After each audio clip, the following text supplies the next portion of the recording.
when a world of limitless adventure opened up before us. We rose defiantly against all those that threatened the peace of our kingdoms. We ventured to a new, alien world and cast the Lords of Shadow and Flame back into the abyss. It was we who held the line, as death itself rose like a tide to swallow everything we held dear. We have endured the breaking of the world, and must now face the Destroyer and end his cycle of destruction.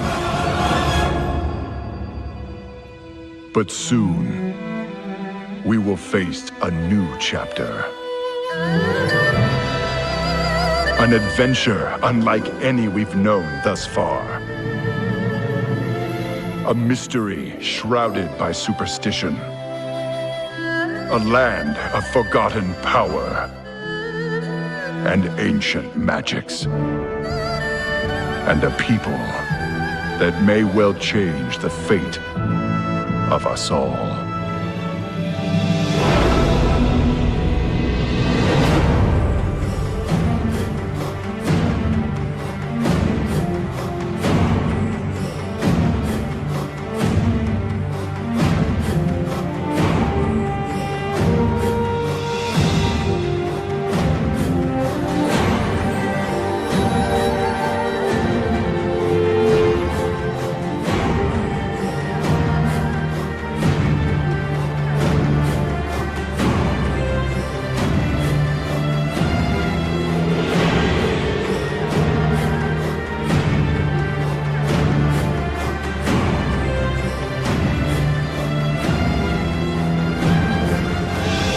For all the challenges we have faced, and all the places we have been, Azeroth's limits have yet to be revealed.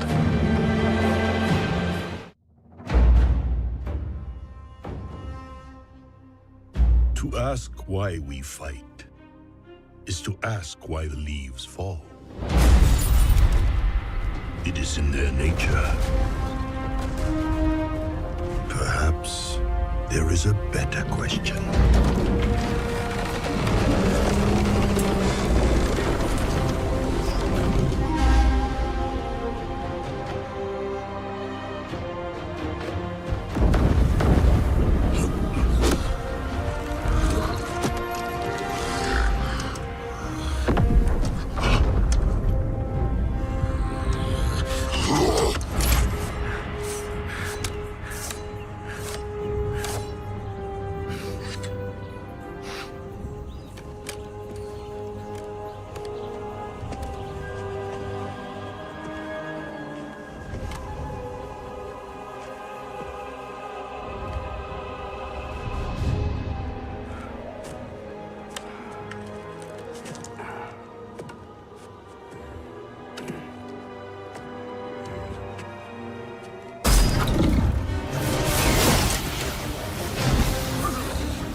Why do we fight? To protect home and family. To preserve balance and bring harmony.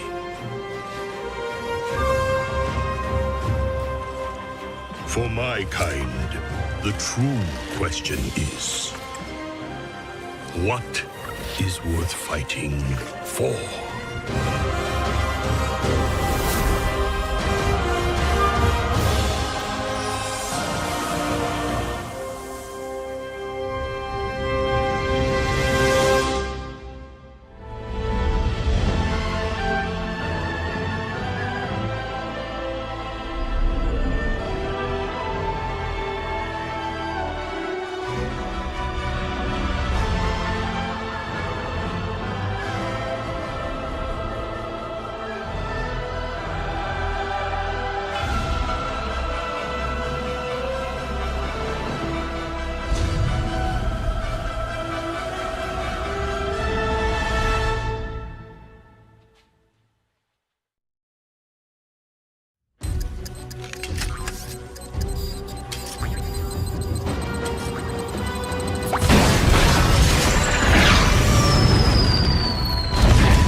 He is dying. His wounds can be healed. I hope you can forgive yourself for what you have done to him.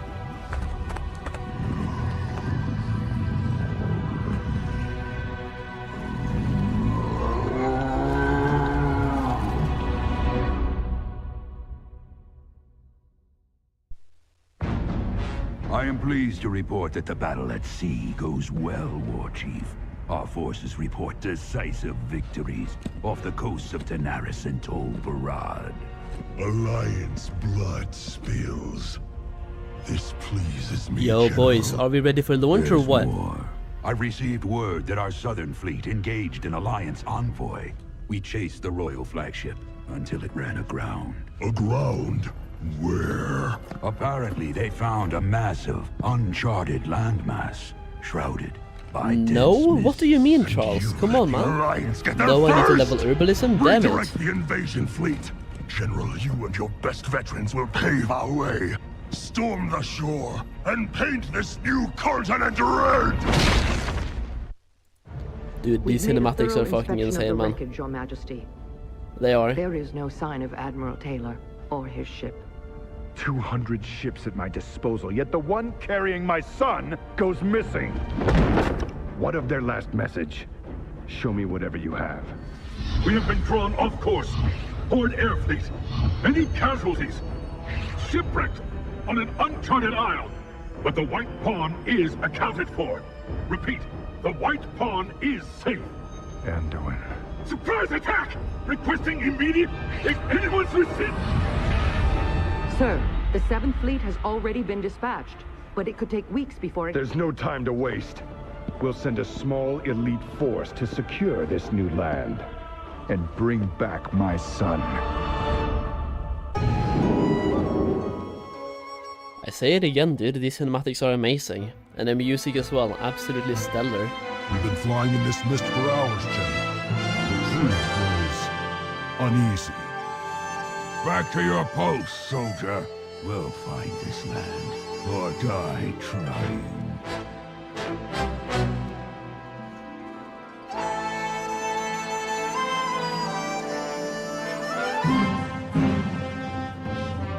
Land ho!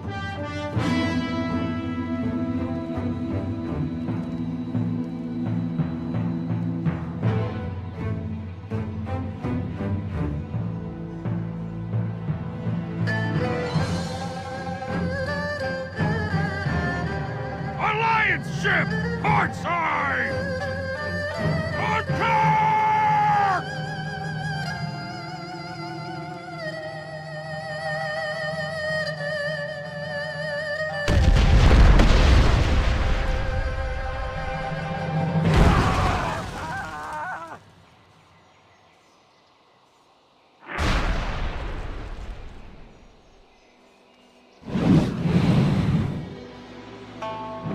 Dude, what patch was this? Am I crazy? Is this like 5.1 or 5.2?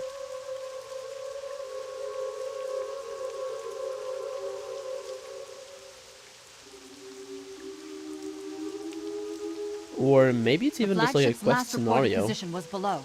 Can you see anything? Fog. Nothing but dense fog. Wait.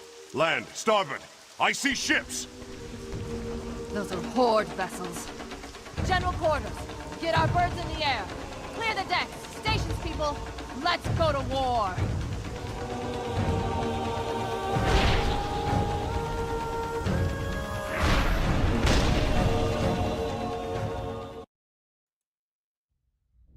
Alright.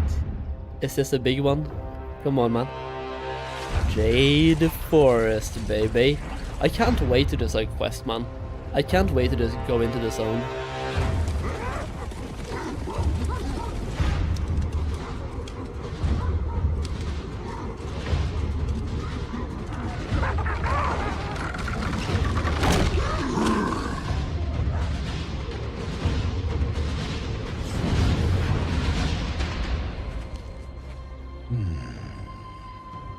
A message must lie within. What fate did the Emperor foresee?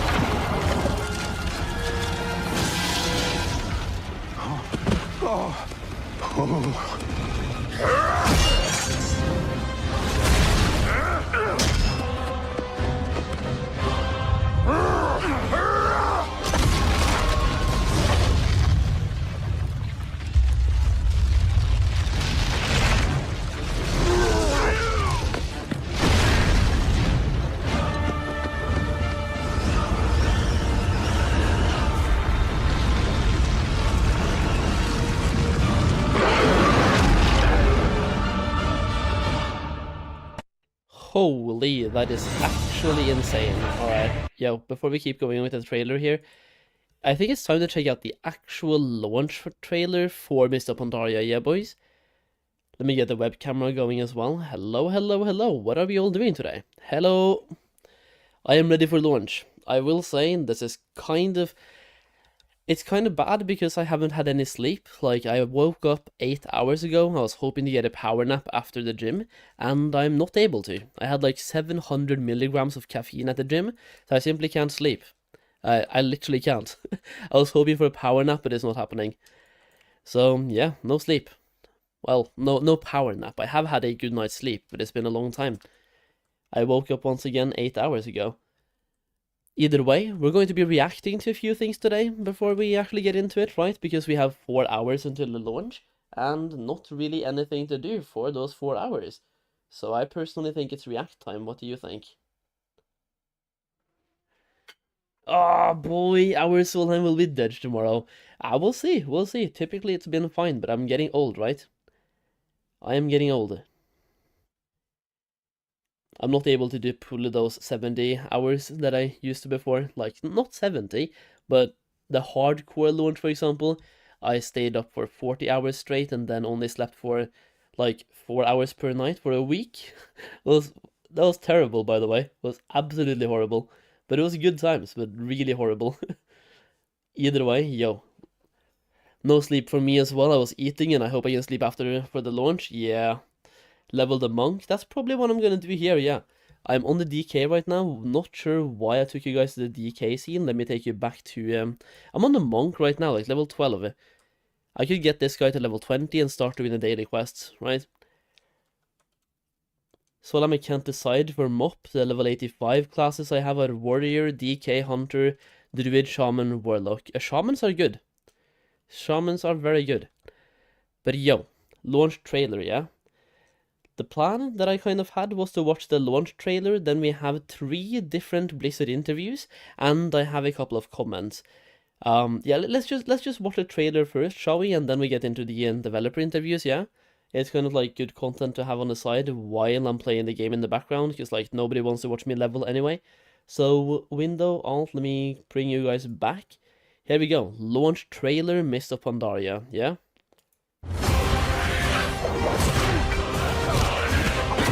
I'm gonna keep the launch timer on the screen, by the way, and get fucked.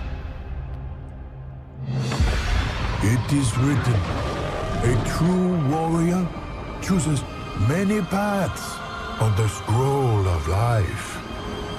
Yet, time is the thief that steals our most precious moments. What if we could go back? Yeah, what if? To live our journeys anew. To explore Pandaria again.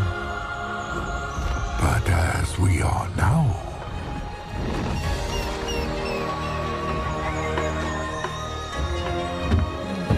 Dude, this trailer, by the way, huge graphics, holy. Wow.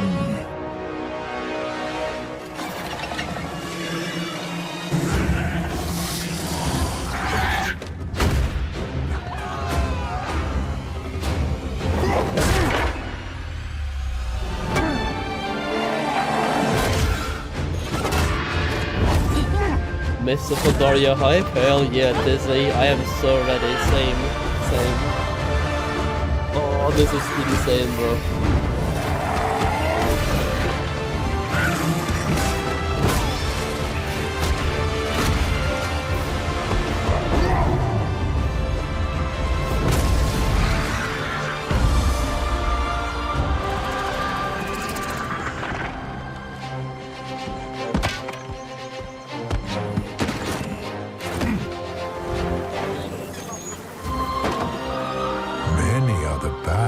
Written on the scroll of life. Which will you now choose?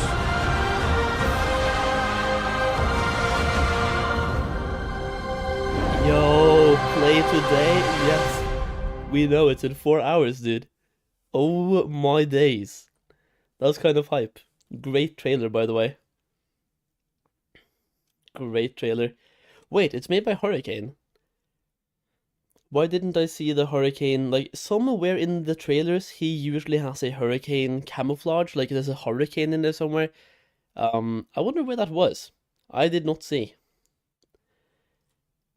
Is there any in the timestamps? Or any, like, in the comments? No? No? Ah, whatever, boys. It's time for a developer interview. I'm staying up for 24 hours. I just woke up. Dude, nice. I've been up for 8 hours, but I'm still gonna do a 24-hour stream. Like, definitely. There's no way, right? I'm just gonna intake a lethal amount of caffeine and just pump. I've done it before. I'll do it again. Oh yeah, by the way, Dizzy, did you get the air conditioning? Oh boy, I will so go gone for the next few days. Dude, same. I will be so gone. I'm just gonna be sitting here fucking playing. All the time. Woke up at 2 p.m. Was planning to sleep till now. Lethal amounts. Yeah, dude. I've had 700 milligrams already, man. Insane. Probably gonna end up like 1.5 grams. I don't know. Rikke, slutt. The postal service, yeah, it can be really slow. It's not the best. I'm waiting on the launch as well. All prepped with the quest. We'll get about 2.5 million on launch. Same, yeah, same. I thought launch was now at 8, and yeah, nah, it's midnight. Gotta wait a couple hours. Well, 8 hours, no, 4 hours. What am I saying? 4. Alright, guys, we have a developer interview as well that I want to check out. So I'm extremely lucky to get to spend a bit of time with two of my favourite people. I'm going to try and squeeze as much info out of them as I physically can with the time that we've got. And I'm joined by, whichever one of you want to go first. Sure. Hey, everybody. I'm Clay Stone, Associate Production Director on WoW Classic. I get to support the team and help craft our roadmap into the future. And I'm super excited to be here talking with you all about Mists of Pandaria Classic. And I'm Addon. People also know me as Zyrene. I'm a game designer on the World of Warcraft Classic team, and I work with systems, classes, and a bunch of other things. So awesome. Thank you. Well, I've got tons of questions, so I'm going to apologize in advance because I'm probably going to quick fire them because I'd really like to get through as many as possible. So we'll start with something easy. Now, we already know the MSV release date, and really going by previous blue posts around the Celestial Dungeon loot, it kind of sounds like you're going down the route of Heart of Fear and Terrace also launching separately. Really, just if you can give me confirmation on, is that the case? Yeah, so great question, and thanks for starting off with this. We don't have more to announce on that front today, but I will say that we have been very much inspired by the original Mists of Pandaria and its content cadence. There's something, we have the great fortune of being able to talk with the original developers who are still here at Blizzard and their feelings about it and be able to look at how the players responded to that content cadence of the original rollout. And if there's one thing that seems to have a whole bunch of positive sentiment related to it, it is the content and the release schedule of the original Mists of Pandaria. And so we're certainly taking cues from that quite a bit, and that includes when it comes to the raids and when they are originally released. That doesn't mean that we won't make changes where most streamers will play? Yeah, old school RuneScape. You know, we know when the original patch is launched and their relation to each other. But if we look at something like Cataclysm Classic and bringing the Molten Front in early, there's certainly opportunities that we want to continue to look at to basically say, okay, is there anything we would want to bring in early, or actually, based on all the data that we're seeing and discussing with the community, do players actually want to spend more time in any particular patch? We don't typically think that's the case. For most of our classic expansions, we've usually gone substantially faster than the original did, which fits with the contemporary players that are playing our experiences. But we think that the original content cadence for Mists of Pandaria was one of its strongest assets as it progressed through that expansion, and likely as we'll progress through our expansion there. But yeah, so nothing more to announce on the raid timing just at this moment. But we are excited to announce it when we're ready. When it comes around that, just to really just sort of bounce off of that, will we expect sort of the mini phases in between as well, like we did get in original Mists of Pandaria? So where we're not going to have phase 1, which is MSV, Hoth and Terrace, and then phase 2 would be Throne of Thunder. It would actually be Throne of Thunder would be phase 3, and then phase 2 would be like the PvP phase, essentially, is what I refer to it as. So will we be sticking to that as we go along? We're sticking to having the original patch 5.1 landfall and stuff like that. So we do plan to have those patches in between the raid releases. Right. Okay. Beautiful. Okay. Moving on to, quite honestly, my favorite topic, and this is where you guys have just smashed it out of the park for me, like class tuning. It has been so refreshing to see class tuning in Classic. It's made it feel very, and I know many Classic players won't even like the terminology I'm about to use, but it's made it feel very retail. It's nice that we're just getting classes trying to be brought into balance in some way, shape or form, and the way you've done it is just banging. That it's not just, I have 5% buff on this class or 10% nerf on something else. It's methodical, well thought out, and flushes out the rotations a little bit, and just makes the classes more fun to play. Is that going to be something that's going to continue on through an individual phase? So I'm not talking about from one phase to the next. I mean, as an example, in MSV, after 2 to 3 resets, let's say, and there was clear outliers, something that's just miles ahead of everything else or really struggling, is this something that's going to be monitored and sort of tuned almost on a week-by-week basis? Thank you. I'm glad that you appreciate our efforts. So when it comes to the class tuning, first, we were a little hesitant to be people really, really like MOP class design. How do we want to tackle these problems? So we've spent a lot of time looking at exact problem areas or places that we can shore up. So we've been, like you said, really methodical about how we've gone about this. And it also means that we have done some things like buff classes that we know are going to be good later. So we already have scheduled reverts of those for things like, hey, next patch is Warlock too strong. Well, this is going to get reverted from Affliction. We already have those almost basically on a timer / schedule, so we don't have to touch anything now that we've set it up. We will announce what we are reverting and when, just so players have that idea ahead of time of when this is going to be taken away.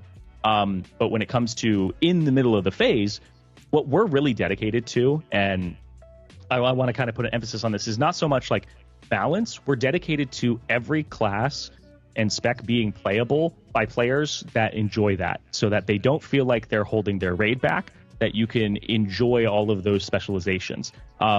That's really what we're dedicated to. And to us, the idea of something that's like balanced is everything is playable. It's not like something is super far ahead. And if something is super far ahead and it's not a bug, that's a big emphasis here, is if it's not a bug, then we do take a lot of caution in like, do we change this mid-phase? Because, you know, if it is like, oh, hunters are really far ahead and people found this tech and it's not a bug, I don't think we would be as willing to step in unless it was really egregious. And to us, egregious is, I want to define it, like 7% ahead of everybody else, right? If something is that much further ahead than everything else, then that's when it starts getting egregious for us, because that becomes like a clear, if you aren't playing this, then people are going to consider, you know, not having you in the raid. And balance to some degree is about a social structure of, can you play whatever you want and still be taken? Or are people going to give you a hard time for not playing a certain specialization? That's really what we're trying to prevent. So to answer your question directly, yeah, if something is out of bounds, we will probably push it down a little bit, but it has to be pretty out of bounds compared to everything else. And it can't just be like a situational thing or a bug. If it's a bug, we'll fix the bug, right? If it's a situational thing where this fight is really good for hunters, they just smash this fight out of the park, then, you know, we probably won't do much about that. Like, I know there's some windwalkers who are like, Shaw of Fear, you know, you just AoE things down and you feel really good about it. It's like, that's probably not that much of a problem for us, where we would be like, just let them play in the sand a little bit. Maybe come next patch, if we feel like there's a lot of fights that are going to be like that and this is going to be a standout class, we may do something ahead of time. But we aren't really going to try and rug pull people at all. That's really what we're trying to avoid, is rug pull them mid-phase.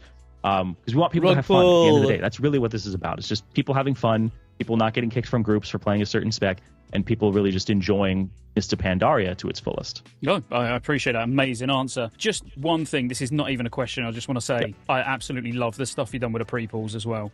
The resource resetting and everything, like, man, that was surprising. You know, there's not many things. When I looked at class tuning, I was blown away, but when I looked at that, I was like, wow, this is like next level. People haven't noticed it yet, I think, but I think every equip trinket is now removed from you as well when you unequip it. So you can't do pre-pulls where you hit yourself with like Hellfire to activate like a PvP trinket. Anything with an equip, when you unequip the trinket, there's like 600 plus of these. They will be removed now too.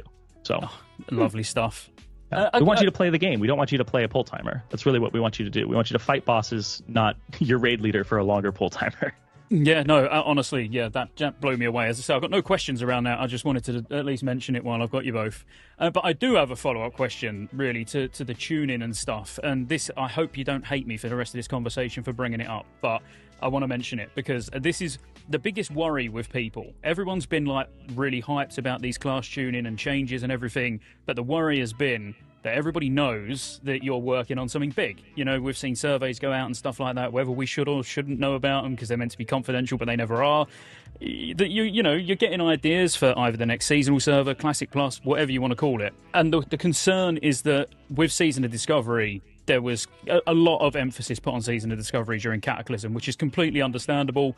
It needed a lot of development work and obviously paid off. The worry is the fact that if we're halfway through, I don't know, Throne of Thunder, let's say, and there's classes that buffs haven't been reverted, where you didn't see there was an issue or anything like that, you sort of know where I'm getting, but I don't want to be super negative about it, so I'm trying to choose my words wisely. You know, can we expect the hands-on approach throughout the expansion, not sort of like why it's hot being phase 1, and then in phase 2 or phase 3, I should say, really, we're sort of stuck with classes that are wildly imbalanced because, you know, the next project's being worked on. I feel like I answered this a little bit in my last one, where there's going to be attention to these things, and if anything gets egregious mid-phase, or, you know, something was missed for some reason, or new tech came out, you know, you got your good old snake weaving out there. If something like that pops up and, you know, it is actually affecting the field of play in Mists of Pandaria, we want Mists of Pandaria to be a really good experience for our players, and anything that has a negative impact like that across, you know, multiple specs because they have the same like design space as the one that's really good now. Yeah, I think that we would be able to, like, not swoop in, but like be like, okay, let's look at this. Let's look at exactly what's powerful about this and just shave a little bit of the edge off, right? I think we've done that as well with, like, you look at changes to things like Survival Hunter, where that was overwhelming. Like, based on the data we have from like the first raid test, it was a very overwhelming amount of people were playing Survival Hunter. The perception of it was that it's incredibly strong. People are very familiar with it, and they know it's going to be good. And it's like, well, when we look at that, we're not like, okay, we're going to just take everything away from them. We're not going to make them good anymore or anything. We're going to be like, okay, if they have a little bit of extra power in explosive shot, that's maybe a lever we're going to look at a tiny bit. So we really want to be very particular about these, because if we don't make the change that we think is the right change, we usually make like 3 that kind of go around the problem instead of tackle it directly. And so we're trying to be way more direct here with Mists of Pandaria. So we see something that's a little bit out of bounds like that, we'll press it down a tiny bit. We're not gonna, put it in the dirt or anything. We're just gonna press it down a tiny bit. Sure. To add on is, answer and also answer your question in a different way. We hope that all of these changes that we've made to a whole bunch of stuff that we haven't even discussed, like alt friendliness and stuff like that, really shows a strong commitment from our team to support this expansion the whole way through. This is a beloved expansion for a reason, and we have this opportunity bringing it back to players new and old for the first time in a long time. Why would we not want to make it the best version of Mists of Pandaria that we can produce and support it throughout? Because it deserves it. The only reason I wanted to mention it is because that's what people need to hear, because the one thing that annoys me at the moment is anyone being negative about what you're doing when it comes to Mr. Pandaria, because I'm openly negative in my videos when I'm like, what is going on? Why are you doing this? Why? Because it's more constructive criticism than negative, but people being negative about sort of the class tuning and what you're doing, what you're putting in place. The only negative thing I've heard is, what happens in Siege of Orgrimmar when none of this is being touched anymore? So that was more just to put their minds at rest, hopefully. Yeah, I think, so we've gone through it, and I believe the list is at about 95 buffs, 9 kind of adjustments, things like, you have to change the Windwalker Monk tier 15 to not have the same 4-piece bonus because the mastery changed, and I think it's around 15 nerfs. So we've done 95 buffs around there and 15 nerfs. And people talk a lot about how we should buff everything up to a certain level and not do nerfs, and we've really mostly done that, except for things that are a little bit what we considered out of bounds, like, or caused other rippling effects. Like, I think the big one is Priest and Restoration Shaman. They were really threatening to dominate the meta of healing, of having like 3 and 2. And we were like, well, that's not really fun for Mistweaver players, Holy Paladin players, Holy Priest players, like Resto Druid players. It's like, we really want to get everybody in there and have them have fun with different healing profiles and different cooldowns and abilities. So we were like, if we make everybody as good as Restoration Shaman, all the healers lose because you only take 3 or 4 of them instead. We can't get you up to that level and have all of you be that good, because at that point you're just going to start taking less. So that's when we started to push them down and be like, okay, we'll get you down a little bit and then bring everybody up to that level. So we've been really, really, really kind of conscious of how our players are going to react to these types of buffs and nerfs.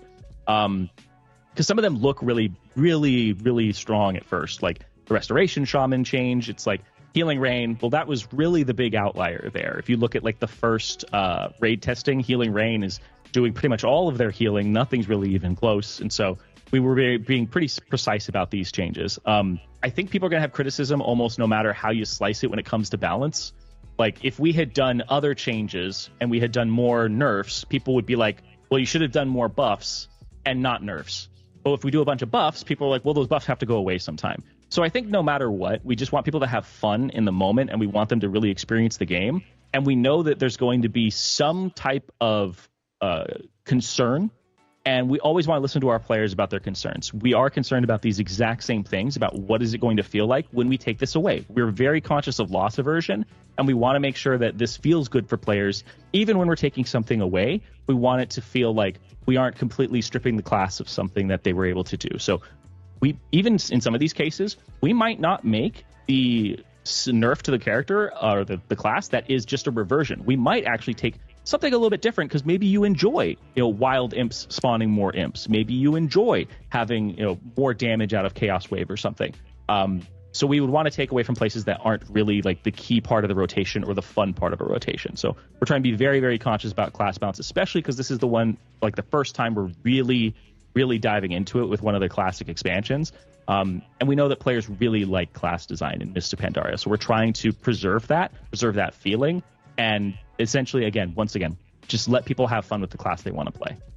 Well, you're nailing it so far, in my eyes anyway. So, is there any specs or classes that you're playing around with in the background? I know we've seen a couple of sort of minor changes during the pre-patch, which I've not seen any blue post about myself or anything, but is there any more that we should expect before MSV opens up at the end of the month? Unlikely. I think, particularly this close to launch and this close to the raid, if we're changing anything, we want to be very careful about it. Players have spent now a lot of time with these in beta. And our beta is still live right now as we speak, and it will be up until full launch. That once we turn that off, and then just the live game is live all the way up until launch, I think we would hesitate to make any additional changes before then. Yeah, it's definitely a never say never situation though, because it's like, I think it's a disservice to our players if we aren't flexible to some degree, where it's like if there is an outlier, sure. But right now we've seen the way that these classes perform, and we're definitely happy with the field compared to the way it was before. The way it was before, we felt like was going to be an experience where people were really excited about Mists of Pandaria. They jump in and then they go, oh, okay, it's kind of solved. So we didn't want that, and we think we've gotten to a place where people are again questioning, what is the best? What should I play? And my answer straight up is you should probably just play what you enjoy playing, because we're looking at things, we're making sure things are okay. But yeah, as it stands right now, there's not going to be much jumbling of the field like Clay was saying. We're just going to be like, okay, let's let it rest a little bit. People find some crazy tech that we didn't even think of or hasn't been done before. Then yeah, never say never. But we're pretty happy with the way things are shaping up right now. Okay, yeah, perfect. Just in case you had anything bubbling away in the background that we should expect. But what class do you play? No, all of them. And then just the last one around class tuning, really, it's quite a big one when it comes to challenge modes. So will the class tuning affect challenge modes? Because I know it's not going to affect PvP, I mean, of course it will. But there's some concern around, how classes are going to perform in Phase 1 with the buffs in place to certain classes and scaled down to 463i level, and then versus when all those buffs are reverted, later phases, but still scaled down to 463i level. Will we get to a point where actually the best time to try and get Realm first, times is going to be Phase 1, and then after that they could be impossible to break? I want to assuage this and say that's not going to be an issue. We will be having challenge mode leaderboard resets. Oh, okay. Oh, that's really cool. Okay, so like on a phase by phase basis. Well, I won't dedicate to phase by phase, but there will be resets at different points in time. Okay. Well, that won't dedicate to phase by phase. Fuck off. Then, come on, really, man. I suppose. Because we think that's definitely a big concern, and it also was something that the original devs had to reconcile with, where you go into like the challenge mode scripts and it's like, oh, well, this has to act like it did in 5.4, like Vengeance. And it's like, you have a different experience in the challenge modes than you do in raiding or in any other part of the game, because these changes were made to preserve it. But we feel like it gives us and players a better experience if the challenge modes have some reset to them at certain points where you're less tied to having to make that experience different between the two. And you can just have a unified PvE experience in dungeons and in raids, and not have to work to separate those out. Because I think it also confuses players a bit, having differences between the two. So we wanted to kind of shore that up and make sure that's not an issue. It also frees us up to make changes that we think are more impactful without having to worry about challenge modes. Yeah, no, that makes sense. I know we haven't communicated too much about this yet, but we will have more on it soon too. Cool. Okay. And then another thing that you changed, which I'm sure you both probably know I was crying out for a while before you did it, and then extremely happy when you did, flying for ults. So at 85, being able to get the tome, again, like, amazing change. But leveling from 85 to 90 is still quite slow. Is there any plans, maybe not at launch, but obviously on the beta initially it was in the 5.3, post 5.3 XP values. Is there any intentions to bring that in earlier than originally? Again, not Phase 1, but, could we expect to see that XP squish a little bit sooner at least? Yeah, so on this, something we're certainly cognizant of, and we know that it was in that 5.3 state right at beta, and players got to experience that right away, and then, we changed direction on it, certainly when we were looking at the data and how fast folks were leveling. I don't think that I can say today that we've committed one way or the other, but I will say that we are absolutely cognizant of it. And if it makes sense, similar to something that we were talking about earlier, to bring that in earlier, I think that it is something that we would be open to. Moving on, again, I want to try and quick fire these now because I know we've not got too long left. Professions. Addon, you mentioned it a little while ago about classes being solved and the fact that, you know, it's not now. We're questioning everything again. Professions have been solved, like just flat out. We all know what professions we need on all of our alts, and you know we know what daily cooldowns are worth using, etc. Is there any plans on tweaking professions, even if not at the start, but maybe throughout, to make certain things? I'll use Scroll of Wisdom for Inscription as a prime example. You know, for the first couple of phases, yes, they're going to be very valuable, making Dark Moon decks very valuable. But then it sort of loses its charm further on through the expansion, but still keeps the daily cooldown. Like, can we expect anything around that? So professions, as we experienced in things like the Burning Crusade, where people were enchanting rings and then dropping professions, it doesn't really feel great to drop a profession when another profession becomes good and swap over to it. Season of Discovery also had this in the first few phases with things like blacksmithing, where people were like, oh, I want the chest plate, or I want the Gnomer helm. So we're at the point now where we're like, we've tried it a few times, doesn't really seem to resonate with players when we change up professions too much in between phases. Okay. So we really don't want to make players have to do that. We want you to play whatever professions you want from the get-go. We think that's okay to be a little bit solved, because that's something that isn't like, picking a specialization, you can't change it. Or like change to a different class at the beginning of the expansion versus later. Whereas here, it's like, it's your same character. You can change profession if you want to do that. We think that changing it on you ourselves probably shouldn't be a thing that we do right now. So. Okay, cool. Again, I'm quick firing, so I'm not gonna do any follow-up questions or anything to any of these. So a bit of a wild one. Dual spec is, in my opinion, a little bit dated now. By the time we get to Mists of Pandaria, is there a world where you could bring in the retail spec system, so where we can actually just switch between all three specs without having to go back, respec, change bars, all of that? Because in my opinion, that would just be quality of life more than really game changing. Yeah, gosh, this is a great question. This is something that I feel like it impacts the game more than we might think that it does for us to make a decision like this. From a technical perspective, is it something that we could consider and figure out how to do? I think so. Is it the thing that we want to pursue that makes the most sense for the game? Would require a lot more discussion. I don't think I know we've said it a few times here, but never say never. I don't think that it's at the top of our list to go after. But I don't know, Addon, do you have more thoughts on this? Yeah, it's something that we have to be very, very conscious of if we ever do something like this, because players seem to identify not just as a class, but as a specialization. Like, I am a Windwalker What do you mean monk. to say? I am a Mistweaver monk. And if you have a system like retail does, you do need to also adjust your loot system underneath it so that people can get a healing spec, that people can get gear for their off spec easily without contesting other people. And so we feel like Mists of Pandaria, if we were to undertake something like that kind of endeavor, we'd have to do a lot of other things underneath it. And then there's also a social aspect of it too, where there's been times where people are like, if everybody can be every spec in that moment, it's like, well, all right, Scotty, change to Brewmaster. Oh, you don't play Brewmaster? Like, what are you doing? How are you playing Monk? Like, it becomes this thing where people start assuming that everybody can play everything or should be able to play everything and should have a set for everything. I don't know what the and we feel like in Classic, we don't want to play. pressure people to have to do that. We want you to have that identity that you did in the original Mists of Pandaria and be like, these are the specs that I play. Or maybe I play two Windwalker specs, one for like AoE, or like maybe I set things up a little differently. Sorry, you wouldn't do that, but it's like you set things up a little differently between like a Mistweaver and a Windwalker spec.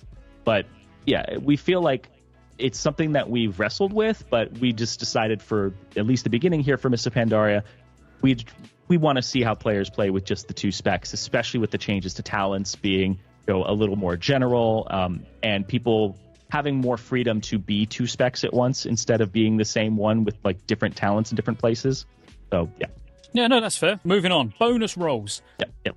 The ability to be able to use multiple bonus rolls on a single boss. Any thoughts, or if it could be something that possibly could be done? It's possible, but at the same time, we kind of like bonus rolls being something that people can use throughout the raid on different things. I feel like if you just get like 16 or 17 like Elder Charms of Good Fortune, and then you're just like, I just need this one thing for this boss, just roll, roll, roll, roll. We feel like that also could result in a really bad feeling of you rolled a bunch and you didn't get the item that you want. You spent 10 in a row on one thing, and it's going to feel really bad in that moment. So to some degree, we are protecting players from having that moment because we think it can be a really negative one.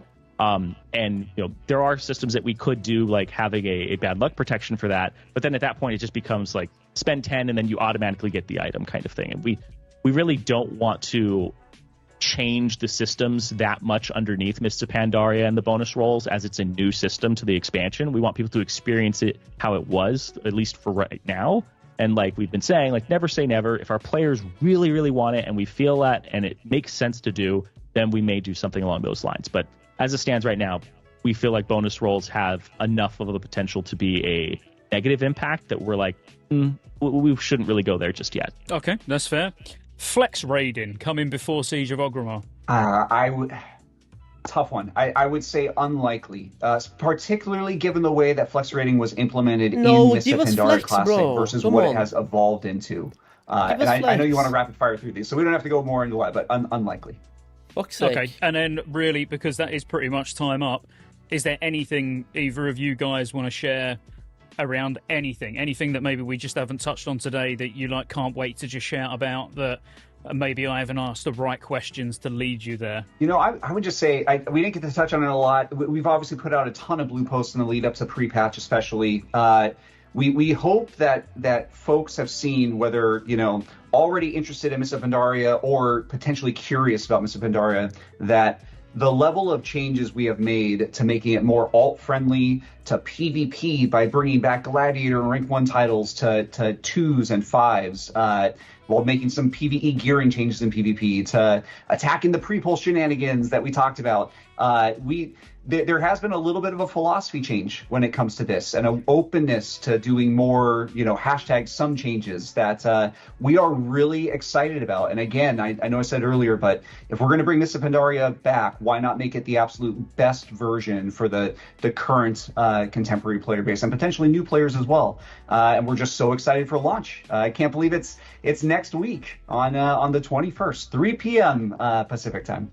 Yeah, it's absolutely insane that it's just next week. Next week. Yeah, for myself, it's one of the things that we've started to this video came out today, by the way. I like to use this analogy of, there's all these studies that are done where it's like when you go into an airplane and you eat airplane food, it's going to taste different even if it's the same food from on the ground, right? It's because you're in a different altitude, air pressure, humidity, all these things change how things taste. And when people say like, hey, my favorite flavor of WoW is vanilla, if you have that vanilla in a different place, in a different time, maybe in an airplane, it's going to taste a little different. But what we're trying to do on Classic is we're trying to have that same taste in a different place. So we might have to add something to it. So for Mists of Pandaria Classic, we're trying to have that same nostalgic feeling of Mists of Pandaria and give you the same game baseline, but then also be like, well, we might have to spice it up a tiny bit here. We want to capture that feeling. Classic to us is more of the feeling of what it was like to play the game then than it is just giving you the exact same game as it was. Because you're in an airplane now, you're going to taste it. It's going to taste a little different.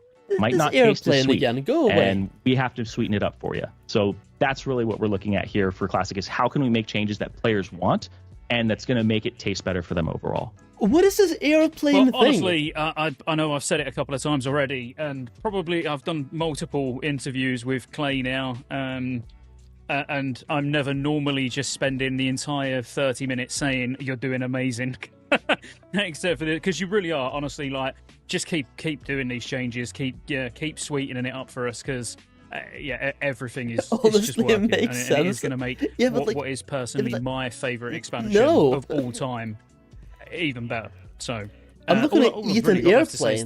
Thank you for both your time, and I'll hopefully speak to you maybe halfway through MOP when we do another one of these. Yeah, thank you so much, Scotty. That'd be great. Cool, thanks guys. Hell yeah, dude. A pretty good video. Like, I liked this. The only thing I didn't like was the flex raid comments, where they're like, we're not going to do flex raids for anyone who's a retail Andy or like vanilla WoW Andy. Flex raids is what we currently have in retail, where if you're doing a heroic raid, the bosses scale depending on how many you have. So for example, you can be 12 people instead of 10, and the boss's health and damage will scale to 12 people. Same thing with 20-man raids, you can be 25 or 30 people, and the bosses will scale according to that. We did have flex raids in Pandaria, but the last phase, yeah. But this time around, they have already said they're looking to make Mists of Pandaria the best version it can be. Flex raid is something that everyone and their mother, their parents, even their house pets, they love flex raiding. Everyone loves flex raiding. If they want to make Pandaria the best version of Pandaria it can be, give us flex sooner. That is literally the best change they can make. Everything else is great, by the way, but like, why not just give us that little bit extra when they're already doing everything correctly? That annoys me just a little bit. But hey, everything else was great. And I just want to I want to point out one more thing. So everyone here, like all of these creators who got developer interviews, right? Obviously I didn't, that simply makes sense. Like if we go here, this was Scott J's video. Scott J got a interview, we're gonna watch this one as well, and by Ebonheart got a interview as well. And they never give me interviews, which I kind of understand, because I would ask them things they don't know how to reply to, and I'm always very critical. Very publicly critical. Blizzard hates me, by the way, I know this, it's fine, don't really care. This guy right here, I love Crix. I love you to death, man. Like, I love Crix so much. I watched the last interview he had for, like, Cataclysm as well. I love Crix. We have a very good relationship. But he hasn't made classic WoW content. He's fully on Ashes of Creation. He hasn't made classic WoW content in 11 months. And he got an interview for Mists of Pandaria. He has one right here. He literally doesn't make classic WoW content anymore. And still he gets one over me, because Blizzard hates me. Either way, we're gonna watch the one from Ebonheart. He has one as well. Let me Hey everybody, today I'm joined by the developers at Classic WoW's dev team. My name is Ebonheart. We have Zyrene here and Clayton Stone. Guys, go ahead and introduce yourselves real quick. Hello, I'm Addon. People know me as Zyrene. I'm a game designer on World of Warcraft Classic, and I work on systems. For us on the system side of things, it's really class, PvE, PvP, reputations, things like that. It's essentially everything for us except for quests and encounters. And hey everybody, I'm Clay Stone, Associate Production Director on WoW Classic. I guide the production efforts of the team and also the overall roadmap and where we're heading on all the amazing things on the Classic. It's wild, front. yeah, like Very they never give talking me about, interviews, and it's Mists of fine. Pandaria Classic with you today. Absolutely. So I know we don't have much time, so I'm going to dive right into the very first question, which is Mists of Pandaria Classic has a lot of changes compared to previous Classic experiences. Give me 1 second here. Classic, flexible raid difficulties already set to phase 5. Yeah, I know, but like, my main criticism here is that everyone loved flex raiding, and Blizzard is already doing, like, they're making so many changes that people want to make Mists of Pandaria Classic a better experience for everyone. They're basically making it Mists of Pandaria Plus, or a bunch of, like, more changes than we had in the past. Give us flex raiding sooner. It is like, why wait until phase 5? It is so unnecessary. What was the reasoning behind pushing for so many changes in Mists of Pandaria Classic compared to, say, previous expansions? So I like to use a little bit of an analogy here where not the airplane. There's been studies where if you go into an airplane and you eat the same food, it's going to taste different, right? You're at a different altitude, taste buds adjust a little bit. When people say like their favorite flavor of a classic is vanilla, or favorite flavor of World of Warcraft is vanilla, we're trying to make that vanilla, or that, I guess in this case, Mists of Pandaria, taste the same, but in a different environment. So people are older, people have played, the original Mists of Pandaria, they might have, different recollections of it.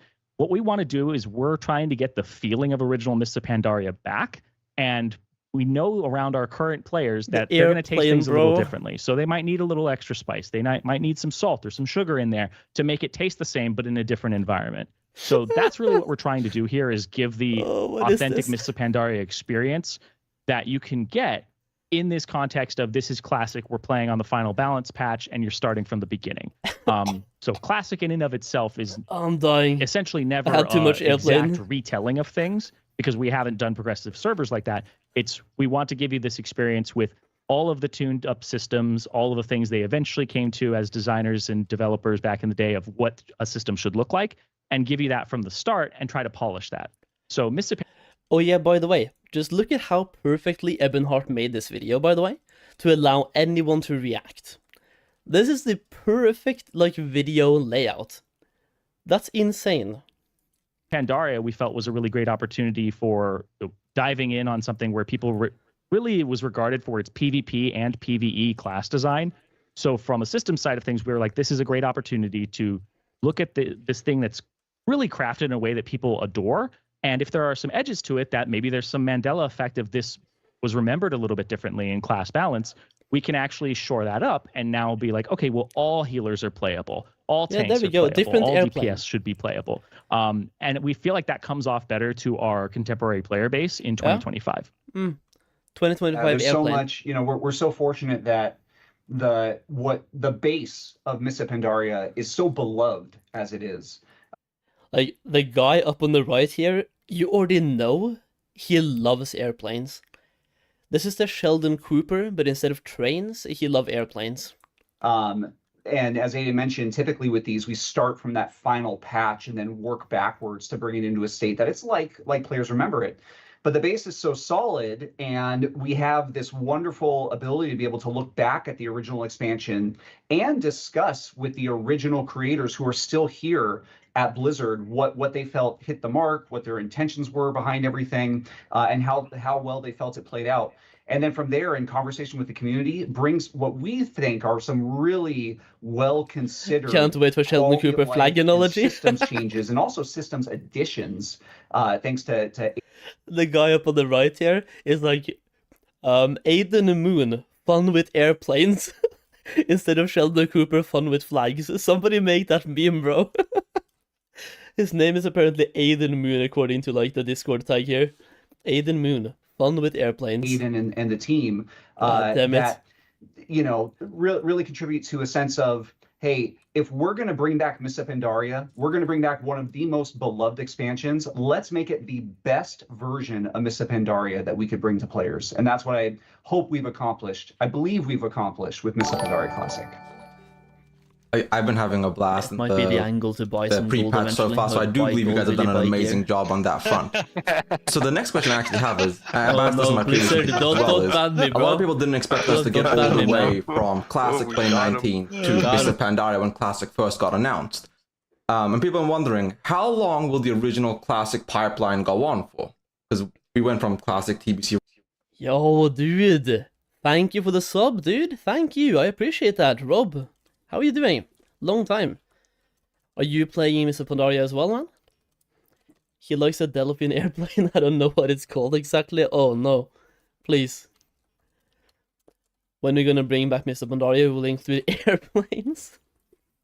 I wouldn't even be surprised if we get an airplane mount. Like, that guy loves airplanes. Absolutely loves airplanes. Wrathcat and MOP. Thank do you you guys for the foresee time, this being the final appreciate it. experience, or do you see it keep on going onwards? Yeah, it's a great question. And We're all honestly, ready for something that we launch, think just about chilling a on the lot couch. internally. Hell yeah, dude. I'm sure comes as no We surprise. got one for Wrath? Yeah, we did. When we started on this journey with Classic, initially, we didn't think it was going to go beyond just the vanilla version. It was like, hey, let's bring the vanilla version, hashtag no changes, perfectly Hashtag imperfect no game, and that changes. was going to be it. And obviously the response far exceeded our expectations. And that was true even in the most recent Classic Fresh, the Classic Anniversary release in November with a couple of changes. That far exceeded our expectations as well. But as we've continued on this journey and we keep looking to what's ahead, we really look to the community to know what they want. And obviously, there's a lot of opinions out there in the community. Are the interviews just copy-pastes? Because so far I feel like it's the exact same answers. And the same questions. But even moving from something like Wrath of the Lich King into Cataclysm, we were really listening to the community. We were looking at the content. We were understanding their perspective of it. We were understanding, hey, like, all of this is great. What he's saying is great, but I kind of need it explained in airplane terms. But also look at the Ebonheart stare. I don't know what that stare is, but that is like one stare. It's either the soulless stare, or they're trying to like be like, I'm looking into the camera stare, or he's paying attention, or he's trying to figure it out in airplane terms. I'm not completely sure. Is this a worthwhile expansion for us to bring back to players? Is this something that they're going to want? And the answer proved to be yes. And what I was really excited about was how, upon re-examination, as players progress through that content, their opinions or their perspective on some of that content actually changed. It turns out that Dragon Soul, basically being the focus of content for as long as it was, provided some negative opinions about that when the content itself is actually very strong. And so we've continued from there, and obviously, you know, getting into Cataclysm and looking at Mists of Pandaria and just knowing how strong it is as an expansion, as a baseline, and truly believing we could deliver something spectacular for players convinced us that that was the right way to go. I think that as we look to the future and we decide what we're doing next or where we're going to go next, a lot of that plays into it. Whatever the thing is that we deliver next, can we make sure that it is truly worthwhile the players' time and it's something that they're really going to enjoy. But I can also confidently say, sitting here today, that we are very focused on delivering a phenomenal Mists of Pandaria Classic expansion to players. That is core. That is where the bulk of the team's efforts are going to at this very moment, and we can't believe that launch is just right around the corner on Monday. Very well said. Like a lot of people have been talking about Warlords of Draenor Classic, but depending on how MOP goes, that could be interesting to see as well. So then the next question I have is, in the same vein, a lot of people wouldn't call Mists of Pandaria Classic, but we saw that with Cataclysm. A lot of people did consider that classic because that's when they first started playing the game. Would you guys consider Mists of Pandaria to be a classic expansion, or do you think it's where the line between modern retail and classic first blurred and began? Like, would you guys call it a classic experience, despite how fun and good of an expansion it was and is right now? So I think that this is a little bit of a debate that I'm probably on a weird side of, because I really just consider classic a version of a game where people have fond memories of it and nostalgia. And I think that Mists of Pandaria still falls under that category. Not saying that the systems didn't change to a point where... I have fond memories of the War Within. That is the current expansion, that's not classic.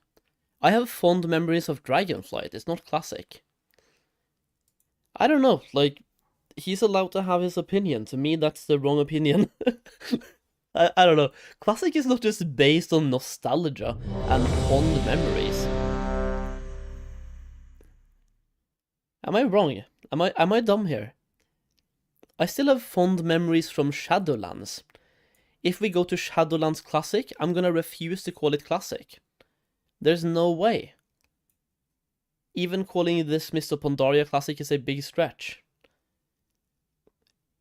It might be closer to, you know, mainline or retail than it is to vanilla. I'm not saying that. I'm saying that I usually consider classic as the feelings behind it, the memories behind it, or the way that people interact with each other socially is really what makes classic to me.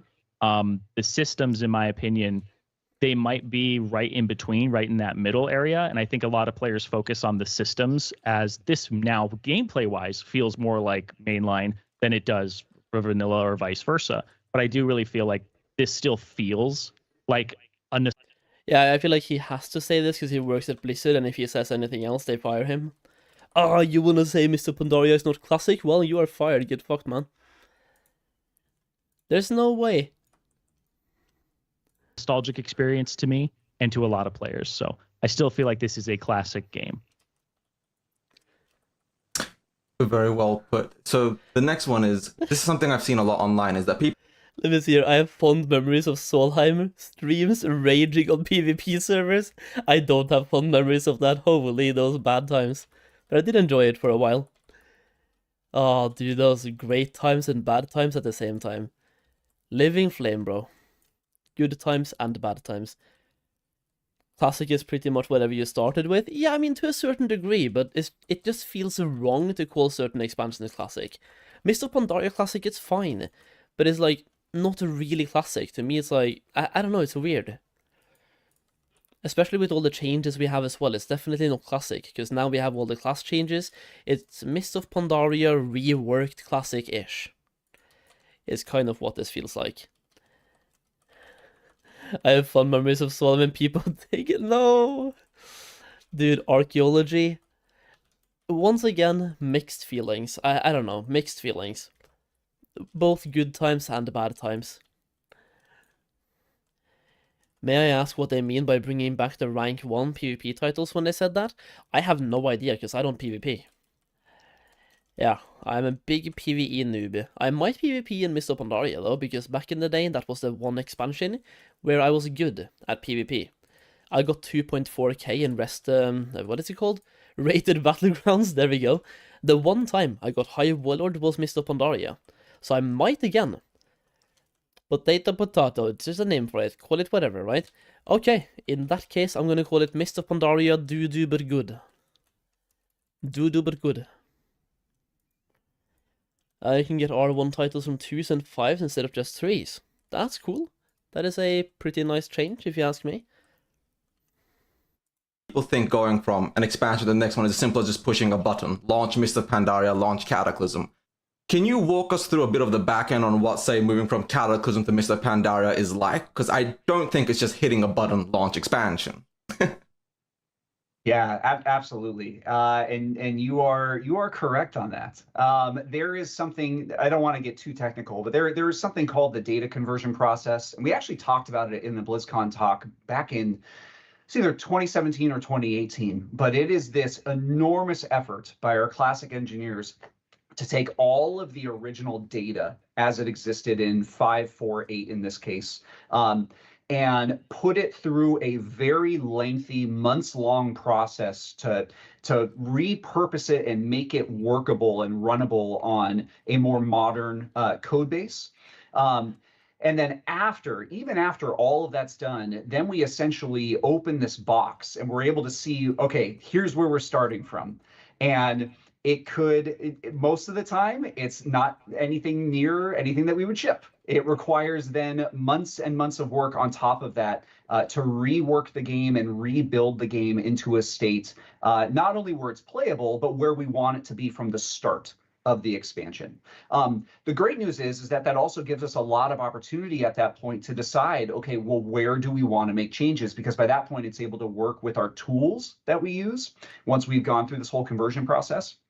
And then, of course, after that, we decide what kind of changes we want to make, any feature additions that we want to do. We then work through a really, intensive development process to get it ready for players. And then, of course, start announcing some of those things, get it ready for a beta, and then run through a very intense PTR and beta period of time where players are able to jump in into the content in either a pre-patch state or a launch state, provide feedback, and we're able to make adjustments from there. But just something like the Veil of Eternal Blossoms. We are so proud that we're able to bring back the Veil of Eternal Blossoms for the first time since it was originally. They're proud of that? You're proud to be able to bring it back. I don't think that required much. I'm not sure if that's something to be like super duper proud of, but hey. Introduced in its original incarnation. I would be more proud of not bringing up airplanes for about 10 minutes so far in the developer interview, but maybe that's just me.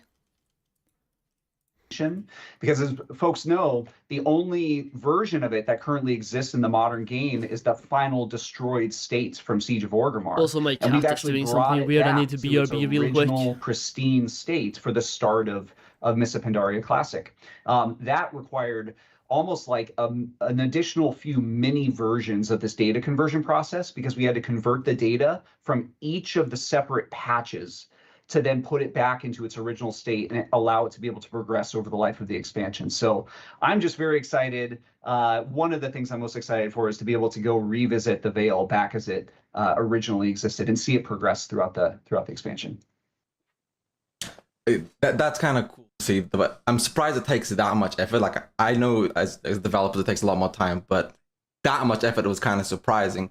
But I do want to move on to the next question, which is Season Discovery gave a level 85 boost for people to make a Mists of Pandaria character after the final phase of SOD. What made you guys have to go with that instead of, say, a classic anniversary boost? why send Sod plays to Mists of Pandaria instead of, say, Anniversary? To us, it really just made sense. I think Anniversary is a little less open to the idea of having a boost, and we're receptive to that. We're like, you know, a lot of people just rolled on Anniversary to have that organic experience from the beginning. Not to say it's not something that, like, when, you know, TBC comes out for Anniversary in the Progression Realms, we'll be like, okay, maybe we'll have something there. But it felt like we hadn't offered a boost in vanilla to that point, and we really felt more like we should get people to, you know, if they want to, they get to Mists of Pandaria, which to some degree had some inspiration on Season of Discovery and the class design there and the way that things shook out. So we felt it was pretty close in that regard as well. So it was almost like, you like this, oh, you might like this too. So yeah, I think that's a big part of it too. Plus, you know, there's nothing quite like jumping in right from the start of something. And as opposed to where, you know, our classic Anniversary realms are great. Again, they are far exceeding our expectations, which is wonderful. But they're, you know, they're in the AQ phase at this point, and suddenly taking a whole player base and telling them shift into there just doesn't feel as natural as something like, as Addon said, moving them into or allowing them the opportunity to try out Mists of Pandaria Classic, which again inspired some of the class changes that we brought to Season of Discovery as well. So then moving on to the Sod ending, Sod had a lot of inspiration from Mists of Pandaria. A lot of people saw the abilities, the class balance changes and things like that. Is Season of Discovery, is MOP like the... Is it just me, or do these feel like softball questions? Steven, I think it's not just you. They are. And it's a reason why they give these people developer interviews. Like I just showed, somebody who hasn't made classic WoW content in 12 months or 11 months got a dev interview. Meanwhile, I have never been asked for a dev interview because they know I'm gonna hit them with the hard balls, not the soft balls. I would break their balls, man, and just ask them things that I know people want the answers to, but people just don't want to ask. They want softball questions.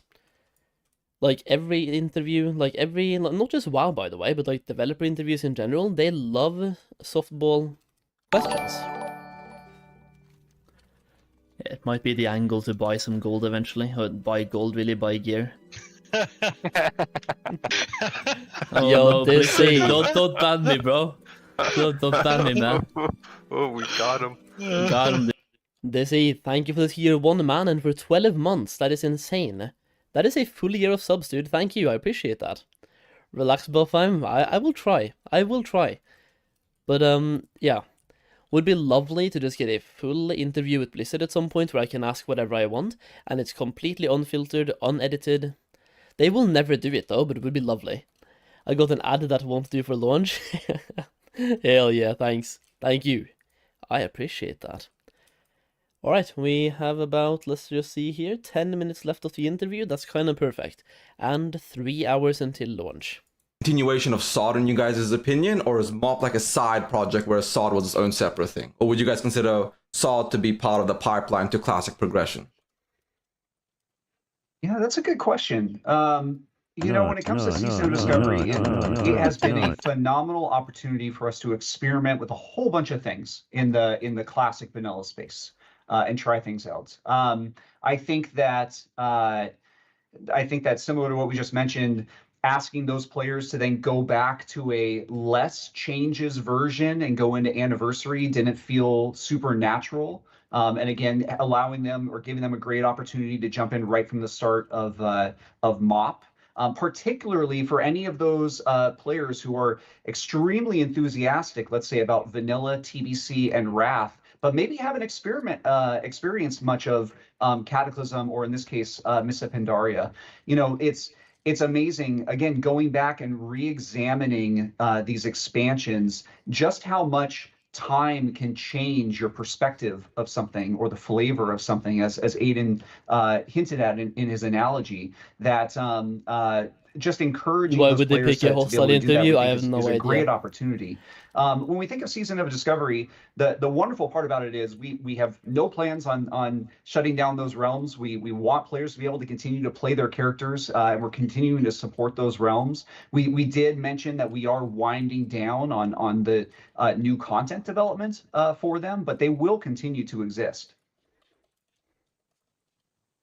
That does make sense. And this is like a side tangent on SOD as a question. What was the chances we did get a Phase 9? Did you guys get very far in the development process, or was it very much a Phase 8 and then that was it? We knew that was ending right there. Yeah, it's a good question as well. I mean, I can say that when we were heading in to that final phase, we knew internally that that was going to be a big phase for us, and that was going to be an amazing sort of capstone to this whole journey that we've been on for all these months. And I think we mentioned it maybe in one of our videos, but we actually increased the size of that final analogy. phase. Yeah, but it's not planes. Got into Chaos Please and give me a saw plane that phenomenal analogy. response to that. It's Would like, be hey, let's lovely. go even bigger. Let's really push ourselves.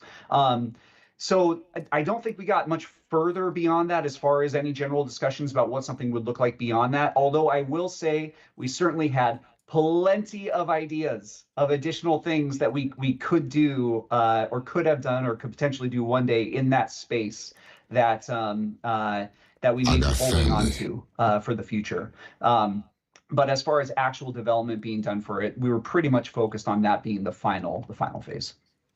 That makes perfect sense. So this is about Mists of Pandaria. What is the current estimated length for Mists of Pandaria Classic? We know Vanilla was rather long, but Cataclysm was about 15 months. How long do you expect Mists of Pandaria to really be on that timescale? Will it be 15 months? Will it be 18? Do you guys have like a roadmap in mind for how long you guys plan on dragging Mists of Pandaria out for? About a year. Yeah, maybe I want a year and a good half. question. You know, when we think about each of these classic expansions, we've had the 1.5 phenomenal years. opportunity to be able to move faster than the original team did and the original games did. And I think that's been true of each of our expansions, if not entirely one-to-one, then certainly a little bit faster. Cataclysm probably being the biggest outlier of them all in terms of us moving quickly through that content. When it comes to Mists of Pandaria Classic, we actually think that one of the best parts of the original Mists of Pandaria was its content pacing. We think that the original... This right here, that answer right there, by the way, shows you that they just wanted to rush through Cataclysm and get to Pandaria. Because they knew that Cataclysm was not really a very loved expansion, and they just want to push through it to get to the next one. Because people didn't really have fond memories of Cataclysm, it ruined the whole, like, older world for classic players, made a lot of Wrath babies, or like Wrath players really angry as well. It's not really a fondly remembered expansion. Meanwhile, Pandaria, a lot of people love. No, God! Yes? No, God, please, no! No! Which means No! Pandaria could be 1.5 years. Also shows you that in the future they might rush through Warlords as well to get to Legion. Because once again, Warlords is not really fondly remembered, meanwhile Legion very much is. Damn it, guys!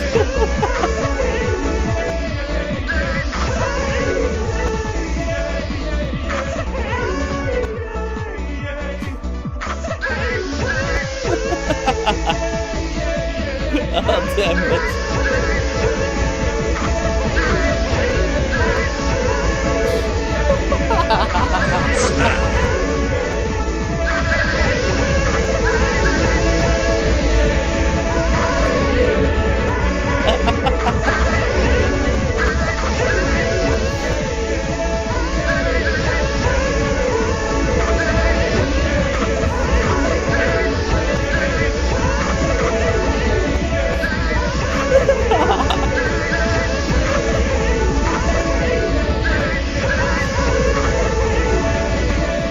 Okay, dude.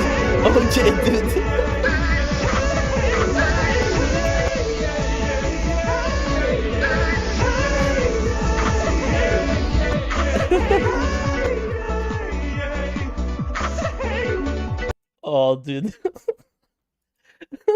Imagine I get fired up and launch and that happens again.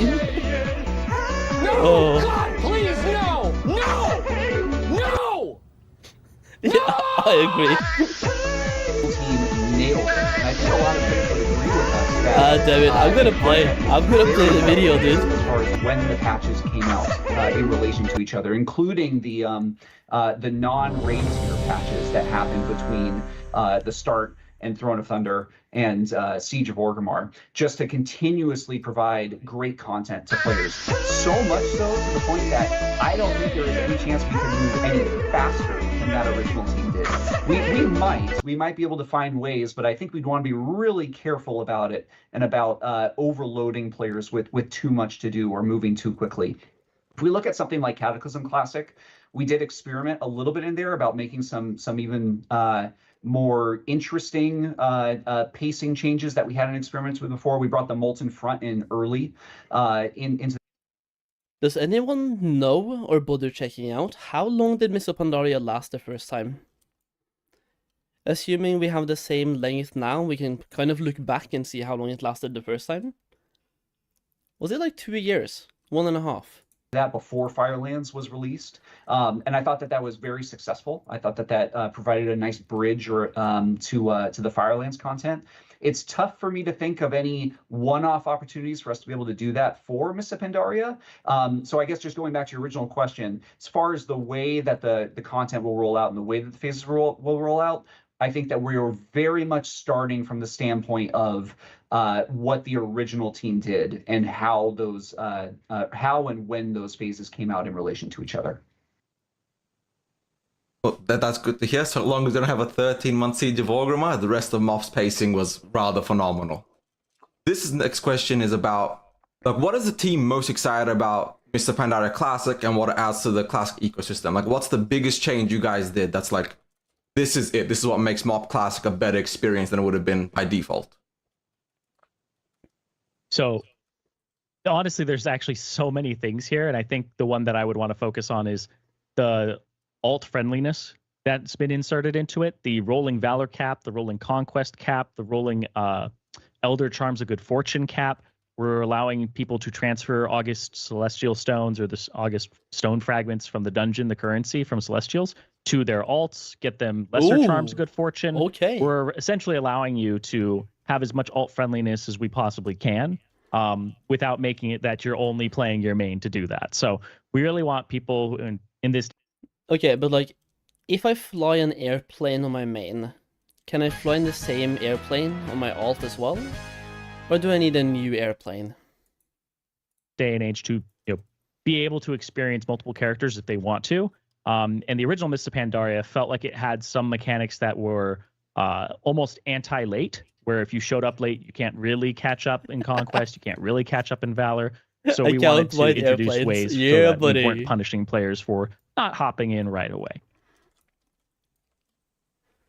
Gosh, that was great. I can add, we could talk about this the entire time. Unfortunately, yeah. I mean, there's the other examples of the alt friendliness, like allowing alts to fly right from the start as soon as your main reaches max level. The PvP changes that we made, allowing Gladiator and Rank 1 titles back in 2v2s and 5v5s.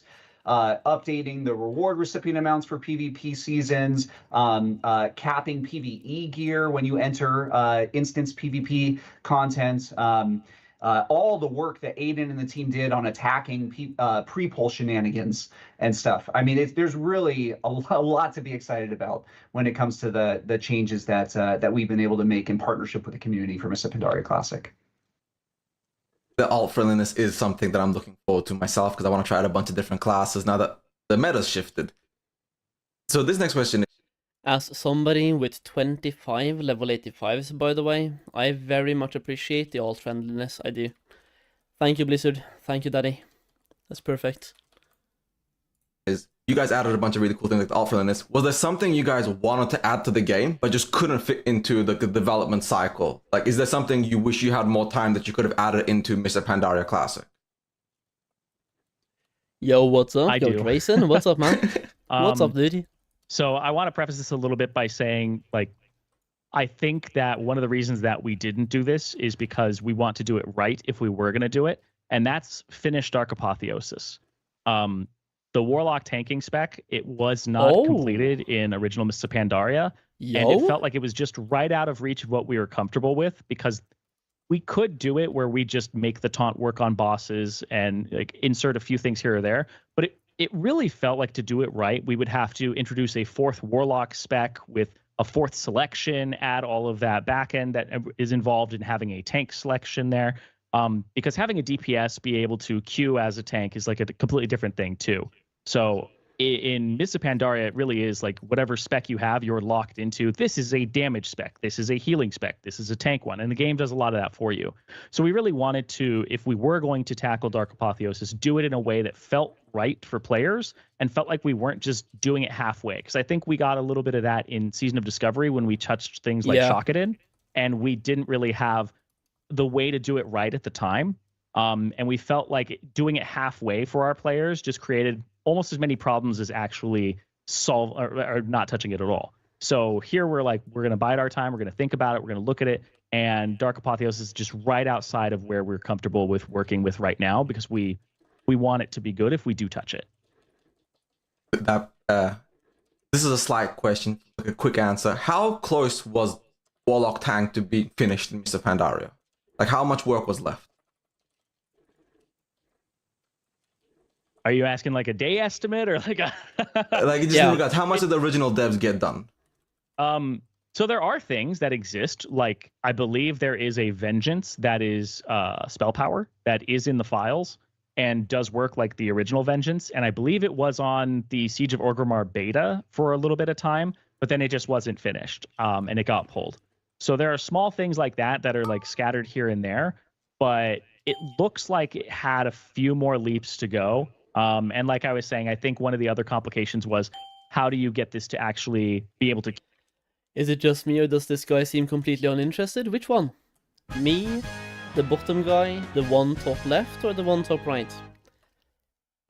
Queue as a tank or be considered a tank when you are in Dark Apotheosis, aside from doing like things in Cataclysm or before there where you have to script everything to be like, dude, treat definitely. this person specifically if they have this buff as a tank. Don't treat them as a DPS. So that, I think they were a bit of a ways off. I would say if they had actually dedicated like resources to it, it would have taken maybe 2 phases or a phase more to really get it to a place where they felt comfortable with it. I'm honestly not sure, because like I've been watching his streams. Really cool dude, like Ebonheart. I love Ebonheart. I'm not sure how hyped he is for Mists of Pandaria. He's a huge vanilla WoW Andy, right? And MOP Classic. What do you want to call it? A MOP Classic? No, not MOP. A vanilla WoW Classic plus Coper. I think that's the best name. He's like the biggest vanilla WoW Classic plus Cope Andy out there. I think he's way more interested in Classic Plus content, but right now it's like Mists of Pandaria is the current thing. But he's gonna play it, definitely. Will he be here for the long term? Does he care that much? I'm honestly not sure. And now that you bring it up, like, maybe he's not interested. I'm, once again, not sure. But I will say, the guy top left, he also looks very not interested. Like, he's just there. He's on the team. He's been on the team for a long while. I don't even think he plays the game, dude. Back in, like, the Cataclysm dev interview as well, he just seems like he has no idea. Either he has no idea, or he's just, like, just only working and nothing else. I don't know. The guy on the top right, he actually seems really interested. The only bad thing I have to say about the top right dude is he loves airplanes a little bit too much. Other than that, it seems pretty okay. But yeah, it looks like it's almost there, but it's, like I said, just right out of the comfort zone for us. That does make sense. So I only have time for 2 more questions left. The first one I'm going to ask is, have you guys got anything you'd like to share that I haven't asked about? It's a great question. I think, I mean, just in general, something I'm excited about that we haven't spent too much time talking about are just the extensive class changes and class balancing that the team has done. You know, just going a little bit more into it, the way that the class has changed over the life of Mists of Pandaria was substantial. I mean, very phase to phase and fairly often, to the point that when we looked at that 5.4.8 patch, some of the classes in 5.4.8 because the original team developed 548 in such close proximity to the very first Warlords of Draenor patch, they actually left some of the classes in a slightly unfinished state and then didn't quite make those changes until the very beginning of Warlords of Draenor, again, because they were so close to it. But it meant that for us, if we had left everything in that 548 state, some of the classes definitely would have felt unsatisfied or unsatisfying to play. And we really want there to be no bad choice. We want every class to feel fun through the life of the expansion. Some players might be surprised that we did things like buff Warlocks at the very beginning of MOP Classic because they know what Warlocks play like at the very end. But shaking up that meta, I hope that we've given an indication of our commitment to continue to monitor these classes over the life of the expansion. And we have already gotten way far in advance knowledge of what we plan to do for some of these classes as the phases continue to really continue to keep them in a great spot throughout the life of Mists of Pandaria Classic. I'm very excited for that. There's a whole bunch of classes that I want to try as a result. The same, I'm there on you. So the very last question I have is, I know you guys can't say much about this, but Classic Plus, there's been a lot of teasers, a lot of conversation. There we go. Is there any event we can look forward to? Anything you guys can share at all about that? He had to get one in, dude. Yeah, I think, Season of Discovery was an incredible experience for us. I love how much we learned from it. I love how much we just got to play alongside the community in it throughout that experience. I think that we're always discussing what is on the horizon and where the team's ambitions lie. I think that even though we talk about being a smaller team perhaps, but we have a lot of great partners in the greater World of Warcraft development team that make us feel mighty, and our ambition is mighty. We are super focused on Mists of Pandaria Classic right now and delivering a phenomenal expansion to players throughout the life of it.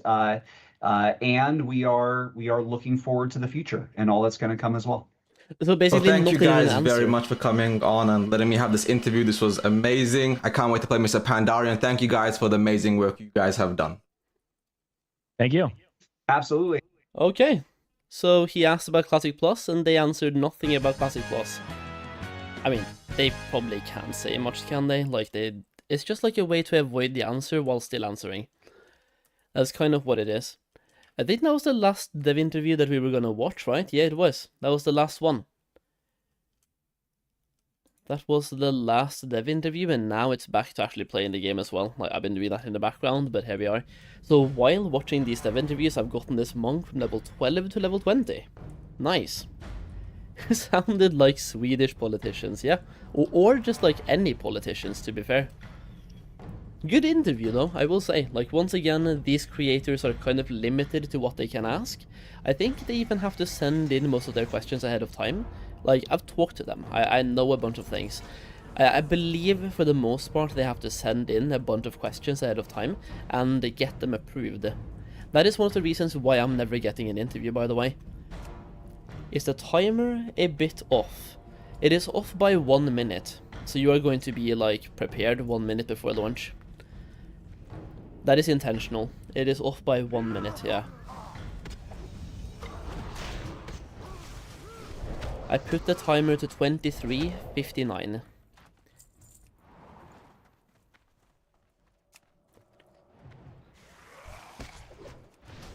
Oh yeah, there's a delay. There's a slight delay on YouTube, by the way, Diego. That's why you might realize another delay as well. I think there's a 1 or 2 minute delay on YouTube compared to Twitch. So on YouTube, the timer is going to be even more off than it is, actually. Do you understand Finnish at all, Solheim? Feels like alien language. I do understand some Finnish. I do. Not much. But there are a couple of phrases that I know. But for the most part, you are correct. It's a Moonman alien language. To me, at least. I just don't understand. But then again, I only really understand Norwegian, English, and Spanish, and to a certain degree Danish and Swedish.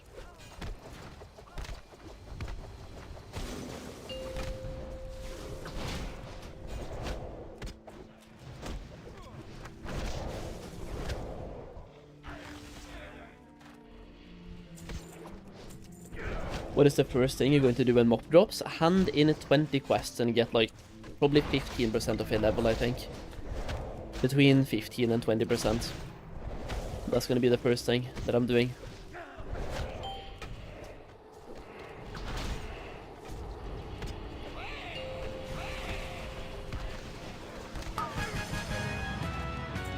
And there we go. That's gonna be this monk, probably level 21, I assume. And I haven't even done my quest yet because I leveled up inside the dungeon. Either way, that's fine. I'm just gonna hand this shit in, get my stuff, leave. Let's just see. Almost 21. Not exactly 21. That's fine. Also, I was gonna check out if I can order a pizza. I was gonna do that earlier, but let's just see when do they stop delivering? It's 21:30. Does that mean that I have time? Can I do it now? Delivery 21:30. I think that's the last time that I can order, though, for it. In that case, that's fine. Get me away from Belly Grub.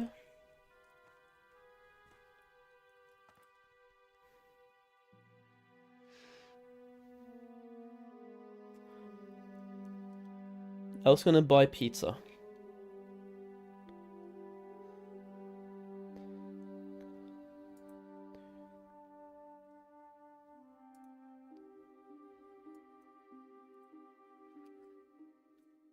I haven't had pizza, like restaurant pizza, in 4 months, so I think it's about time to get one. I basically save them up for launch. I try to get like 1 per month, but if I like save them up right now, we can have 2. I'm gonna order 2, by the way, just because I'm getting 1 for free, so I'll take 2. That way we have food today, we have food tomorrow. I'm just gonna like save the food as much as I can.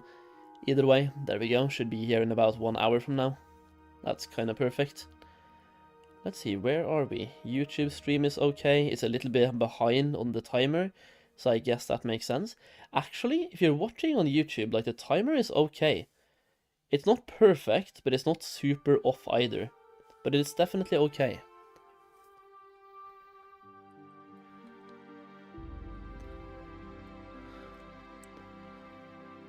Just gotta pay a little bit of attention right now to when the pizza arrives, and that's it.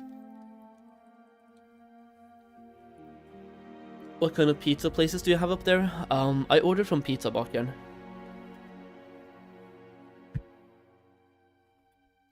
It's not my favorite, but it's the only one doing deliveries, and yeah, it's the only one doing deliveries, and their pizzas are okay.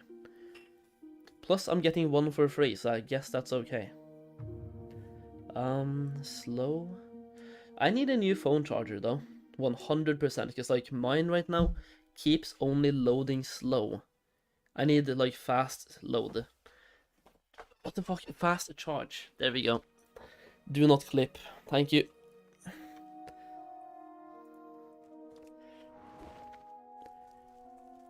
Send in pilgrimage, do our quest, do the daily. Pizza Bakern? Yeah, I mean, it's okay. It's not the best pizza, but it's pretty okay for the price. And especially when you get 1 for free. The Twitch ads going wild, I know. Like, I've tried to set them to as low as I can. Not much more that I can do. I'm sorry. It's just the way Twitch is, I think.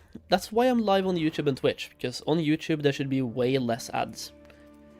Meanwhile, Twitch usually has a better viewer experience. Except for the ads, right? But except for the ads, yeah, I think Twitch is better. But the ads are a little bit intrusive sometimes. Both professions done on the Hunter. What do I do now for 40 minutes? What do you mean 40 minutes? What are you doing at 10? I saw your latest video. Is it true you can't level profs in old zones? Wait, what? No. You should be able to. I cannot confirm. But you should be able to get it in Pandaria. But if you can't, I gave you some options on how to get to Pandaria. But according to the beta, we should be able to do it in Stormwind now. Sleep? Wait, you're going to sleep at 10. You're going to bed before launch. Wait, was that the plan? That's weird. Actually watching on YouTube but chat on Twitch, lovely. I have both chats up, so I can watch both.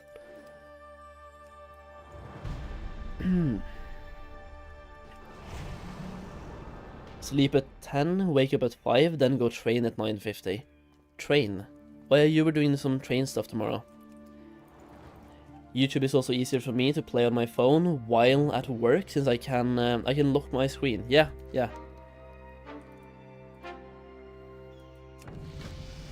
Buffheim, you are Norwegian, yeah? Yeah.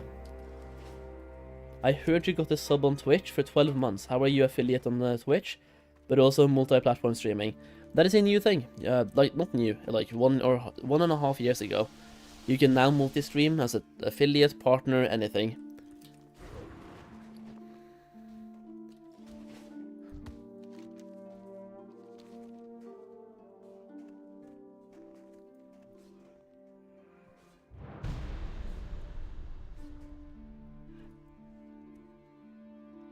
He likes trains, just like the guy that likes planes. Yep. Oh man, dude. Is 230k gold enough to make money from 10 scribes in MOP, you think? Oh yeah. Especially if you farm a little bit yourself, but with 230k, you'll be fine anyway. The thing is, you don't need that much gold to start the daily cooldown, but you do need gold to skill up to make the cards. That is the only thing that takes time and /or gold. But with 230k divided by 10 characters, that is 23k each, you will be more than fine. The only rule with multi-streaming is that you can't merge the chats on stream. Yeah, I think so as well. It's that, plus I believe they limit the amount of platforms you can multi-stream to, but I'm not sure. But you can definitely multi-stream to at least one more platform.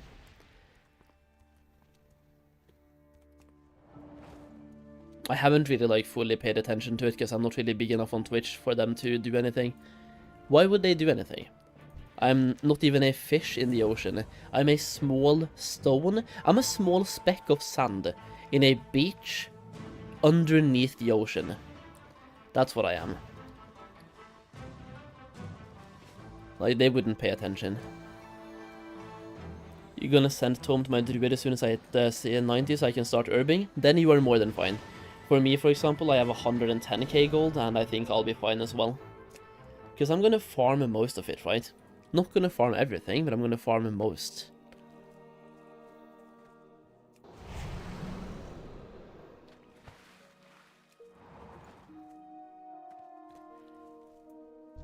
Look at Discord. Do I really want to?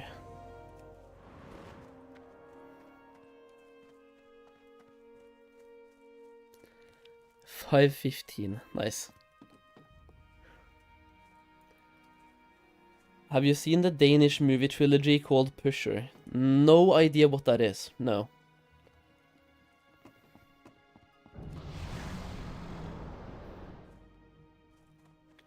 Also, I'm level 21 now, so I should technically go to Duskwood, right? I think we're just gonna, like, level a bit here, boys, because, like, what else am I gonna do for 3 hours, or almost 3 hours? There's nothing else to do, really, than just level up a character. Unless I've forgotten something, so please feel free to remind me. What have I been doing? And what may I have forgotten? Because I think we're fine. We even got some unborn Valkyries yesterday, so, like, we're chilling. We got 3 unborn Valkyries, we got the Emerald Whelpling, or whatever the name is, Emerald Proto-Whelp, right? Got that one yesterday. Have the professions set up, pre-quested on 6 characters. They have Darkmoon Fair buff, they're parked. I think we're good. You need to make gold, i.e. mine in Uldum for 3 hours. Don't leave money on the table. No. That is not happening. In that case, I would rather level the monk so I can have another passive gold-making character later in the expansion. That is basically what the monk is, by the way.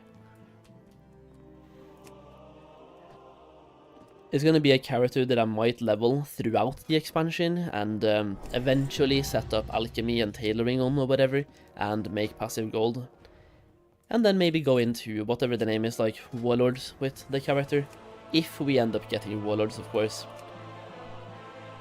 That is a very not quick TLDR of the plan.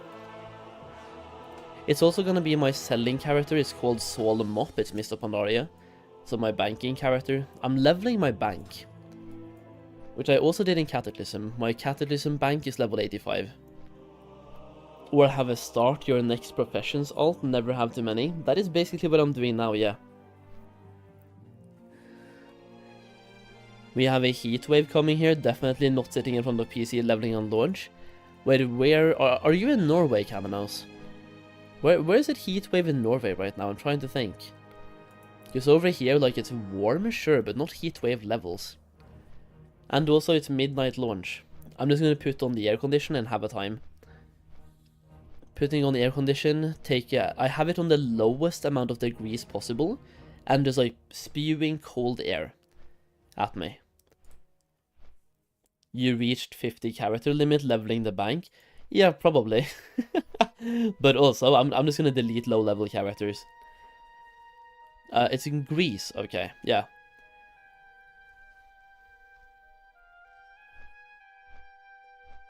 What was I gonna say? Yeah, no, I have 26. I counted 25, but I forgot that I have one more level 85 on a lower population server.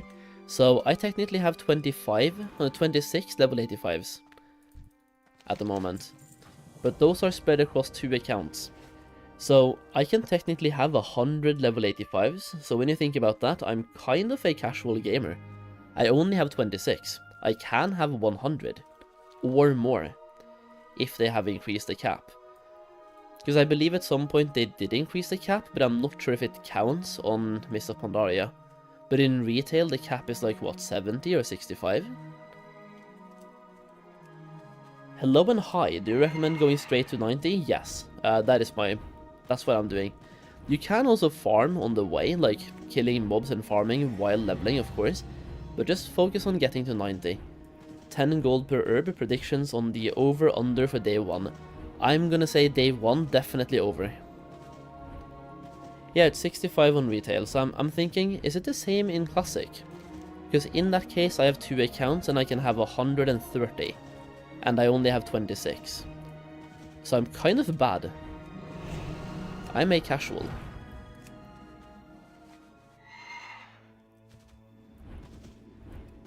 They increased it by 5 every time a new class came? Huh. But Drag 3 added 5? Yeah, but in that case, don't we have 60 now in Mists of Pandaria? Because 5 with DK, 5 with Monk, and 5 with Drag 3 eventually.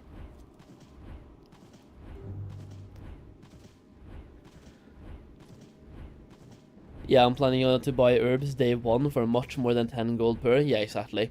It is going to be way more. I need to go to the gym in the morning, and a run before grind might be time for me to go to bed now so I can get up early. Yeah. I've already been to the gym today, so I'm kind of happy about that, but I was planning to sleep afterwards. I took way too much caffeine at the gym, so I couldn't sleep. So here we are, planning to do 24 hours afterwards when having a gym session, and I've already been up for 9.5 hours. So let's just say the 24-hour grind session at launch could be very fucking rough. Could end up being very rough.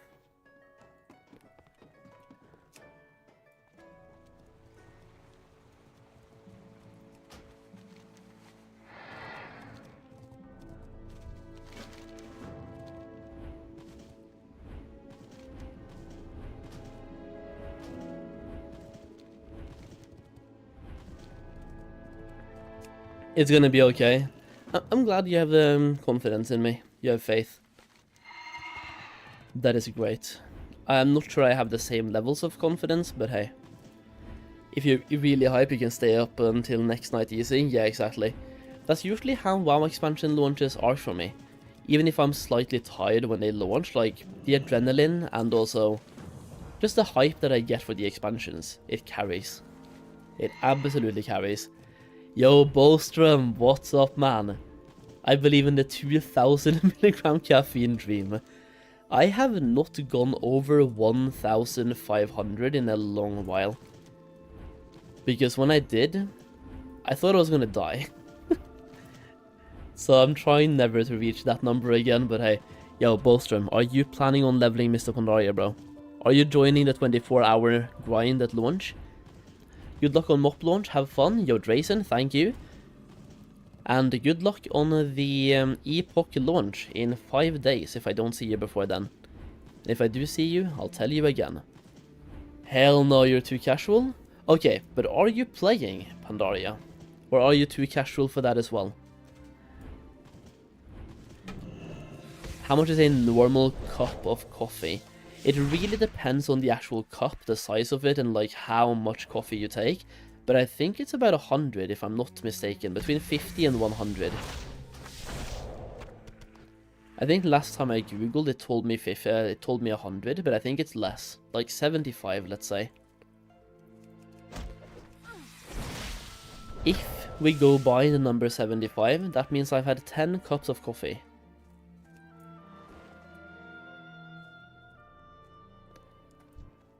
I'm going slow this time, even as an alcoholic. Might avoid the WoW burnout. Hell yeah. If you can avoid the WoW burnout, that is kind of lovely. I have never been able to, probably won't be able to now either, but hey. Hva skjer, min venn? Yo, Doxter, how are you doing, dude? Are you hyped for the launch? And what's up? Been a hot minute, huh? I'm just out here leveling a character right now. We have 2.5 hours to kill before the launch. Waiting on pizza to arrive as well. Have 16 alchemists, but decided to go druid miner for the first 2 to 3 days only. Might be a good choice, yeah. I'm doing basically the same. I have 20 alchemists and 10 scribes and 8 tailors. And we'll see if I can actually level all of them up before I get burnt out. Not too sure if I'll be playing Mists of Pandaria. Come on, man. Why? But okay, but what are you playing instead? Because like for me, I don't really have anything else to play. Sure, I could play Fresh, but then I would burn out before TBC. So for me, it's a good way to just avoid burnout in other versions as well. And retail, like I'm not gonna no-life retail right now. I'm gonna play 11.2, but I'm not gonna no-life. Retail for me is like I no-life when an expansion comes out, and then I try out every single patch. I thought my 4 alchemists were a lot, yeah. Have you seen my spreadsheet? I'm gonna have a video about this coming out later, but this right here is my spreadsheet. If I take... I'm not gonna take away the timer, you can still see. These are my professions. Actually, if I put it more to the right side, not this. If I put the screenshot more over here, you can see everything, basically, right? Yeah. Those are the professions that I have on the characters that I have at the moment. Engineer, tailor, herbalism, mining. There's one that is not on there as well, by the way, on the spreadsheet, just because it's a secret character. Alchemy, alchemy, alchemy, alchemy. Way too much alchemy and more alchemy.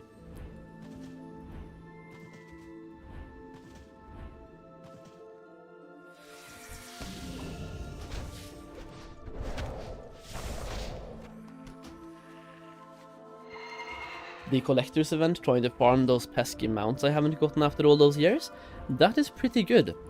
Even me, as somebody who doesn't really play retail at the moment, I was considering doing the same. If it wasn't for Mists of Pandaria, I would be doing the same. Because that buff sounds insane, and I really wish, I hope it comes back for an extended time later. For anyone who can't play now. It's a really good buff to have, like, make that come into the game the way time walking is. So, for example, 1 week every month we have that buff. That would be lovely. The last week of every month, for example. It could be a great way for Blizzard to get more subs as well, having that buff every single month for 1 week. That way, everyone would be, like, enticed to sub for 1 month, just for that week. Then no mount would be special. Who the fuck cares? I'm gonna say something like Asmongold has said here. The people that have had those mounts, like for example Invincible from Ice Crown Citadel, they've had the ability to think, this mount is super special for so long. The people that want it now, they just want it. People don't want to do the same dungeon or raid 10,000 times for a mount, they just want to get the mount at this point. And also, even with the bounty buff, the mounts are still special. You're not getting mounts in heaps and buckets, man. They still have a pretty low drop chance. There are some amounts, even with this buff, that has less than 1% drop chance. Not just some, quite a few, that still have less than 1% chance to drop. So I beg to differ. I still think a lot of mounts are special.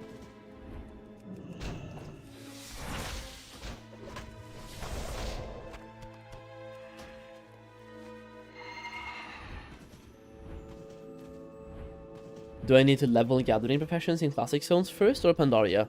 You can go straight to Pandaria. Did they not made every mount drop chance to 5%? You can check out Wowhead, they have a post about this. They have multiple posts. I'm just not gonna bother reading through them. It's retail. We are here for MOP. Yeah, we're moppers.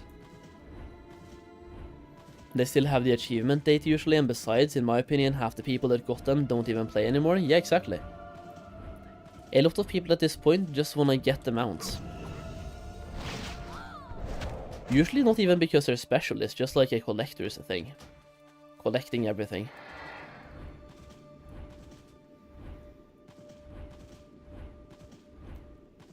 And it does feel good when a mount is rare and you finally get it. It definitely feels good.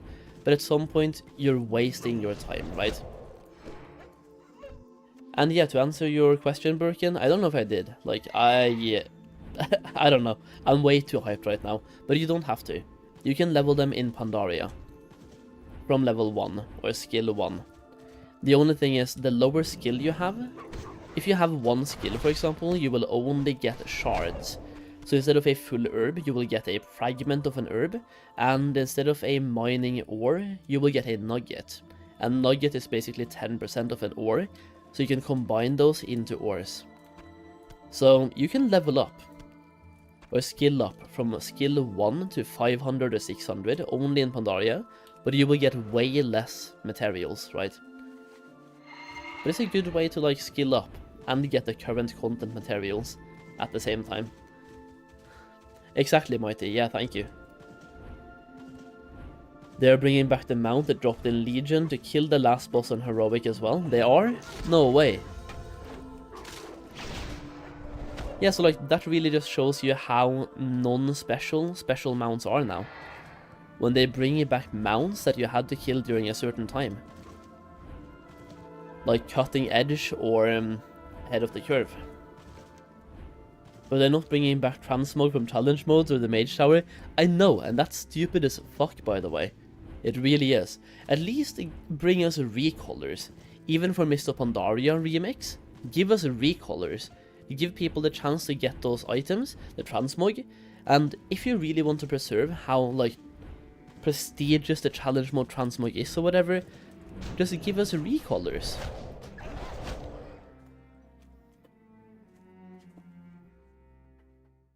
Oh, the pizza is here.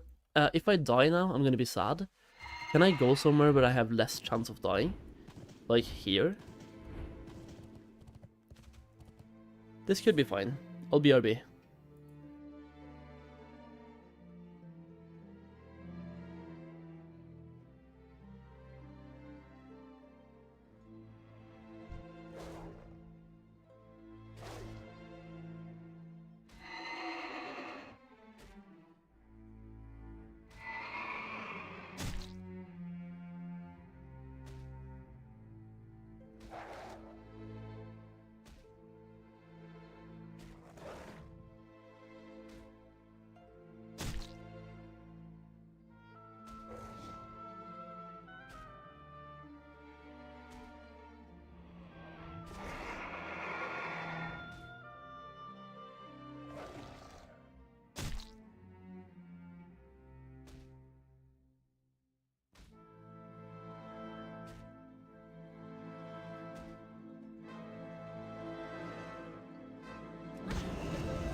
Dude, what the fuck?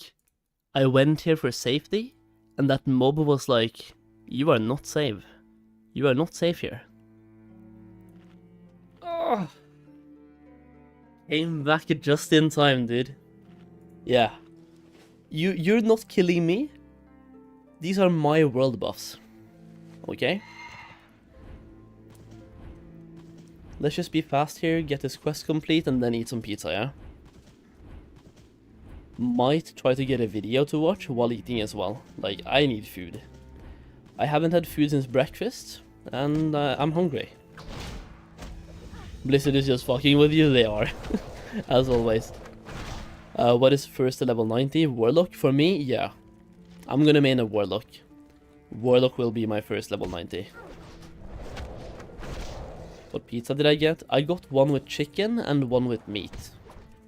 Just because I got one for free when buying one, so I had to buy two. I didn't have to, but like, it was free. So I'm gonna try to save the meat one for tomorrow and have the chicken one today.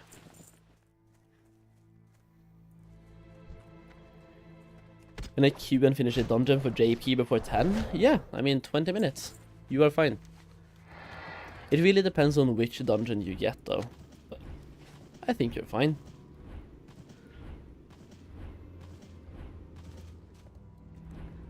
So you guys are telling me that mob right there started attacking me right as I went AFK, huh?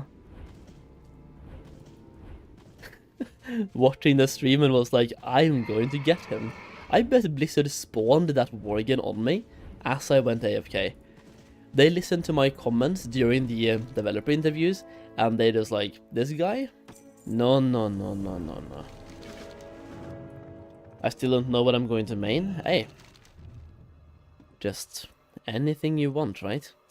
Whichever class speaks to you the most. Could easily be in clips, yeah. Okay, so you're telling me this monk right here could get to level 23 as well. Exactly the same as the other monk. That would be perfect. Then I can start leveling both at the same time by soloing dungeons and healing myself. Easy.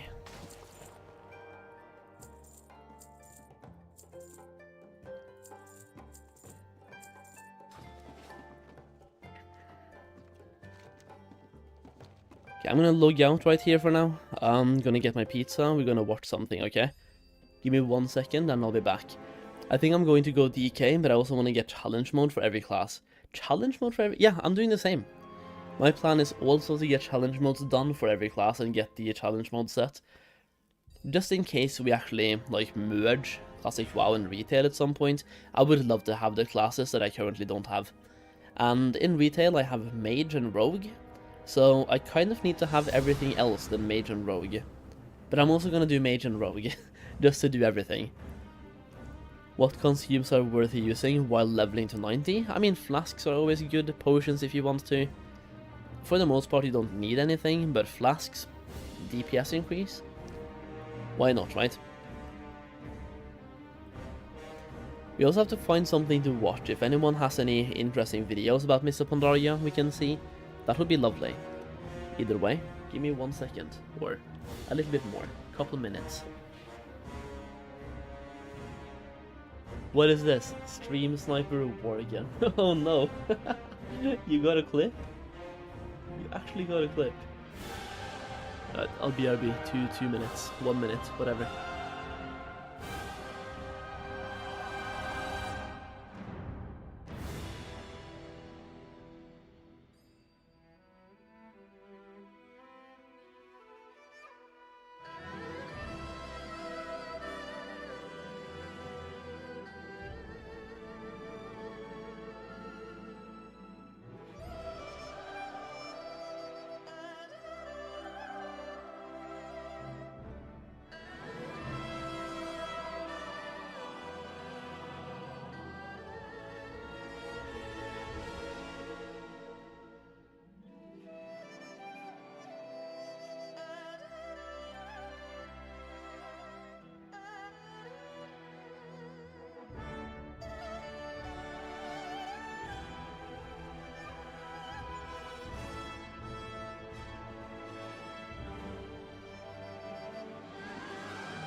Good morning, evening, or afternoon, everybody. Today, I'm going to be showing you my exact plans for what I plan to do on MOP launch later today. So I'm starting off by acquiring my Darkmoon Fair buff. You would have had to get this on Saturday, so it's a little weird timing to show you this in hindsight. However, what you can do is go and get at least 18 of the 20 Tolbarad quests and have them completed. So I'm going to log this character off at the Tolbarad base camp and just have it sitting there ready to go, so then the moment I log in, I can turn in all of these quests. I will even copy this character over to the beta right now and show you the exact XP that this little trick is going to yield us, so you can decide whether or not you want to do it yourself or not. Then once we're over in Pandalands, I am going to just honestly blast through the quests, do the main story, because that gives you rep as well as it levels you up. There are a few methods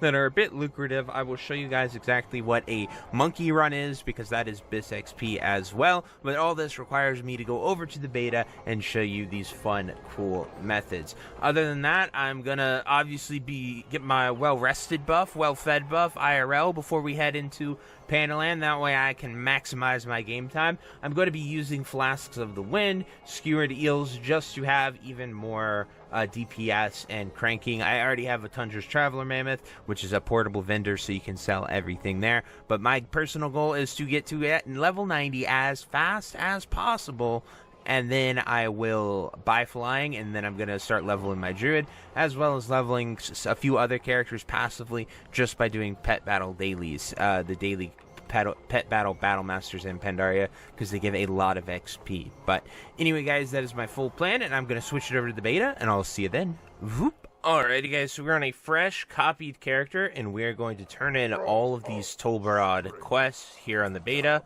They are giving 83k XP per turn-in, which is really good, as well as 9 gold per if you are truly down bad with the gold. And then the important thing is all the ones that you have at the peninsula, so you don't actually have to go across the bridge and worry about the battle. You could turn them into this guy right here. Obviously, I don't have my add-ons or weak wars set up for the beta, so we have to manually click and turn in every single quest here. But if you have an auto-completer, this will not be as bad. You'll just be able to very quickly turn them all in and move on with whatever you are planning on doing next. But it is just a good chunk of XP. This is me turning in 20. I didn't do Molten Front because I don't have it unlocked, but it gives me 13% of my level, as you can see. So my plan is to go and do that. Then I'm going to go to Org right away, and we will see that the quest instantly procs to go to Nazgrim. So we will then go here. You have a little cutscene there. Then you fly all the way out there to a Zeppelin just off the coast of Durotar. It's like out here. You fly there and you head straight to Pandaria. But if you don't have pre-quest done, I would recommend just logging out at either Gromosh Hold for that, or if you are Alliance, logging off at Stormwind Keep. That way you are ready to go the moment the server turns on. Historically, they say 6 p.m., but like from TBC launch to Wrath of the Lich King launch, it's like 5 to 10 minutes earlier.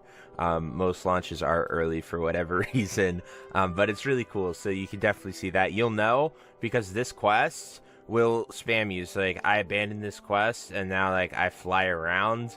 I think when you change areas, it re-pops up. So anytime your area changes, the quest re-pops up. So this quest spams you if you remove it and stuff. So that's a little thing to know. Next, I'm going to show you monkey runs in case you want an alternative to questing. This is one of the only methods that are still viable and really good for leveling in Pandaria. So I will see you then. Whoop. As you guys can see, monkey runs are quite popular. A lot of people here on the beta just testing their runs, getting ready for it, and enjoying it. But you go to Storm Stout Brewery. The entrance is right here, as you can see. Just look for the meeting stone. You can actually run right here You just start in the Jade Forest, whether you're Alliance or Horde, you run all the way down, go to the bridge for Valley of Four Winds, and follow the entire path straight to the Storm Stout Brewery. Now, what makes this super OP is that it is the highest XP per hour that you can get off the rip. Most mob farms have been nerfed. This has yet to be nerfed. You have to kill these 5 Hosen monkeys, which can be a little hard to do solo, but what you want to make sure you do is you are going to kill the Aqua Dancers. This gimps your XP, but it makes the Hosen much easier to kill, and then you're just going to fight them until they die. So in the same room up ahead, you're going to do that with the fire spirits and kill them. So I will see you when we get there. Voop. Alrighty, so for the fire room, you can actually kill the fiery tricksters. So you want to kill the ones that are shooting the fire to the mobs. You can kill them beforehand, but as you can see, we've done that, and now all 3 of them are here. This is probably the hardest pull of the monkey run. Depending on your class, actually killing the monkeys might be harder. They are CCable, so you can use your stuns, pretty much anything that you need. We're going to now kill these 3. I just wanted to show you the fire stuff, how to do it, what you can sort of accomplish, and cool little tricks and tips for it. As you can see, I'm not in too much peril right now. We are able to maintain our health and finish up these brawlers here. Like I said, if you're a geared tank, Monk is really the only one that struggles on. Warriors, you can come in here and kill these at full HP to get the most XP per hour if you truly want to. I have a tracker down below, so you'll see the actual monkey run and what to do next. So I will finish these up, and I will see you then. Whoop. Alrighty, so after dispatching those monkeys right there, you're going to come up here. You want to make sure to not hit these sleepy Hosens, and you do not want to hit the brew, because the brew explodes and kills them. Your counter should be at 5. I messed up and killed an extra monkey in a failed pull, but your counter should be at 5. You do not want to pull these ones right here, but what you do want to do is pull the ones in the back, and you want to pull as many party animals as you can, because this is the entire point and why it is called a monkey run. You want to dodge the barrels in the middle for 2 reasons. 1, they do a lot of damage. That is how I died. And 2, they do damage to the monkeys, which causes you to take an XP loss. So once you have them all, you just sort of do whatever AoE you have, AoE them down. It can be pretty brutal depending on your class. We are going to stun them, and as Monk, you just sort of spin here and do this. When you get to that magical 40 number, that is when all of them are going to start to die. And so we want to try your very best to kill them all at the same time for the XP. So we are now at the 40 number, rapidly approaching, and now they run. And then you want to make sure you're out of this room before the boss spawns, because if the boss spawns and you hit him, you're going to be locked in it.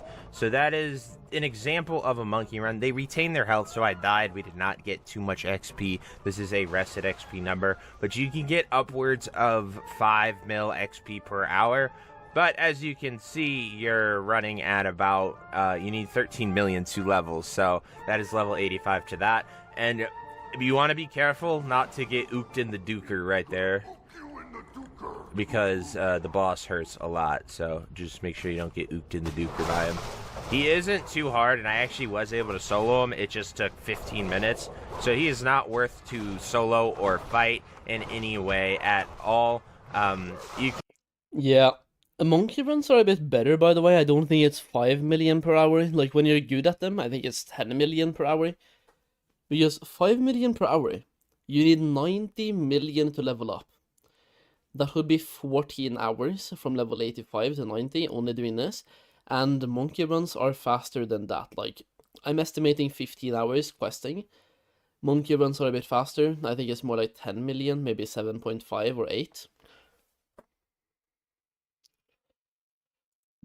Either way, food is consumed. He's just gonna show more about the monkey runs here, and I am not doing monkey runs. Like, you know you've been on a cut when previously I could do the whole pizza in one sitting, and now I ate half of it. And I am completely full, dude. I am so full. And Kia, yeah, it should be possible on a mage, but you really want to try it out before launch on the beta. If you haven't been practicing, I would say just keep questing. It's probably the like safest option. Am I from Norway? I'm from Norway, yeah. Indeed. Let me get the YouTube chat up as well. Am I ready? Yes, I mean, I'm as ready as I can be. Am I really super ready? Not really. Lofoten? Oh no. Oh no. Haven't been practicing? Yeah, in that case, I would just be questing. I'm fully geared feral in Dragon Soul Heroics for 01. Do you think I can do monkey runs on feral kitty, or do I have to swap the Guardian? I think Guardian. I think you really want to be Guardian if you're doing it here. Tank spec is way easier. Now, somebody here said, I don't know who it was, but somebody said that the Darkman Fear buff actually went away for them. So I'm gonna log into one of my characters with the Darkman Fear buff and see if that's right. This guy I'm not gonna log into because I'm going to save every single second of the buff if I have it. But this guy as well has the buff. So if the buff has gone away, it should be away on this guy. Then I'm gonna be sad. No, I have it. If you lost it, you did it incorrectly. You had to use the carousel, not the top hat. That's important, number one. And then you have to not die and you have to log out. If you lost it, you either died or the timer went out, or you use the top hat.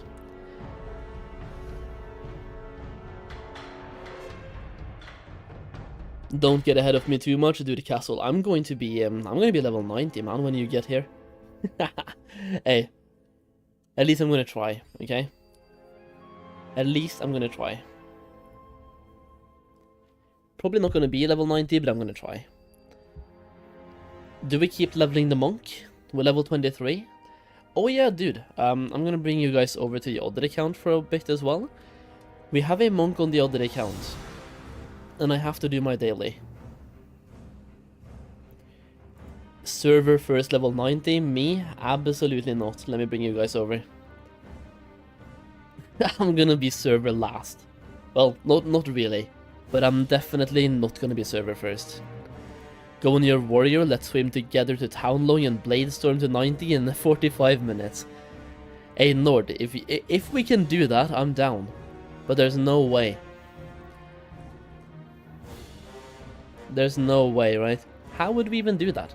Bladestorm in 45 minutes. I still don't understand what the fuck you mean.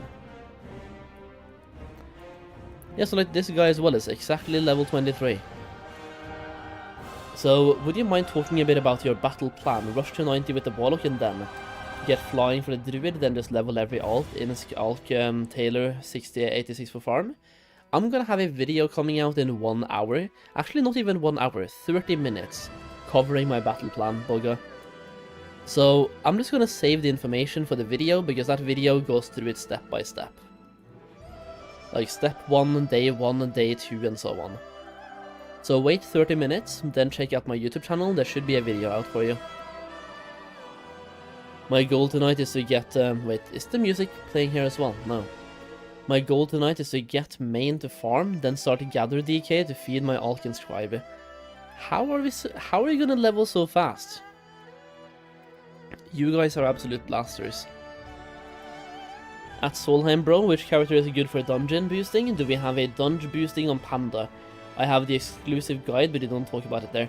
Yeah, we're gonna have to try things out in the actual game instead of like thinking about it, but I mean, any tank will be able to boost. And if you ask me, Monk is probably gonna be the best, just because of the speed boost that they have. They can boost way faster than anything else, but any tank should be able to boost, theoretically. But it's one of those things that boosting isn't really super popular until the expansion is out anyway, and has been out for at least a couple of weeks or something like that, right? Which is why talking about it now and trying to like think about boosting right now is not really the best thing. if you're gonna boost at the start, boost challenge modes. Get good at your class, get a group of friends, and boost challenge modes.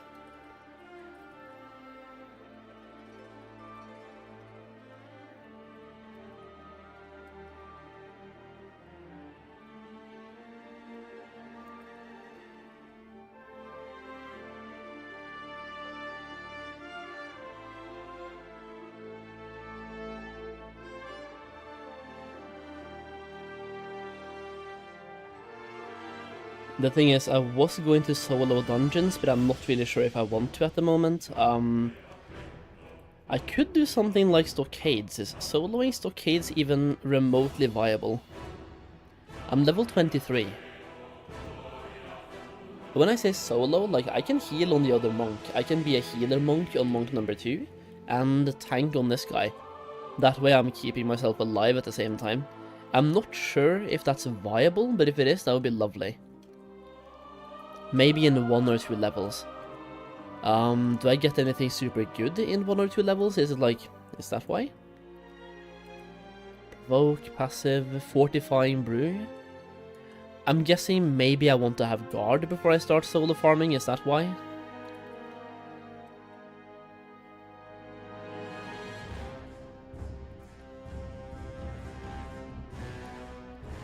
The mobs are 24 to 26, aren't they? 26 is a sweet spot for soloing stuff. Okay, but what if I'm duoing on 2 accounts at the same time? The experience is split in 2, but still, that's not too bad. And, yeah, like 2 people at the same time. The question is, when can you get dual spec? Do you still have to be level 30? Do I have a guide about pre-quests to get level 90 fast? I personally don't, but I think RXP has. If you use this link right here, buy the Pandarian guide from Rested XP, I believe they have a pre-questing guide as well, that you get for free. You might even just download the free version and still get the pre-questing guide. I'm not sure. It's level 30 for dual talent? Ah, damn it, really? Okay, that kinda sucks. Because in that case, like, my other monk is DPS at the moment and level 23. In that case, I'm going to go and level the other monk, actually, instead of this guy. Bear with me.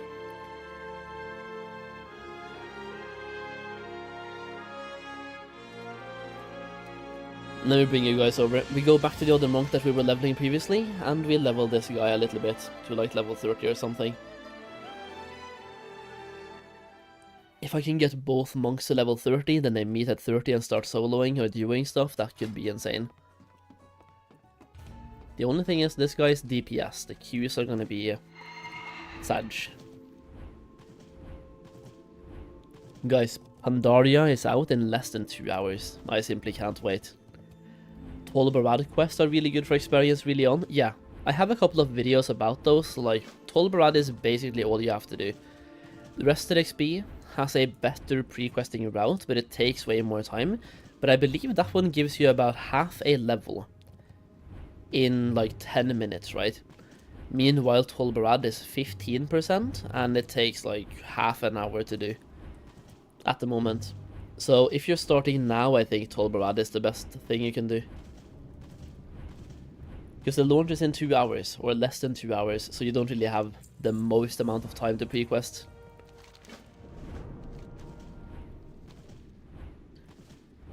How long does Tolbarad take? Probably like 10 minutes. No, more than half an hour.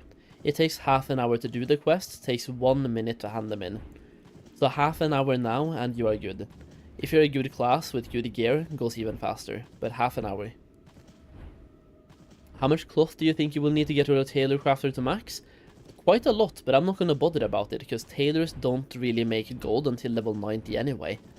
I'm just gonna get my tailoring to the skill requirement to start doing daily cooldown crafts. That's it. Nothing else. Only start pumping out cooldown crafts.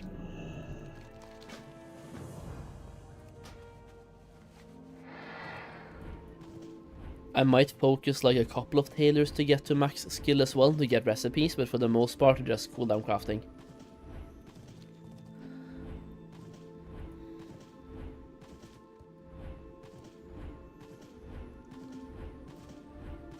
how good would questing be the first level in Twilight Highlands be if there's too many people in Pandaria? Those quests give way less experience. We're talking way less. I believe one of those quests gives about 80,000 experience.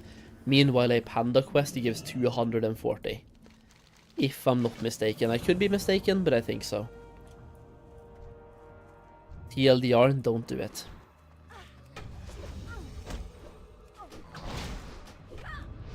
Why was one of them grey? We need to do the whole campaign in MOP at least once. Why? Is that a question or a statement? Because it was written as a statement with a question mark. I mean, I'm doing it anyway, but I'm wondering if we actually have to. That's a question. I don't think we have to. Like, if you're asking me, I'm not a super duper, like, expert at this, but I don't think so. There's a reason why a bunch of people are doing monkey runs. The only level bracket where you really want to quest is level 89 plus. When you are, did I say 89 plus? 88 plus. Town Long could be smart to quest in, but the only zone you really want to quest in is Dread Wastes. Or the Reputation, right? Yeah, like Town Long and Dread Waste. You don't really have to do Town Long either, but it's definitely smart. And Dread Waste you really like have to prioritize. It's too good, plus the rep is really nice. But Town Long as well, you kinda have to. How fast do I expect the first 90? I mean, based on what I'm reading in the chat and in the comments, I'm expecting less than 1 hour, but I don't really know how. I just hear that secret speed levelers have insane strategies that I don't understand. Because I was thinking day 1 is good, and then anything under 10 hours is also really good. But now I'm hearing sub 1 hour, so I'm just like, what the fuck are you guys doing? Meanwhile me, I have a goal of 15 hours, that's my goal. If I can do that, I'm happy. That is insane to me. That is 3 hours per level. I'm questing the entire way, might dungeon a bit as well. But for the most part, just questing. Sub 1 hour is insane. That's what I'm saying as well. I don't understand how. But apparently it's possible. And yeah. I have to see it. I need to see it being done. And then I'll believe. Dude, okay, somebody is speaking German again. Han ich etwa nicht specken. I think spec has something to do about spec. That one makes sense. Everything else there was German to me. Also, why am I doing this dungeon? This dungeon absolutely sucks. Let me just go back to questing.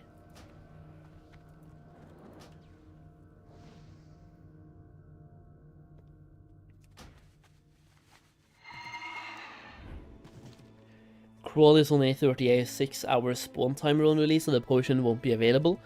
It should be, because all of them that are on a respawn timer should be there at launch. The respawn starts when they are killed, I think. I'm not sure, but I think so. Good luck, have fun with the launch, bro. Yo, thank you, son, thank you. Are you not joining Mists of Pandaria? It is your prime time. I understand if you don't want to mess up the memories, though. Would be cool to have somebody to do with the challenge modes with, because my plan is to do challenge modes on every single class. But I think we'll make it work. Yo, by the way, Zygor, are you on the same server as me? Because I believe challenge modes, we have to be on the same server, right? And I would love to do challenge modes with you, if you're doing it. It was the prime time, yeah, exactly. Exactly. I have faith. You're on Parwood? Perfect. There probably is some Giga Cheese with the elixir and some hyperspawn. Exactly, that's what I'm thinking too. Yeah. So whoever gets that elixir first, they can blast, man. They can absolutely blast. The Valkyrie is non-existent. I don't know. I got 3 of them yesterday in 10 minutes on Gehennas, the most popular server. That being said, I got 3 shitty ones. Let's see. Born Valkyrie. Well, actually, stat-wise, like Hage, I think is the best stats you can have. Then BB and then BB. But it's green, grey and white. But hey, I can just get a stone and upgrade.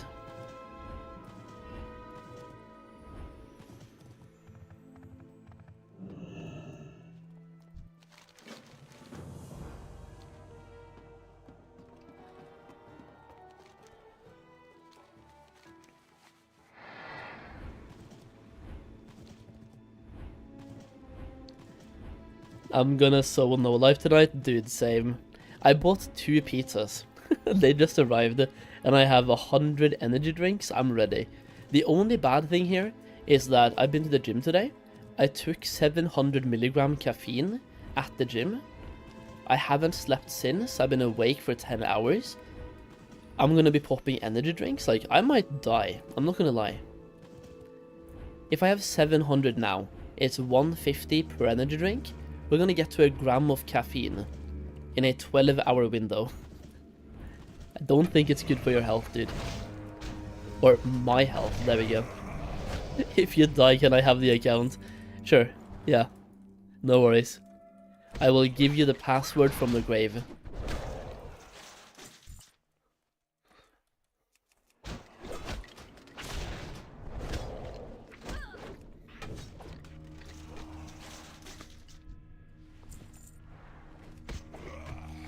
Wait, have they changed something about the quest here?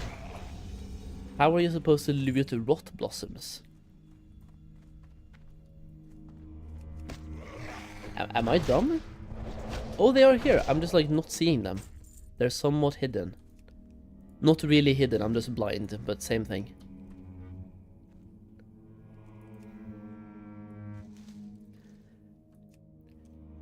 Solheim is gonna be vibrating in his chair. Yeah, exactly. How do you travel to MOP location when it starts? Is it a ship or dirigible? Well, I mean, when we watched the developer interviews, they loved talking about airplanes, so I'm guessing there's gonna be an airplane. But from jokes to reality, there's gonna be a quest that takes you onto a ship. So you just start in Orgrimmar or Stormwind, start the thing, and that's it. Do we have music? We are supposed to have music. There's just no music. Do you think going into MOP with pets level 23 is good enough? Oh yeah.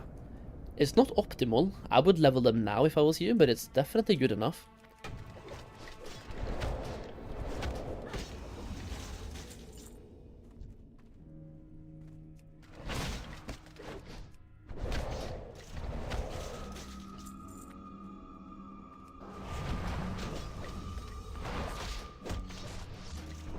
You get a quest, yeah. You get a quest in Orgrimmar or Stormwind, it takes you to a ship, and there we go. Now you are in Pandaria. I'm gonna go over here and do these 2 quests as well, while I'm here, and then we hand all of them in, get a huge chunk of experience, easy gains. Just logged into an alt and forgot to disable Leatrix. Bye-bye pet battle quest I had ready. Oh. Because it hands that shit in, right? Yeah, that sucks.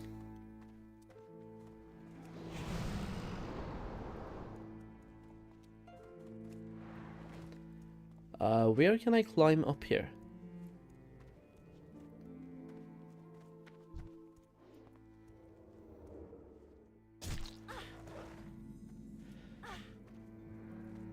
Yeah, I would say get them to level 25. There's many good leveling locations even right now for battle pets. Oh shit, I'm just gonna have to kill these, dude. They are doing way too much damage. I might honestly unironically die.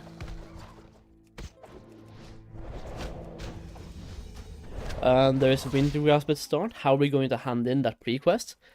If we look back at Wrath, TBC and Cataclysm, the expansion actually comes out like 5 minutes before it's supposed to. So chances are that happens again and the expansion comes out 5 minutes before midnight. In which case you hand in the quest at that point. And otherwise you cry, and cry, drink some wine, have some ice cream, take a shower, take a wank, come back and hand in the quests, and there we go.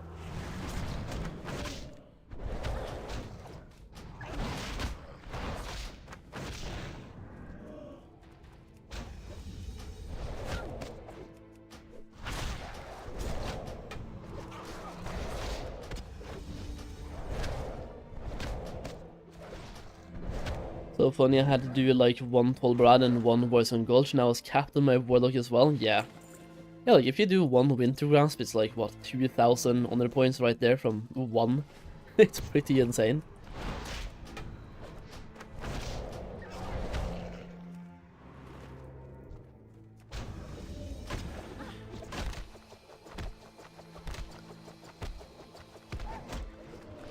Our Affliction Warlocks in Phase 1, I'm gonna be honest and say that I haven't looked into how they're doing after the class changes we have in the Classic compared to back in the day, but back in the day they were fantastic. Like, Warlocks in general, Destruction and Affliction, both really fun to play and very good. Just different playstyles.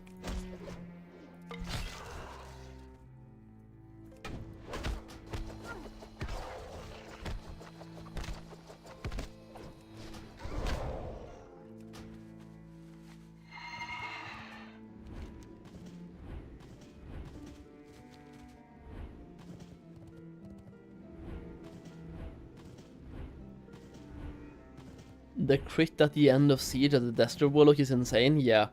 And with the legendary cloak and some good trinkets, like, Warlock was so fun to play back then. One of my best friends, he played a Warlock back then and he smashed, man. He was doing so much DPS. I played a Rogue. Rogues were also pretty good. And I kind of want to have a Rogue again for Siege. I'm gonna be a Warlock main, but Rogue? Reliving my experience as a Rogue sounds like a good idea. Because it was really fun. Can I learn Alchemy 525 to 600 only in Pandaria, or will Storm and Orgrimmar trainers work as well? Based on the beta, the capital city, aka Stormwind and Orgrimmar trainers should work, but cannot confirm. Combat Rogue is too good in Siege, yeah dude. Yo Dizzy, I think this time around we should rotate. Because you were a Warlock main back then, I was a Rogue main. This time you're gonna be a Rogue main, I'm gonna be a Lock main. Hell yeah, dude.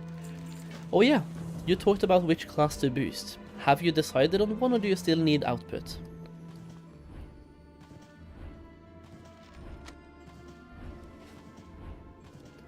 Still choosing what to boost. What did you have? Remind me what you already have. And I'll try to give some output.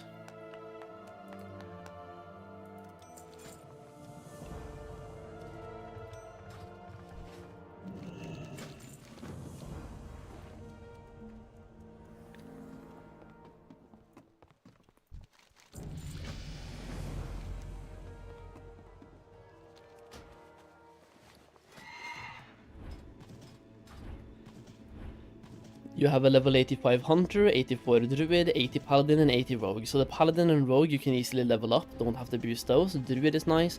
I would do, like, if looking at those classes, Warrior is insane, by the way. Like, Warriors are going to be fucking blasting, and Shamans. Warlock would be good for, like, nostalgia reasons if you want that as well. So, like, okay, Warlock for nostalgia, Warriors are insane, and Shamans are really good as well. Like, Enhancement Shamans are insane, and Elemental as well. Could be Challenge Mode best in slot. Maybe. Not sure about that one, but perhaps. Dwarf or Draenei for Shaman. If you want to puke whenever you play your character, go Draenei. Otherwise, go Dwarf.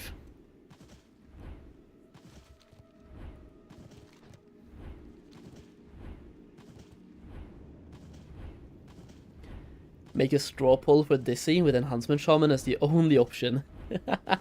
Only if you play as well, Bostrom. You know you want to. Join us. Join the dark side. Can you hear it? The dark side is calling. Think about this. Challenge modes. Me. Bostrom. Dizzy. And we also have Zygor. We have 4 out of 5. We could sell the challenge mode boosts eventually, boys. Huh? Draenei male. That's what I'm talking about. Puking.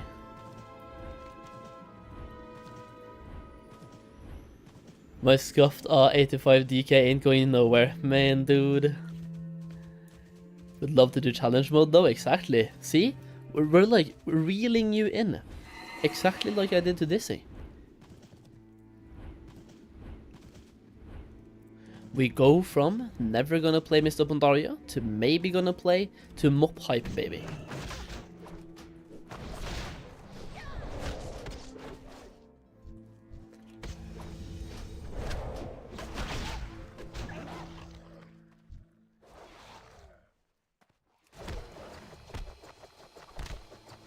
Oh yeah, you had a rogue as well, didn't you? In, I feel like in Wrath you played a rogue. Also, Warlock back then, you were a rogue.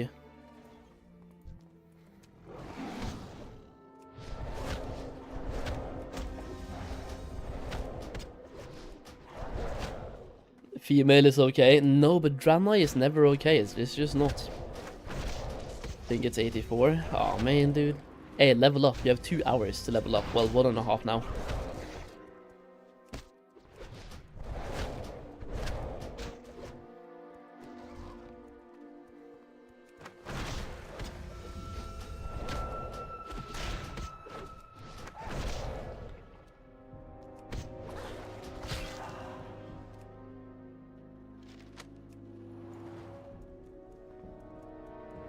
The Shaman CM gear looks dope as fuck. Yeah, dude. I'm gonna get a Shaman with the challenge modes. Well, like I've said, I'm gonna get one of every class. That is one of my biggie goals for this time around. Getting challenge modes done on every single class.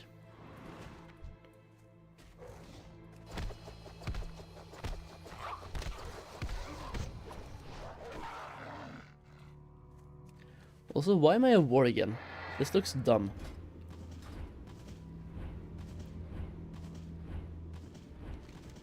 Wait, what do I still need here? One more Vilefang.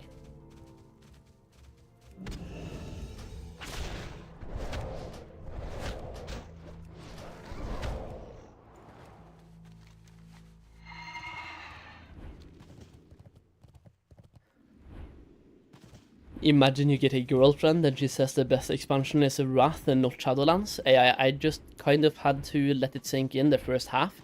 Imagining I had a girlfriend, I kind of stopped there.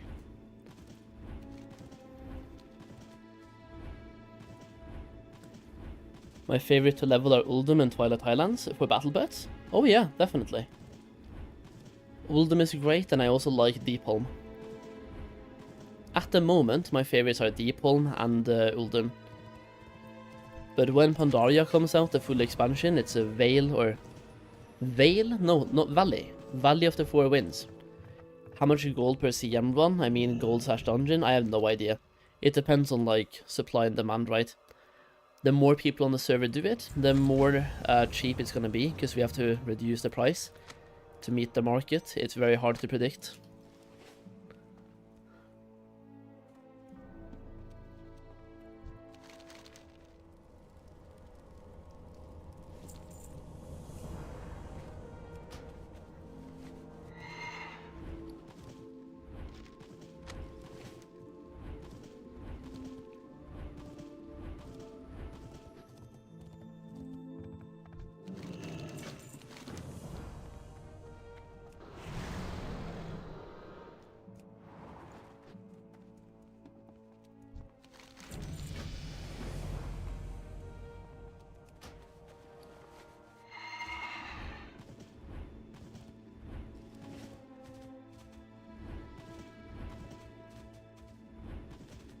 There we go, level 26. So I guess I can technically solo dungeons now that I have Guard and Expel.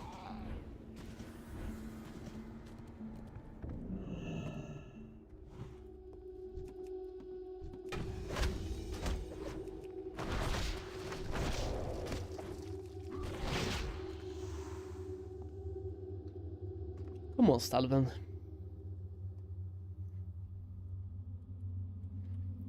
What is the best Horde server? In EU, Gehennas is very good. Not just very good, I think it's like the best by far.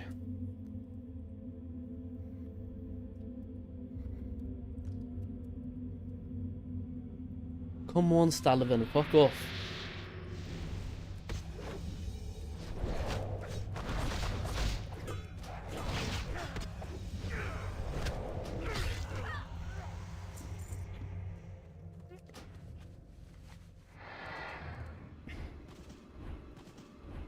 Did a happy quick build video today for Brewmasters on my YouTube. Hell yeah. Was planning on a shorter one, became a 45-minute deep dive. Hell yeah, dude. That is some good shit for the algorithm right there.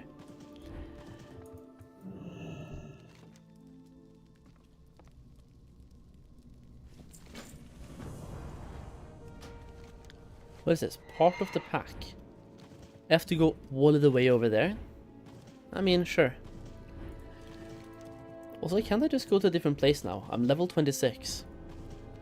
What level is Stranglethorn? 25. Do I have the quest for Stranglethorn? At the moment I don't. And I'm not gonna go to Stormwind to pick it up. Do I still play Turtle WoW? I haven't been online in quite a long while, but I haven't quit.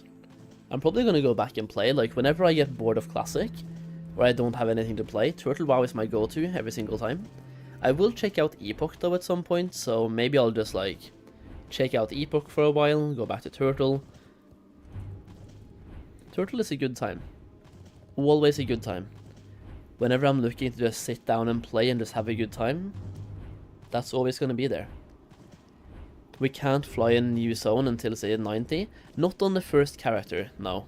But once you have one character at level 90, you can then buy flying for your alts. So your alts can fly at level 85, but not your main. Anyone having problem logging in? I can say there's probably a lot of people right now. Probably gonna be a lot of people that are currently trying to log in. It's 1.5 hours until launch, right?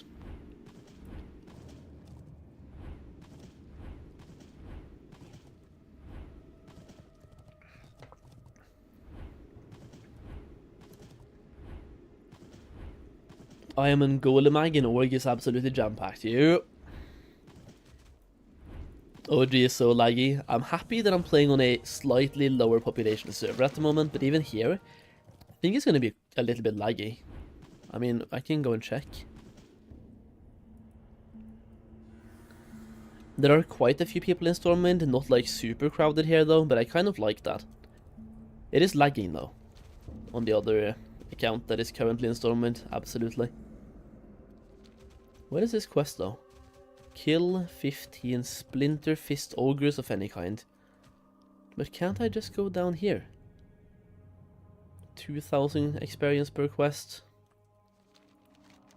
2.9, but that is with the boost. Ah, whatever. Let's continue leveling my AoE priest while waiting for the launch. Exactly, dude. Yeah, like, that's what I'm doing as well. Just killing time, waiting for launch. At the moment, there's not much more to do, right? I've done all of the prep, at least the prep that I can think about, and now it's all about waiting. Waiting for the launch.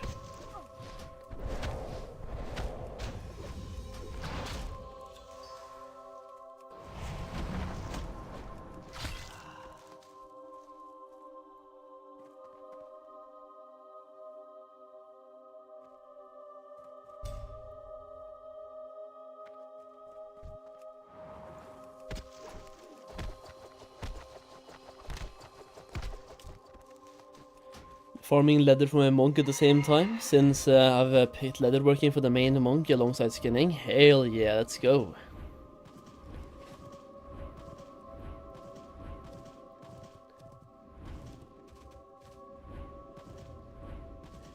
So guys, what are you, if you had to pick one thing, what are you mostly looking forward to about Mists of Pandaria? If you only had to pick one. For me, it's gonna be challenge modes. I'm not gonna lie. To me, like, challenge modes are huge. I can't wait. It's a little bit of everything, but definitely challenge mode is number one. I think Throne of Thunder and Siege of Orgrimmar is a solid number 2 and 3, but challenge mode is number 1. TOT, yeah, TOT is a strong pick, absolutely.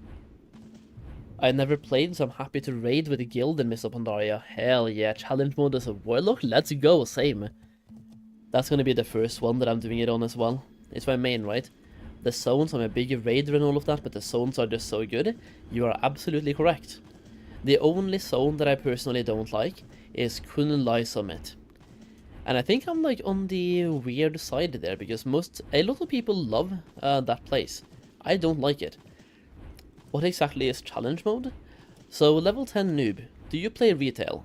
If you do, challenge modes is basically Mythic Plus, but instead of getting gear, you get a mount and transmog when you do well. So dungeons have gold, silver and bronze depending on how fast you clear them, and gold gives you good boy stuff. Silver gives you less good boy stuff, and so on, right?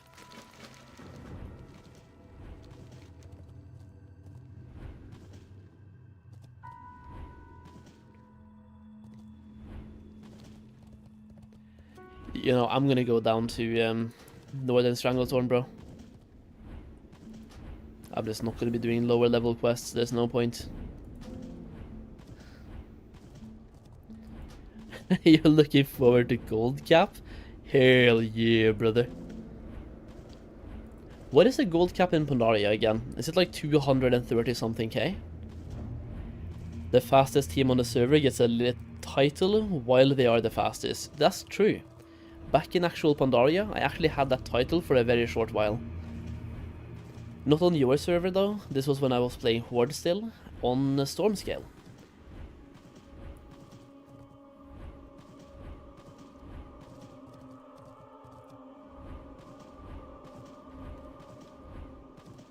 Let's just say I had a very good team for a while and they absolutely carried. Plus I played a good class, and happened to have like somewhat good gear. Our guild had all the titles, nice. I don't remember which ones I had. We definitely had the, I forget the names, bro. I forget the names. I had two. I had two titles and I don't remember which ones. I keep confusing it with Storm Stout Brewery, but it's not Brewery. It's a different one. Wait, aren't they here? Oh yeah, here they are. Mogishan Palace. I had Mogishan Palace and Temple. Temple of the Jade Serpent and Mogishan Palace. We did have Skolomans for a very short while. So like those three. The one that I really hated though was Shadowpan. That one sucked.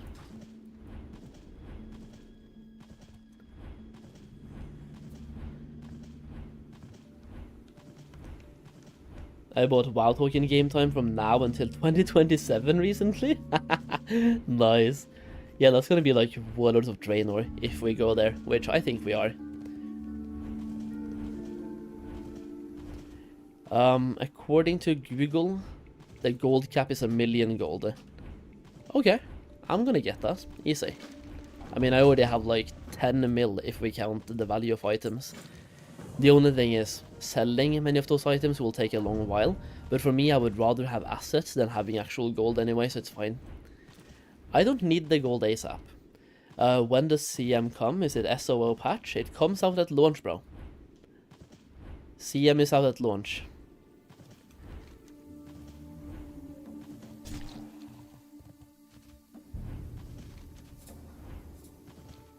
Yeah, dude, I know. That's why it's gonna be great. The thing is, according to the dev interviews we saw earlier today, like reacted to, they're going to reset the leaderboards every now and then. According to them, not every single patch, but every now and then. Which means, like, you can get the titles and shit, and the gear as well, in Phase 1, Phase 2, Phase 3, Phase 4, or Phase 5. Which, I'm not gonna lie, that is pretty good. What is CM? Challenge mode. Challenge mode dungeons.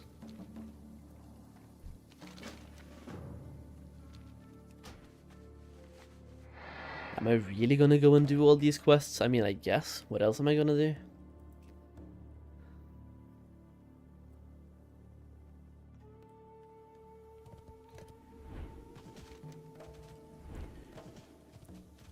I should probably just take away the pet tracker add-on as well here, unless I can just take away the pet tracking in every single zone. Let's just go to add-ons and take it away. It's just in the way at the moment, dude. Pet tracker, add-ons. I have way too many add-ons, holy. how long after launch do you think World first to gold on 9 out of 9 CM? A few days? I think day 1. Okay, that didn't really work. The pets are still being tracked. And now I'm sad.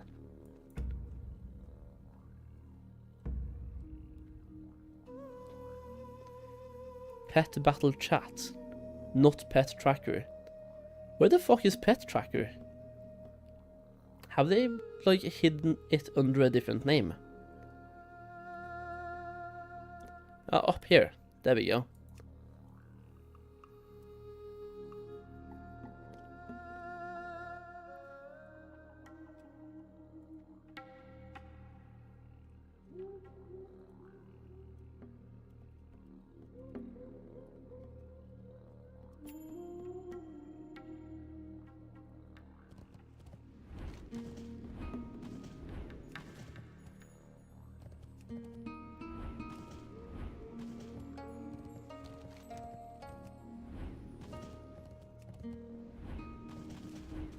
I hate this place, bro.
Could you make the countdown a bit bigger? No. I've already made it big because last time when I think it was fresh, people said that the countdown was too small, and even then it was almost this big. And people just kept coming in asking when is launch, even though the countdown was on the screen. So this time, the countdown is going to be big enough to the point where you can't miss it. And if you miss this, you're blind. Have to go to Specsavers. I don't think anyone is here for the Stranglethorn Vale gameplay anyway. If anything, the countdown is the gameplay, yeah? Let's go!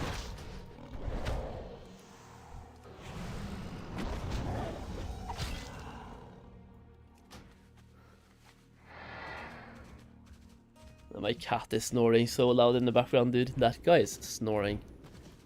Yeah, it might be the angle to buy some gold eventually, or buy gold, really buy gear. Oh no, Blizzard, don't ban me, bro. Don't ban me, man. Oh, we got him. Got him, dude. Yo, dude, Z, thank you for the prime, dude. Thank you, I appreciate that. Am I gonna be putting on some hardstyle later? If I'm about to sleep, I might, but I'm live on both YouTube and on Twitch.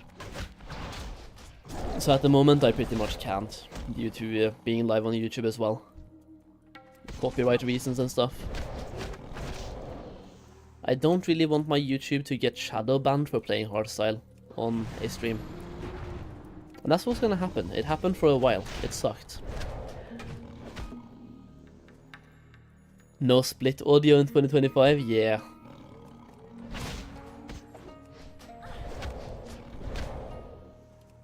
Also, I do like the WoW music, personally.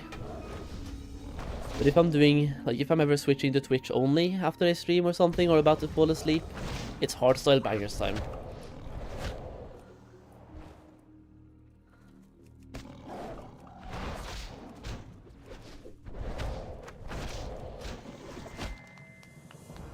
Also, I just know that whenever I put on hardstyle, I usually lose some viewers as well. It's not everyone's cup of tea, but for me, I fucking love hardstyle. I do. It's good times.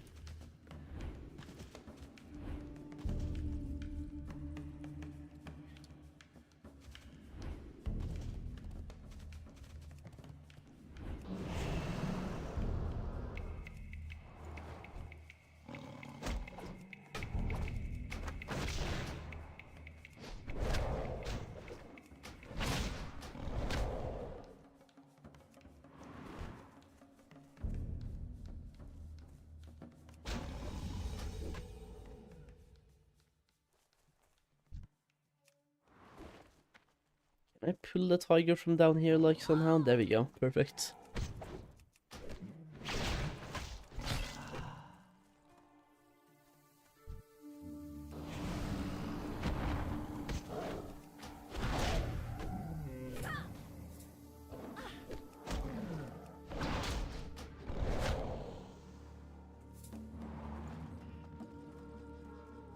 Do you think 85 to 90 will be as fast as 80 to 85 in Kata?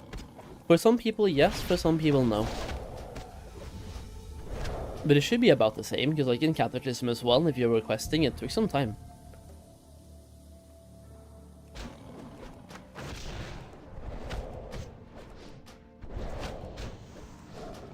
Yeah, splitting up audio is cool. The only problem is that at that point it will also split so I don't have any music on YouTube. Only my audio. Which means the YouTube stream would kind of lose some quality.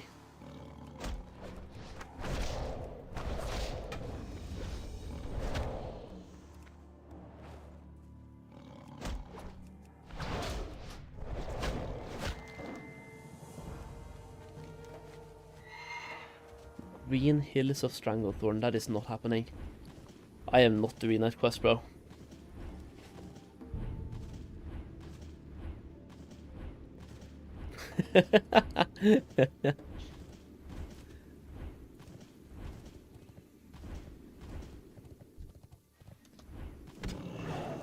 Buy the pages on the auction house? Oh, I definitely could, yeah.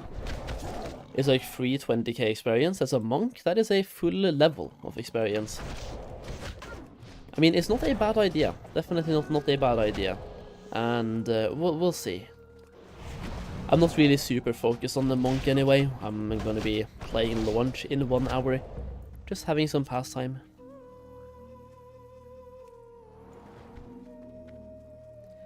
Each page is usually less than 1 gold. I don't know if I have enough gold for that, man. That sounds a bit expensive.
Does it work if I hand in the pre-quest with heirlooms?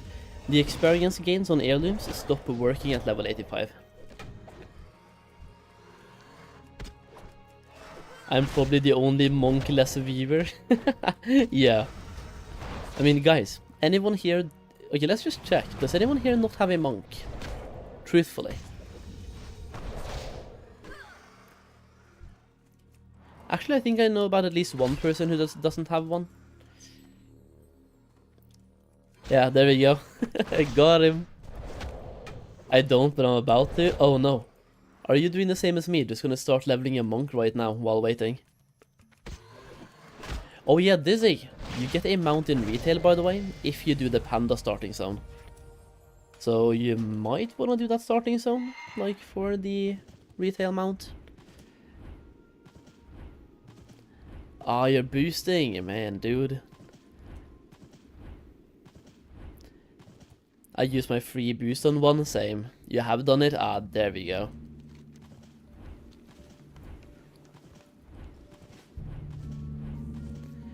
See, like, we just need Risk now to come to Pyrewood, and we have a full challenge mode team going.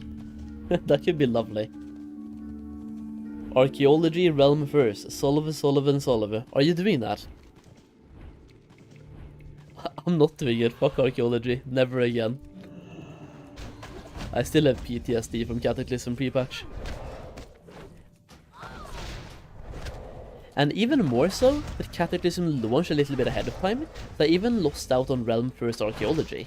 It launched like 10 minutes ahead of time. This time, I'm gonna be ready. Like, half an hour before the expansion comes out, I'm gonna log on to my mains and just be ready.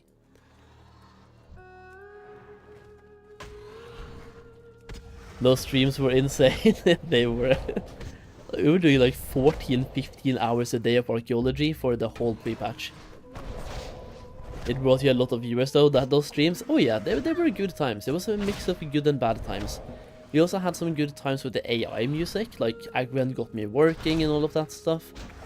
Definitely good times. Would have been better times if I got the epics though, I will say.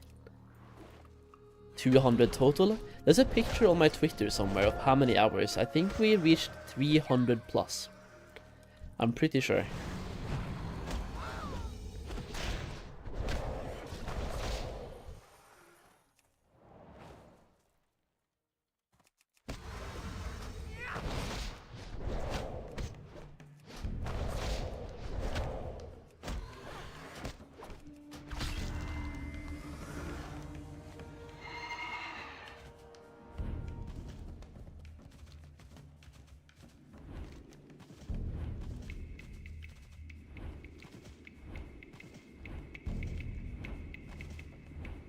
Gives experience, I think. Cannot confirm. Copy to the PTR and check it out. I don't think it does. If it does, I think everyone would have that on their pre-questing guides.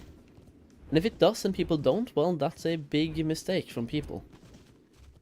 Myself included, but I haven't done any archaeology. Nor do I plan to.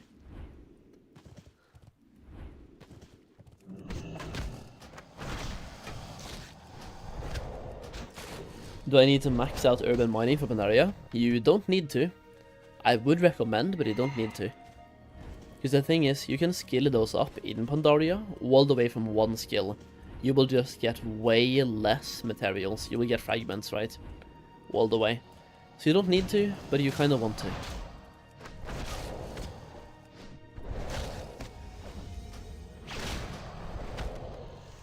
Yeah, Pandaria is the first expansion where you can start skilling up only in that expansion. So you can pick up herbalism and mining with one skill and simply farm in Pandaria, but you will only get like less materials basically.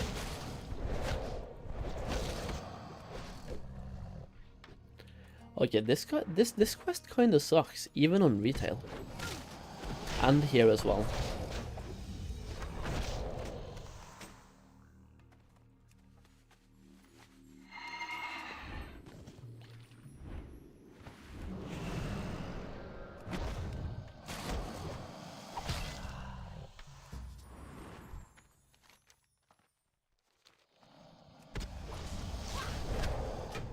Kappa killed my WoW addiction.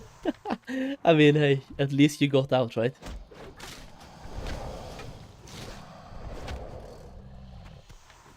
The one expansion that broke my WoW addiction for a while was Legion. I do hope we get Legion Classic. I'm kind of that guy because it was a good expansion. I'm just hoping this time they learn from their mistakes and give us not RNG legendaries. Basically, give us Legion, but based on the last patch, like Classic usually is, and the changes as well from the last patch. Because the first patch of Legion absolutely broke me. It was so trash. Farming Maw souls, 16 hours per day, just for Titan Forge trinkets, random legendaries, and artifact power is not a good gameplay.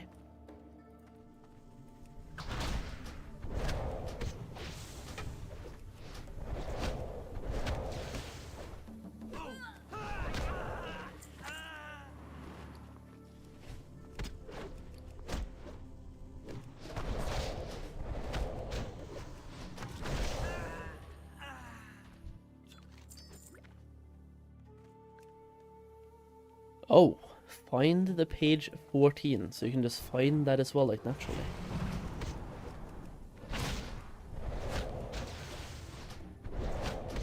I got my first Lego on my main and Biss on my alt. Well, I mean, at least you got the Biss on the alt, you're lucky. I got the worst legendary possible on 5 characters in a row. So I was banished basically for the entire raid tier. I ended up quitting.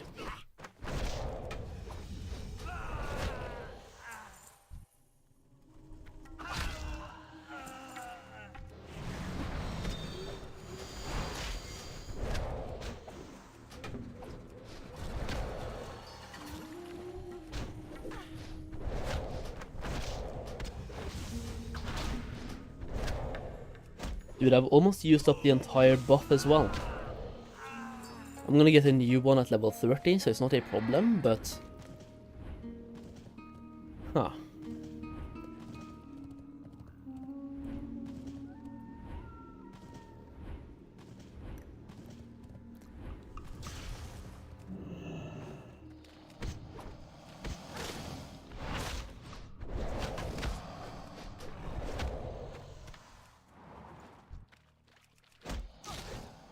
What weapon enchants am I using? None. I haven't bought any.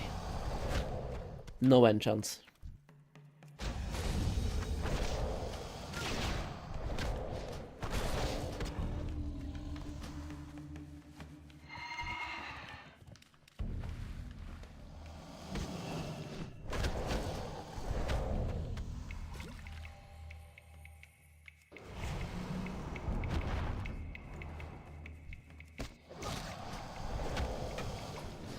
Not even a mongoose? Absolutely nothing. No. I mean, I'm killing things fast enough anyway, so I think it's fine. Ah, these guys don't drop the thing that I'm looking for, but I have to kill the stalkers.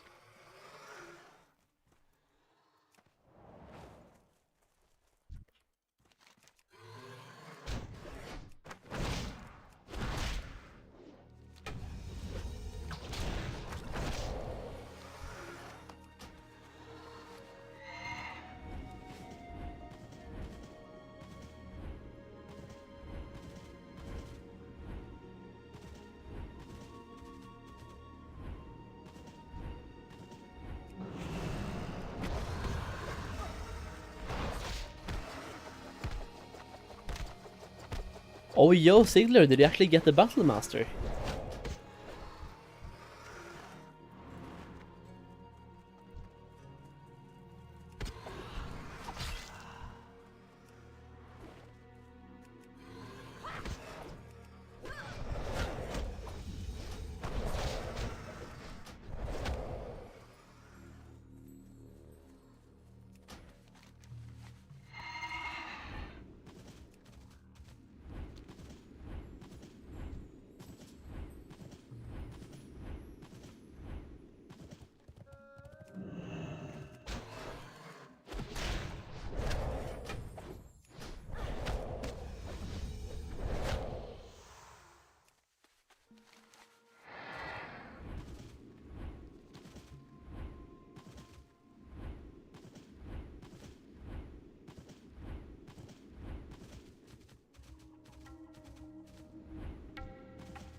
Please give me one more raptor while I'm here. I mean, do I have to go and get that one?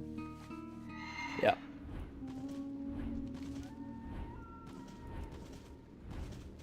There are supposed to be a couple of panthers here as well, but I simply can't find them, and I'm too lazy to look.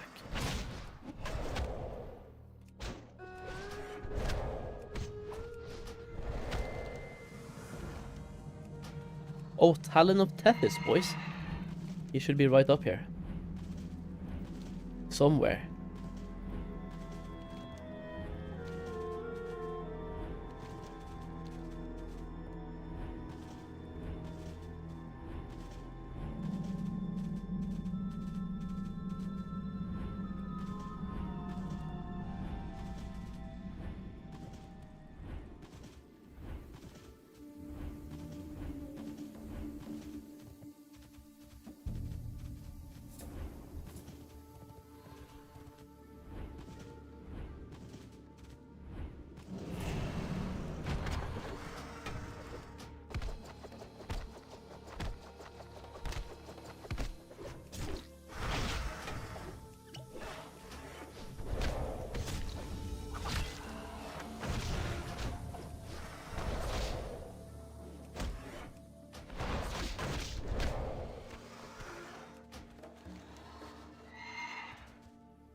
Shouldn't I just like go down here now, then fly back up?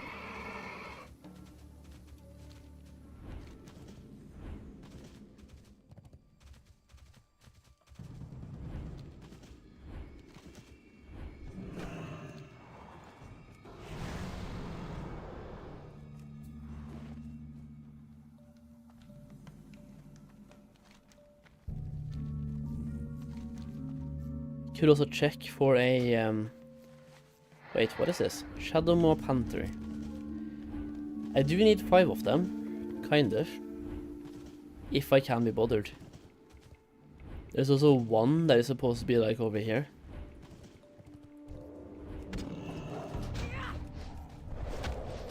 One hour global or NA launch? It's gonna be global, yeah.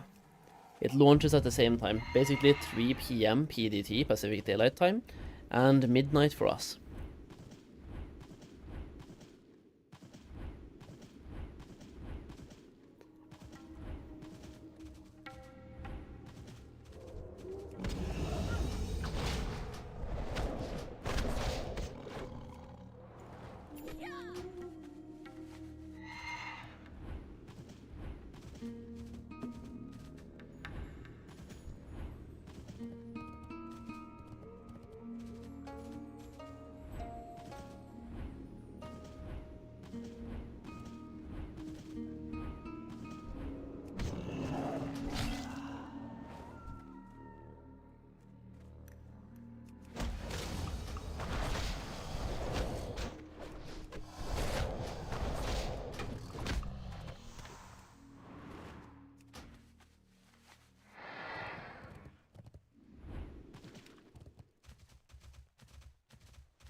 Okay, dude, if I can get the last 2 hunters here, I'm literally at Bangladesh, bro.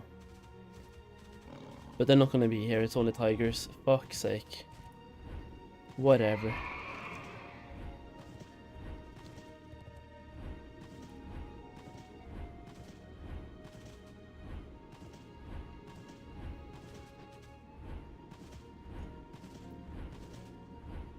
Hey yo, how's it going? Yo, Sick Shooter, what's up dude? What's up man? I'm just enjoying the last 1 hour before the launch. Well, I'm trying to enjoy it. Leveling the monk a bit, trying to just pass the time, I suppose.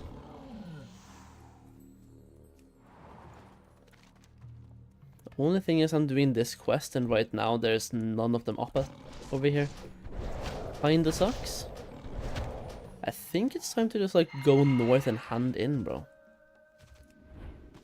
Yeah, let's just go and hand in. Do I go down and fly? I think so.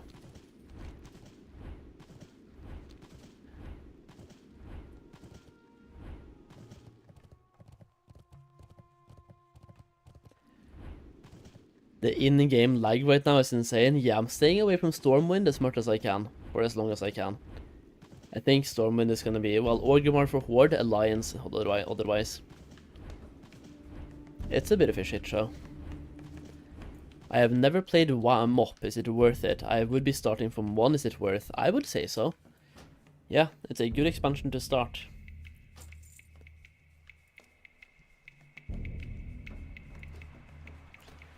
Tolbarad is a joke? Yeah, like everyone has been requesting Tolbarad. What I'm not looking forward to is taking the portal to Tolbarad, because I'm starting in Wintergrasp. Wintergrasp, Hearthstone, Tolbarad, portal back. I might literally be lagging out in that portal. We shall see.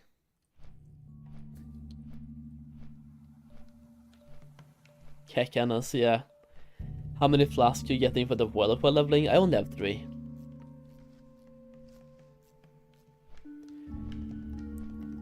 Where people go into Tolbarad, they have been doing those quests, like all of the dailies, and they hand in those dailies. Better find some YouTube videos to watch for that loading screen. Yeah, true, dude. Gotta do some reacts. Loading screen reacts. Where my no prep gang at? They're not here, man.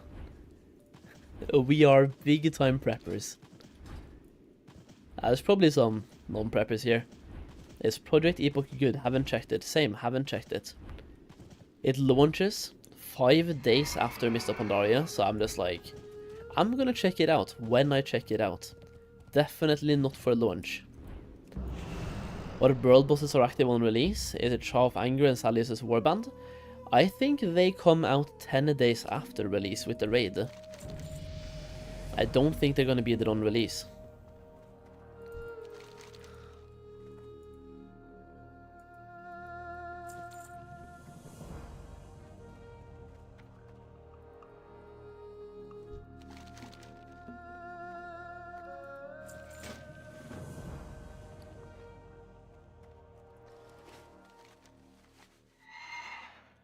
Okay, so now we have a quest to return up there, and then we can continue down south, I guess.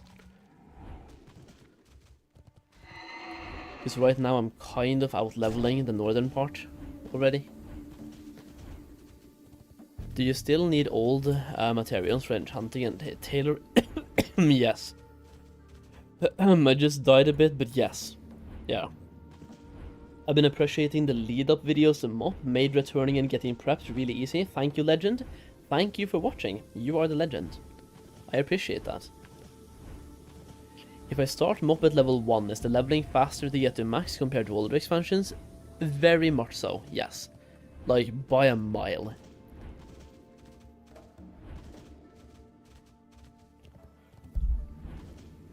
They're all, like, all the classes are stronger now, even without heirlooms, you just one-shot things, until you get like level 20 or something, but yeah, it's pretty fast. And everything feels great, you feel strong, all the way from start.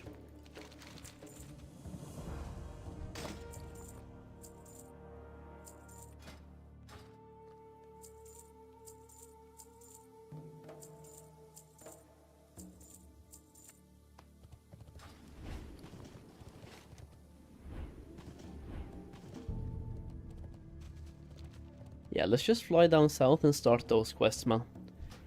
The northern quests are kind of bad at this point.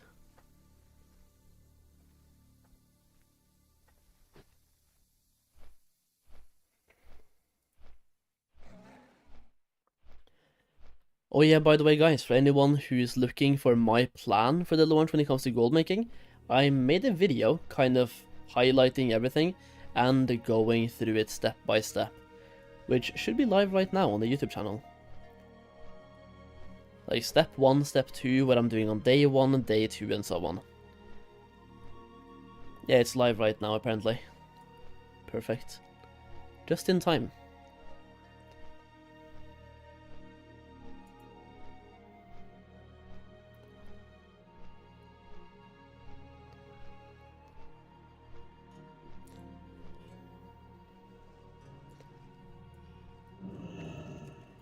Also, we should be able to get a monk to level 30, like we're missing half a level, we have 53 minutes.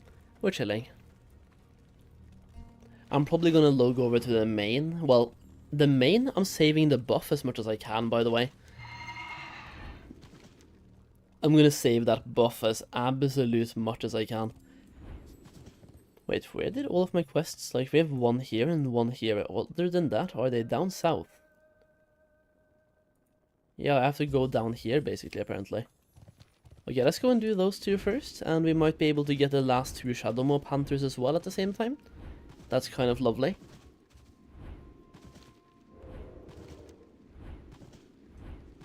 Wait, I just heard a Panther. I'm jealous you guys being hyped? Wait, what do you mean? Are you not hyped?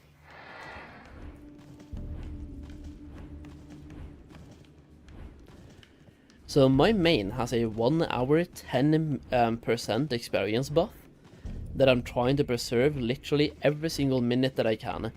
So I'm gonna get ready to log into the main, but I'm gonna log in the last minute on the main. I'm gonna wait as much as possible. Could be a mistake, but we'll see.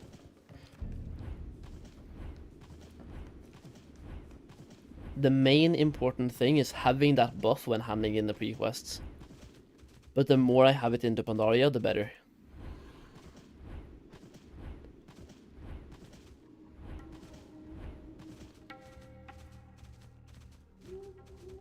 No, somebody... Oh, never mind. Got one. Perfect. That's the last one, I think. Perfect.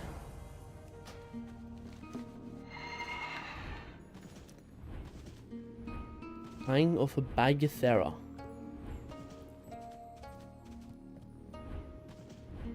No. Now I know why he was here. I'm just gonna come back on the way out. We have to go into the cave over here. Thankfully, these guys are, like, not elite now. That's perfect. Question is this one in the cave, or is it up here? I'm betting it's up here. Guarded by these two.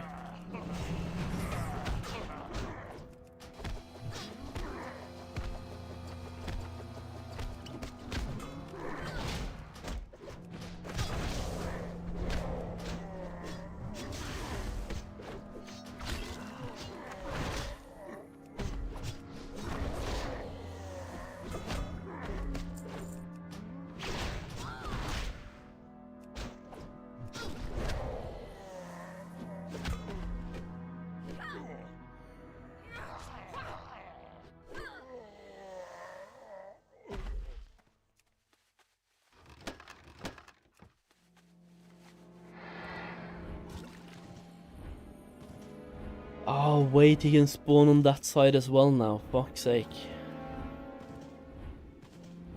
Okay, we go inside the cave, get that quest done, then get back there on the way out. And I kind of want to go and get those Stranglethorn Tigers done as well. That leads to a very good quest eventually, if I get that shit done fast. I don't know how much I really want to pull in here.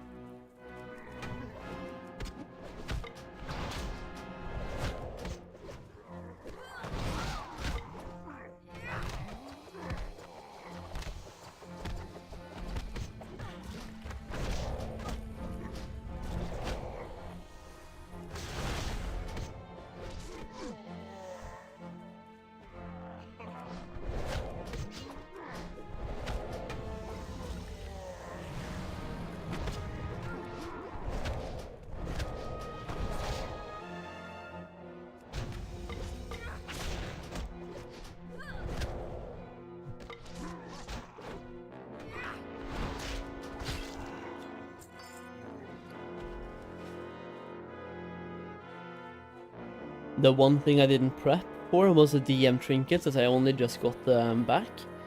If you hedged a guess at how much they will go for on the auction house, how much do you think they will? You will have to fork out? Oh, it's gonna be a lot, I think, especially if you go for them first week. I would advise anyone to just like not buy them the first week, but at the same time, if you buy my decks and my trinkets, buy them the first week, yeah.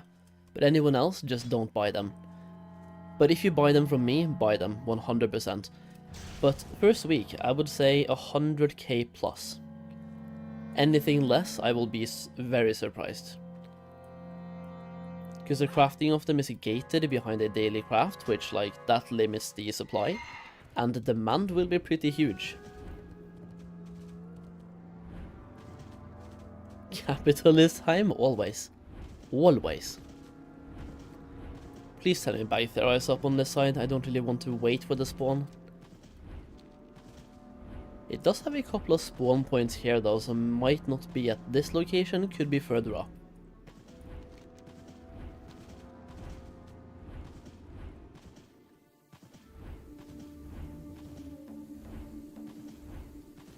Really? Oh, there we go. My monkey setup, time for LFR. LFR is not being introduced, I'm sorry mate. No LFR this time. We're getting something called Celestial Dungeons, so you can get LFR loot from dungeons this time. Wait, Bagathera? I have to go back and deliver that shit, okay.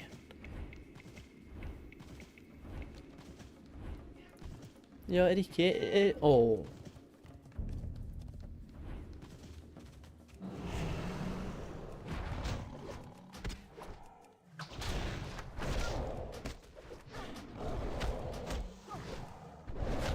Leg looms are coming later in Mists of Pandaria. Yes, they are. It's gonna be lovely. Gonna be very lovely for the remainder of the leveling process on this guy. I'm gonna level this guy all the way, by the way, like over time. Probably gonna be level 90 in fucking December, but hey. Well, looks like I'm not having DM trinkets for a while. Yeah, they're gonna be expensive, I'm just telling you. They will go down in price and pretty rapidly as well. But the first 2 months, I think they're gonna stay pretty expensive. They will be very expensive week 1, then just gradually go down over time. If you want to get a fairly, like, not super expensive one, you might have to wait 2 or 3 months.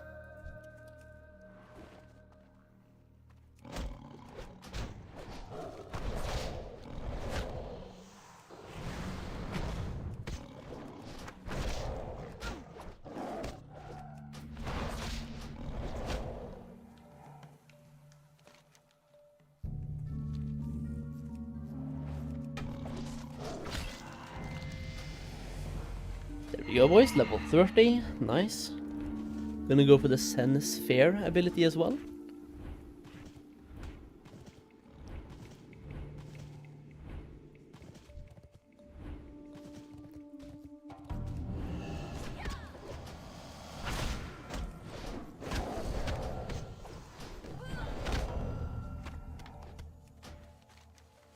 Okay, where's the next quest? It's over here now, yeah?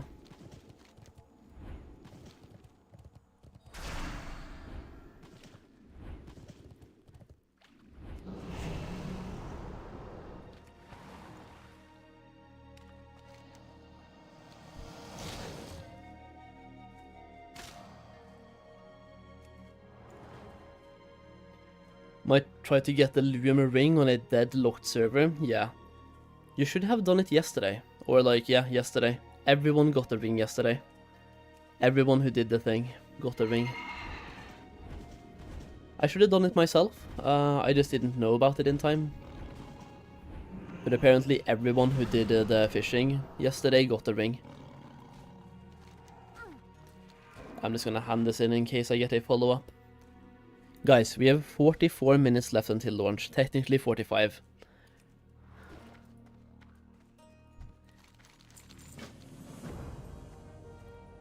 Everyone, you heard correctly. DC incoming? Why? No. Nobody DCing over here, bruh. We do the big chilling. Don't you have to win the fish thing? Yeah, but there's a bug. Bug or some shit. Like, everyone yesterday got the thing.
We literally have 3 minutes played, by the way, at this level, and we are close to ding. I'm gonna be doing this quest, and we have a couple more that goes really fast. Nice. Good times. How do you plan on getting the Scroll of Wisdom recipe on all of your scribes? I mean, what do you mean? Just get it.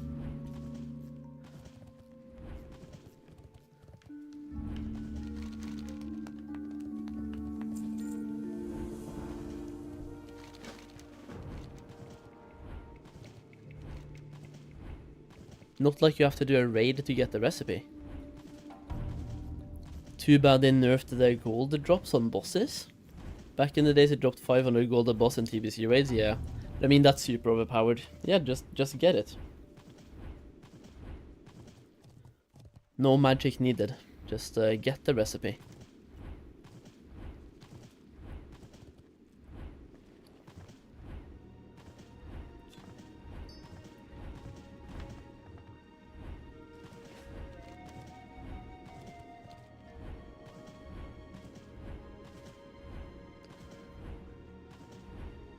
Am I gonna run them all to half hill like before the reset? You might be able to train it in Stormwind.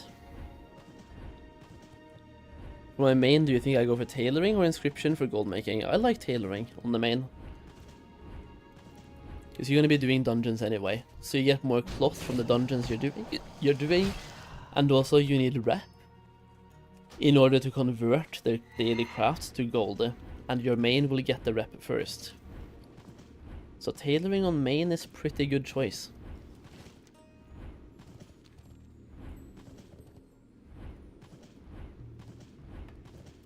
Oh yeah, how long played do I have in total? Because like, I've been AFK for a bit, it's my bank character, 6 hours played total.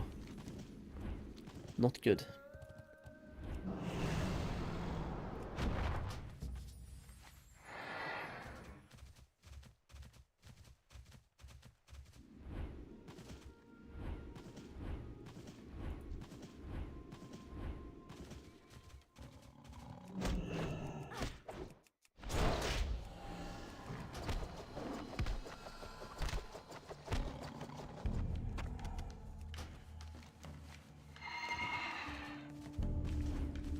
Is there an add-on for Lore Walker's rep guide?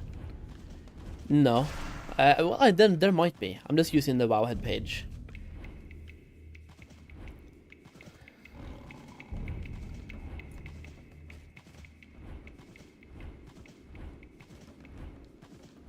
Found a new add-on, by the way, called My Accountant. What does it do? Handy Notes has one? It does? As a rep guide. How is Handy Notes gonna have a rep guide?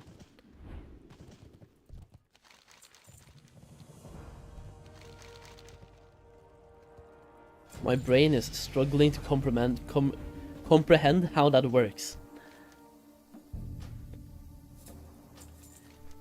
Right, we go back to the rebel camp, we hand in some quests, and then... I don't know, maybe we go down south. We have a few quests in the southern part as well.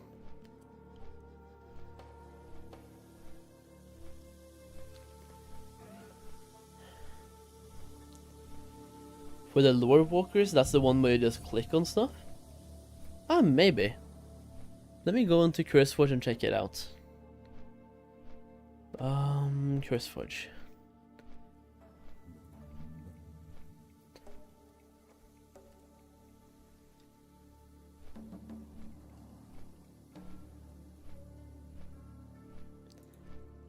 How do you find one for handy notes? Because I don't see any.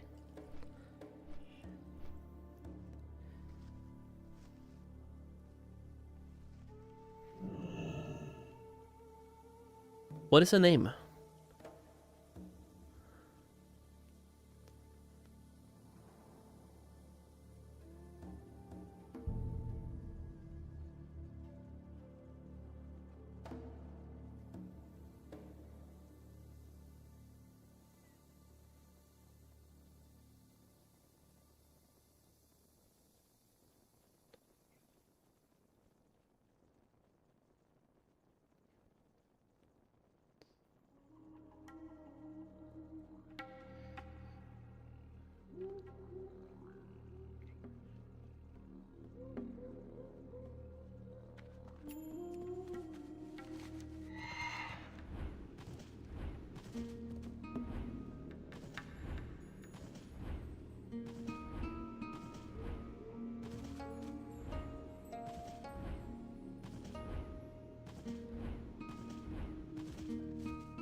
Guys, in 6 minutes, it's half an hour until launch. I need to prep my energy drink and go pee before then. And also we have to do the level 30 quest.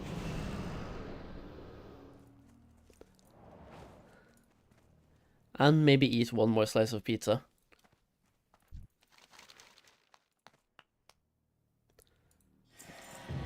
Could I invite you real quick for a real quick raid entry? No, but I can show you how you do it yourself so you never have to ask anyone again. Go to pre-made group, click start a group, do like this, this, click convert to a raid. Boom. You are now in a raid with yourself.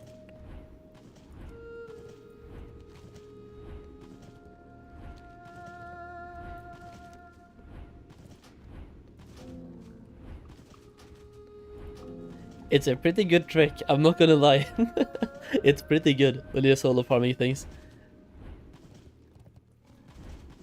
I recently discovered it myself, it's really nice. When soloing old raids for battle pets, for example, really nice instead of asking people to group up all the time. Yeah.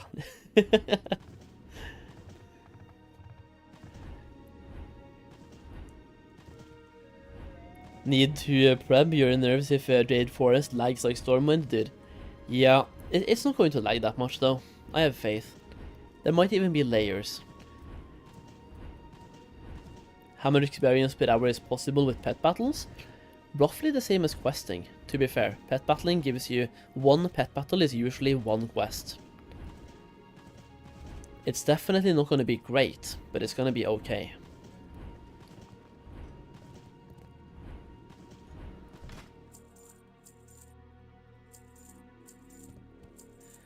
Oh yeah, also, why have I not put anything on my bars? I've been leveling like a madman. We have Expel Harm, Nimble Brew, Provoke, even Touch of Karma, bro.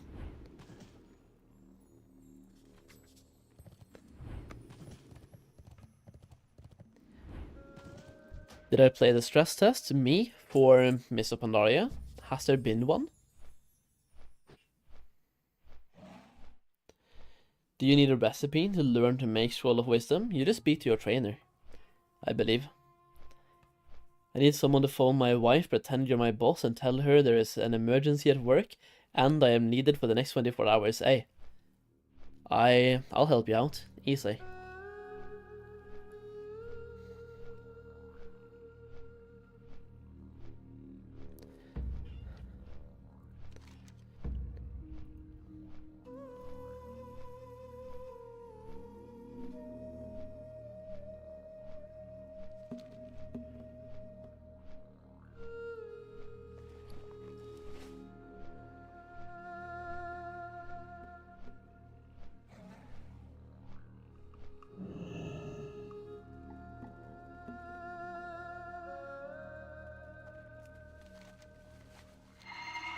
Didn't this guy give me an option to go south? Yeah, he did. Level 31, man. Did not expect to get this far. But then again, we have the buff. Leveling goes fast with the buff. Would be even faster if I just soloed dungeons. My leveling group is forming up. Hell yeah, RCT. Let's go, man. You have to come by and let me know about your progress, dude. Do I have a guild? Not really. I'm just joining leveling guilds all the time. I have put my main into Operasjon Firkløver, I think, which is like Norwegian guild. Pretty nice place, I'm not gonna lie. Wish it was more popular though. They've kind of split up. Like some people are playing Anniversary, some are retail, some are playing Mists, and due to that another guild formed. So I don't know. I need a guild, I do. For now though, I'm gonna be in the Norwegian guild and just hope that it stays somewhat popular. Do we think I have enough time to do these two quests? I personally think so. 12 basilisks and 1 boss. I think that should be fine.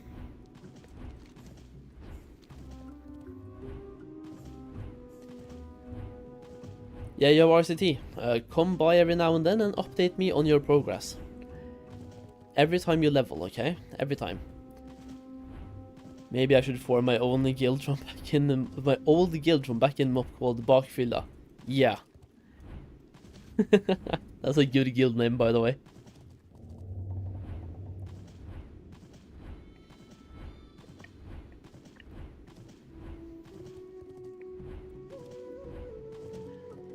We successfully FOMO'd Bostrom, by the way. Hell yeah, dude. But also just like, what else are we gonna play right now? And we can't just pretend like suddenly we're not gamers. Plus, challenge modes are fantastic. And the raids in Mists of Pandaria are arguably some of the best of all time.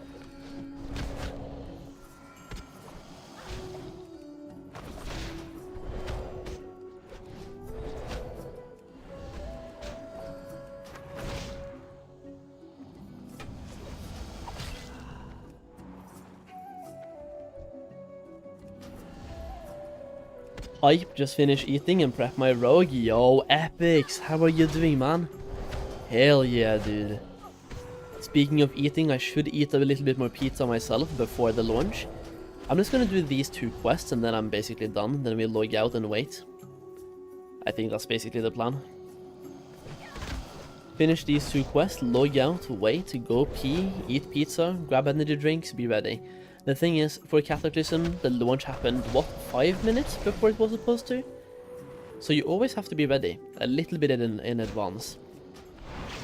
So I'm gonna log in like 5 minutes before, and just be ready.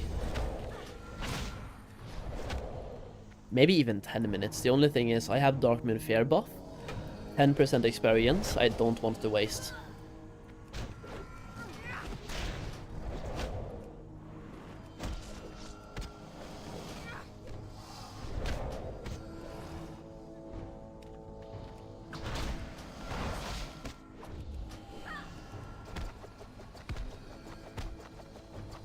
Imagine the leveling pros talking right now about their time needed for 90 and they're all about 2 to 3 hours. Oh yeah. I mean, I've heard some rumors of people doing it in about 1 or 2 hours. So we will see. Realm, I'm playing on par with Village.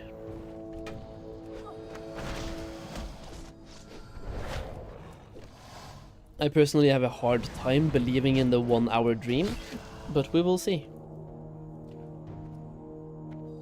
There's gonna be some LMGD doing some insane stuff. Yo, Benham, what's up, man? I'm doing good. Your name is my main in MOP, by the way. I'm gonna main a Warlock.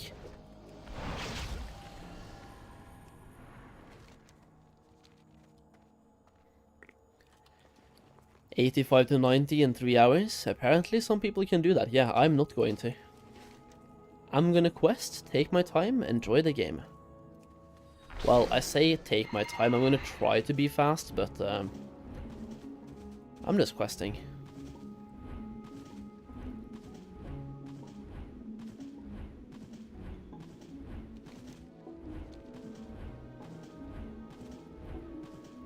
LMGD already said he won't win the race. Hey, got him. What a slow leveler, dude. He sucks so much. Imagine losing the race. In 2025? What a loser, dude.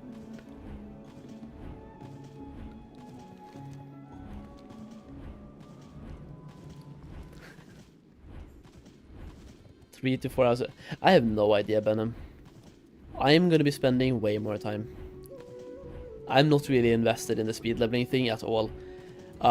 If leveling takes anywhere between 1 hour and 50 hours, I think that's a good assumption.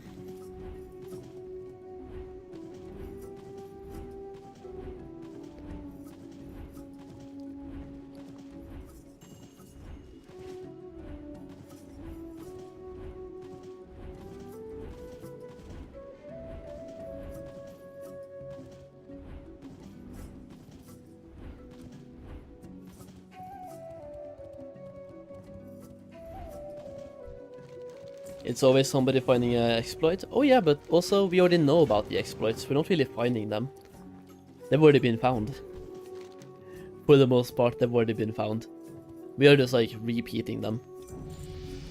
Because Blizzard are not fixing them, so like, why not repeat?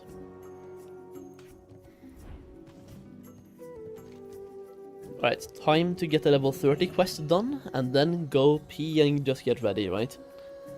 We have less than half an hour, man. Yo, dude, Alex, what's up, man? Mists of Pandaria hype? Hell yeah. I got this character to level 32 though, I'm kind of happy. Was just a little character that I started on while waiting, right?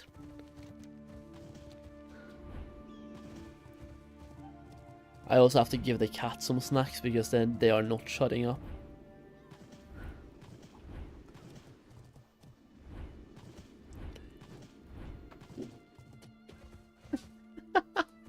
Hei, Ricky. Ja, der kommer.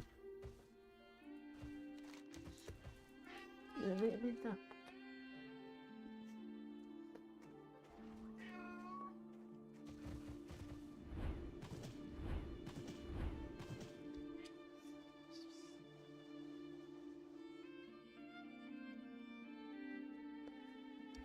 I saw you just now? What do you mean?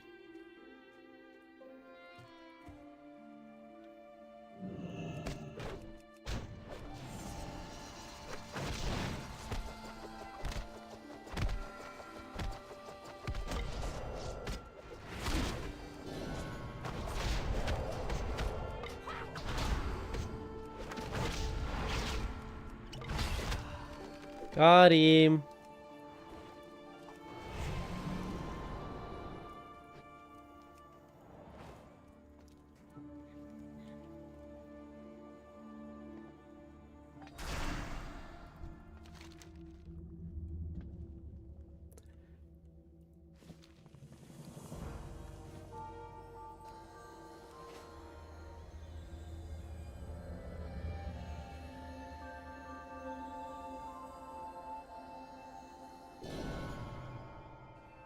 Borkmaster, hell yeah, dude.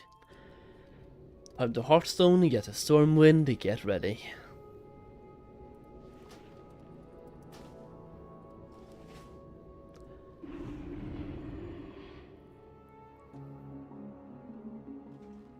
Ja da, hei Silver. Hei hei. Hei.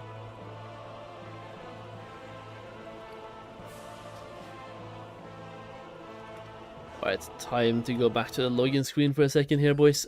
I'm gonna BRB real quick. Gonna go for a pee, gonna get something to drink for the launch, and we're gonna get back. It is almost time, yeah, a little bit over 20 hours, and then we are going into Pandaria, boys. Just slept for 3 hours, ready to pull an all-nighter? Hell yeah, dude, Oiler, let's go. I have been awake for 11 hours already, 11 and a half, so for me the 24-hour stream will be a bit of a struggle, but I'm just gonna intake lethal amounts of caffeine. And just absolutely blast. I've already had 700 milligrams of caffeine today, so we will see how much more I can take. Either way, BRB real quick. I will leave you guys here with a loading screen, my level 85s, a couple of them at least, and some loading screen music.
Alright, boys. The last 15 minutes before the launch. First things first, it's time to bring you guys to the main screen. Let me just do like this. Perfect. Here we are.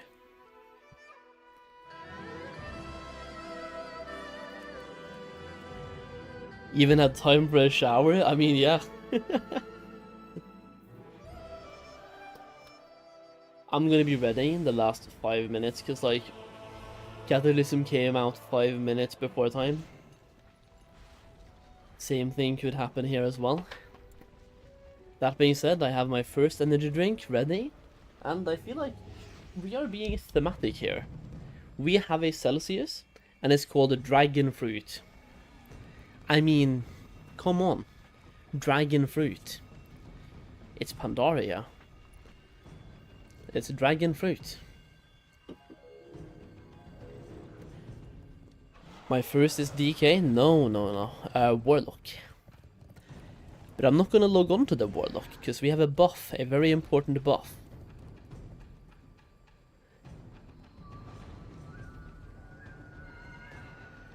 Where is the yellow one? Wait, the yellow one? What is the meaning of this? Fresh server is gonna be a thing, right? In Mists of Pandaria? Nah. Nah.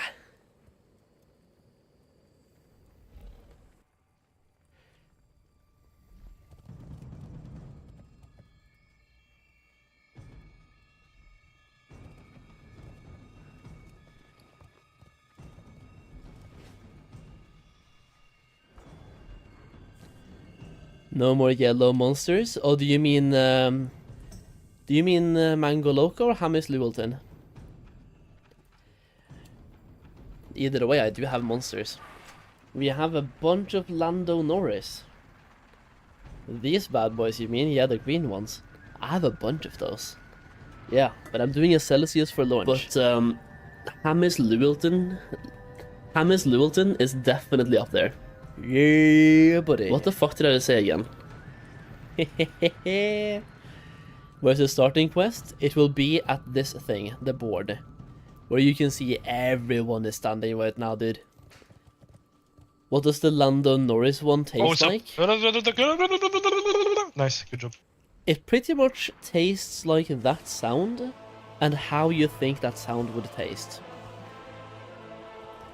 It tastes okay. It's hard to explain. According to Google, it's melon yuzu. It tastes like watermelon. A honey melon, I think is the best way. Yeah, honey melon. But let me explain it easier. It tastes okay, but I would not buy it again. If that makes sense. There's much better monsters out there. It's maybe like number 5 or 6 or 7. Do I want the monk buffs on the Warlock before going from Stormwind?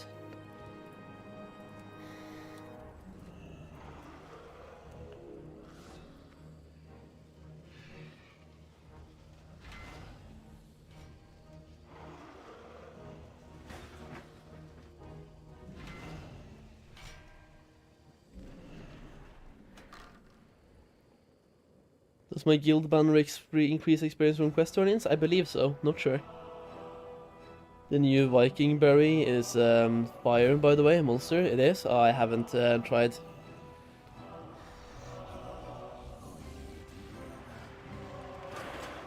For my server, they're all in Tolbarad. Yeah. I kind of want to watch the trailer one more time, boys, before the launch happens. We should have time, right? Let me go to the thing with the stuff. With even more things. And we'll check out the trailer one more time.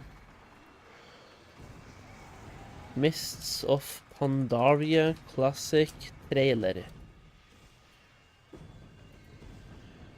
From the World of Warcraft team.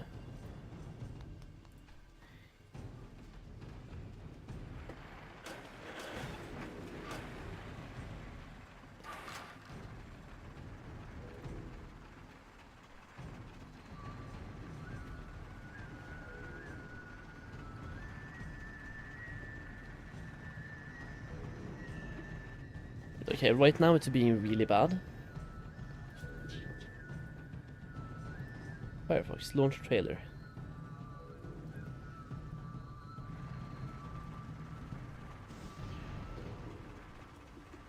Guys.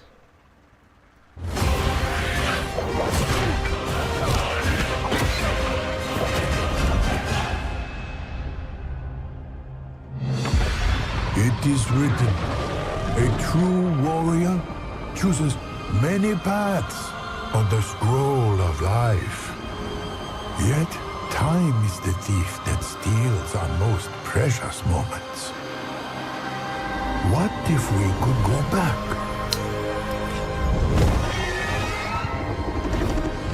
To live our journeys anew. To explore Pandaria again. But as we are now.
Experience bar, I know.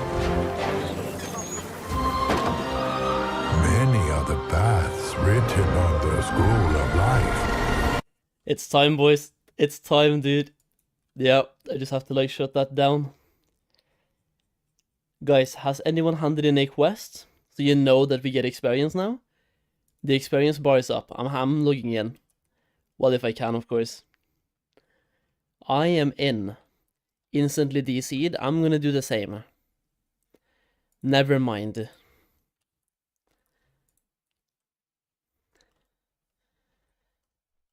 Is anyone getting experience? People here have not handed in yet. You are getting experience? You do have an experience bar, you do indeed. And the quest is up. Kungen is 90 apparently. Look at this, by the way, 283. That's pretty insane. I don't have the banner though, that's kind of sad, but it is what it is.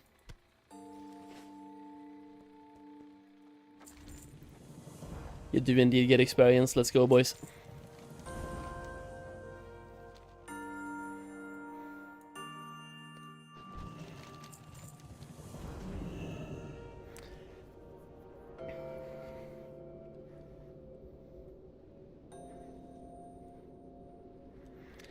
The Stormwind lag is insane though, I'm telling you. My other account is in Stormwind, the lag over there, oof, is a sheesh. Well, on this character, the lag wasn't really that bad. Where's the quest, by the way?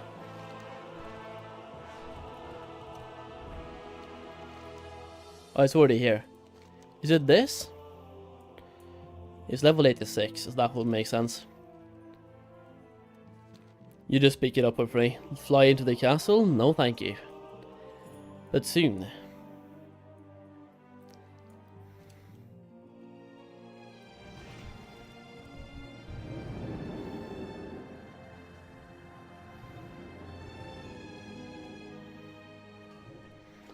This is where things are insane, bro.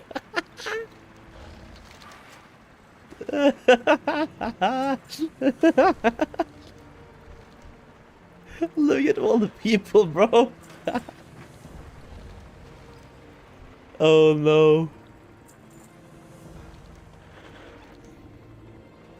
Yeah, this is ass. I can log into the other account and do shit meanwhile. That is ass.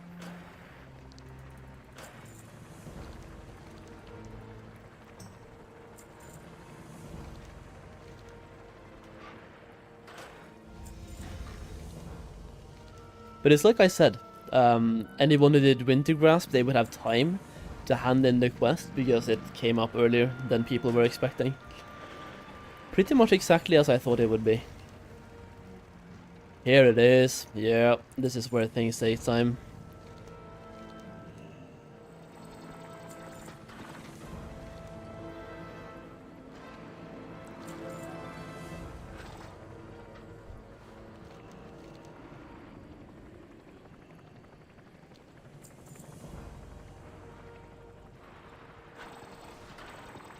Dungeon time? Yeah, let's go, dude.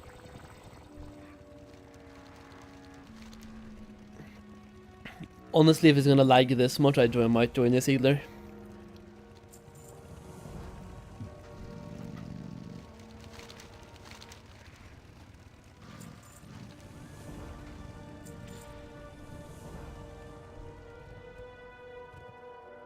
Where's the guy over here? Here he is.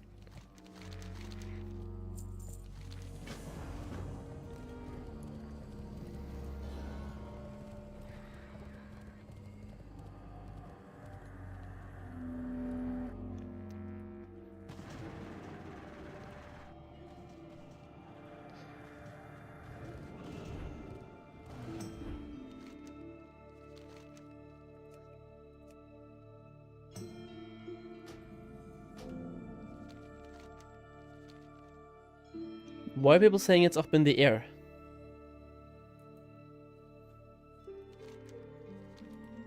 It says Stormwind Keep visited. People were like up in the air. I'm being trolled.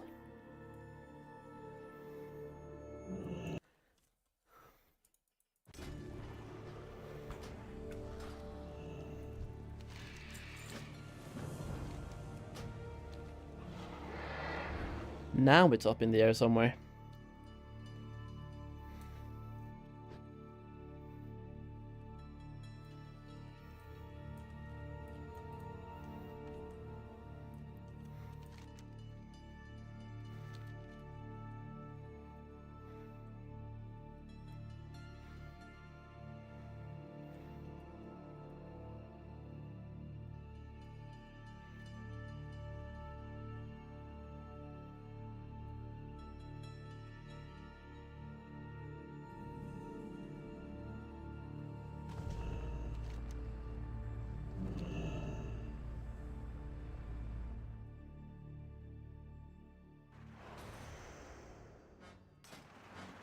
What do you mean palace? Here we go.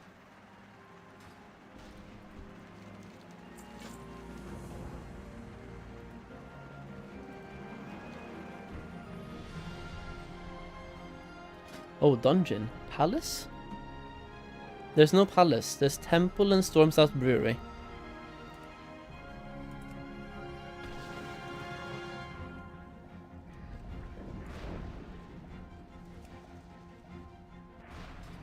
Ja, men Rikke, hold kjeft!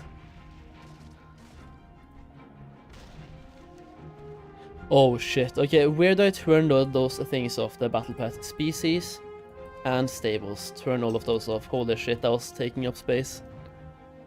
Don't like. Also, am I not supposed to like fire things here? Because I don't have the experience. I don't have the bar. I'm just not firing anything at the moment. I'm also not allowed to fire anything. Meanwhile, the other pilots, they are. Am I the only one bugging out? Okay, let me go back and try again because that shit bugged out big time.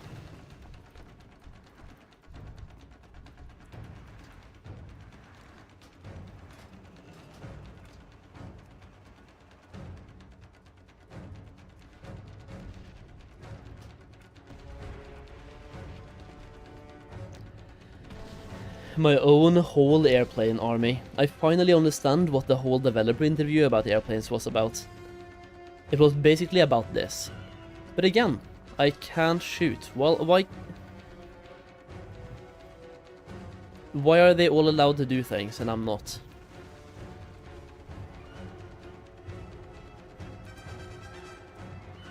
Use a Skyfire gyrocopter to slay 60 of the troops and then destroy 8.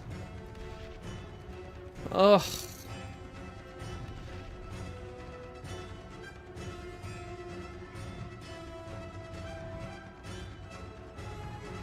I'm just gonna queue for a dungeon, dude. This sucks. Give it time? Yeah, but everyone else is shooting now. What do you mean give it time when everyone else is doing stuff?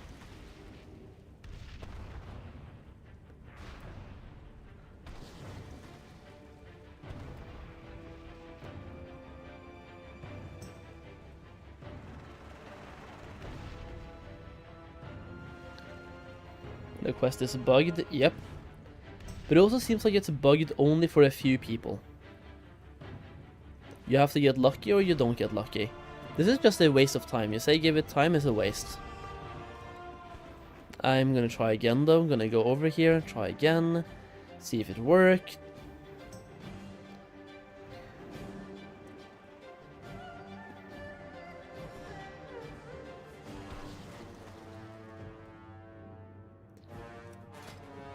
This kinda sucks.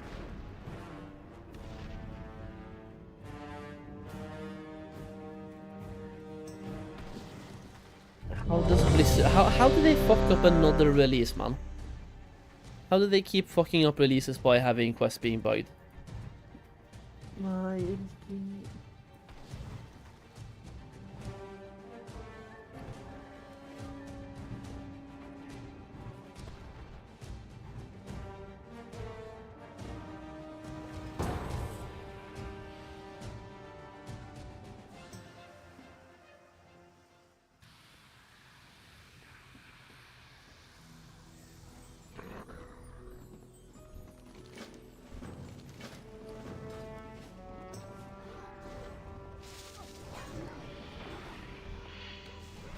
Wait, what? The healer is outside. The healer and mage is outside. Come on, man.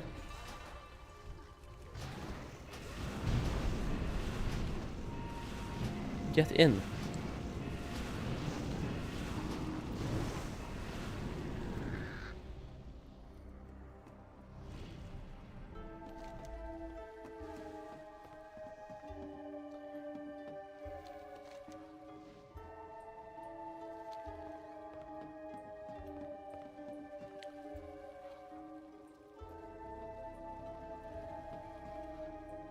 If you're not coming, I'm gonna go out and do my quest.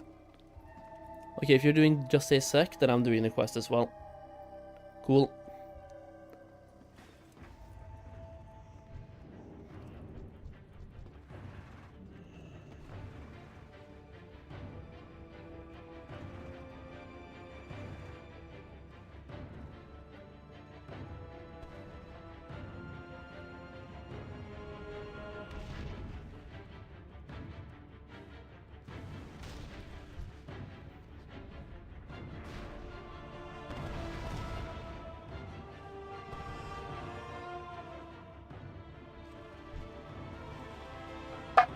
Nei. Kan ikke la meg varpe litt I dag, hvor ikke går vekk.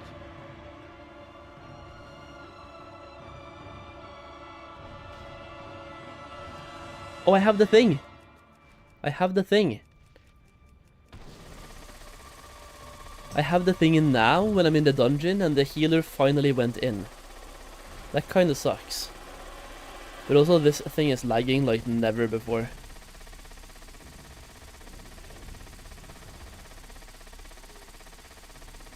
Yeah, they're all in storm stuff now. I'm gonna exit. Well, now I'm stuck.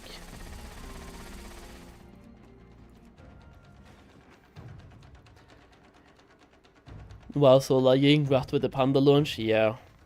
It is what it is, right?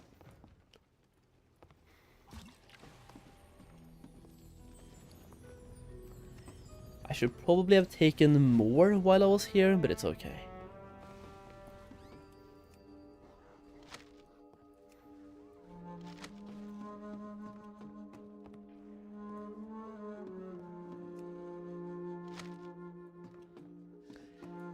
I'm just leeching experience like crazy, dude.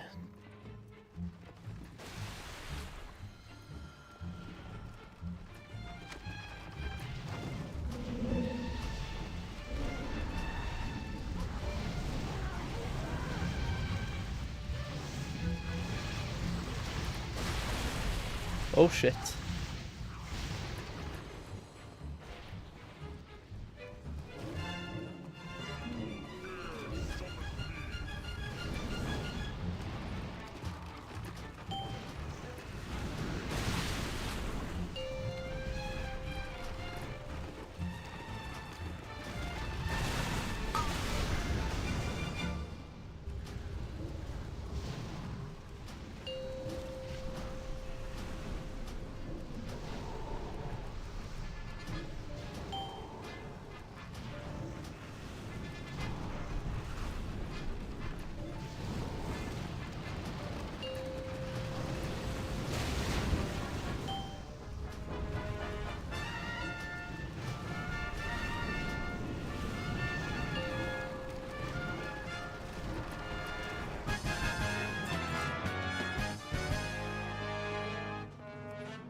Come on, just give me the bracers.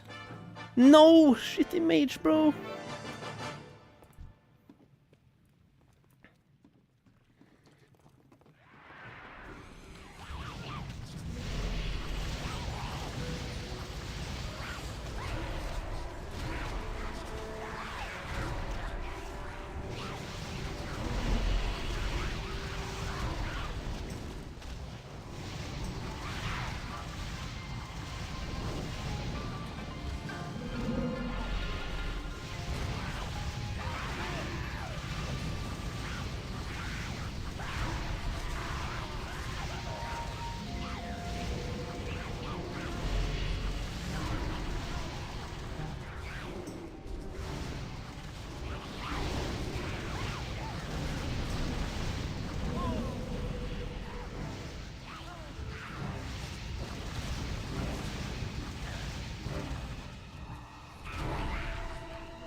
Yeah, and it is crashing, can't even log in. I'm not surprised.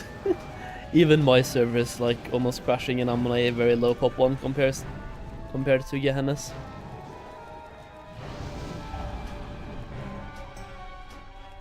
I am not surprised. Oh shit.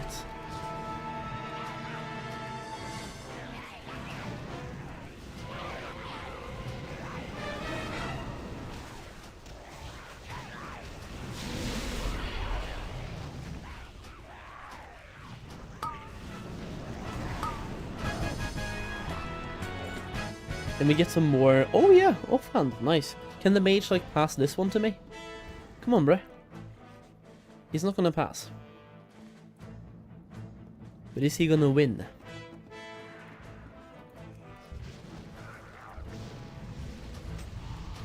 He passed! Thank you, bro. I appreciate that. It's unplayable, bro, if you die? If I die? You're telling me just don't die.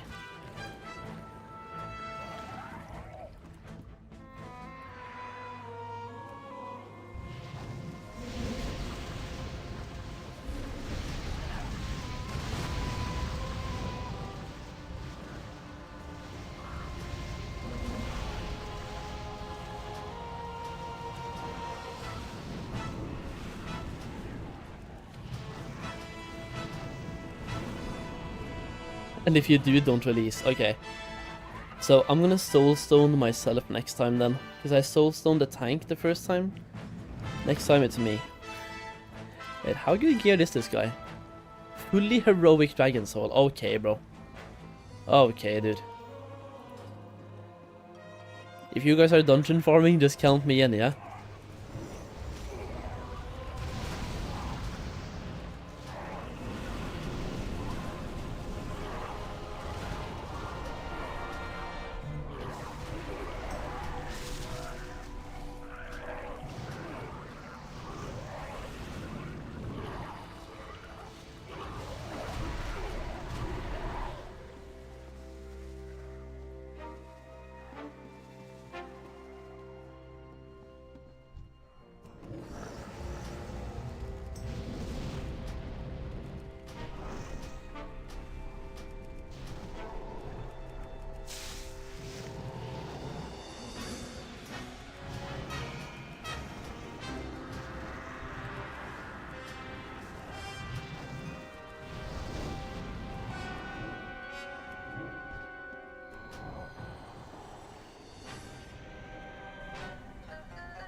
Yo, yo, yo, it's out, boys. Yeah, let's go. I'm gonna allow the tank to get some aggro here, man, because holy. Alright.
Those green BOEs are almost an upgrade. Holy.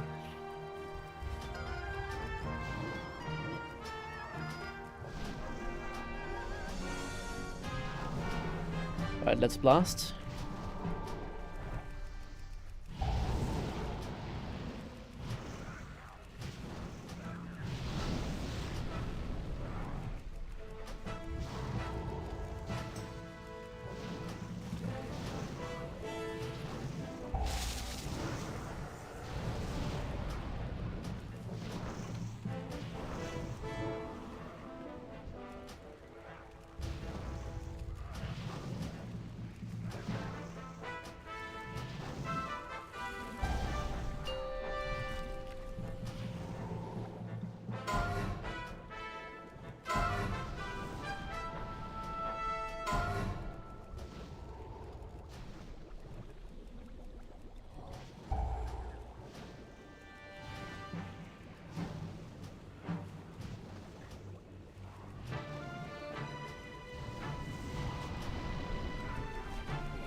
Hey buddy, let's go!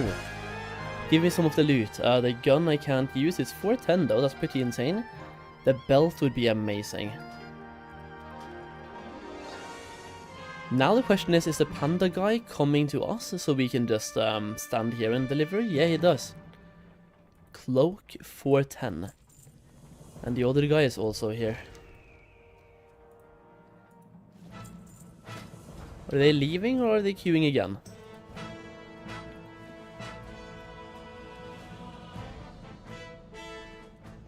Oh yeah, I got the belt as well, boys. 374. I was 365 when I queued.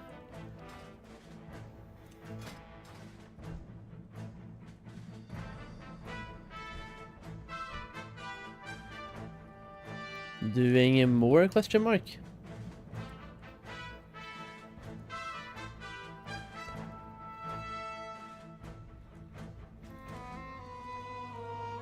No? Okay. I don't think they liked me. That's fine.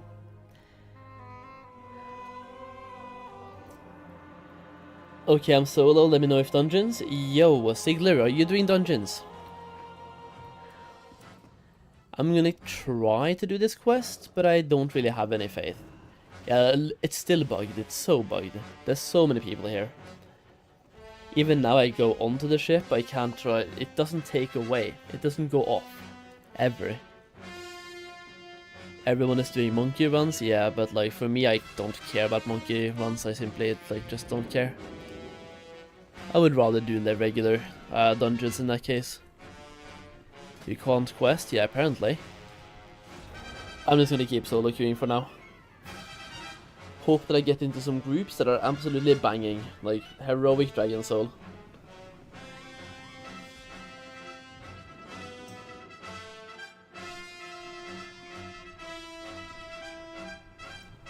Let's just see if the gyrocopter ever takes off, yeah?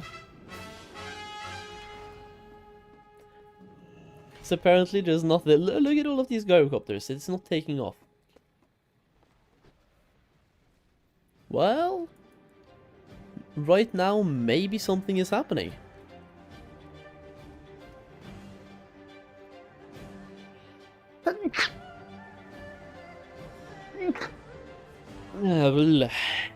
Yeah. Let's see if we get the thing now. Don't actually shoot as well. Didn't happen last time.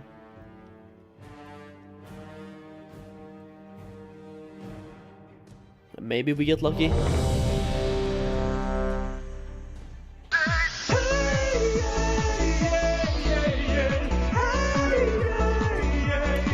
I say hey!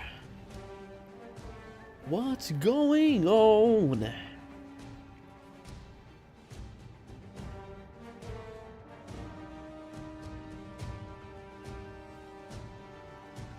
What happened to Bostrom? Did he quit from the lag? And the bug? Yeah, I'm just not getting the shoot ability, so there's no real point. I can just like go away from the copter and try again. But look at all of these people though, like... Not down for tag war? Yeah, makes sense. Just queue dungeons.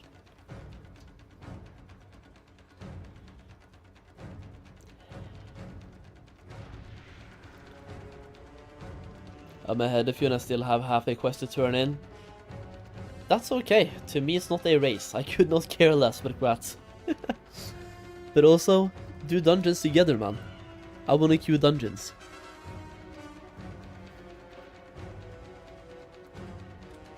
I can't quest, like there's no point. Let's just do dungeons, Zygor. Invite me if you're doing more, if I'm not doing anything.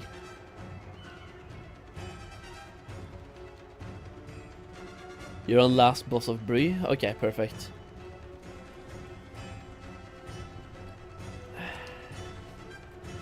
Look at this, like what the fuck? What is this? What is this?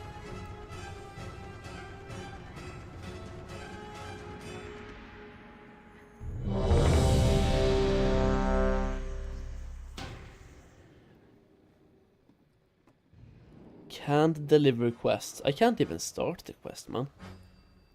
Like, this is shit, by the way. Blizzard not being able to do this launch correctly is so fucking sad. I know, it's stress on their servers, but introduce layers. There's a reason why we have the layering mechanic, it's so sad.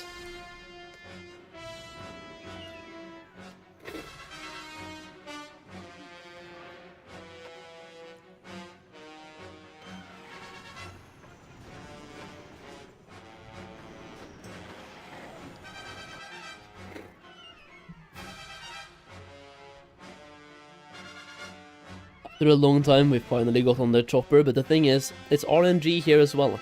Will we get the ability to shoot? If we don't, we have to just simply go away and try one more time. And it's so trash. The one time I got the ability, I was in a dungeon, had to teleport. Please give it to me. I'm just gonna give it time. This time I'm gonna give it time.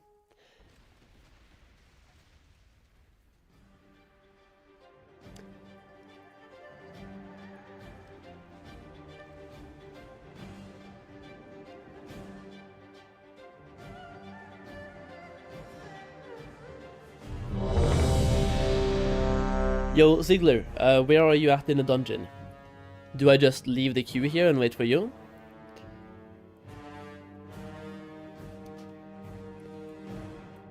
I can leave the queue and wait for you. I do leave the queue and wait for you? Okay, yeah. I'll get this in as well. Are you with anyone else, Zygor? Is it just you or do you have anyone?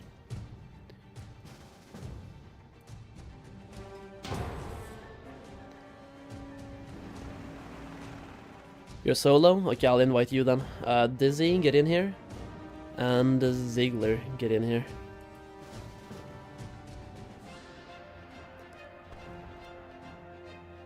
Bork, you're in a group. Ah, there we go. Perfect, let's go. I also got the ability to shoot. Let me do this. Let me complete the quest. If the queue pops, I'm going to leave. Assuming I can get the quest done. like, quest number 1 while I have the ability. Fuck's sake. Yeah, now that I have the ability, I'm absolutely using it.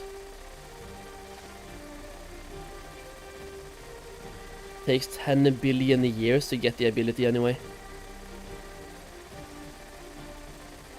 Only thing is I have to kill 60 of them. The Garroshar hordes. Yeah, let's queue one more time.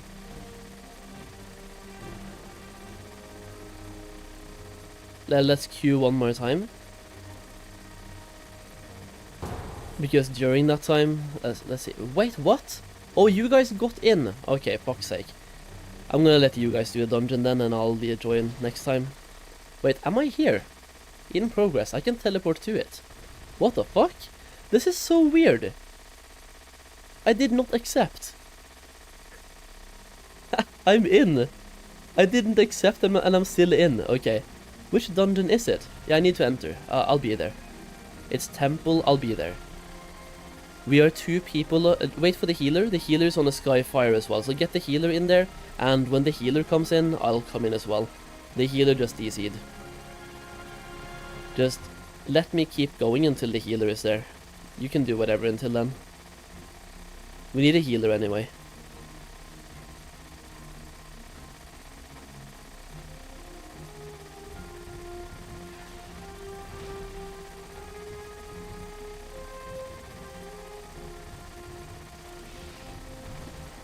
Can we kick the healer when he DCs? 25 seconds, then we can kick the healer if he's gonna keep being offline.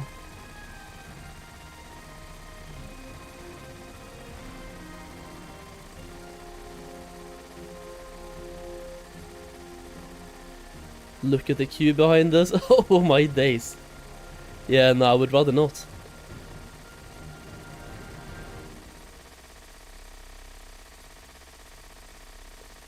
There we go. Vote to kick. 2 minutes. Oh, he's back now.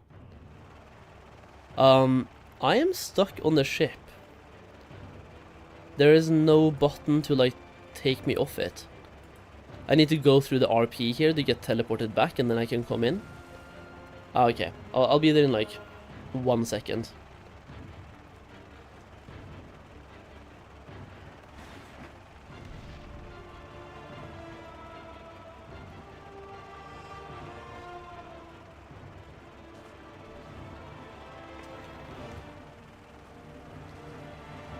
The healer really has to teleport in though. Oh yeah, I can't even join until I kill these boats. Okay, I'm hard griefing, bro. We are clearing? Okay, perfect. Yeah, like, I'm hard griefing. I can't do anything until I get this part done. A player has left your group. Oh, the healer has left. Perfect. I'm still hard griefing. Because I am just not allowed to, like, leave this ship. It has no leave button. Wait, it does. Let me leave. I'm clicking exit. Okay, I'm on my way. I am on my way.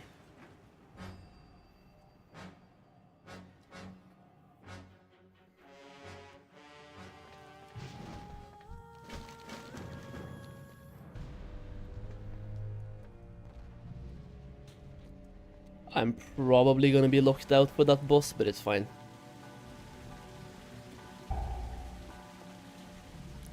I'm just gonna stay behind the wall so I don't spawn any mobs for you guys.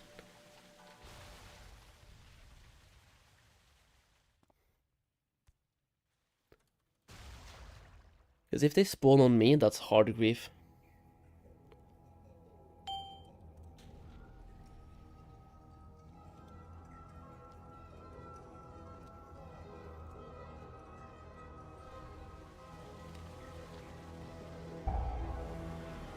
Looking for more Jade Forest World boss? What is this? People are trolling so hard, dude, in the general chat. It's lovely.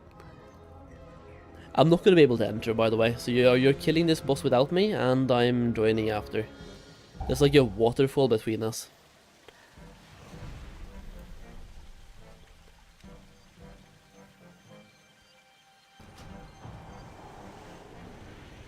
Let's go MOP time. I mean, if you can get in. Apparently people are having troubles.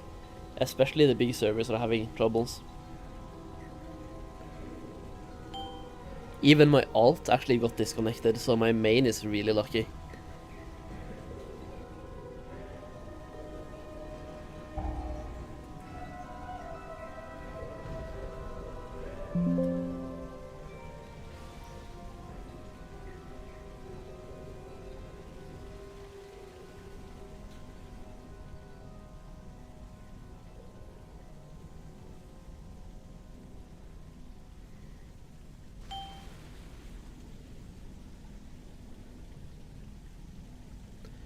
Do I have any music on? Yeah, I do.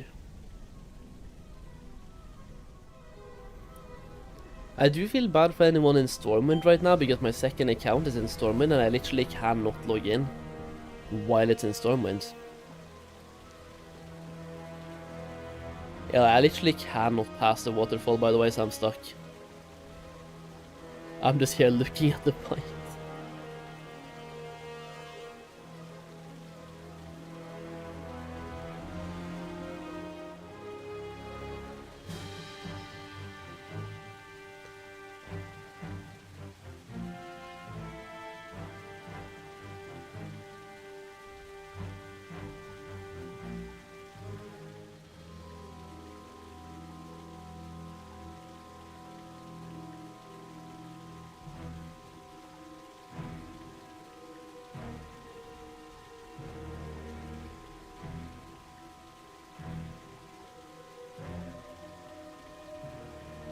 Don't worry, we'll go back the other way. Yeah, I'm not worried, I just feel bad. That's what I'm doing.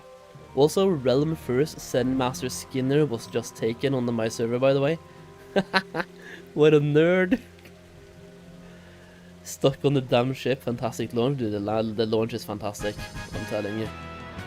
The question is, am I getting quest complete? Because I didn't really do anything. I don't think so, because then I would have had it already. Yeah. That's okay.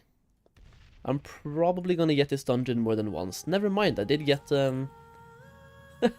wow. Not sure how to feel about that. Didn't really do anything. But let's go.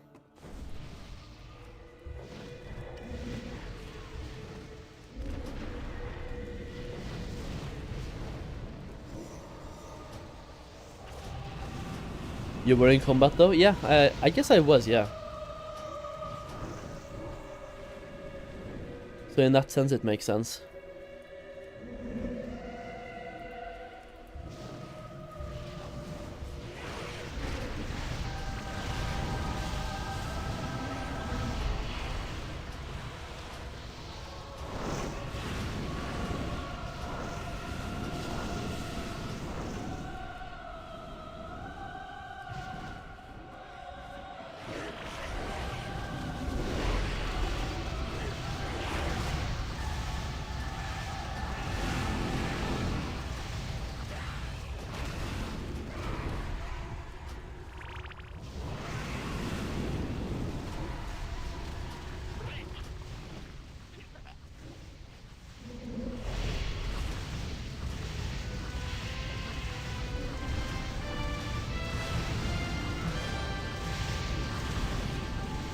My damage, bro? No. My damage, bro.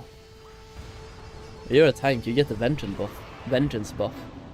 My damage.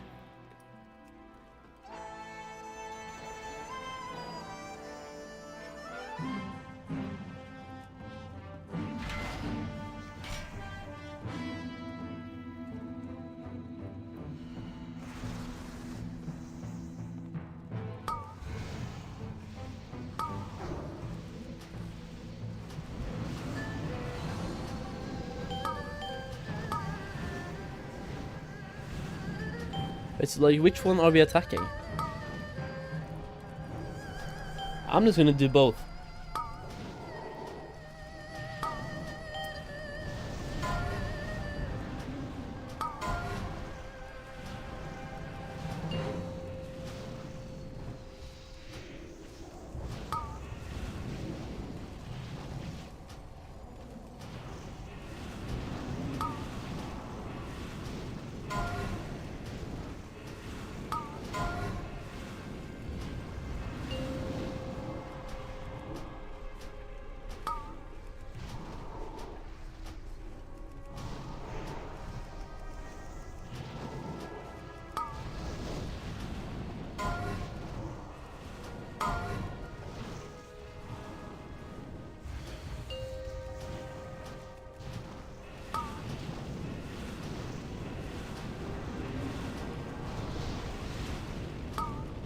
We definitely need more damage though, holy.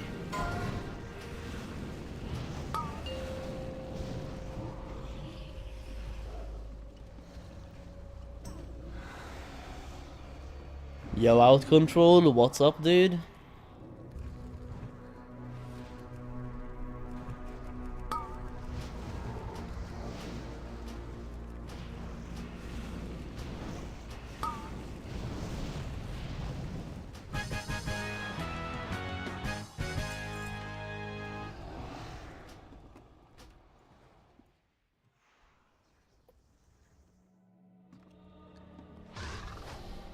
Jokes on us, the servers are running classic hardware. Yeah. Pretty much. Apparently somebody has Realm First fishing as well. Already. That's pretty insane.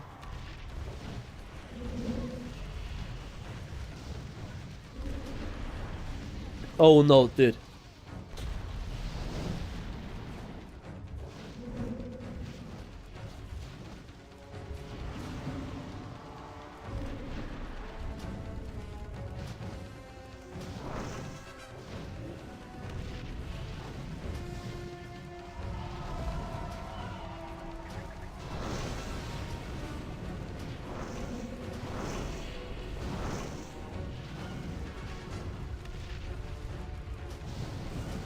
Holy, the monk tank DPS, man.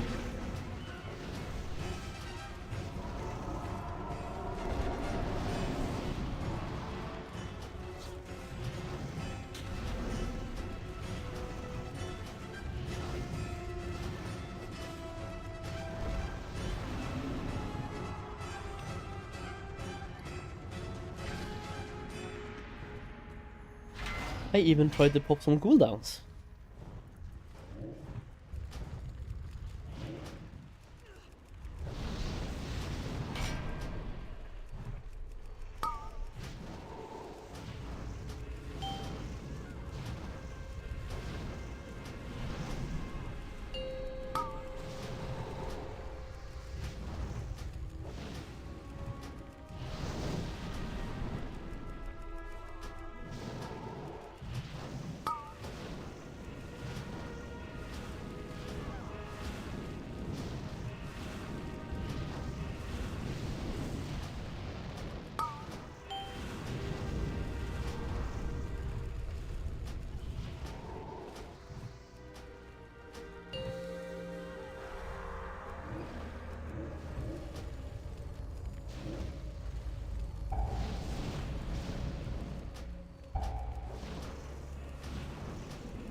We go, keep pumping.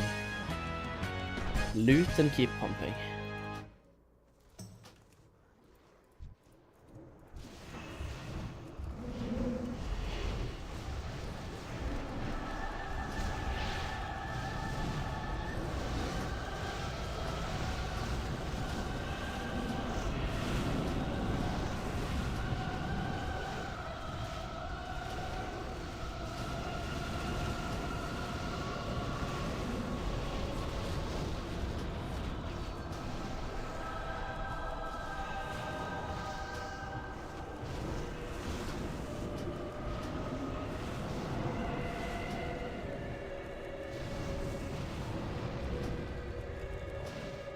Do we stack whenever they spawn the ghosts? I think so, right? We just full on stack.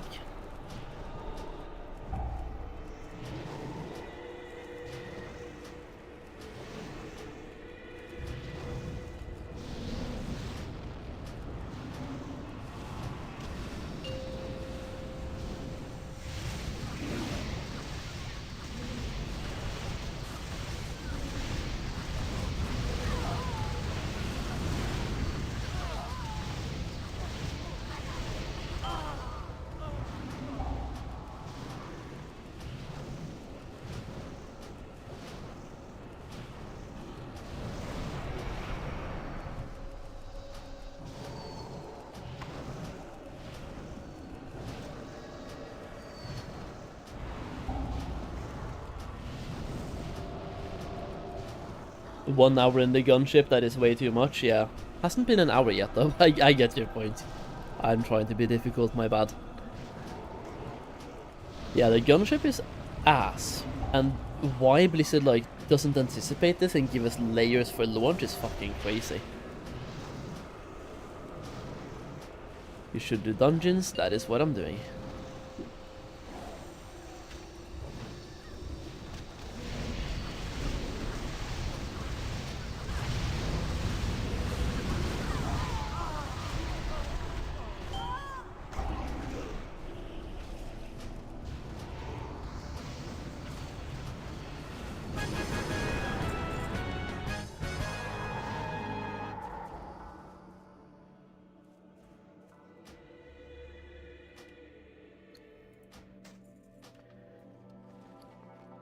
After this we leave and we go again, yeah? Keep hoping to get some really good geared people to boost. 377 on that one, and the legs as well is insane. I'm gonna go for crit and haste. I should be doing way more damage now, like not super way more, but a little bit more. Because now I got 2 upgrades. Legs and bracers. I'm 378 now.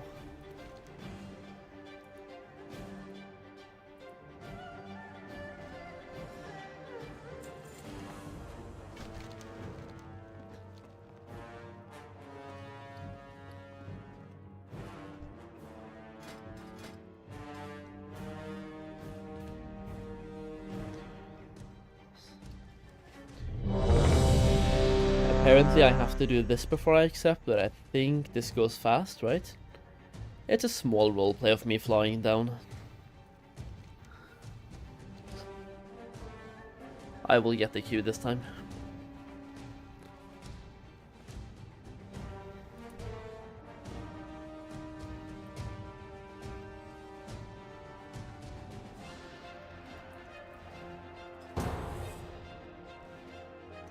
Ah, perfect. That is a good one to get.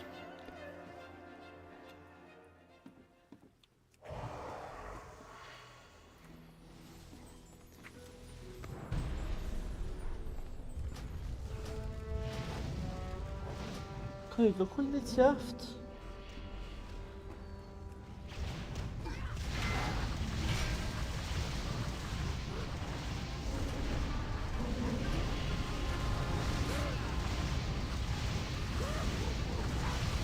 Dude, Tigler, your damage. Chill.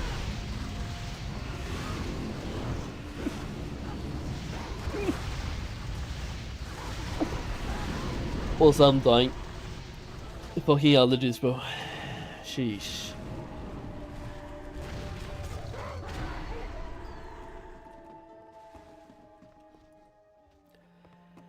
Let's go, server first inscription. Herbalism is a bit trickier, but right now that's a W.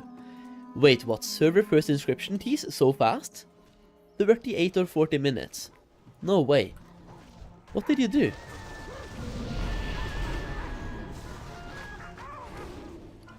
And how much gold did you spend on that shit? If any? Just bomber rush herbs to 100? So you get 100 herbs, is that it?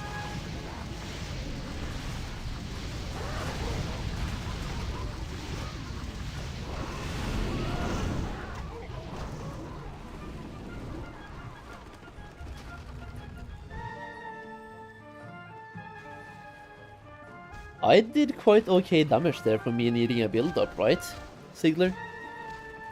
I did a little bit over half of what you did. And I need a build-up.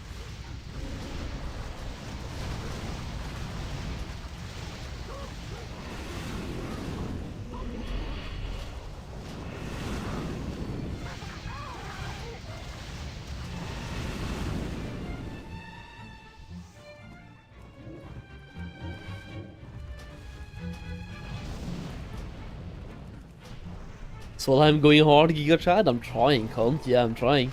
How are you doing, bro? Also, use these barrels. Just explode them on the boss and he starts taking way more damage. You can run and do damage on them as well. Like, there's no reason not to. We get a big damage bonus. It's 10% per barrel, boys.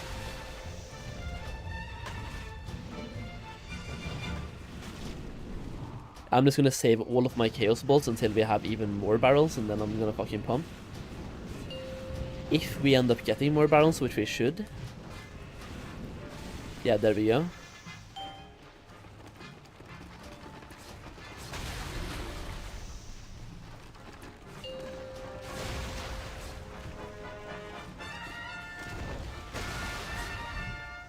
I like how I'm like the only one focusing on barrels, dude. Well, me, yeah. Either way, let's go. Chaos Bolts to heaven and back.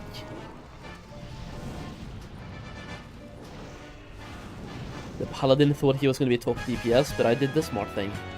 Save my cooldowns for the barrels. Also, grab the Dizzy, if you win that one. If Bork doesn't take it. Wait, the healer needed as well. Wait, Dizzy, you okay? You agreed?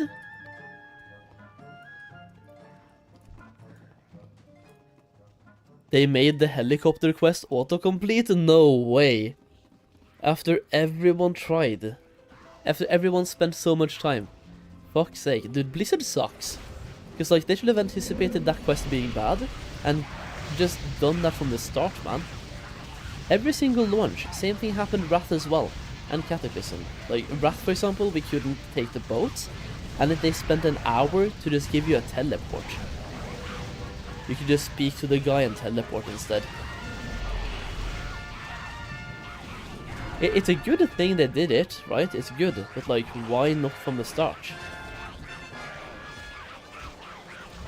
Oh, you're just focusing on Classic font? I mean, that makes sense.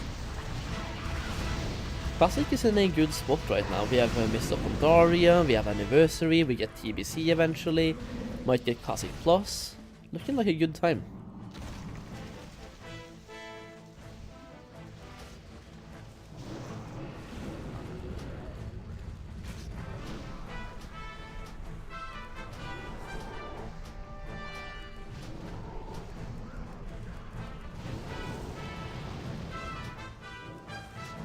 Look at the Paladin, by the way. Like, Paladin single target burst damage is so good.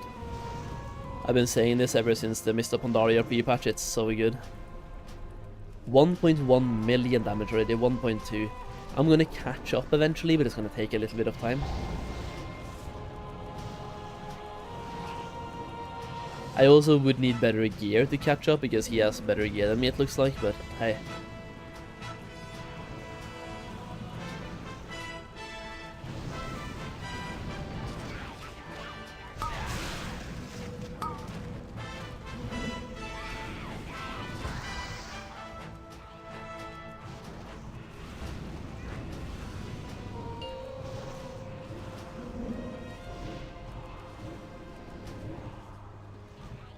Kill him. Thanks.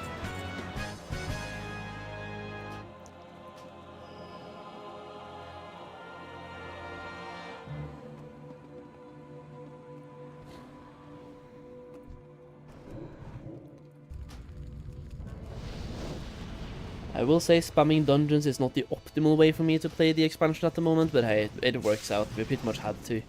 Way too much lag. If I can get myself to Valley of the Four Winds, I think that's kind of when I stopped doing dungeons for a while. Dude, I'm also like... Oh yeah, you guys moved on. I did top DPS for a while. I'm gonna follow.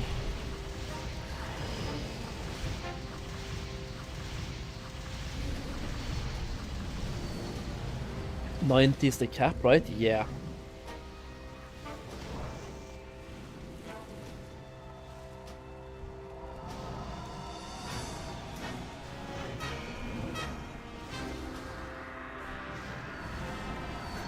He's just moving, and you know what? I kinda like it. There's a rush towards the end. The healer just have to pay attention. 1 green tea equals 190 gold. Makes sense, but who the fuck is gonna buy that right now? Probably people going for server first, and that's about it, right?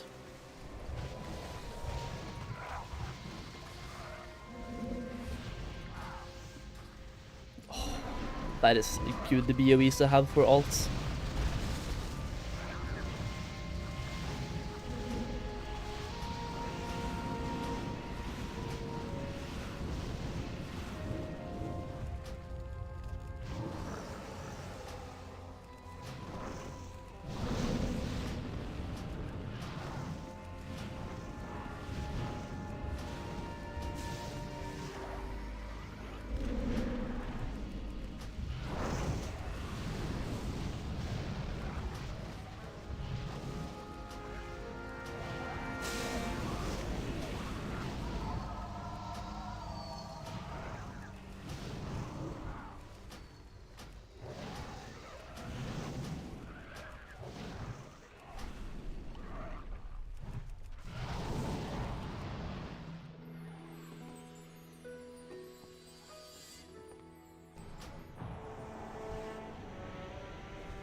Oh, he's just gonna stand in the middle, okay.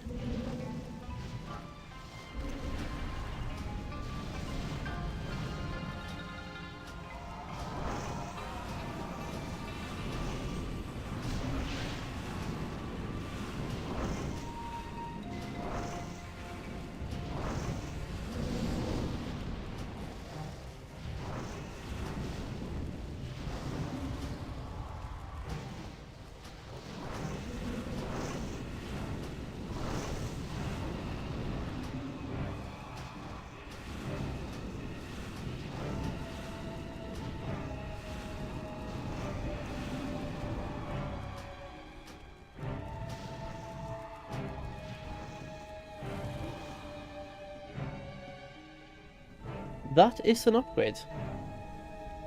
Fuck's sake, fuck the healer. It's off the eagle, bro, fuck you.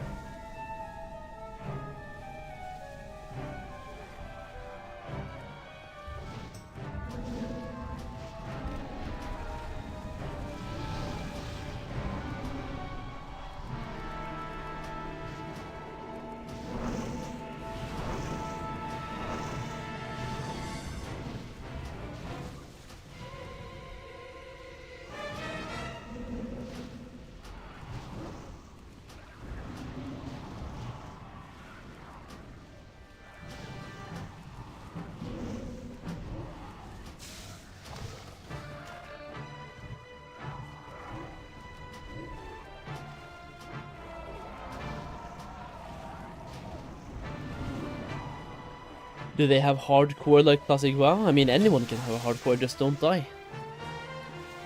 Oh, my first Spirit of Harmony, boys.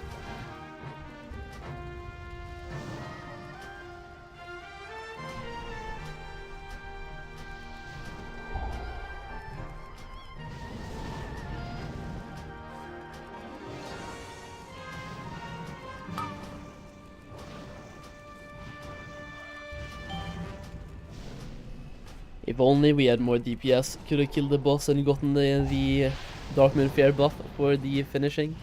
But it's okay. 10% is only 10% after all.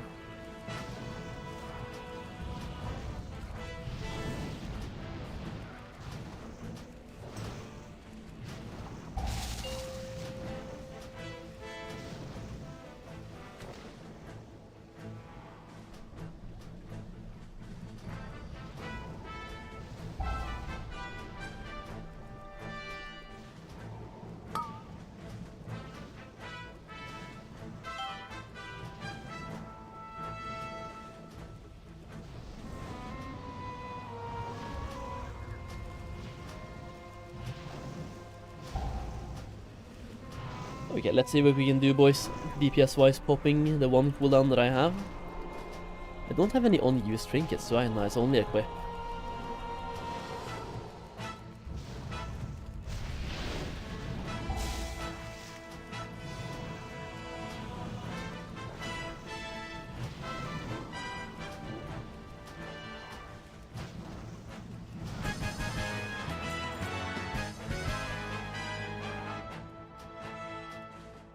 Alright, do your needs and greeds, get the loot, leave, queue again.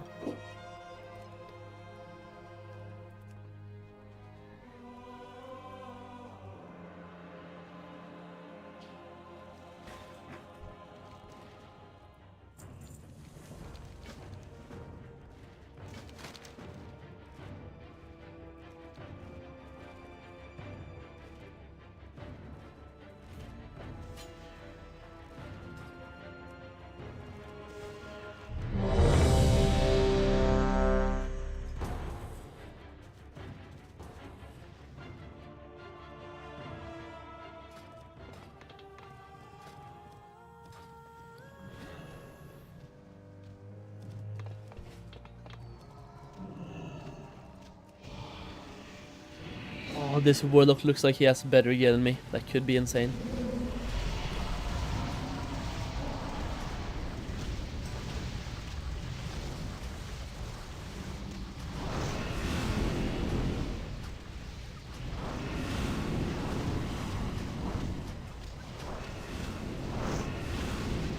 Well, maybe gear isn't everything.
This is fun? Yeah, I mean, it's not bad.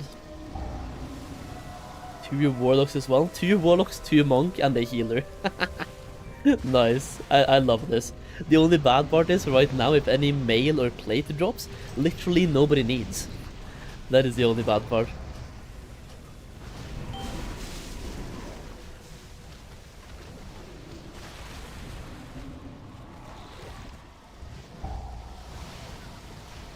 We should, like, this is a good comp, but we should try to get a mail or a plate healer. I mean, paladins are basically the best healers in this expansion, like... Well, maybe not, but they're pretty fucking good.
I just want to point out that Warlock has better gear than me. And I did a little bit more DPS. Come on, let me loot. Let me get the stuff. Ah, like I said, mail and plate. Nobody needs. Oh, we had everyone waiting for the loot, fuck's sake.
Starting zone for hordes in the water, Vashir? No, that's Cataclysm.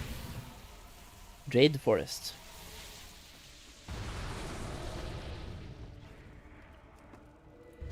Oh nice, it's the other one, the one we haven't had before, or the one we didn't have last time. 30 minutes though until it's active. Okay.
Wall of the Mail. Is it live in 2 minutes? Yes, it is live in 2 minutes, and that is how I'm level 85 and 57% in.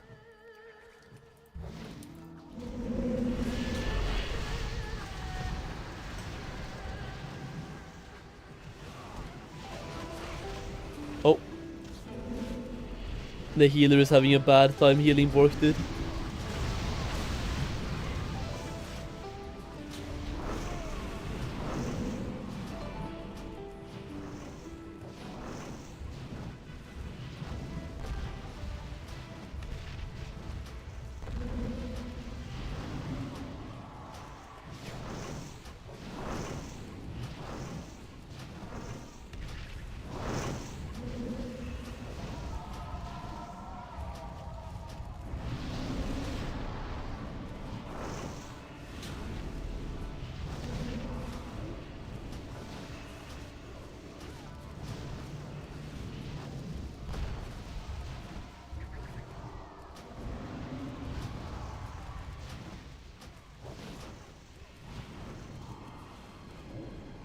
Somebody already has Herbalism 600, by the way, on the server. Like, what the fuck?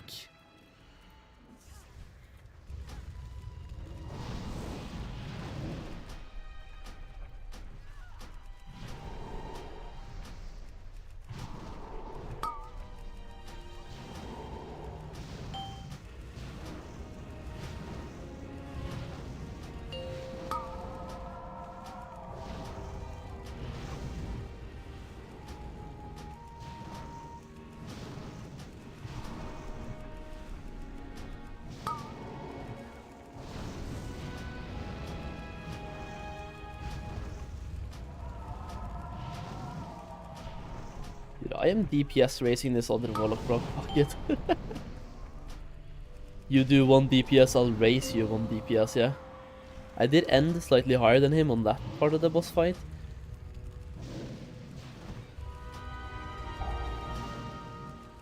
Let's just keep doing it this way. Just keep pumping.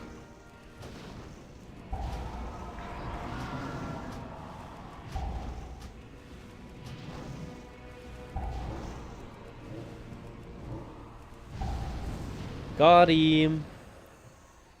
I did 5k more than him, get fucked. And plate. Literally just plate in the mail when nobody can use it.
Yo, Zygor, I'm coming for your DPS, dude.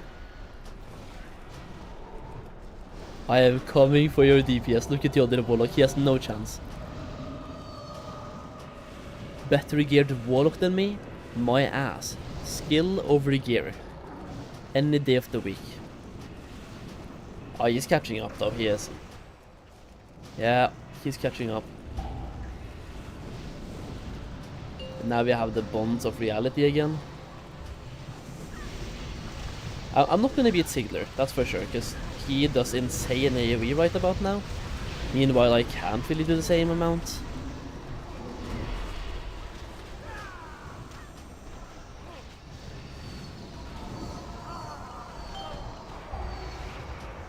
Oh, the other warlock caught up during that time. I was doing the wrong thing. I'm gonna catch up now, though. Come on.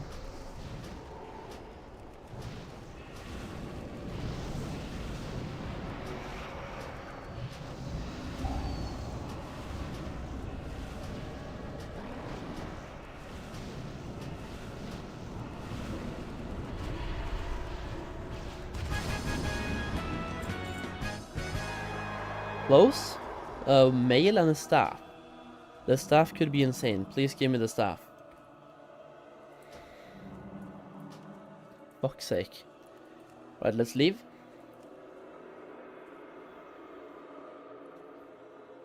Is there a tailoring trainer in the starting zone? I have no idea. I'm just doing dungeons.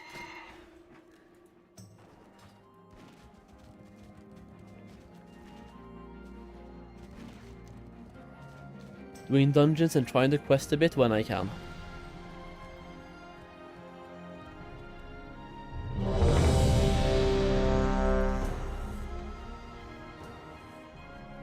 The only thing is right now questing is absolutely ass.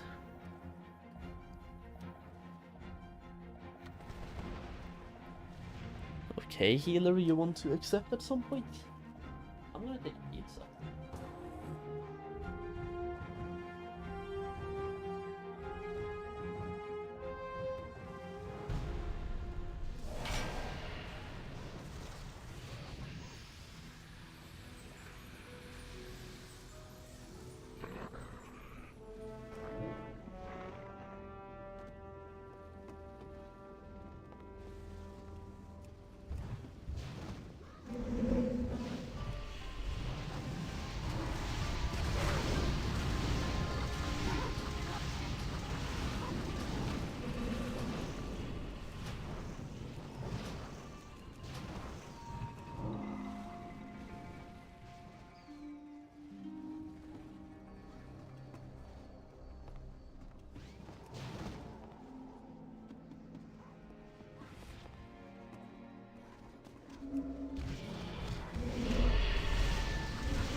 RIP, somebody else got herbalism. Apparently you can skip the level requirement and get to Licon Lion before level 87. Oh yeah, yeah, you just literally go there.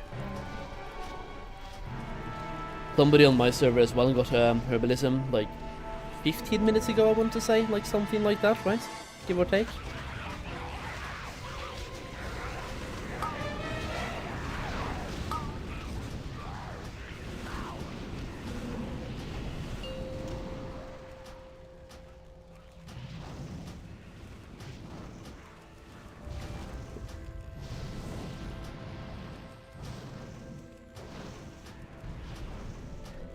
You fucking stun? Are you not playing human?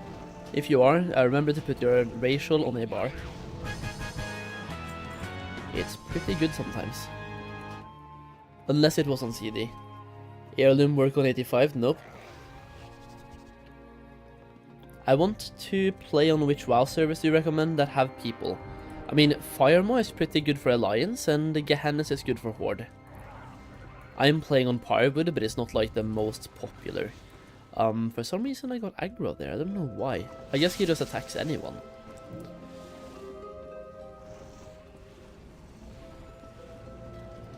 Because I did not do a single attack on him and still he went for me.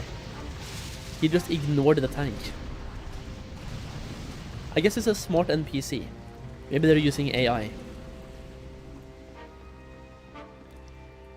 I just did some damage here and then I'm moving with you, by the way. I think there's somebody standing still down here and doing damage. It's a warlock.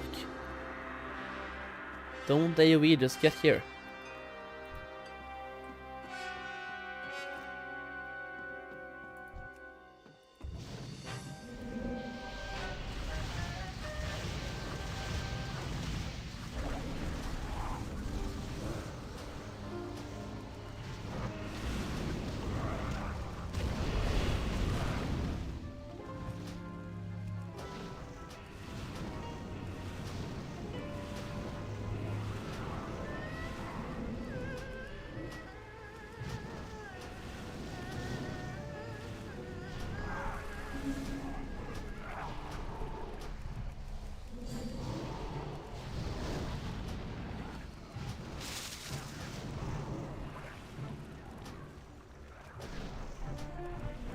I already soulstoned him, by the way, Seedler.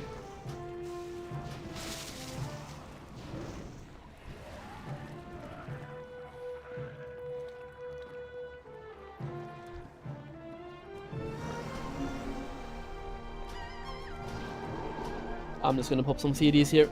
Doesn't matter when the DPS comes, it's just like, do DPS.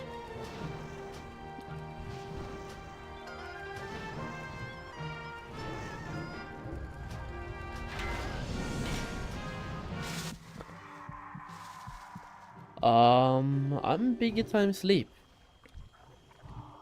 Feels bad, man. Can't even use my human racial, apparently. Feels bad, man.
Ain't nothing else in doing dungeons, I guess. Super laggy, yeah.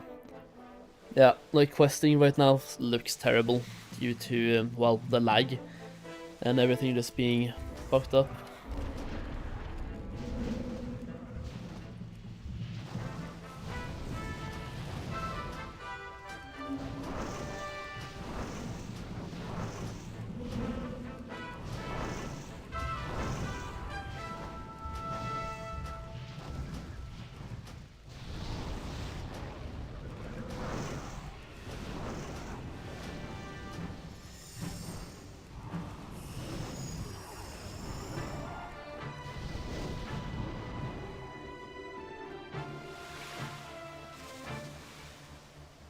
Realm First Sendmaster Jewel Crafter? What the fuck? Okay, that's pretty insane.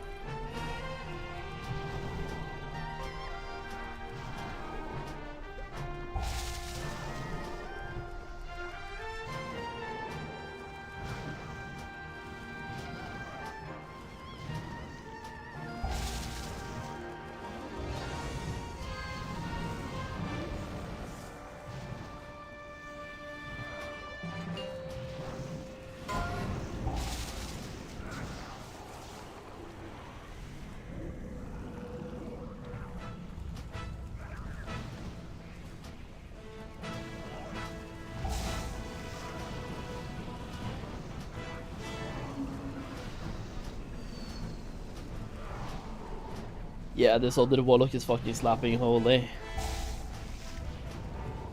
That is what a good geared warlock looks like, and then I'm just here trying to keep up.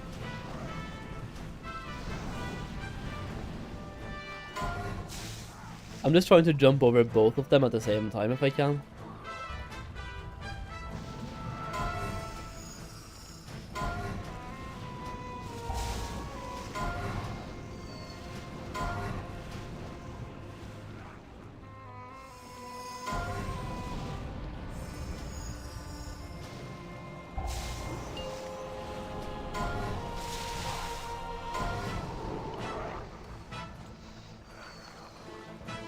In this case, I can't.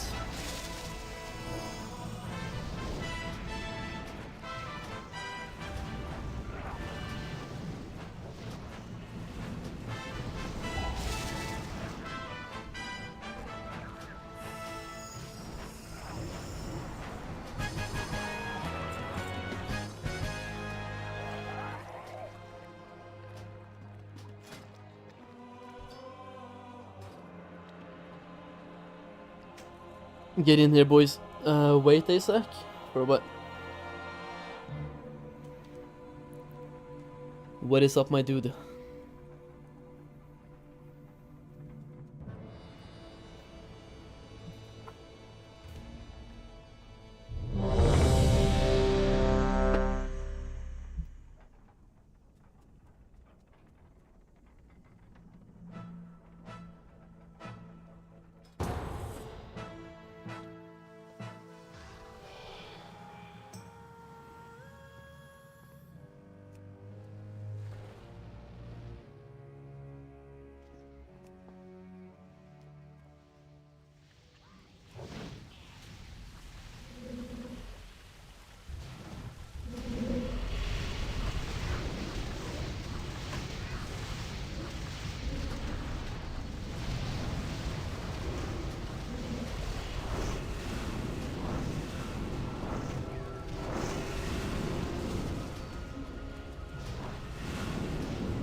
Dizzy, you're staying there for the loot? Okay.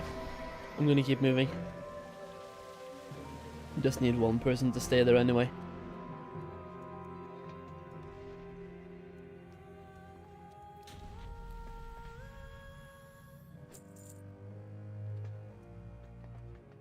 Mm-mm.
Are dungeons just click simulators like in Classic, or do they have more challenge and mechanics involved? Definitely more challenge.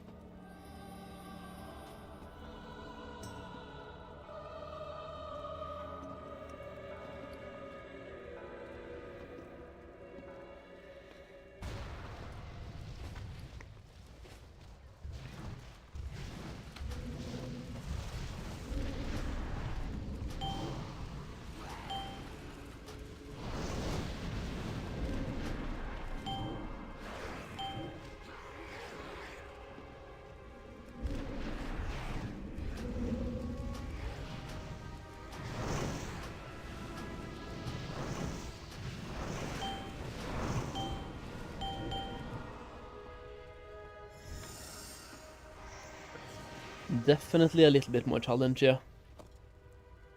Also, how have I not looted any cloth yet? Yo, Zygor, have you looted any cloth? Like wind wool?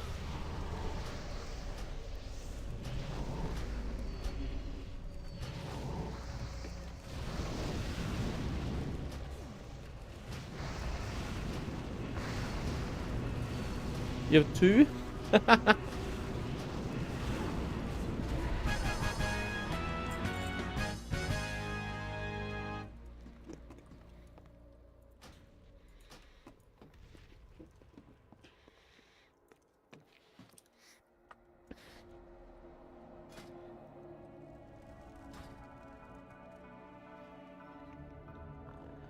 There's a level 87 on your server already. I am not surprised.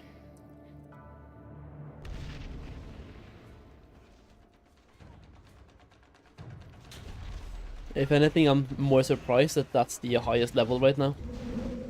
If somebody was claiming to be level 90 in the first hour, and I mean, the first hour has gone by.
Does that boss only drop that weapon, by the way? Because I feel like it's dropped every single time so far.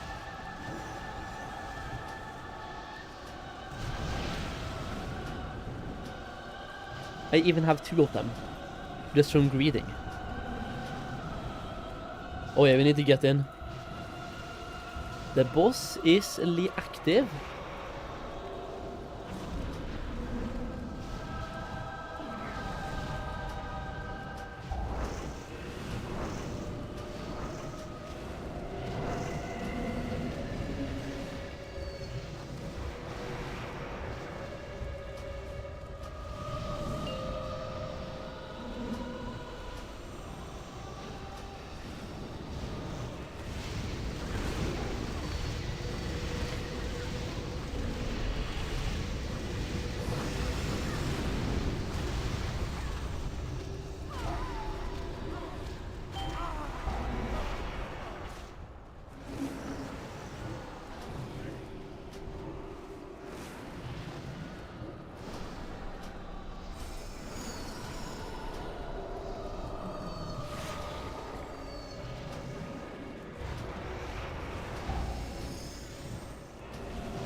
Oh, give me staff. Don't let it be the second staff that I lose, bro. Come on, man. Bap, I know you have better. You are a good warlock. No! Fuck's sake, bro. Man, dude. That is the second staff that I lose. At least he deserves it, because the mage I lost it to, he, yeah, I don't know, man. I don't know, dude. But hey. The warlock actually does good damage. Can I see, has he equipped it yet? He already has, fuck's sake.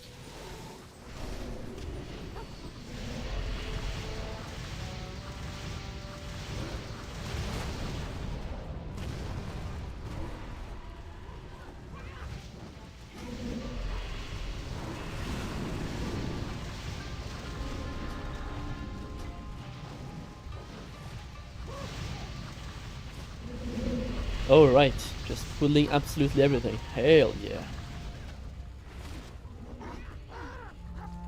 The absolute Bork master. You're gonna die, bro.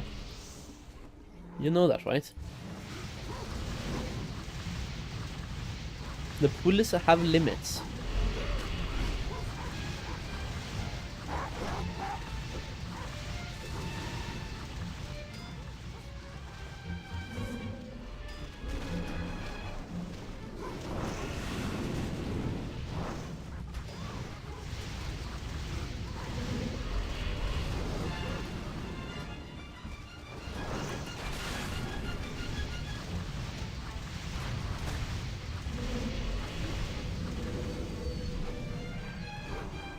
Yo.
I thought this guy had tailoring.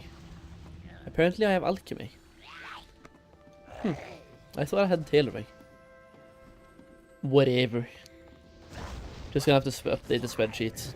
Why the fuck did I put tailoring into the spreadsheet? Just a dumb Solheim moment, right? As per usual. So, what mob dispelled my stamina buff? Because something has dispelled my stamina buff.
Oh, somebody's gonna die.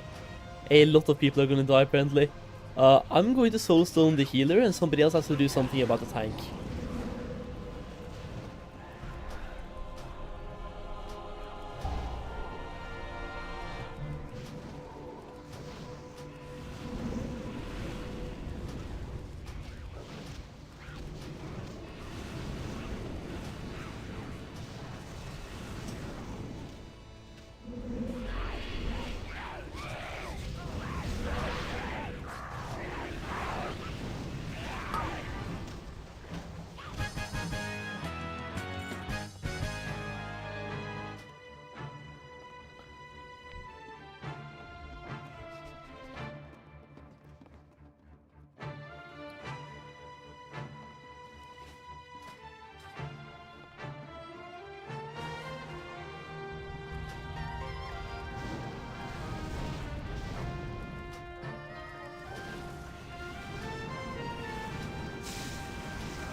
Oh yeah, again, I did an oops.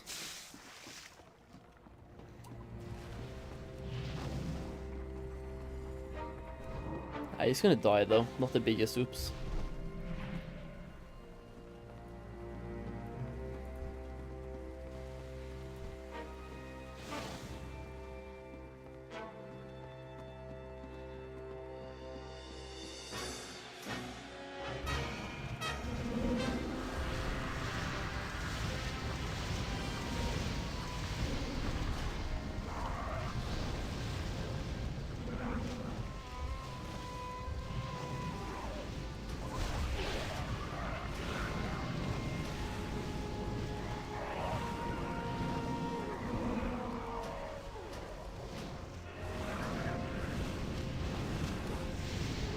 Oh, why did I get aggro?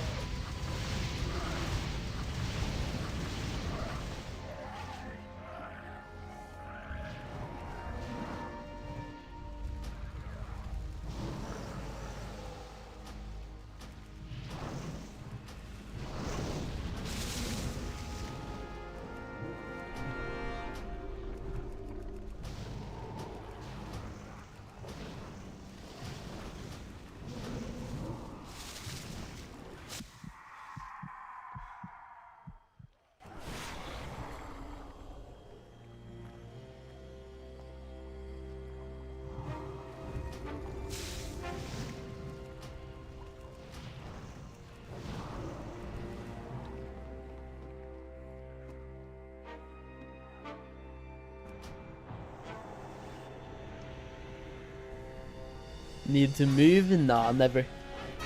Never.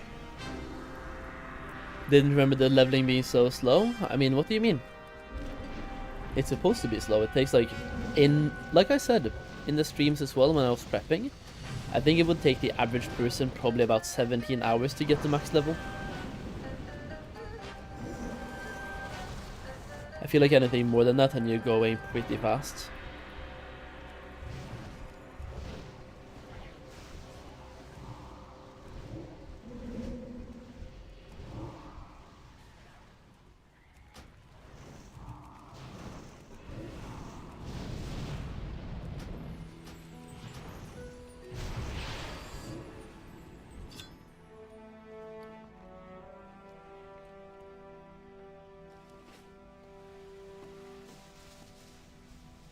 $1087 on Gehenna's, nice.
Then we made the healer's life a little bit easier by actually moving this time and not pressing space.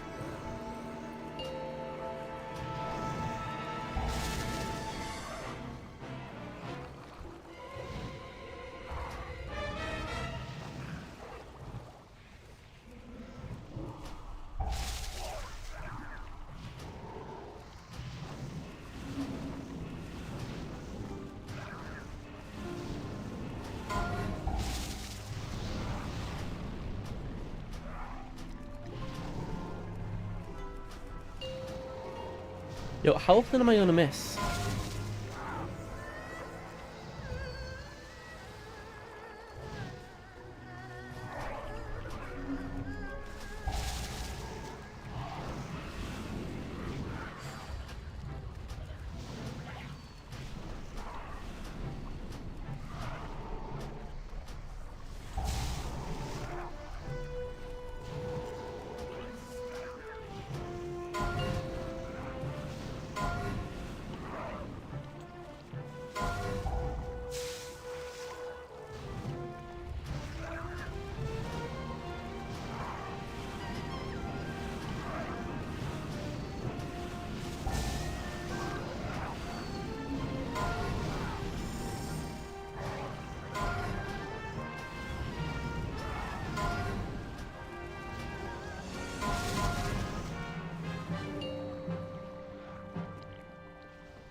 Kinda bad to not have any glyphs, but hey.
The healer is far away, by the way.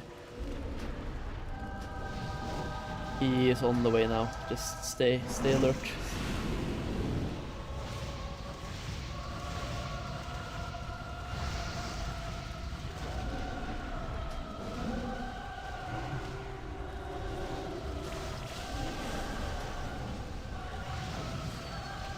Just keep moving. I'm going to Soulstone.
What do you mean, Bork?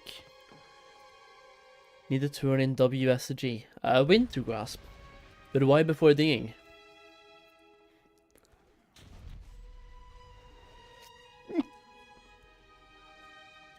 Oi.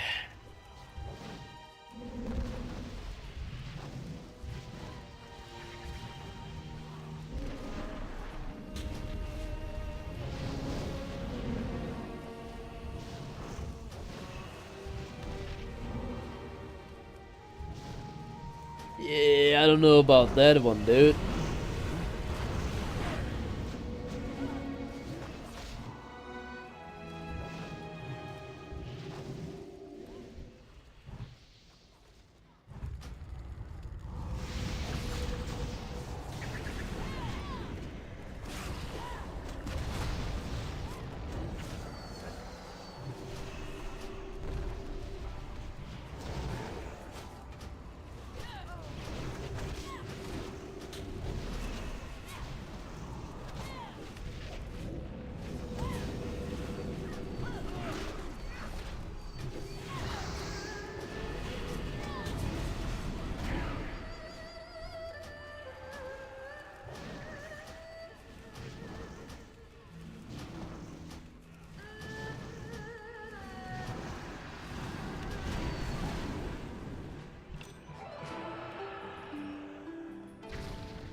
Again, the same fucking weapon, dude, every time.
You need flying skill to get the Pandaria from Stormwind. I mean, you have to get up to the ship somehow, so I guess so.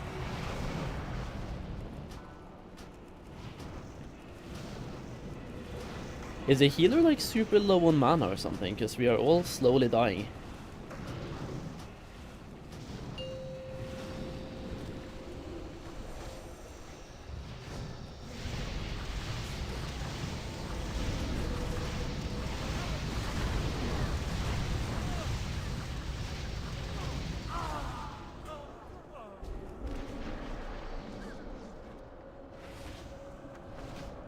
Is somebody outside?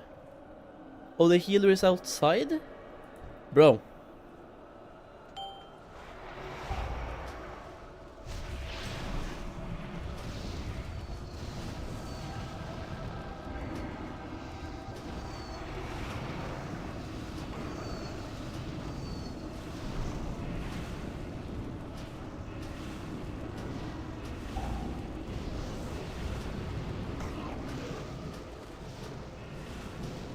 At least I'm gonna have the Infernal back if we get one more Bounce of Reality, which it really looks like we are going to get. Yeah. Okay, can we please stack now? Can the healer get here as well? Looks like he's getting teleported out every single time.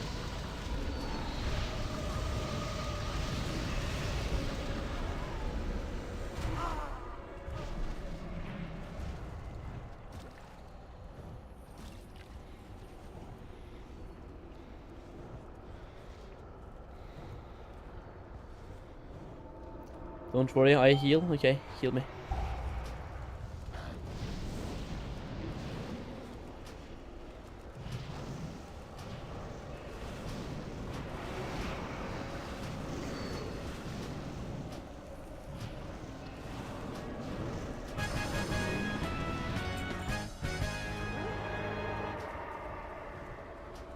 That was an ass boss. Next time people just get inside. Oh yeah, you have to hand in a quest, don't you? Actually killed without a healer, yeah.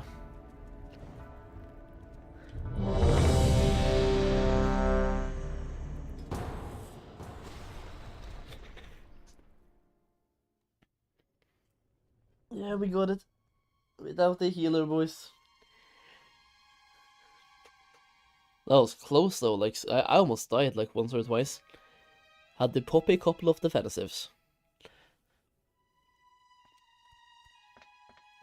Hand in your quest and thing, man. Are you 86 now? Let me see. No! Not 86, man? Absolute casual.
You are so dead. Actually, we're fine. That is a lot of damage though.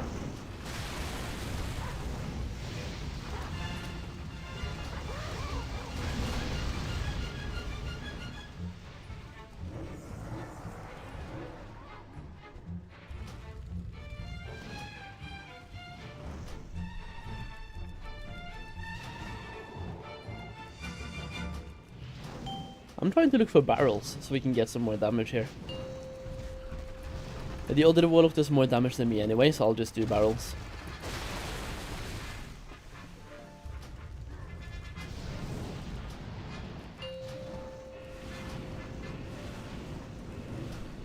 Okay, we have 5 stacks of barrels. I'm gonna pop some CDs here.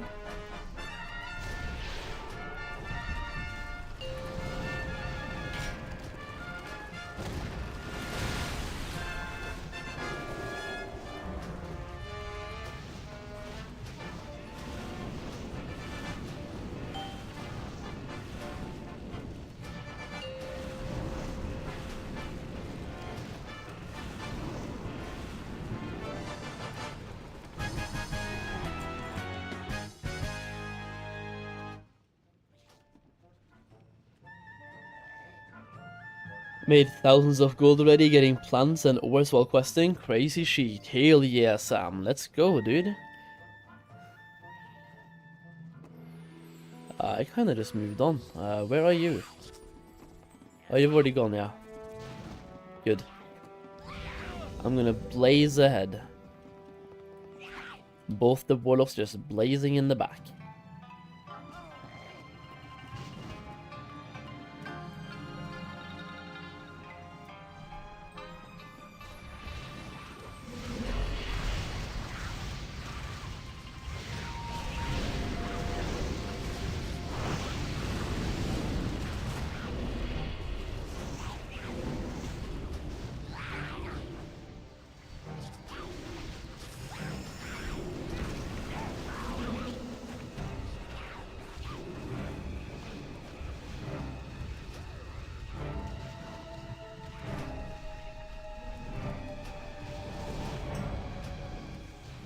Why am I dispelled my stamina again? Like something is dispelling in it. It's so weird.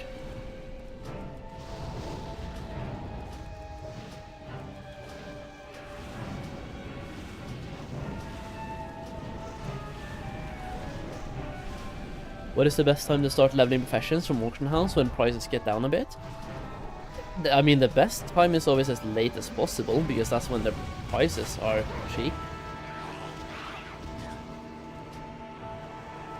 Dark Intent does the same. Yeah, but that's what I just popped. And somebody keeps dispelling it from me. Because I have it for an hour and it keeps getting dispelled and I don't know what dispels it.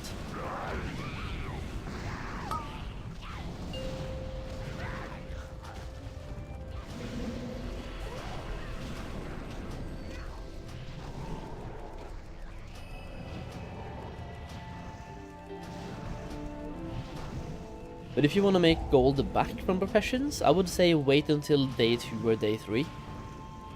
That is typically when the prices start going down a bit.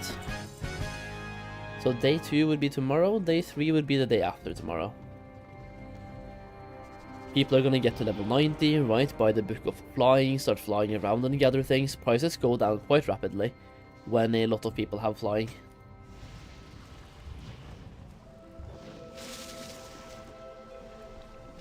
Someone else throws up a buff? Yeah, but I had no buff with stamina. That is the weird part. Because it would make sense if one other stamina buff overwrote the one that I had. But I literally had no stamina buff. And it's happened twice so far. And I haven't died. And the timer has definitely not run out twice.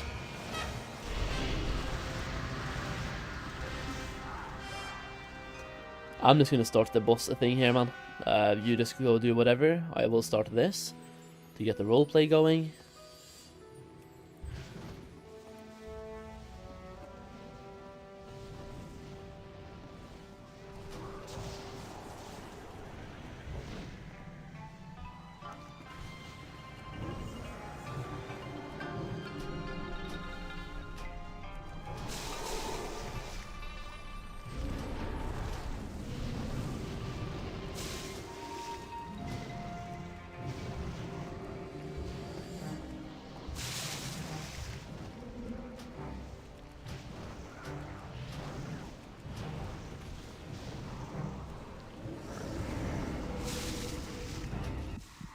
Wait, why do I have...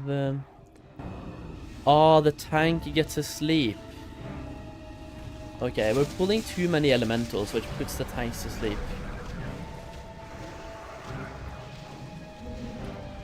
They keep getting so many, like, stacks all the time. Because we can't move faster than we get the stacks. That is the bad part about doing it the way we're doing it right now. We literally can't kill the mobs as fast as we get the stacks. Even when I'm like moving all the time right now, we still like get too many stacks. Also, you are both writing in party chat, so only me, you and Bork can read party chat. Type in instance chat.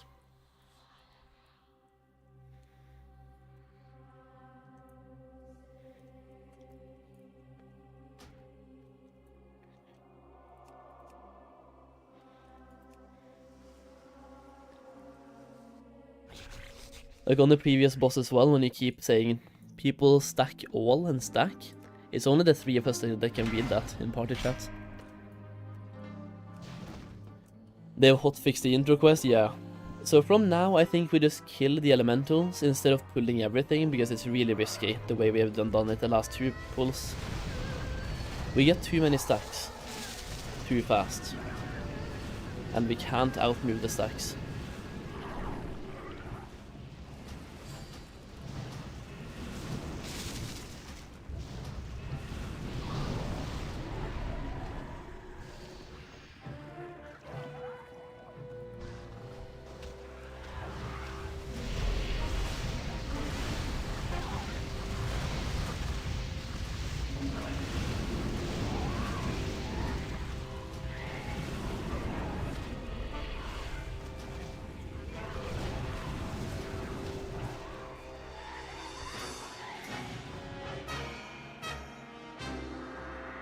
Yeah, the intro quest auto-completes. They fixed that like 1 hour ago. I'm still kind of like shocked that we still have launches like this, because the same thing happened in Wrath as well. They fucked up the boat, and they had to like give you a NPC that just teleported you instead. Like, they never learn. They really never learn from their launches, do they? Also, why didn't they just activate layers? If we had more layers, that shouldn't really be a problem. We have the layering tech. Classic already showed us this. We have layering. But they just refuse to use their own tech. I don't understand.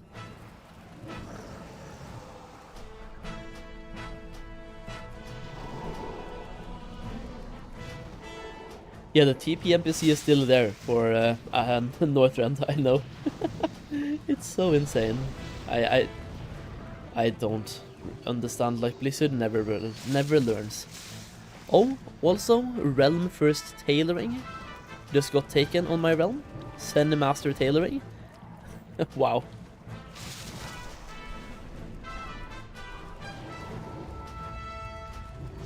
I hope everyone is enjoying Lord so far. I mean, not as much as I would have hoped, because of the bugs and all of the bugs and DCs and lag. I haven't DC'd though, thankfully. But I'm spamming dungeons.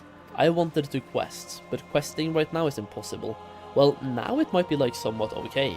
But at the start, with no layering basically, and the bugs, and the lag, and the first quest literally being bugged, it was terrible.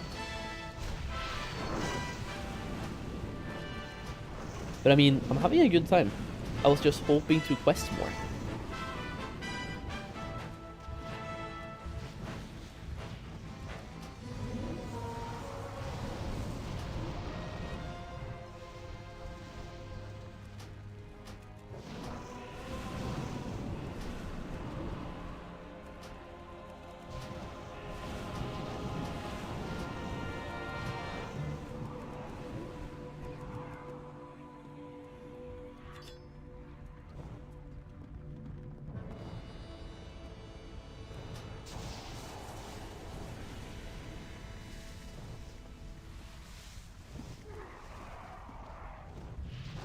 As you said yourself, they launch it faulty, then add fixes and get praised. Yep, pretty much. But the thing is, previously they've mostly done that in retail. That is not really a classic philosophy. But I guess it's worked so well in retail that they keep doing it in classic now as well. They launch it full of bugs, fix the bugs, and get praised for it. I'm kinda sad.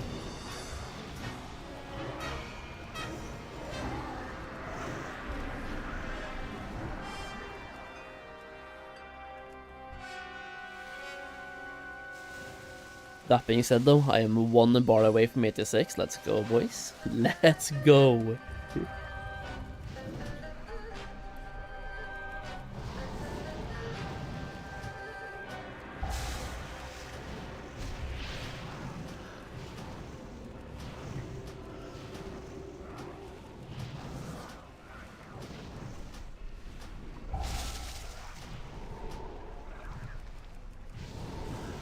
I'm just gonna move a bit to help the healer out.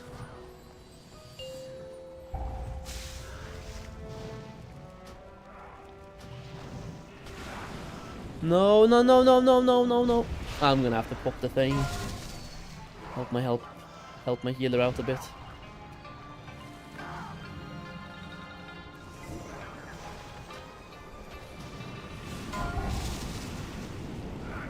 mean, I'm gonna...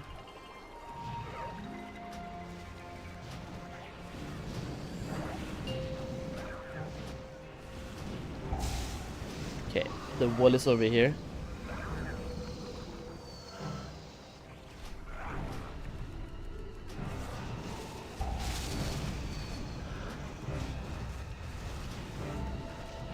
I hate this boss, man. This boss is so shit as a caster. The other Warlock is doing great, though. Like, he's fucking pumping.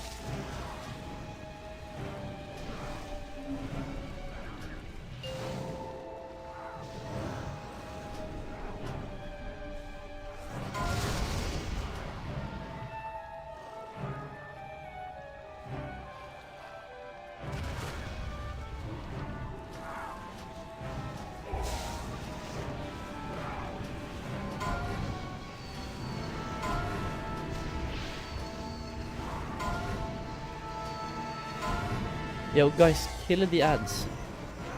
They keep healing the boss. It is not good.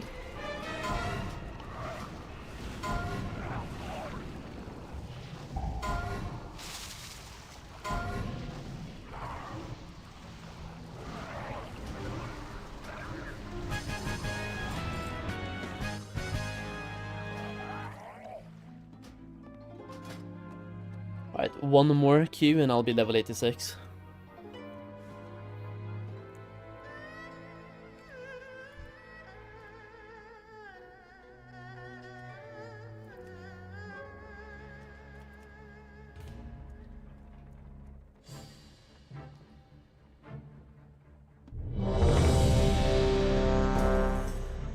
That's been like a little bit over 2 hours then to level to 86.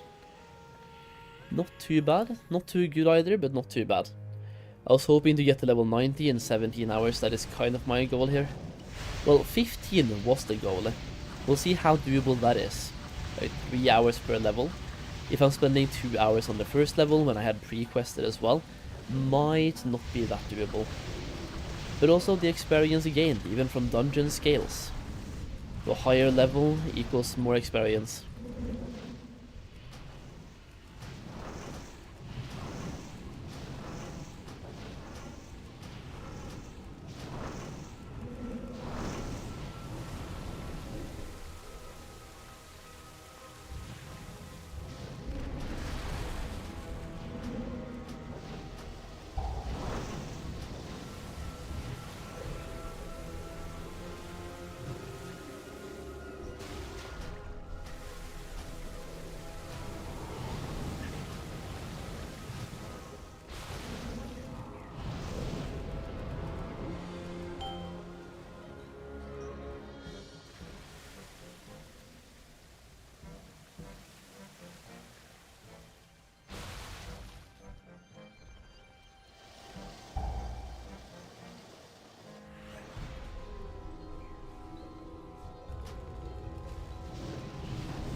Can I get the last one off?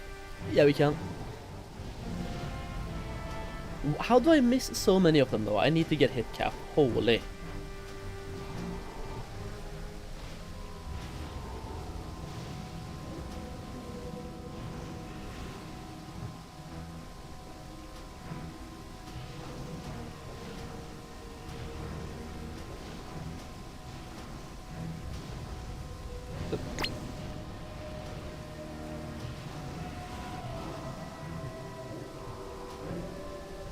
I wonder what the new Hade C Plus dungeons will be like. I mean, it's gonna be like Twilight.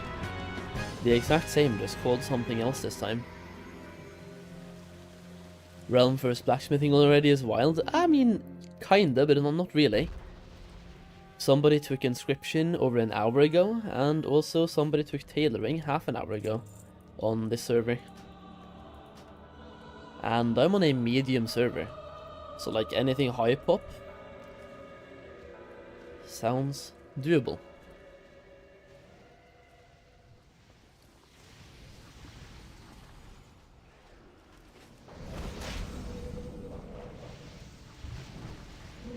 You will want to chill, okay. I can't even rescue from there, it's through the corner.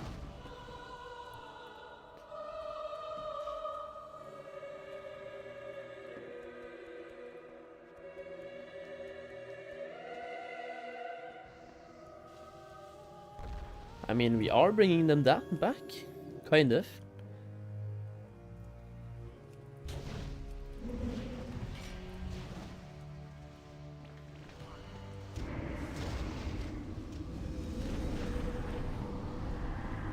Okay, that doesn't work. Just go out then. Get me out so I can survive and get me back in. At some point.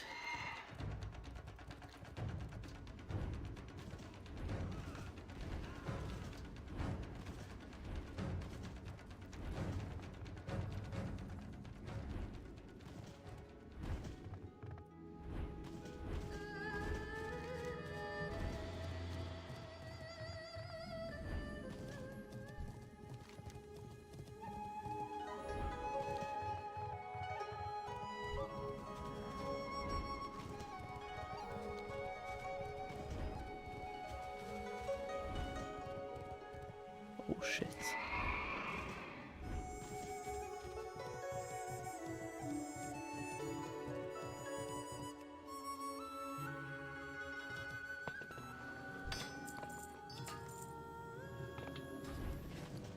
How long does 80 to 85 take? It's way too hard to answer because it depends on your skill, your gear, the class you play, and your knowledge of the game. But I can say anywhere between 2 hours and probably 50. A realistic answer would be probably about 20.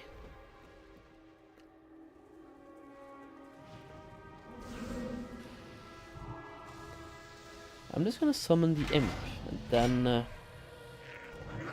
sacrifice and see what I get.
Yeah, what is happening?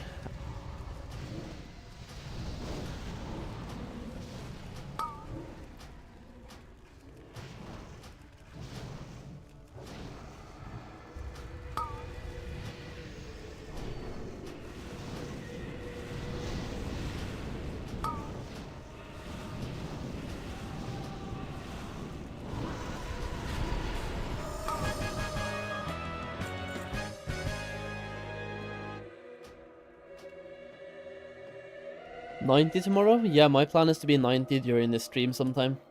Well, not on YouTube, because on YouTube we have to reset the stream after 12 hours. But during the first 24 hours, my plan is to be level 90. Preferably before 20 hours as well, like my goal was 15. But we'll see how that plays out. It's been 2 already, 2.5.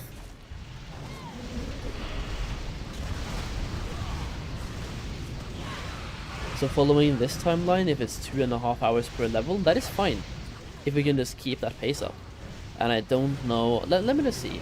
We currently need 13 million. I'm about to ding, so let's see how much the next level is. In comparison. This one is 13 million.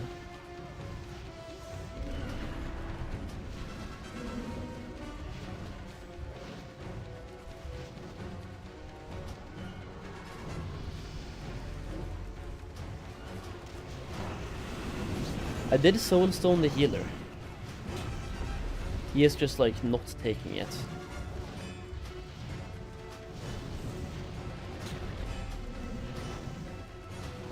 Next one is 15. That is actually not that bad.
Also, I will say the Celsius is a little bit too...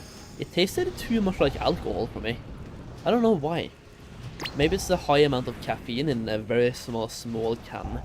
It's 200 milligrams compared to Monster being 150. It tasted weird. I don't know. It wasn't bad. It just tasted weird. Okay, please. Drop the staff. This time, drop the staff again and give it to me this time. The staff has dropped twice and I've never won the staff. Like, please, give me the staff. I beg. Where am I from? I'm from Norway.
Really, bro? Taking a small break now, need to eat a bit and drink? Okay, sure. Thank you, boys. Zygor, tell me when you want to queue again. Gratson 86, thank you. Where are we going after Jade Forest? We are going back to Orgrimmar. Yeah, that's right, I'm playing Alliance, but we're going to Orgrimmar.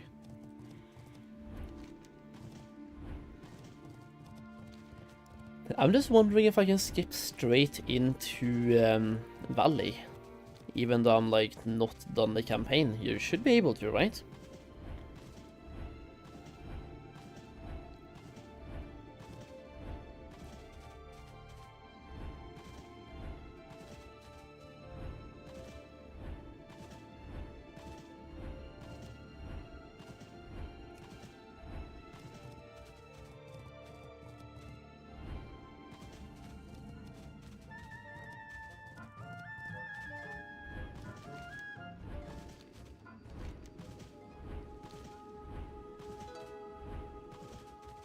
You're doing that risk? Okay, are you level 86 at the moment? And if you are, let me know where you pick up the quest. I mean, you're probably playing Horde.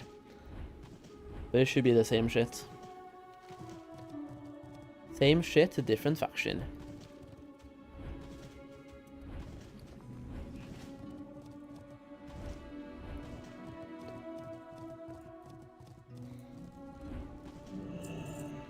There we go, 150k XP.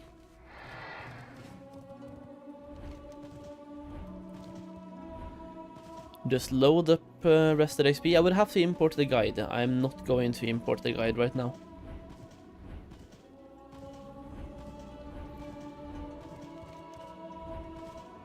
I am a no import guide Andy.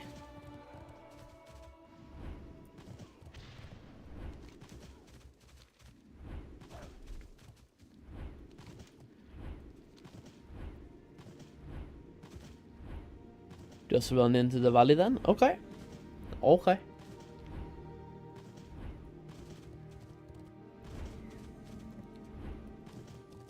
Serpent's Overlook. I'll get that later. Just sold a golden lotus for 500 gold? Hell yeah. Let the price keep going down. I will buy them all when the price crashes, okay?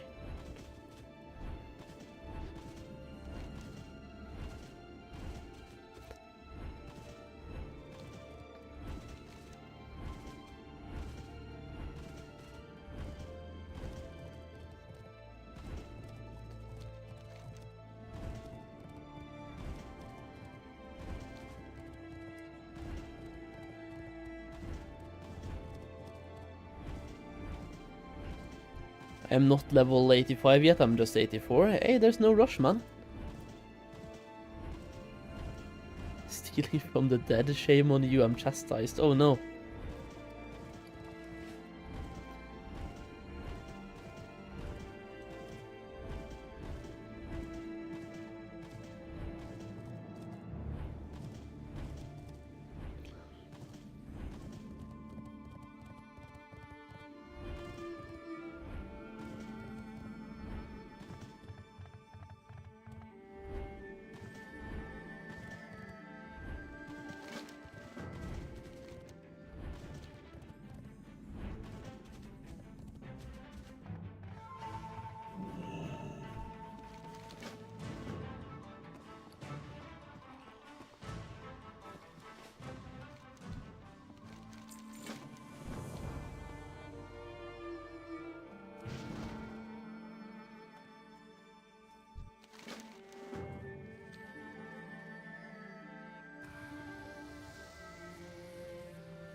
This music, yeah, dude.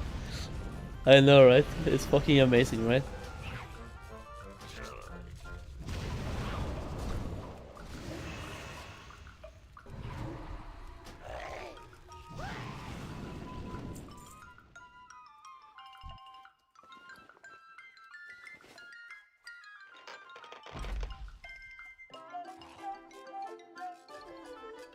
Soon ready? Yeah, take your time. I'm doing quest at the moment, it's fine.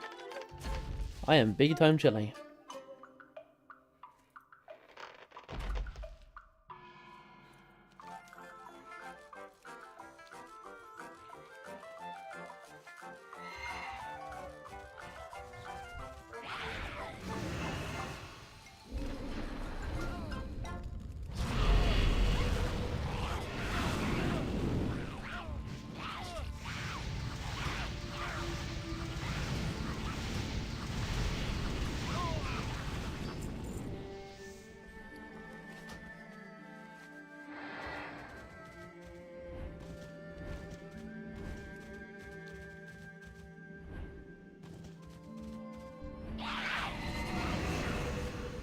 Ah, fuck's sake, DK, I hate you.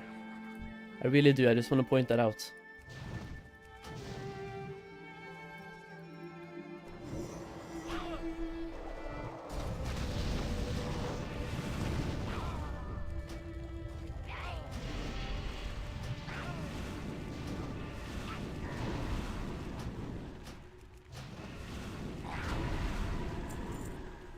So I need to save my cooldown just for a tag of war even here. Can't they even upgrade like the spawn rates? Because right now this is kind of trash, I'm not gonna lie. Especially for the small boys, like where are they? I see a bunch of large vermin, I see no small boys.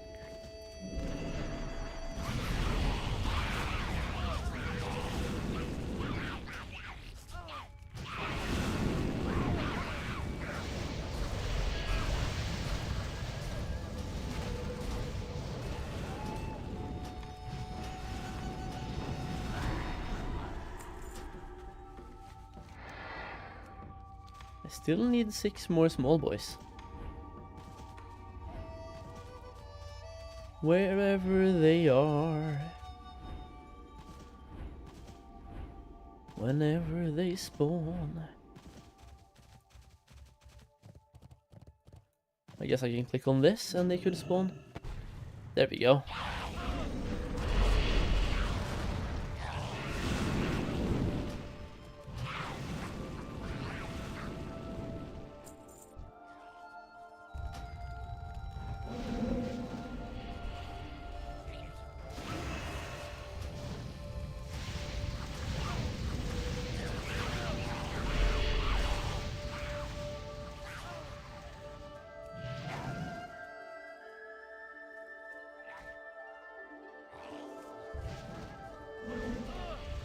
Yo Bork, you might have to tell me on stream when you're ready, by the way, because I don't read party chat all the time.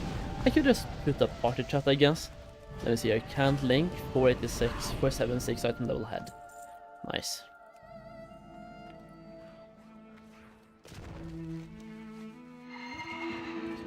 I went to the wrong farm.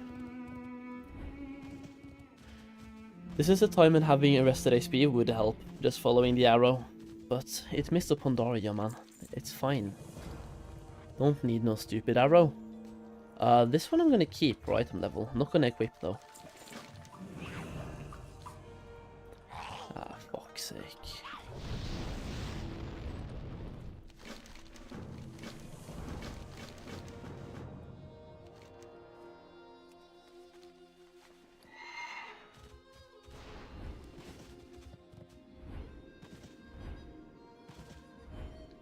How many hours do I have in this game? Way too many. Probably 10,000 plus, if not even way more.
How the fuck is that out of range?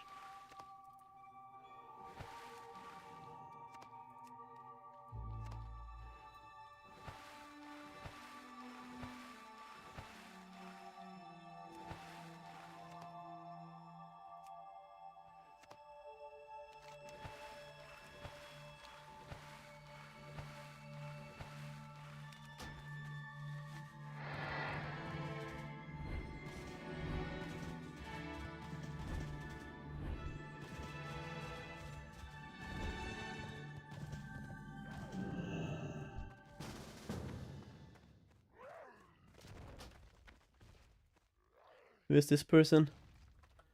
Hindal.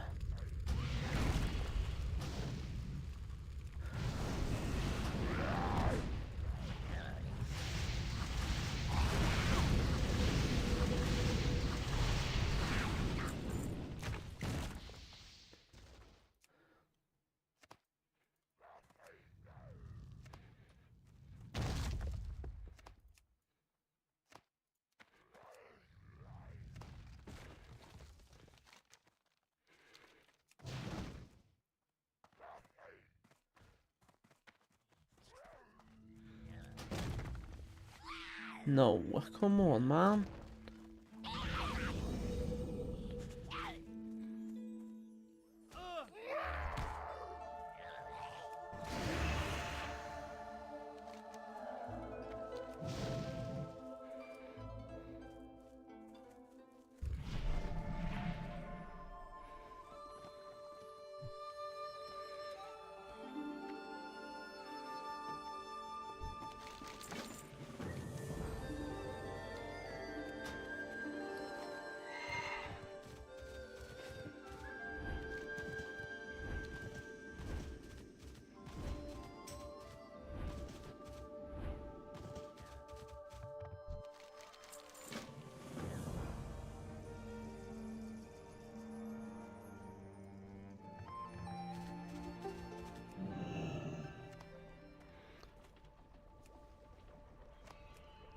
Okay, now which one did I have to throw hard and which one did I have to do slow?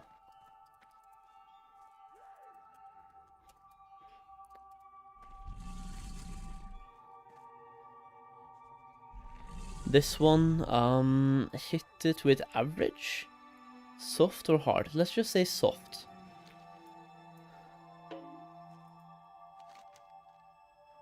Okay, what about this one? Soft. Because this one I definitely have to do hard. Okay, so you're telling me medium on the turnip.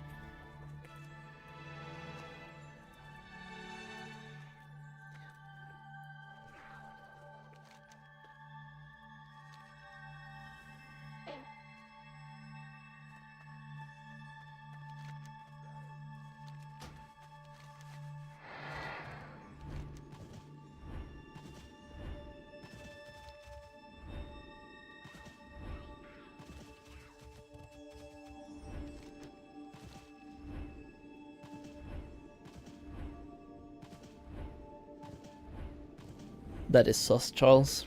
You good, bro?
You ready again? Okay. Let's queue. Unless I want to quest. I mean, I don't mind questing, but if we can do dungeons, that's kind of cool.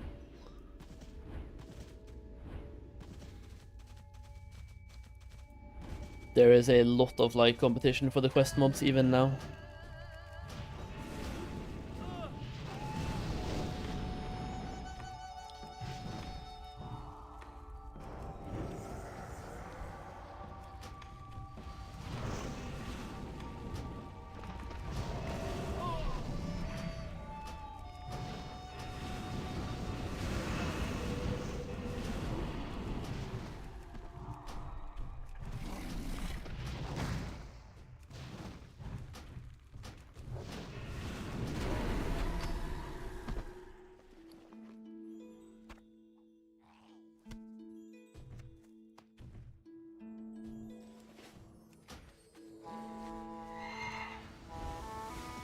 Wait, did you keep this DPS? Nah, you're a heal.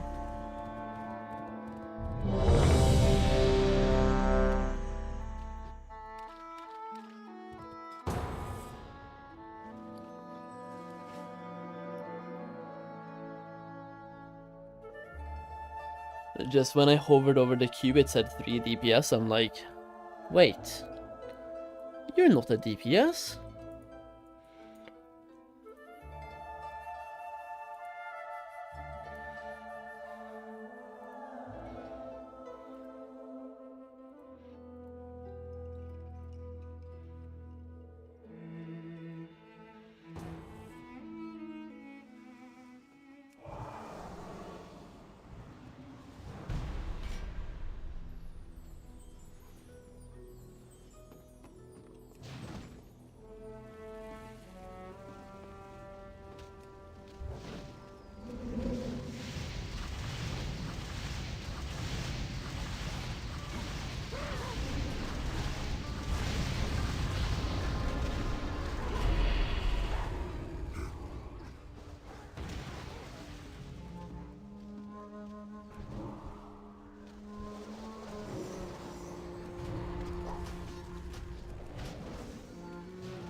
Killing as many monkeys as possible, dude.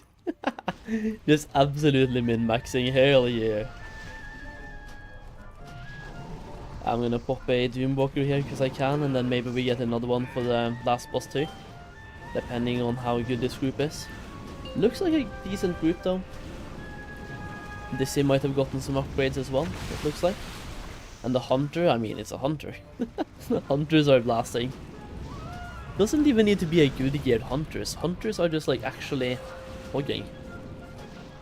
Keg DC, nice. Ah man, dude, get wrecked. Dungeons have no quests. Oh yeah, no they do. All of them have quests. So you basically want to do every single dungeon at least once. But maybe even more if you can. It's good for gearing as well. But the dungeons do have quests. They do.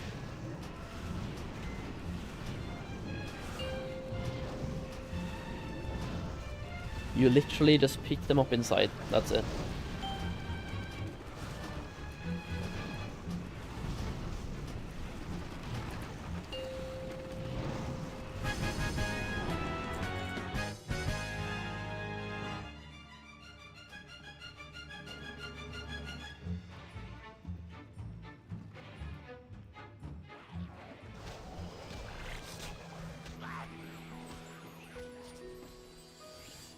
$15 million experience for level 87, bro.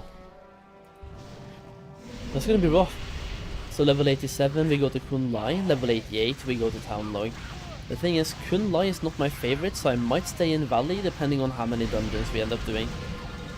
It's always going to be good to move to the next zone, of course, but I need to get my Tiller's farm quest done at least. That is the main thing that I'm doing in Valley.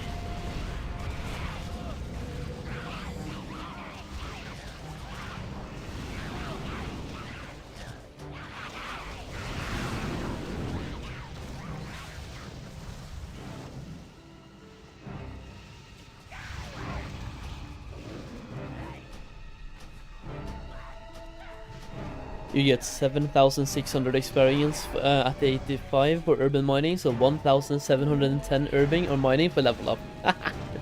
Yeah, it definitely takes some time.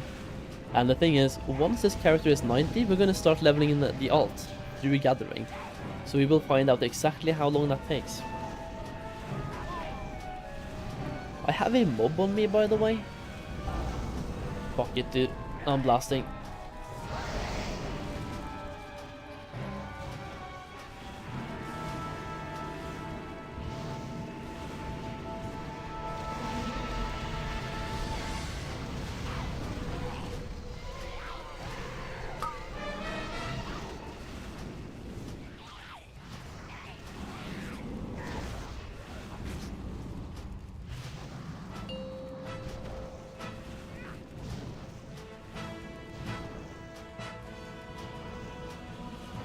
There's a rare item that says so you sometimes get the gems while mining, but it wasn't up for some reason. Wait, what?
Yeah, like this hunter right here doesn't seem insanely good gear, but he's doing insane DPS.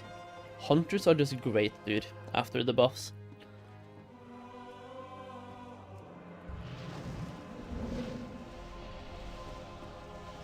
No!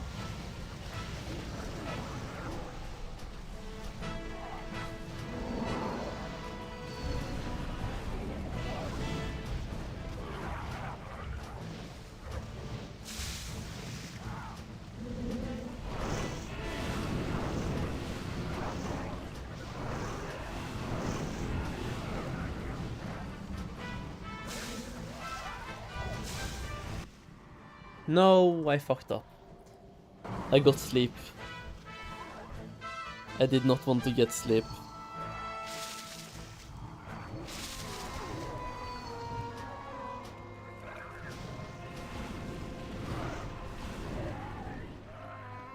Do we think dungeons at the moment are faster than questing, boys? They're definitely more like, you don't have to think. You just have to move and press buttons. But questing is like pretty good experience as well. 129k experience per quest.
Oh shit, dude, I need to move. I'm about to fall asleep. In game, of course.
Yo, so we can't craft Darkmoon cards on the level 3600?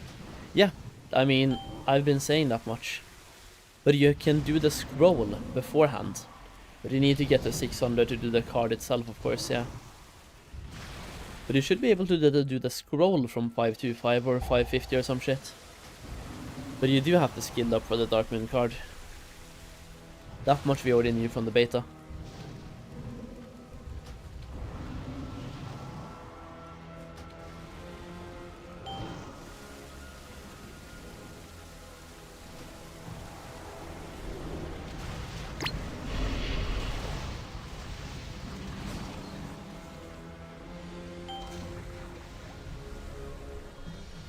Get me on this side of the beam. Perfect.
Please give me the staff this time.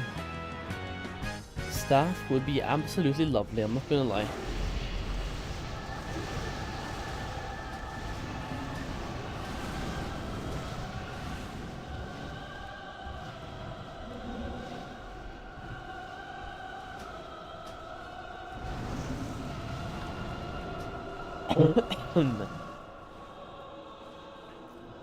Hey, at least somebody needed the gun this time. That's kind of lovely, because that never happens. That gun just drops all the time and nobody needs it ever. This time we actually had a hunter. Kind of lovely.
We probably can't kill him before now. He even does it before the time. That's so weird. Because according to the time, we had a little bit more time left before he was supposed to do this.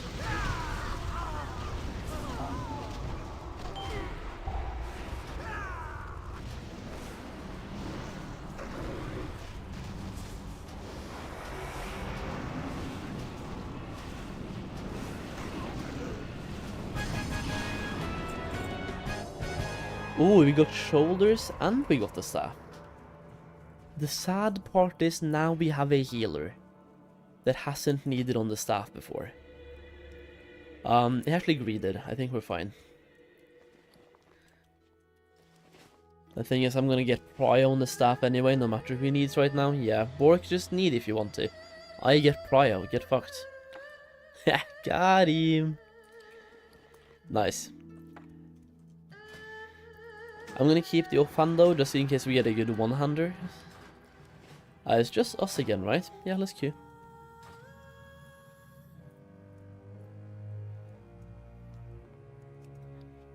Okay, I'm gonna TP out.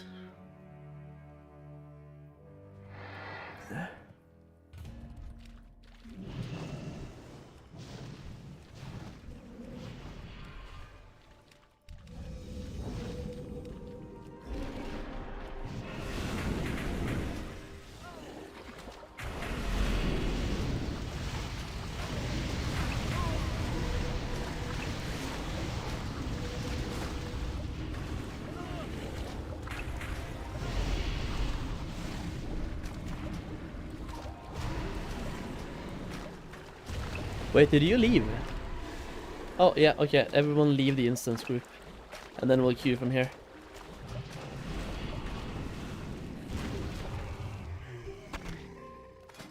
If we're gonna queue, of course. But I'm down.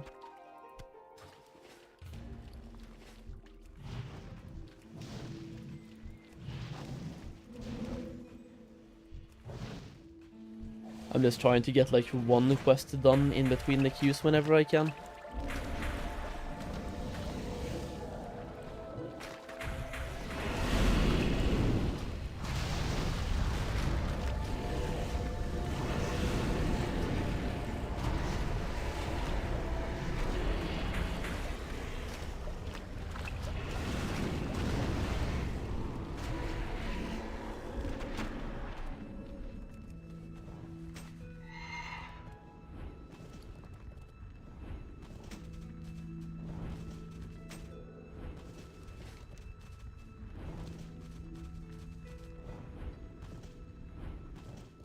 Let me see, I feel the queue is getting longer. I mean, yeah, people are going to bed.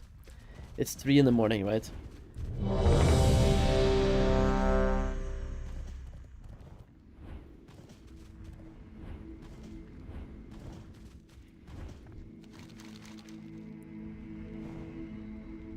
It's 3 in the morning and not everyone can do what we are doing.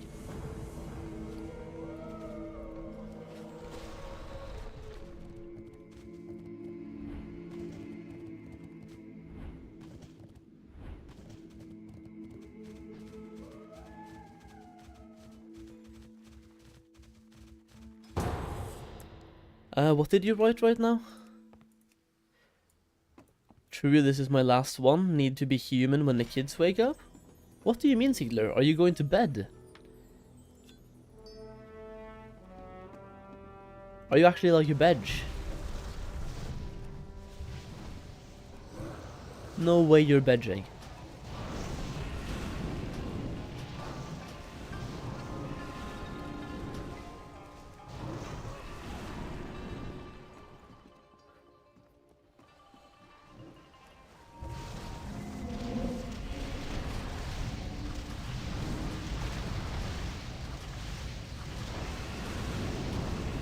Wait, you IRL from fucking fun. The fuck, dude? Oh no.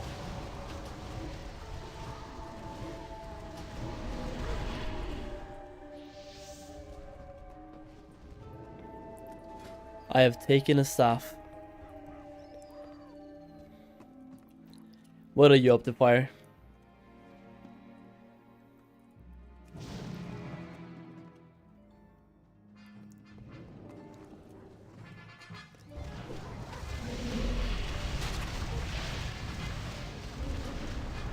Am I using Heirloom for leveling? No, they stopped working at level 85. So like once you level 85, there's no point in using those anymore, sadly.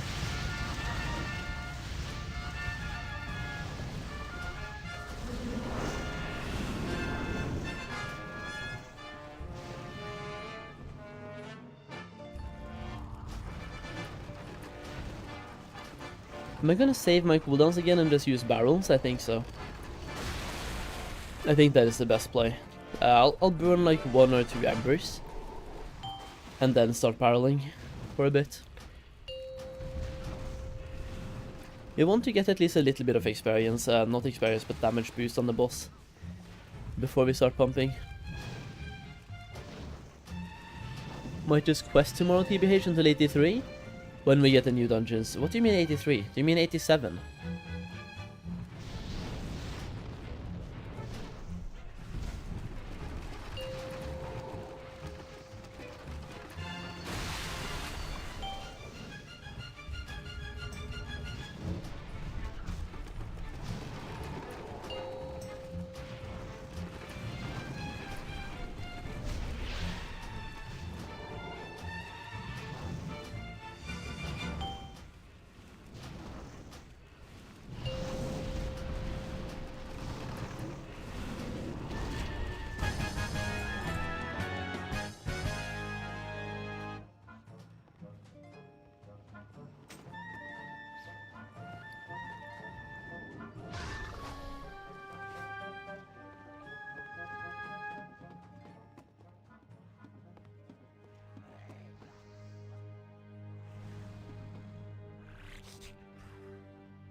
Oh no, I'm gonna heal myself here.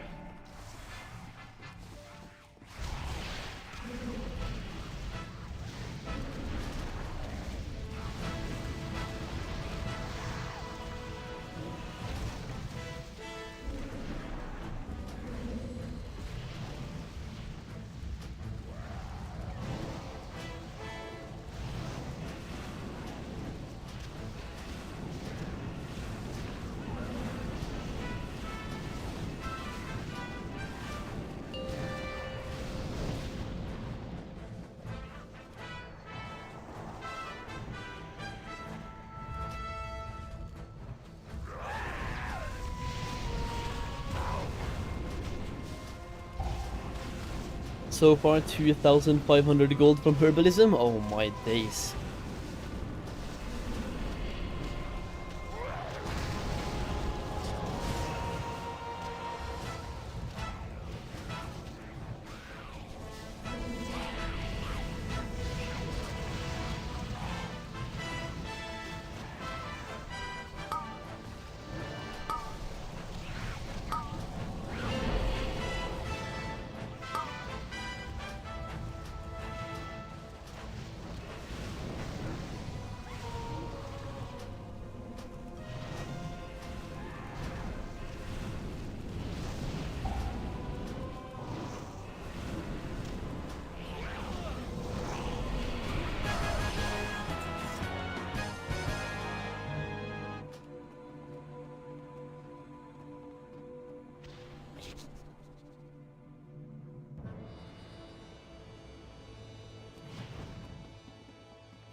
Would I boost you to level 90? I mean, if you paid me a couple 100,000 gold and I was able to, yeah, sure.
Oh, Dark Intent with Arcane Brilliance.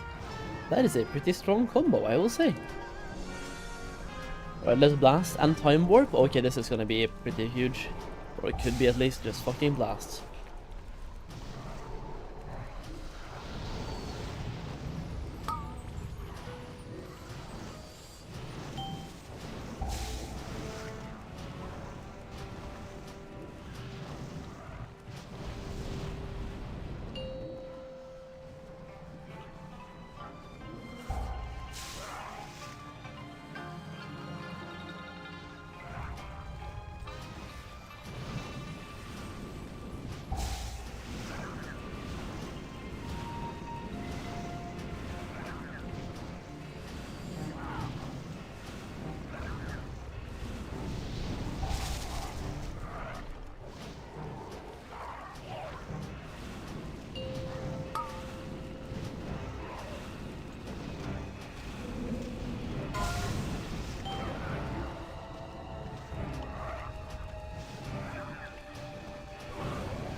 Okay, Zygor, did you have to go after this one? Because if so, I'm gonna BRB like a couple minutes myself as well. I have to clean the cat's toilet. One of my cats just took a massive shit. You had to go? Okay. That's fair. I'm on 36%, so sleepy? Hey, fair play. Right, GG's, boys.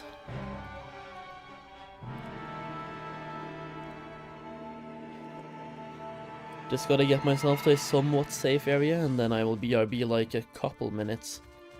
I'll be fast, though.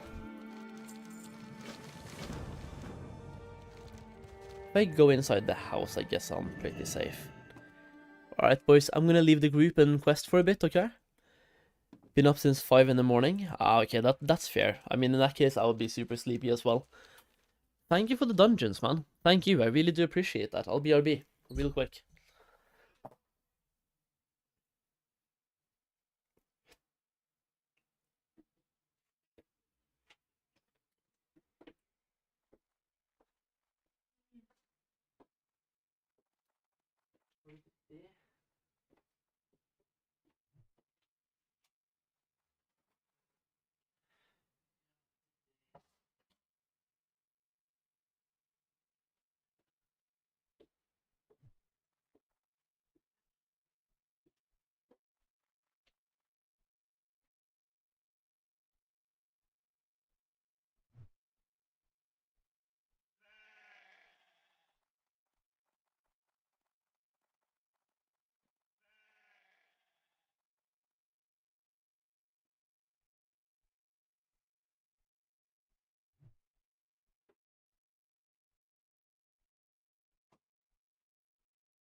Alright. Time to quest, boys.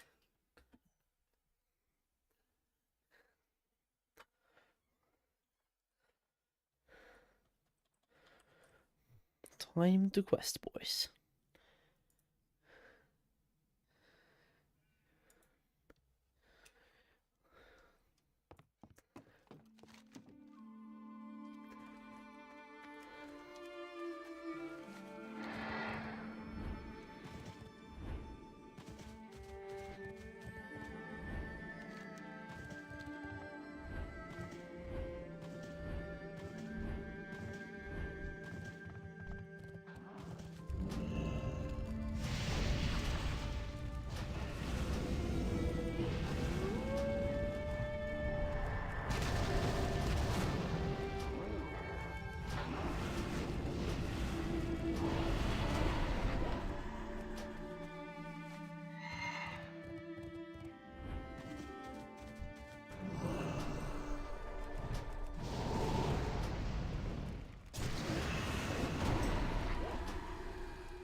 Don't understand how I'm still in combat there, but whatever.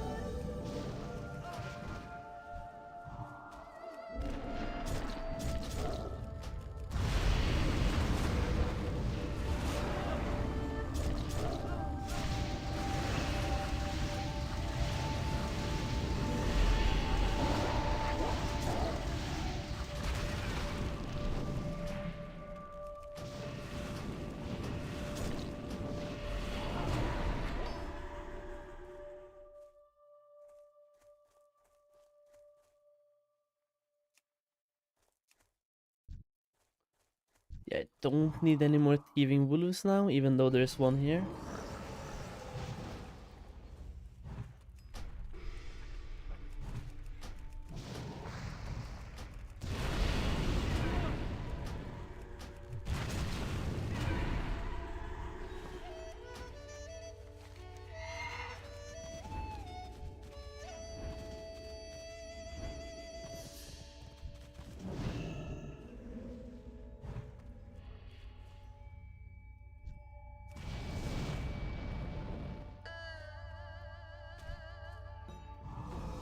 I hate these birds, man.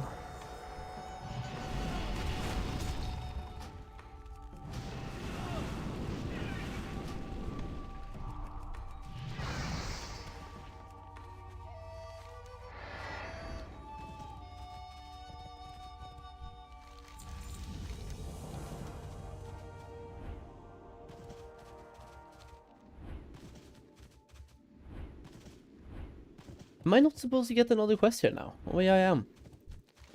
This shit takes time.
I like that I just cleaned the cat toilet and now the other cat is taking a shit as well. Man, dude.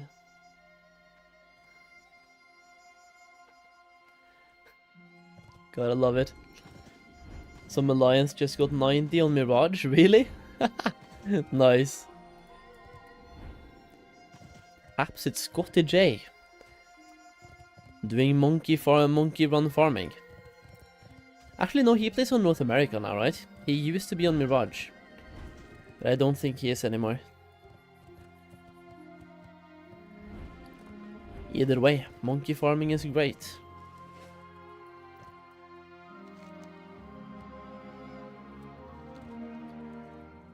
Lag any less now? Oh yeah. Way less. I think they activated layers as well, because I'm seeing nobody.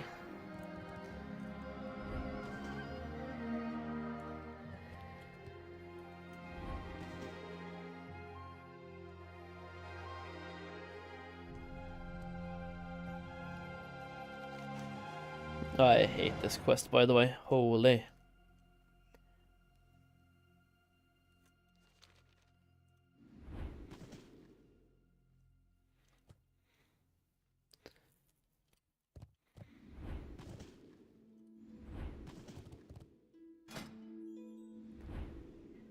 Am I just gonna keep doing dungeons and hope to get into good groups? I guess I'm just gonna keep queuing. Meanwhile, I'm doing questing.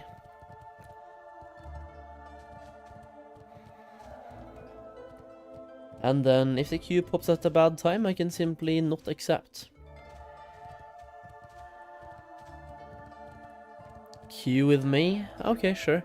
But I mean, if it pops at a bad time, I'm going to not accept.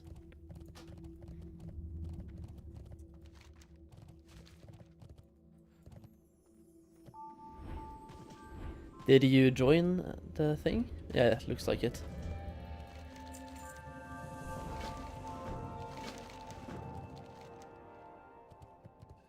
Okay, what is this quest? I haven't done this in years. Abla Blue Blue the Skillet Slain.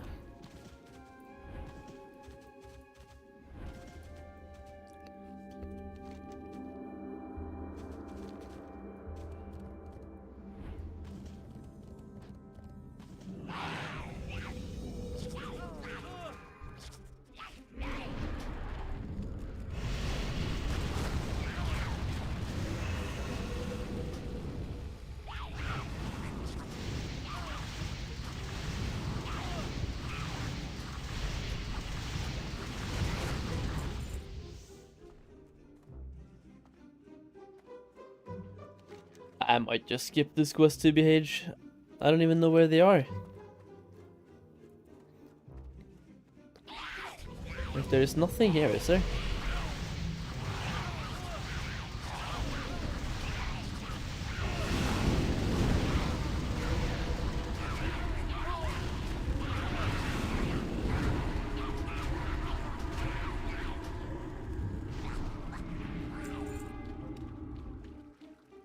Yeah, there's absolutely nothing here.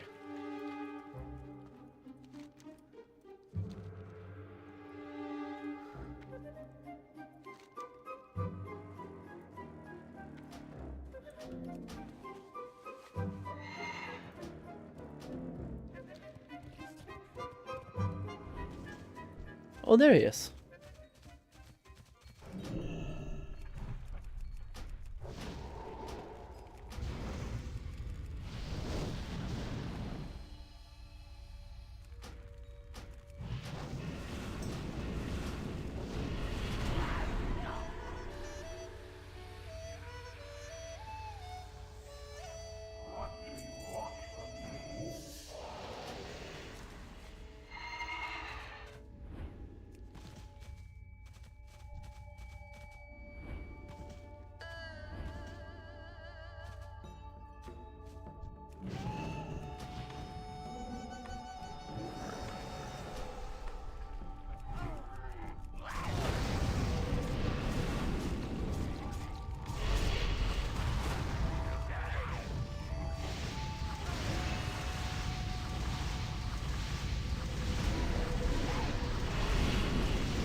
World boss up? Yeah, I think so. There's a mage who keeps making a group of the world boss.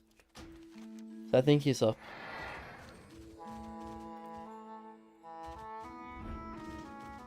Oh, these are the yellow marigolds that I'm looking for.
Why am I lagging a trade? I mean, think it through. Where are all the players right now?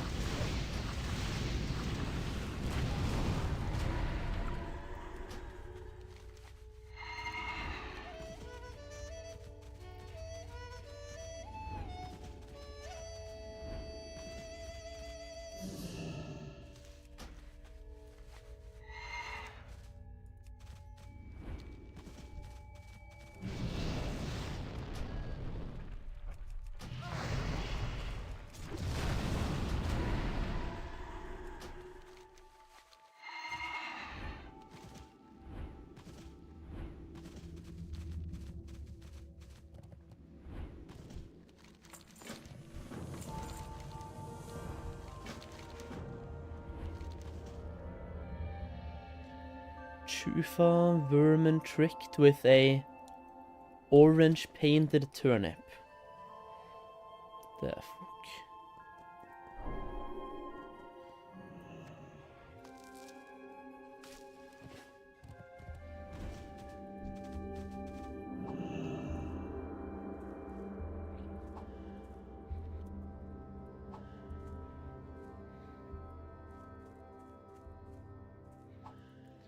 Okay. So now what?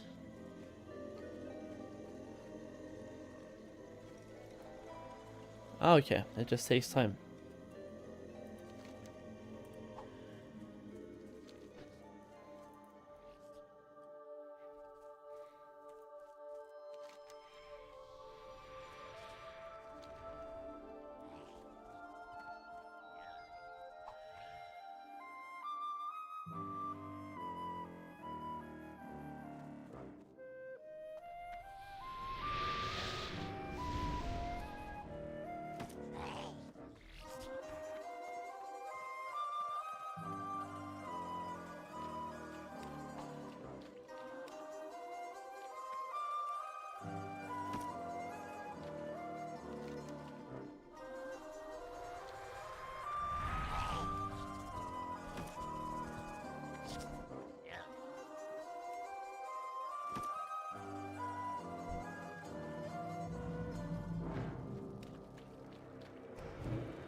How much am I getting per quest over here? I can check after I do this one.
$141 for that one, 177 and 141.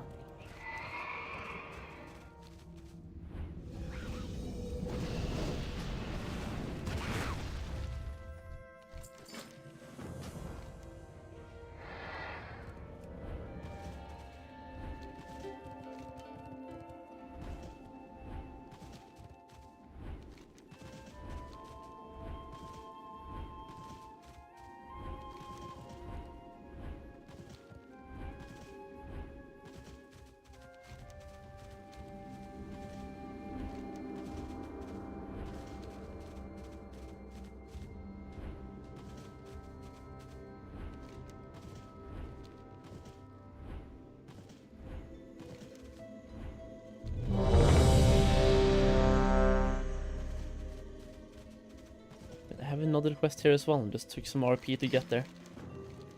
This one is Muddy Water.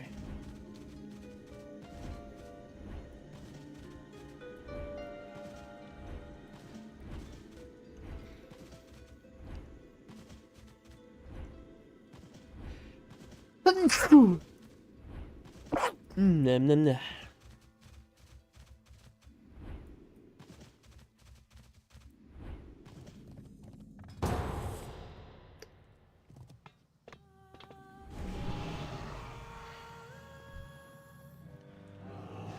I checked the auction house on my server and there are thousands of goldfarming. How can that be? I mean, thousands of players. Why wouldn't there be? Lots of people are farming early. Even if 100 people have a mining and they all get 10 each, that is 1,000.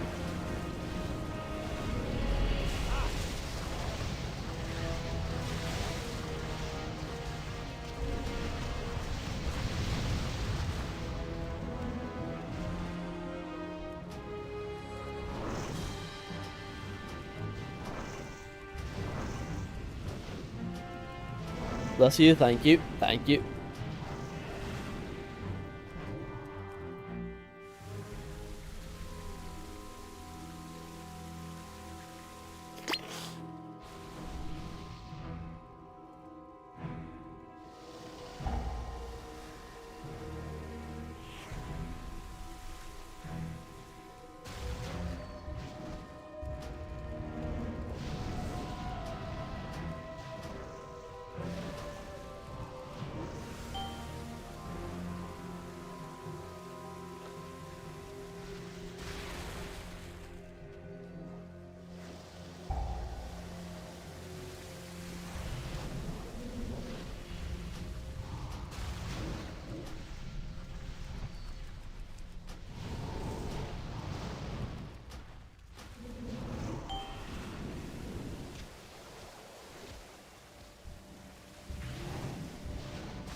I just want to get to level 87, man, so I can start doing the other dungeons as well. It would be lovely.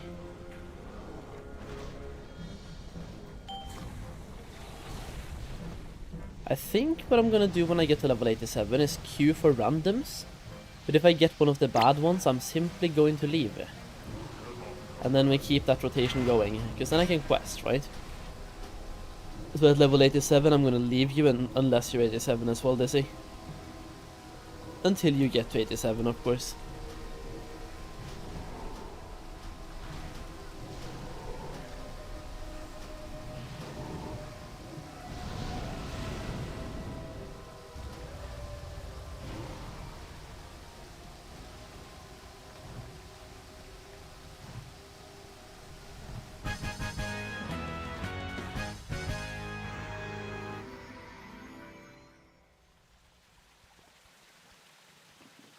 Basically, my plan would be to solo or like queue at level 87, hope to get one of the level 87 dungeons, and if I get Temple, I'm gonna leave.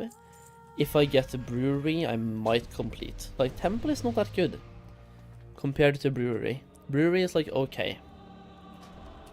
But definitely level 87 would be perfect. Get some loot, get some gear. Some of the good boy stuff. Was there any mandatory pre-quest thingies for Valley? Not really. You go into Valley, level 86, and you pick up the quest. Inside Valley.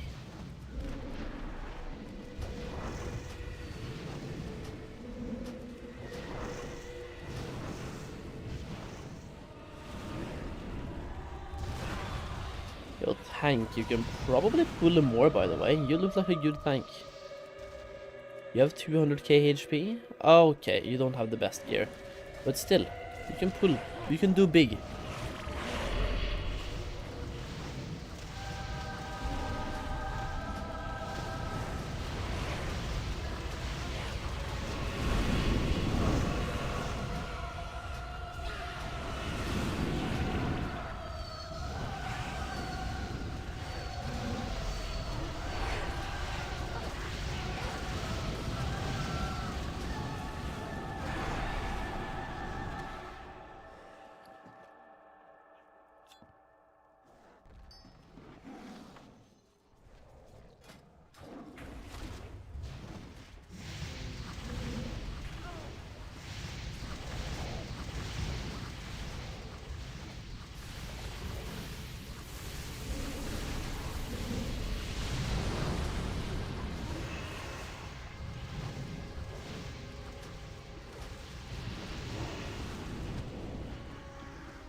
Some random tanks are painfully slow, yeah. Thankfully this tank is looking okay. And the feral druid we have as well, fucking pumped on that pull, holy.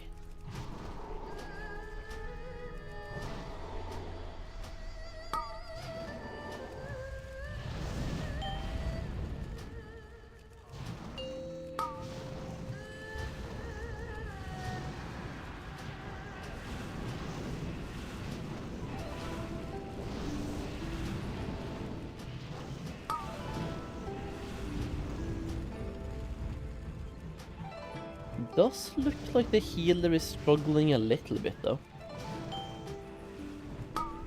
I'm gonna pump one Chaos Bolt into Leo here. There we go.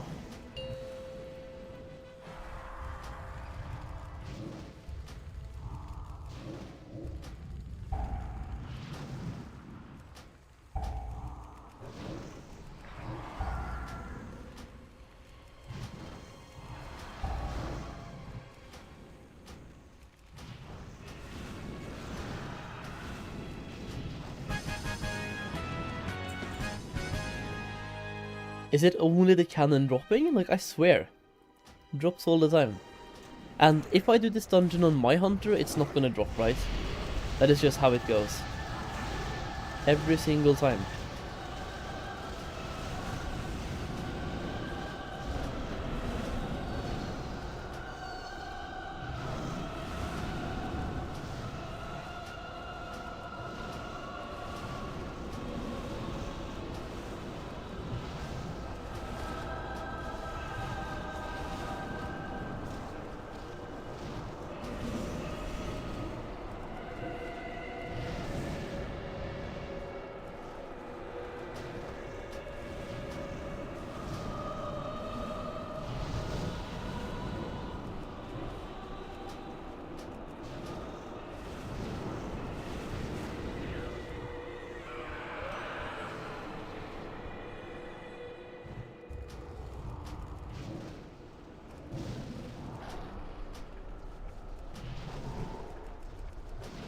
Okay, I need to farm up some chaos or some burning embers for the AoE phase.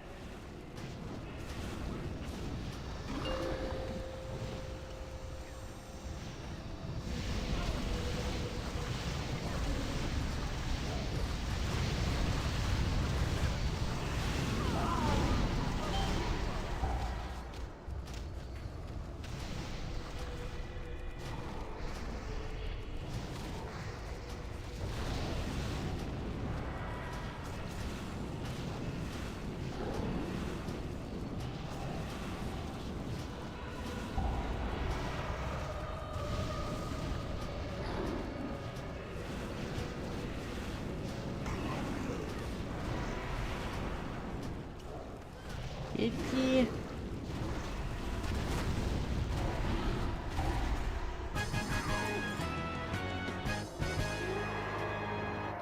Another imbued crystal. Nice. I guess. Alright, cheers.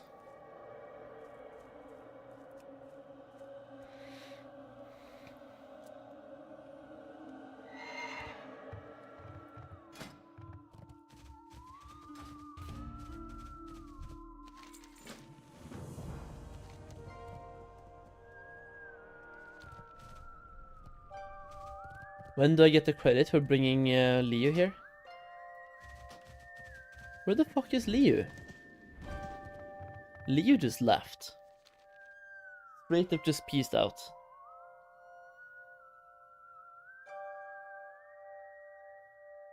Hello, Brusa. Hey, hey.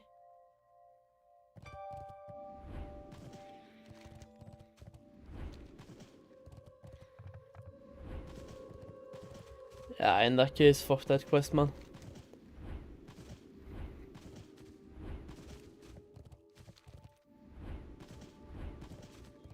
But I also feel like I have to do that quest. Wait, summon Lee. Right, so I have that item. To summon her. I feel like I have to do the Lee and the Chen to get to the half-heal point to unlock the farm and shit. That's kind of what I want to do while I'm around this place. So now we go to Silken Fields, do this part, and maybe even... Oh, that's Galleon. But here, Muddy Water. Do those two quests and then we should be fine. Thing is, I'm already halfway to 87, so we're gonna start Kun Lai soon as well. Like in halfway level, of course. That's not really soon, I guess. It's soon-ish.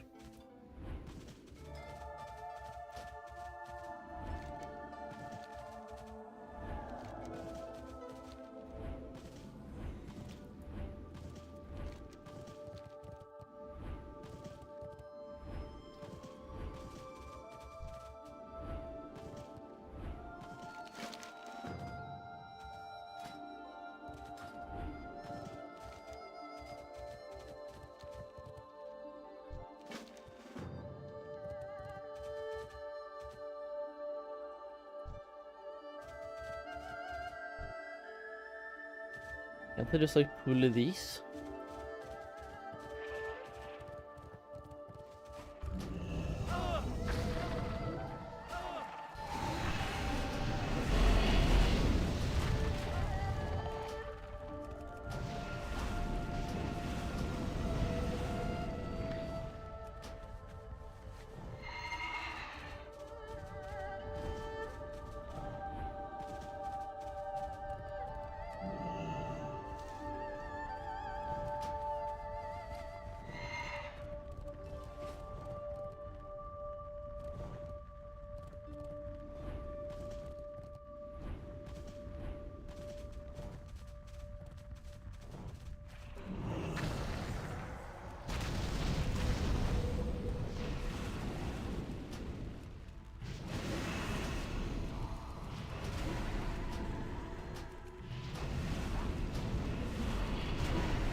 Oh. What the fuck are my cats doing, bro?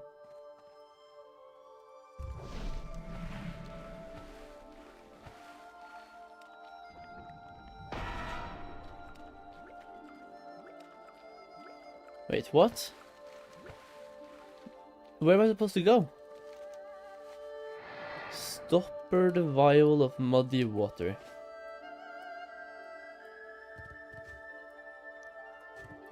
I have no idea what I'm supposed to do with this.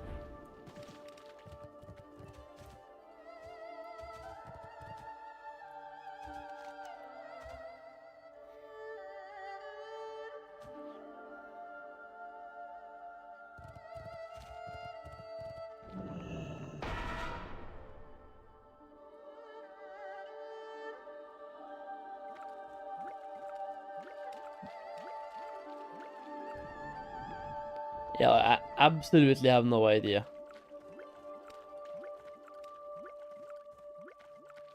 Ah, whatever.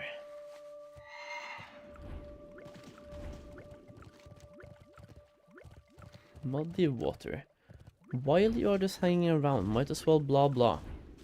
Mix all the stuff together. Bringing it back. Dude, does he have any idea how far you have to go to do that?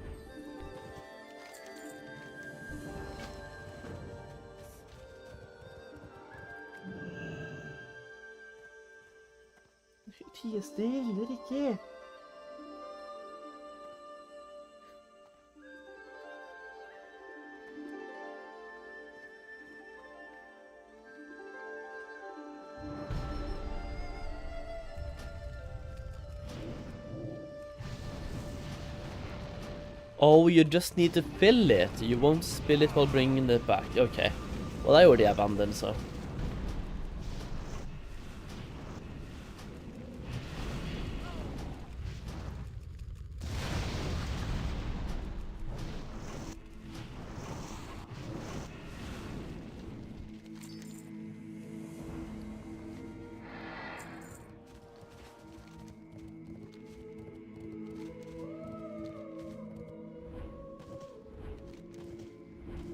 Question is, do I need to do that quest to start the half-filled shit? Oh, my cats, dude, they can't... Hold shaft.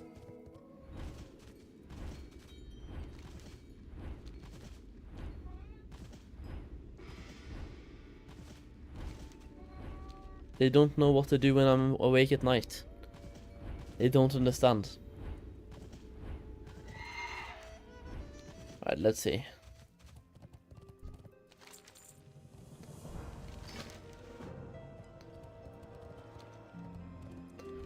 Okay, fuck it, let's do it. Stoppered vial.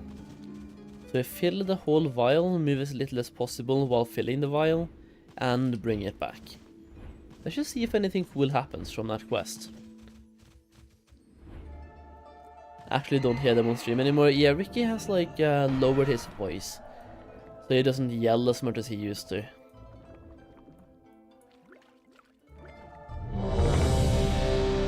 Yeah, I'm not joining this one, by the way, if I haven't filled the vial and handed in the quest.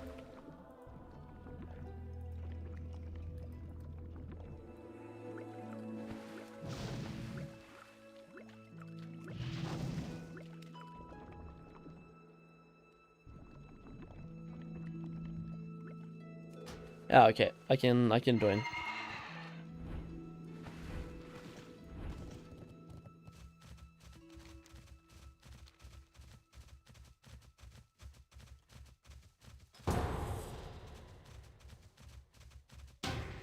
Ah, okay. You also were not joining.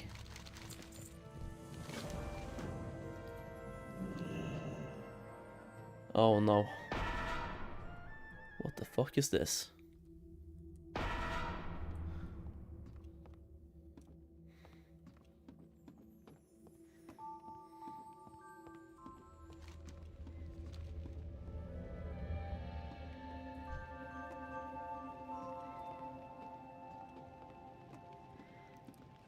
Do I stop here or do I keep walking?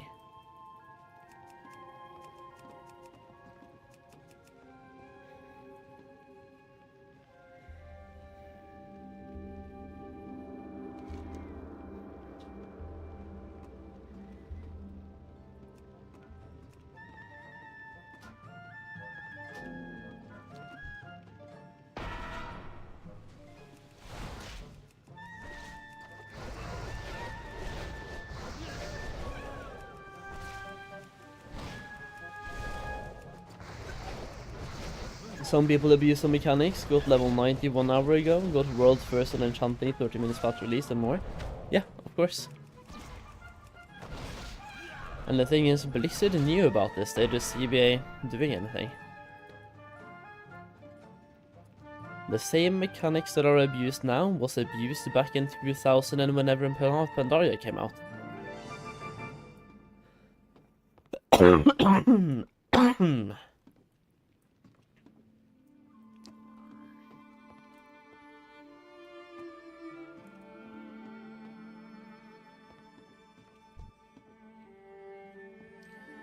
What's that behind you? Oh my god, dude, what is this?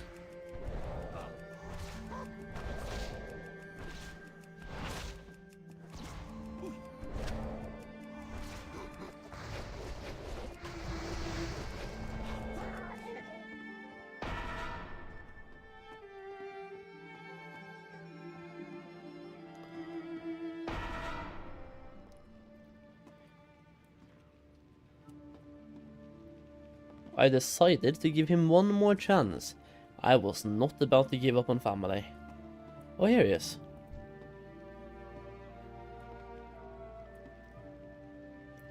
How many times must I tell you? Go away.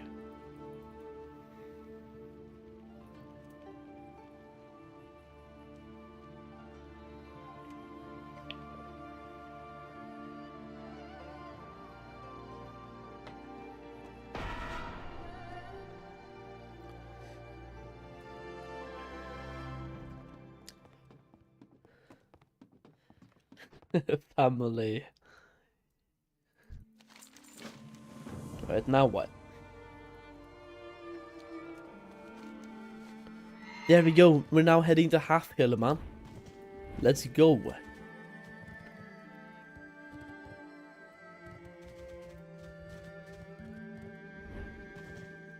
Okay, let's queue up again.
So, you want to be a chef?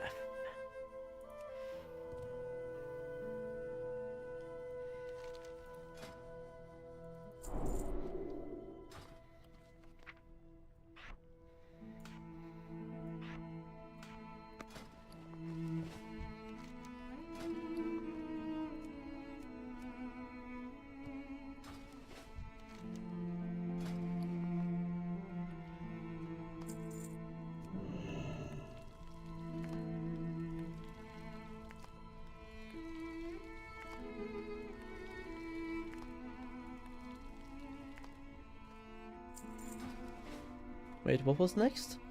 Oh, buy them back, dude. Fuck's sake. Give me my sliced peaches back.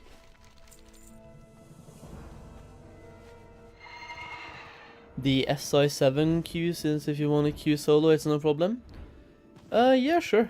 Like if you're doing those, I'll just queue solo. Yeah, I'll queue solo. They are. I mean, they're cool quests, but you get like those NPC things all the time, right? Just let me know when you're done, yeah? I'll get you back. They do take time, but they're kind of cool.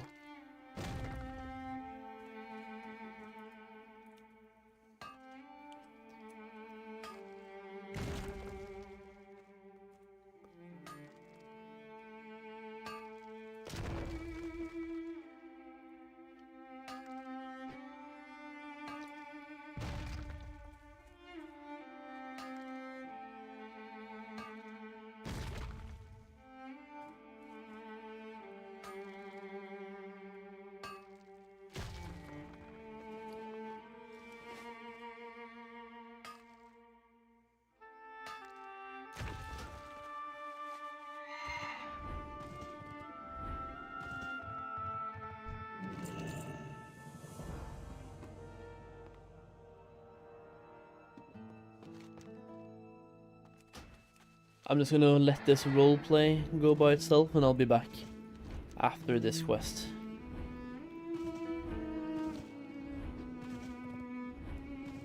I also need to make dinner, so it's fine, I'll just do that now. Hell yeah.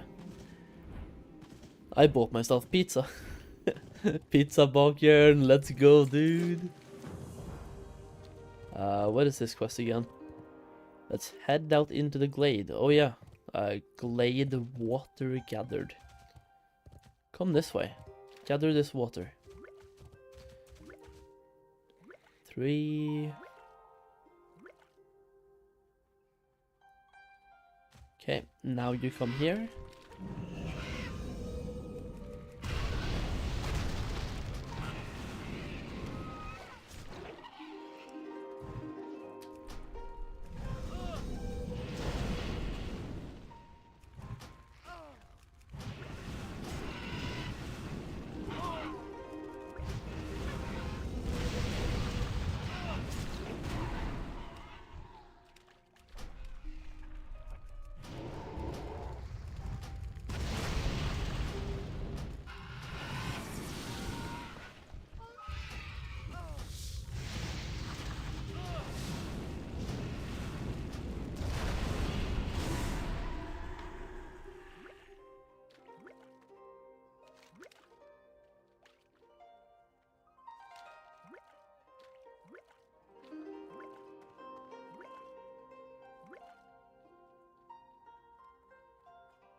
Come here, pick up this. Mudmug. Pick it up, it's water. Look at this, you see that? It's water. Pick it up, dumbass. What about here then? Is this water enough for you? Perfect. And then you can come here as well. Even more water for you.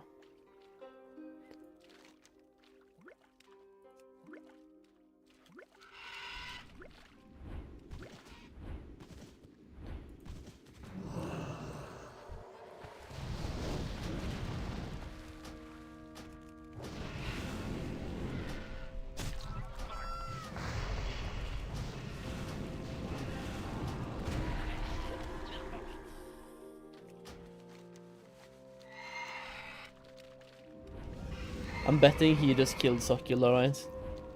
Yeah, he did. What a dumbass. Main dude. I'm just gonna go this way then, I guess. Try to get the farmer quest done. And then come back for Succula.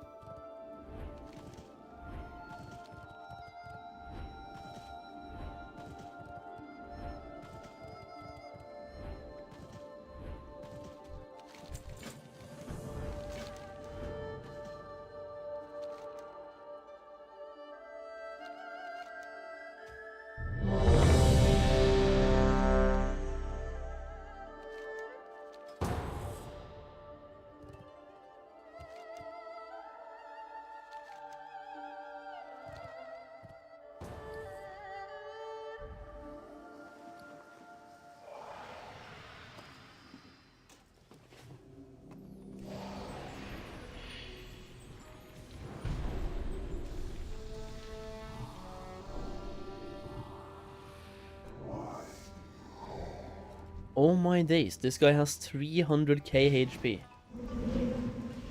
You already know he's gonna be slapping.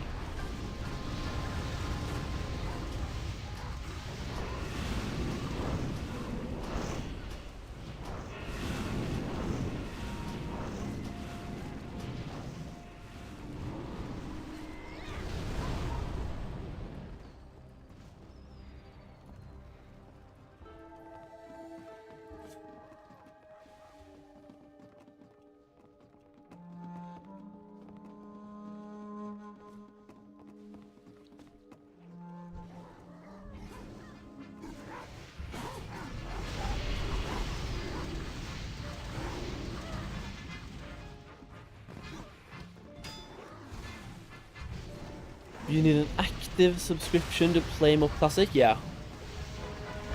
That is about all you need though, just an active sub.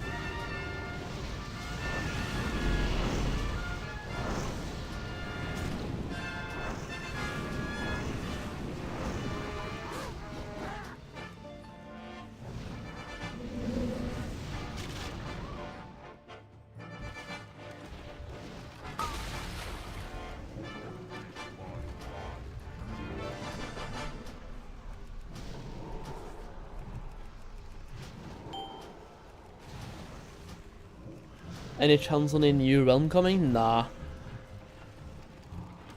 They haven't done that since Wrath, and even then I think it was a mistake.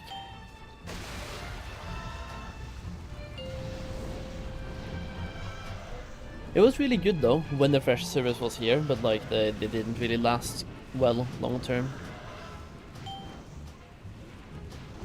Holy shit, this warlock is pumping, holy! Dude, 80,000 DPS. And we don't even have that many stacks of stuff on the box.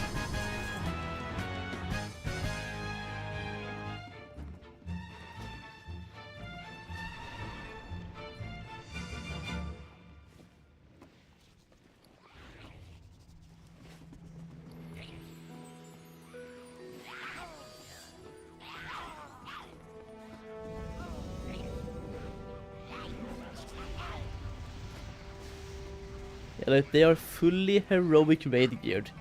Even heroic Gurthalak, Indomitable Pride, and a Raid Finder Bone Link Fetish. Everything else though, full heroic. Sheesh.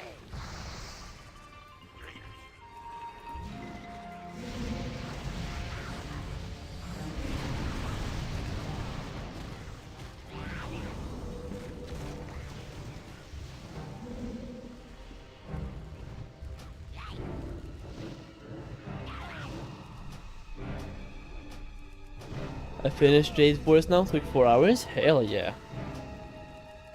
I'm gonna do that on an alt just for the achievements. Like finishing all the quests in every single zone just for the account achievements.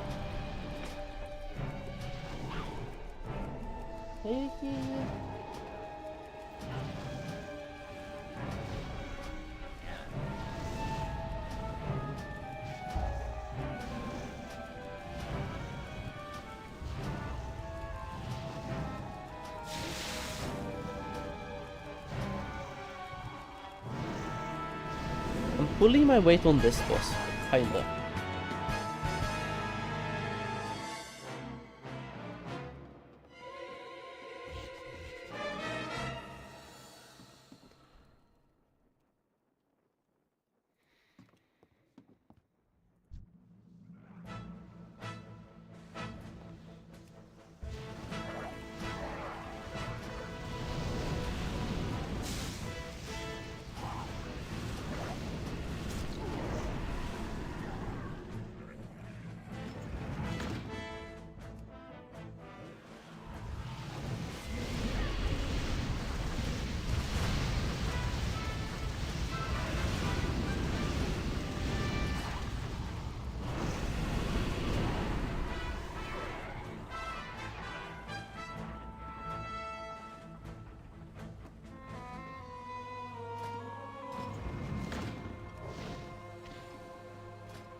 In this group right now, we have 3 stages of DPS. We have me thinking I'm doing good DPS, but I'm number 2.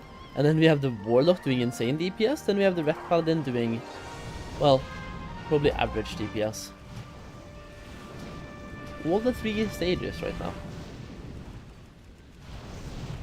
I mean, he's like barely below me though, so like he's doing good. It is just this Warlock is insane. I'm gonna pop out a Chaos Bolt, even though I don't really need to.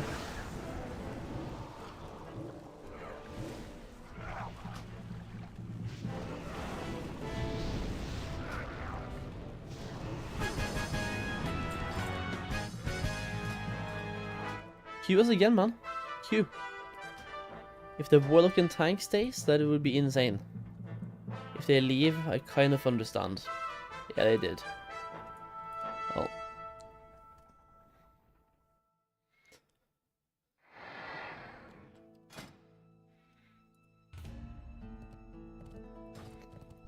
Okay, what is this? I'm ready to go. But where am I going? Ah, it's watering shit.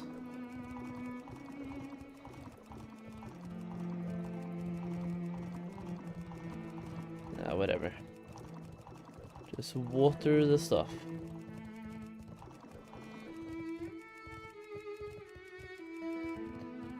Now go and water the big carrots.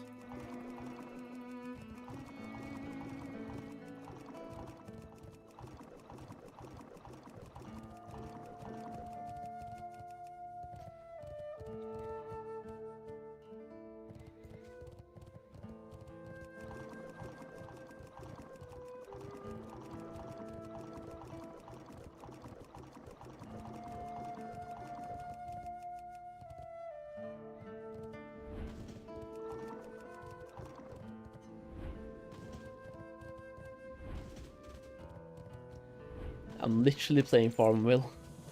Hop hunting, what is this? Speaking with people. Whatever.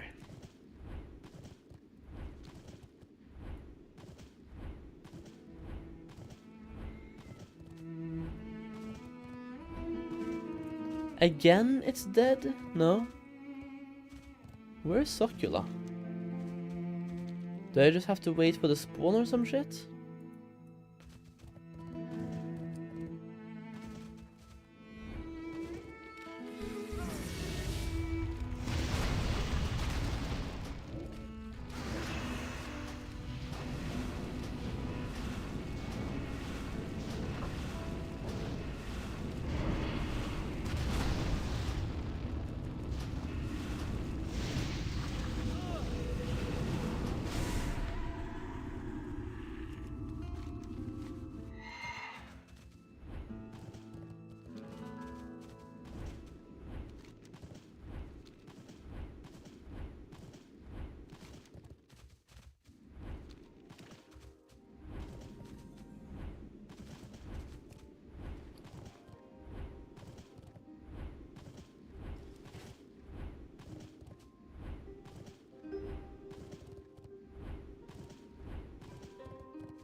Do slash Who 88. They're doing monkey runs.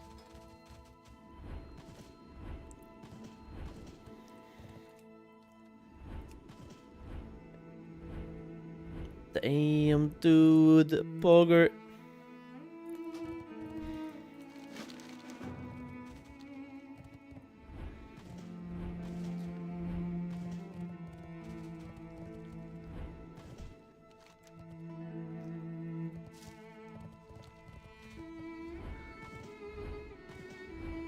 You do know there's people level 90 already, right?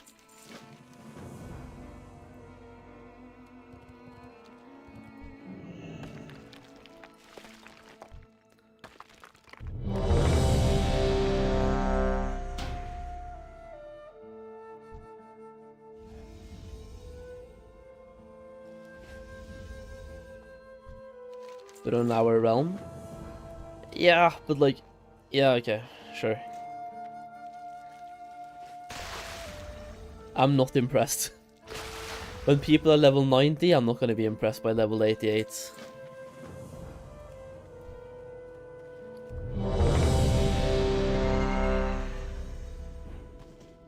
Now we just have to get the harvesting done. Oh, I can do that now.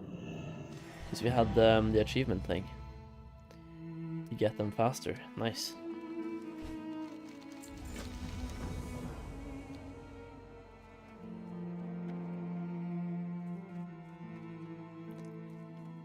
Bro, I just want to get the Kunlai and to get level 87 for the dungeon would be lovely. I just need 25% more. Then I can do the good boy dungeons. 2 people left? Guess I'm gonna teleport out. I guess they're doing randoms and they... well, you already found people. They're doing randoms but leaving when they don't get the brewery, right? Because they want to get the bonus at the end. Wow. I mean, hey, they got deserters. No level 89s, yeah. I would not be surprised if all of those people start hitting 89 at the same time. Because they're doing the same strategy. They were doing monkey runs until 87 or 88, and now they're doing the higher level dungeons just farming. It's all about just farming experience.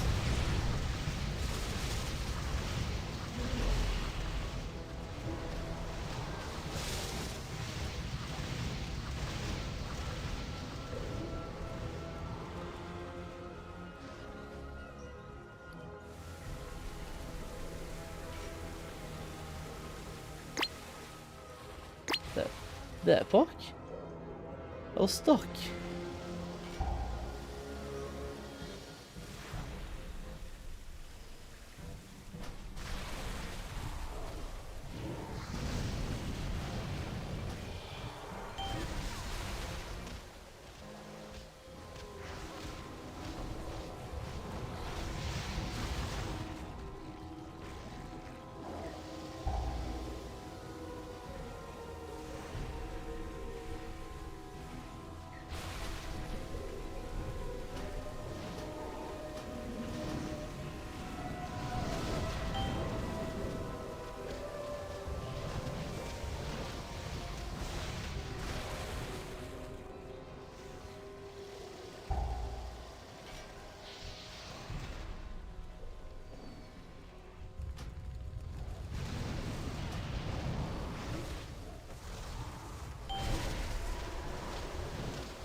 I'm definitely gonna need another energy drink soon. Like, holy.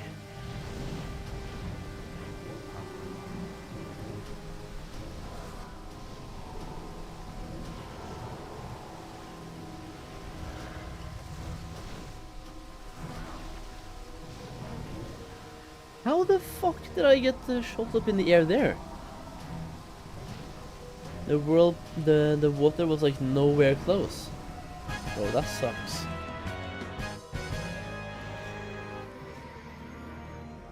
Who's staying behind? The healer.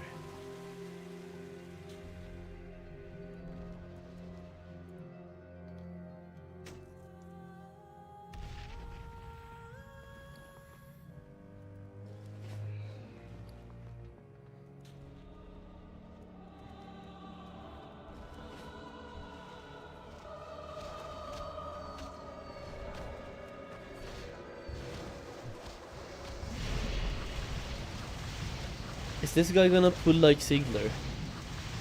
There's a big fucking pull. Looks like he's doing it, like the biggest pull of them all.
Thing is, I kind of want to need on that for the stats, and nobody else needs.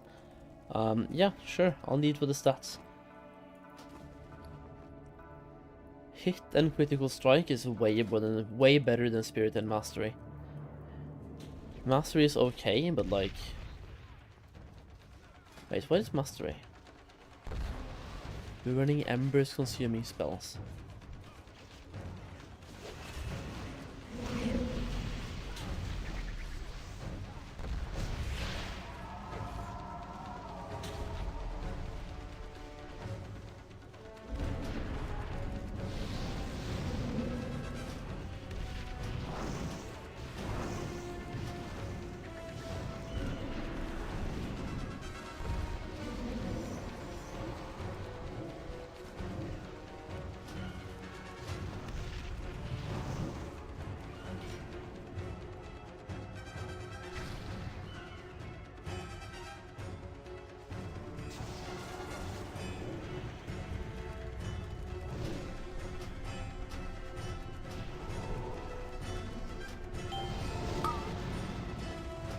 You go for my guildies, go to Realm first, leatherworking and blacksmithing as well? No way! And you got the inscription, right? You guys are absolutely blasting. The entire guild.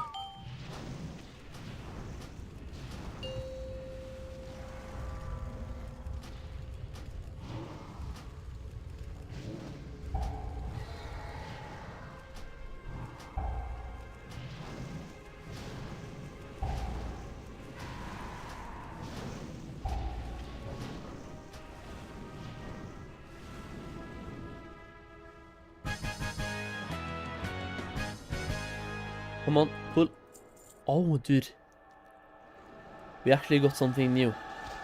It's not an upgrade, but it's just like not the gun for once.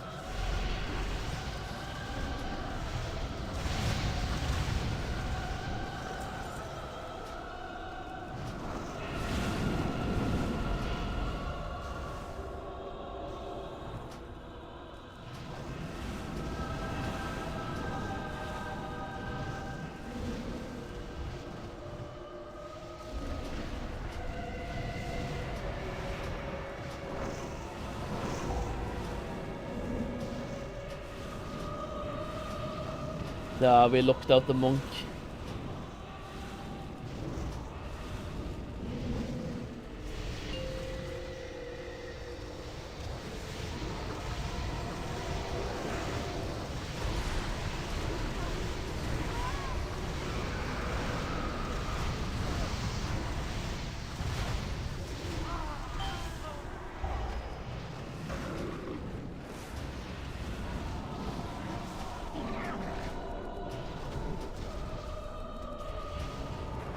Now I'm just farming herbs between dungeons until level 90 and then flying and herbing for 20 hours straight. Hell yeah.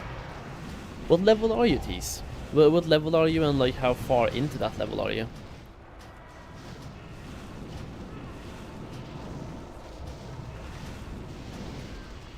Can we kill the boss before the next touch of reality? Nah. Or bounce of reality, I mean. There's no way.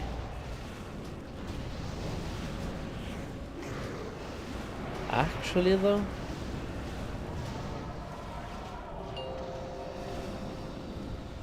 No.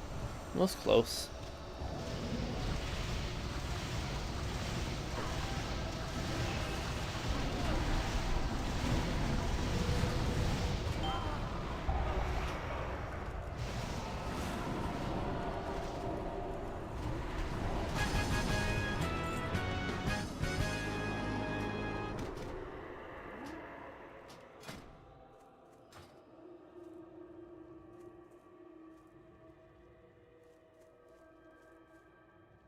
The tank is queuing again, the healer is queuing again, we just lost 1 DPS, that's fine.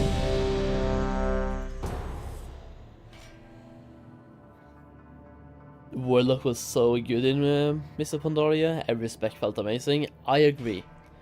100%. I was helping my friend get leatherworking by helping them farm for moats, and I went for inscriptions. I'm only 86. What do you mean? I'm only 86. I have a lot of herbs, 9 golden lotus, 60 extra ink, and I am 1 rare ink away from my first Dark Moon card. Hell yeah. you can just send me those inks, and those herbs, and the golden lotuses. I will happily accept.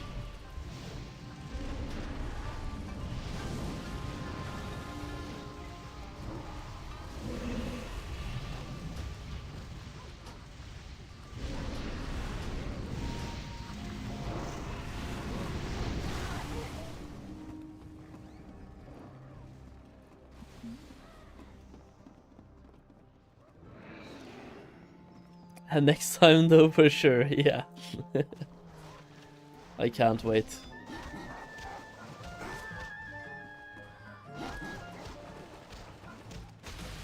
Breeze, breeze. I'm just gonna let him gather up as many as possible. And then, I guess about now, right?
Was it Mists of Pandaria that the 4-piece PvP spec set to give a flat 10% damage buff to all damage over times? I don't remember, I'm not gonna lie. I played a rogue and a mage the first time in Pandaria and a monk, but not really a warlock. So I'm playing warlock this time.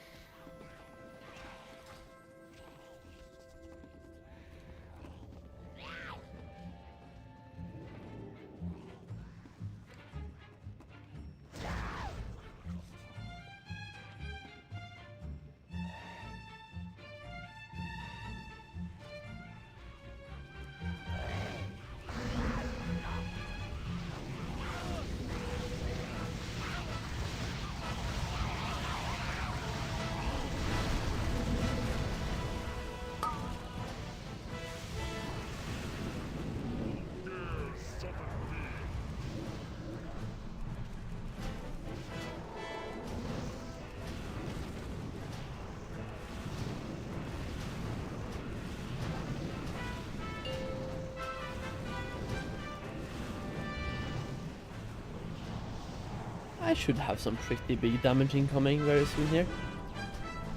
Hopping in this and then spamming Chaos Bolts usually ends up pretty well.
Also, is it just me or am I missing some abilities? Let me just see here. No? I was thinking of shit like Hellfire. Demonic Gateway.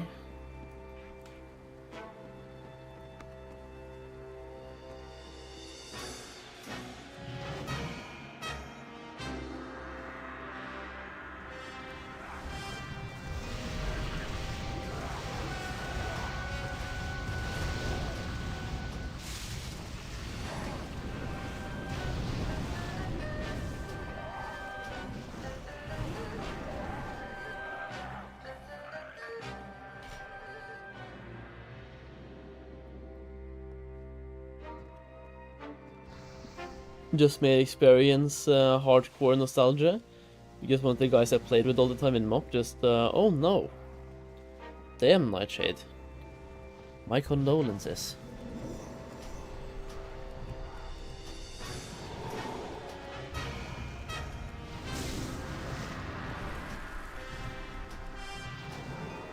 Do I have to move with this?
I'm curious, even with all of your prep, do you ever get into an expansion like this and go, dude, I'm set, it's all going to according to plan, or despite your plan, do you still feel on prep?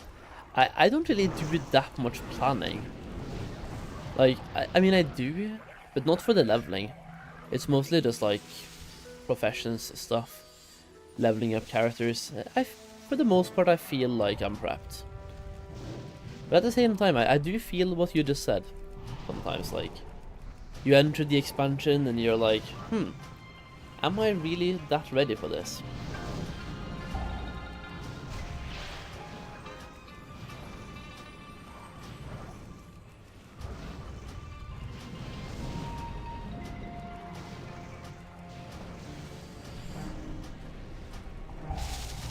If I can keep queuing with this group, I think I'll just keep doing dungeons. I do need to do the Veil quests, but I can do those while queuing at level 87. Like, if these guys want to keep going, I'm down. They're pretty fucking good.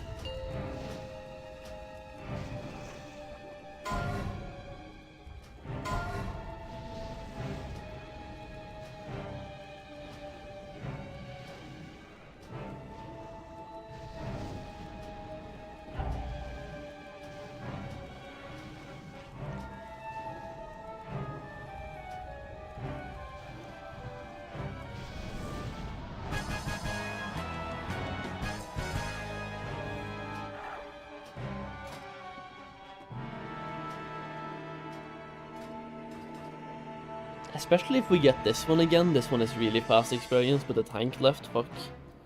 Well, I mean, everyone else is good as well, but the tank did leave. I'm gonna TP out, just in case the queue takes time.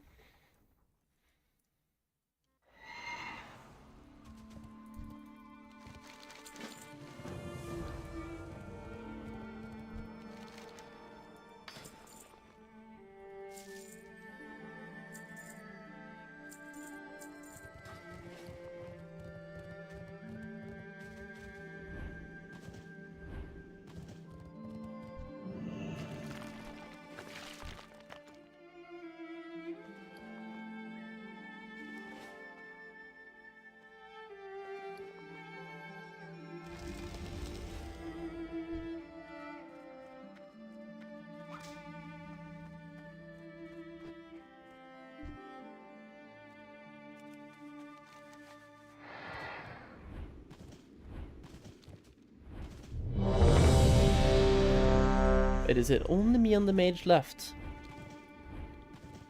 Why did all the other ones leave?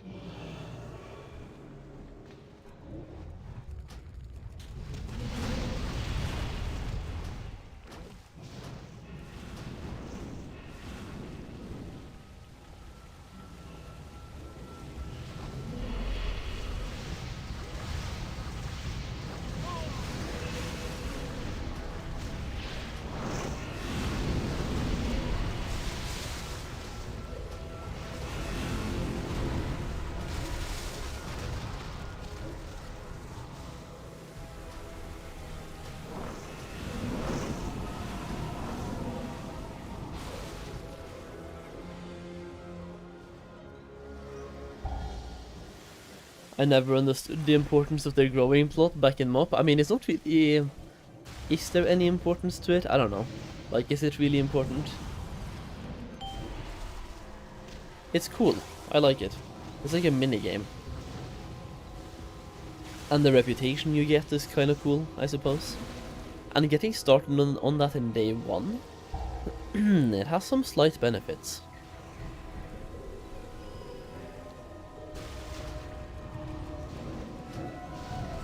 It is important, it is. It's goats. Wait, what?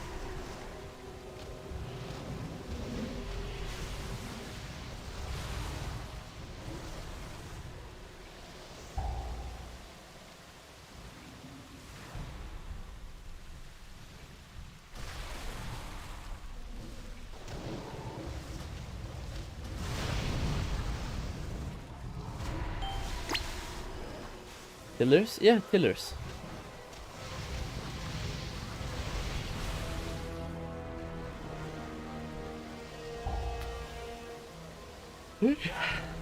I definitely need a monster soon. Holy. Oh, gold mounts. Oh yeah, gold mounts. True, dude. Yeah, true.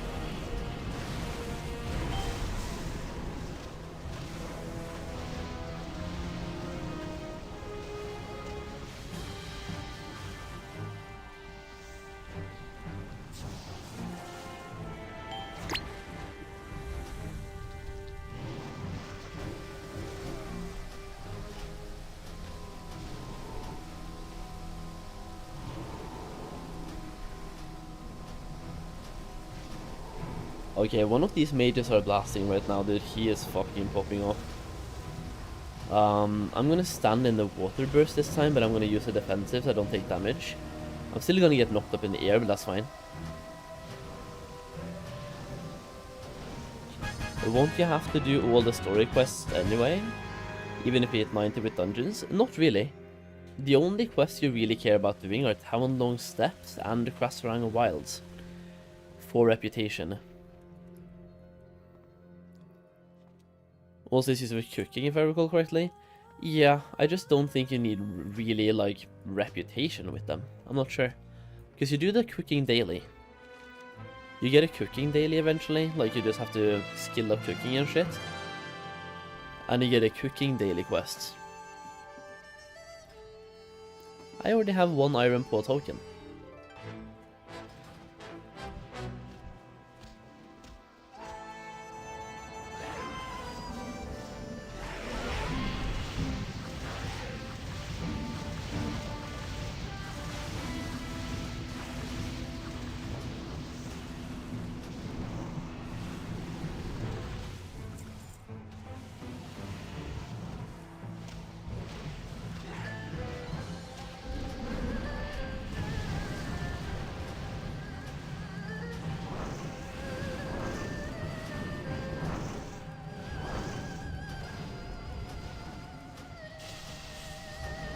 I'm doing my part, stunning the mobs, giving the tank some more room to breathe.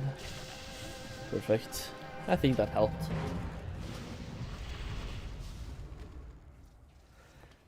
Yo, Happy RE, what's up, man? I'm thinking of investing in Flask of Mojo and Heart of the Wild for TBC. Do you think that's a good idea? I'm gonna be honest here and say that my mind is completely into Pandaria at the moment, so I don't really remember what's good for TBC and not.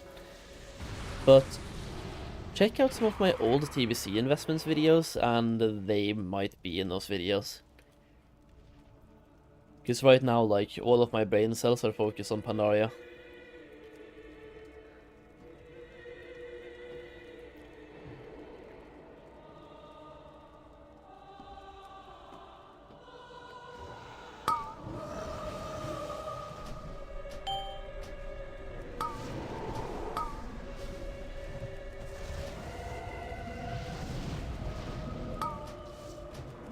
Oh, we are doing AoEs, we're attacking both. That is not a good idea.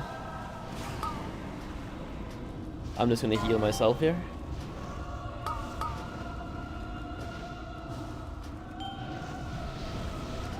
Not really sure if I had to, but I wanted to. People still play TBC? Oh yeah, definitely.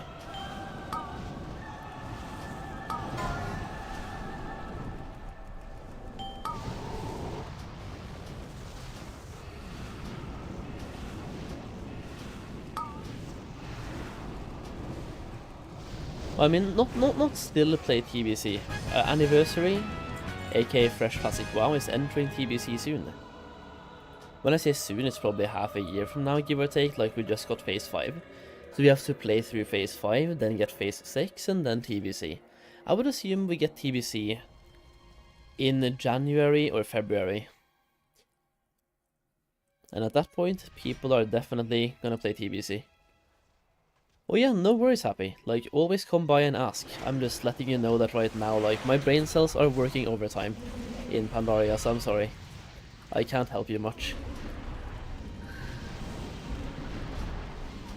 What I will say is I haven't been investing into jewel crafting items myself for TBC, so look into what's needed for jewel crafting, and you will make bank.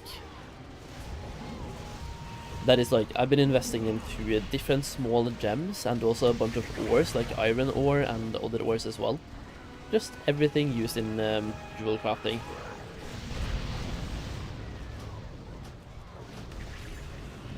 Is dungeon spamming the way to go for leveling with how clogged up the starting zone is? It was at the start. Right now I'm not sure. Because like right now the lag might have been lowered and there's less people. Questing could be way more doable at the moment, and I'm basically questing myself between queues. I'm solo queuing right now, so I'm questing in between.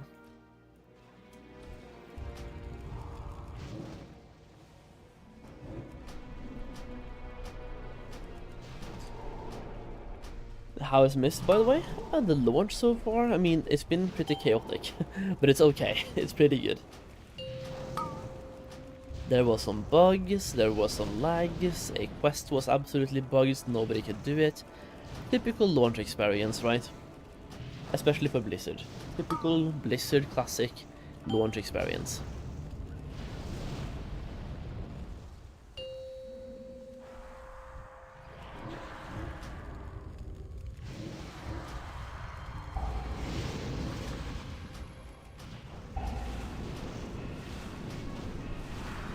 Not the worst launch experience in my opinion. Nah, it wasn't bad.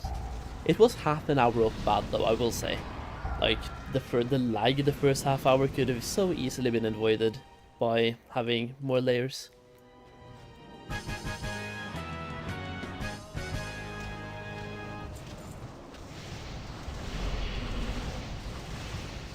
Okay. You're gonna lock 2 people out if you pull right now, by the way. Get in.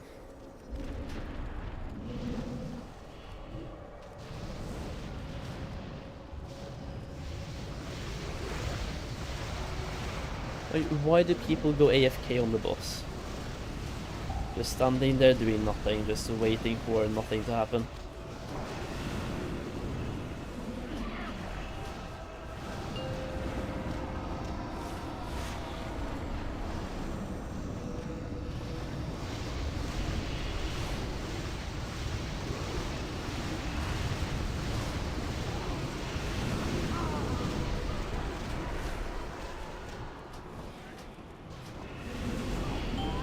Yo, I need heals. Are you...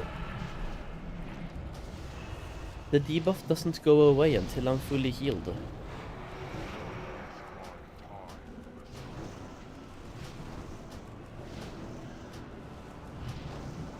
fully healed or dispelled.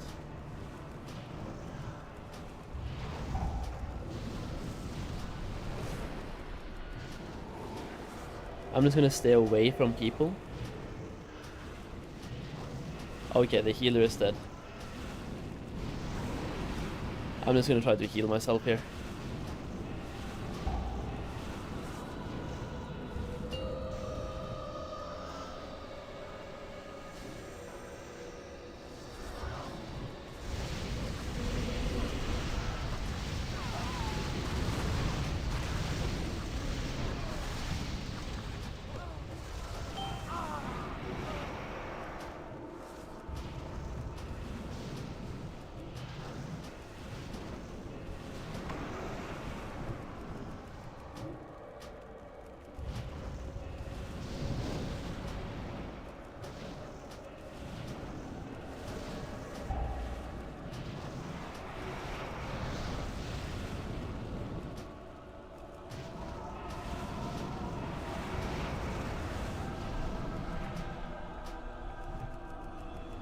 This is not gonna end well. Holy.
Holy shit, it's windy outside, man. Never mind. Let me leave. They were not that good. We leave, we do a couple of quests. Maybe we'll do a dungeon real quick as well.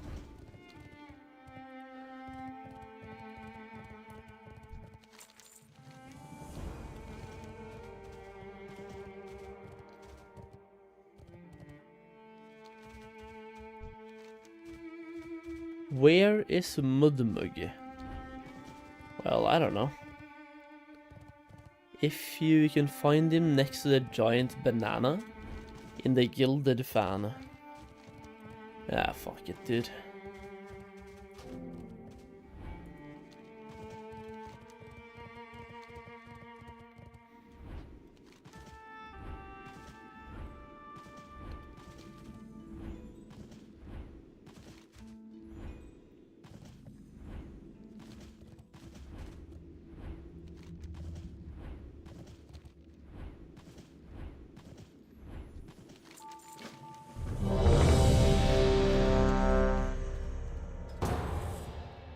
Okay, I think this one should be able to get me to level 87.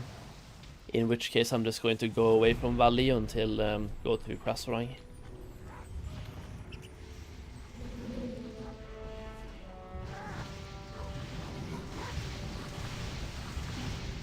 No, but can they stop moving? Are you just gonna pull absolutely everything? Sure.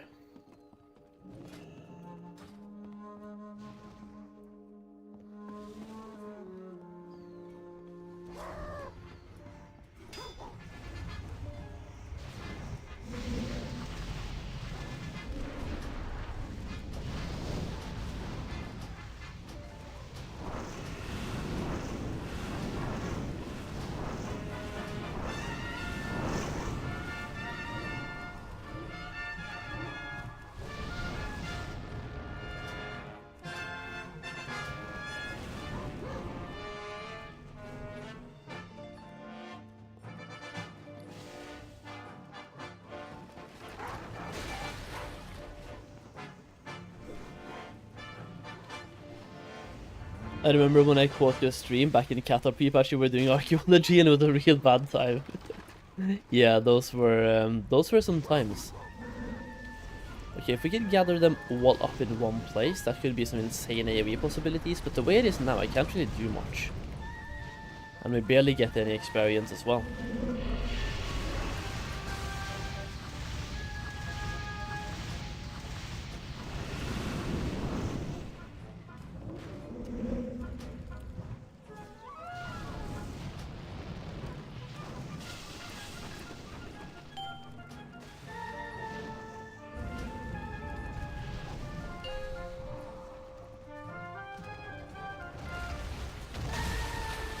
Guys, use barrels.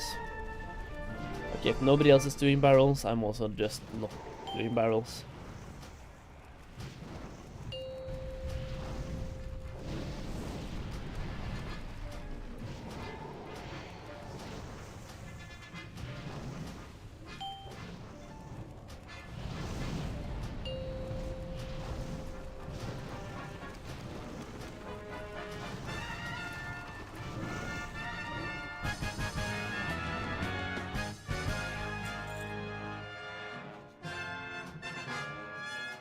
By the way, anyone who's not justice points capped, are you getting justice points on the regular boss kills in these dungeons? Because I'm wondering, like, how valuable was that justice points cap? If you're getting justice points anyway.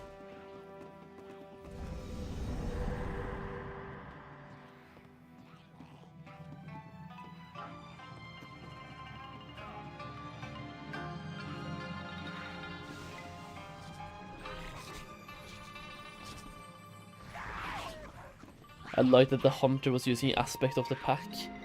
Man, dude. I must have been. I had a 0 on the monk and now I got 800. Okay. In that case, like, 800 is okay.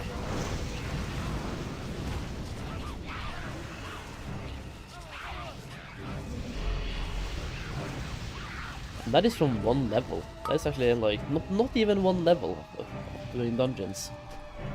Pretty good justice points. Must be like 30 per boss or something then, I guess.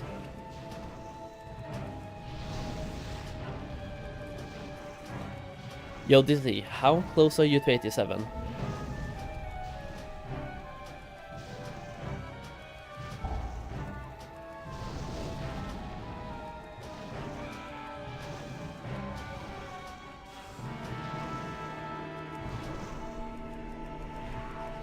You're 58% in. Not really that far off then.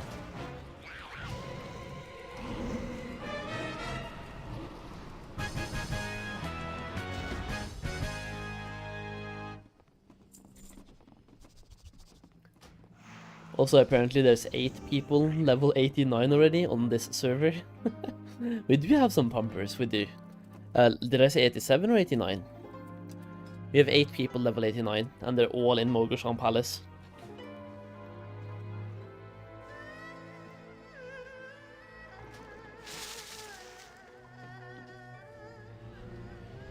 RXP in my head is going wild. I remember all these queues didn't in Jade Forest. Ah, damn.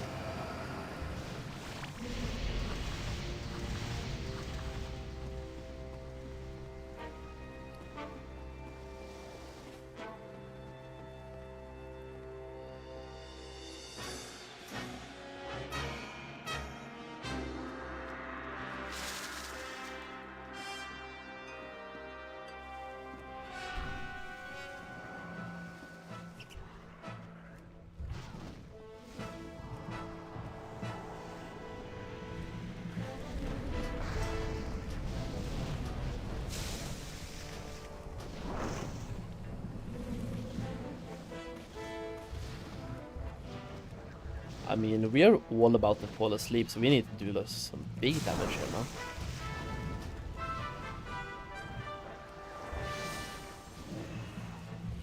now. I just hit the banner with that shit, dude. That kinda sucks.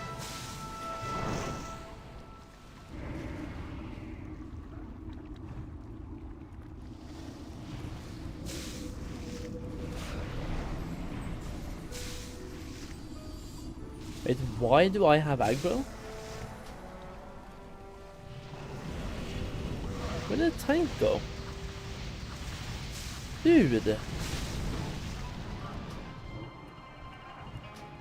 Oh, the tank is in the middle. He just like let me get aggro from doing too much damage. Okay.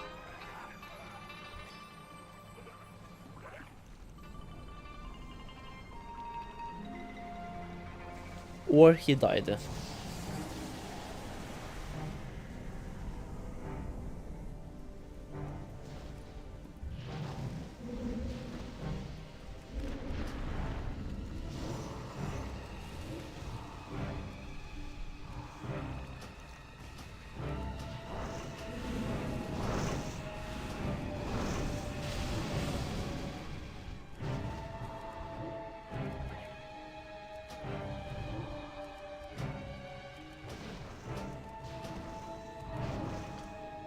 Yeah, we are definitely gonna be level 87 after this one.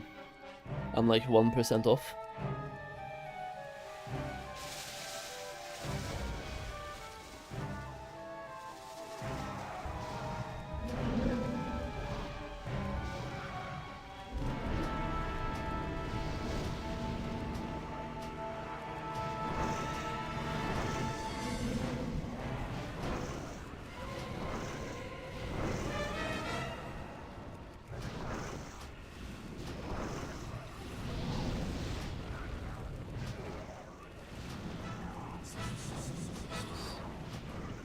Get out of here.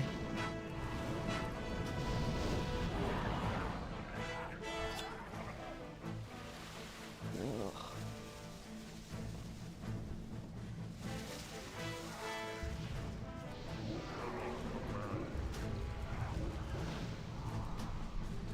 What's your game plan? Hit 90 and go after Prebis? Oh no, I'm focusing mostly on gold making, so I'm gonna be farming, gathering after.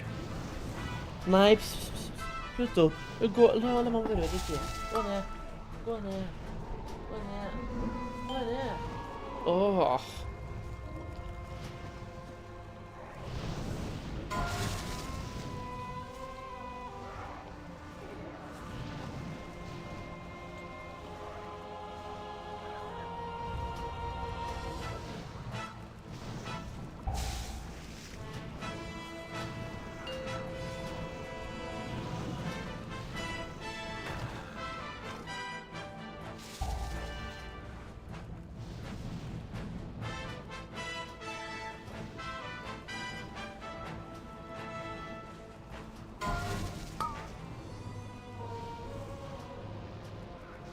There was this quest in Dreadways where you mount a cannon and shoot these flying things back to much lower XP. Do you think it still works? No idea.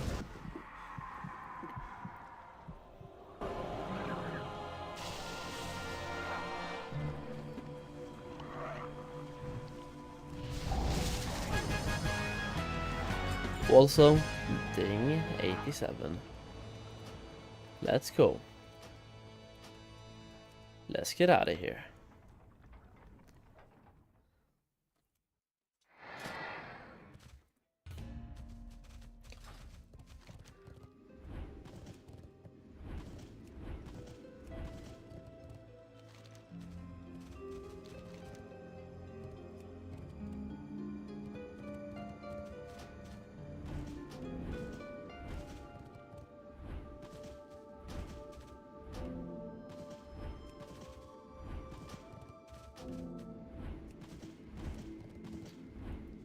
Before I go anywhere, let me just go and see how long we have on the crop that we are growing. And do I want to grow any more while I'm doing it? It's 47 minutes on that one. I'm just gonna grow some more shit as well, dude. I have one more scallion here, and then we also have... what else do we want? Striped melon and red blossom leek.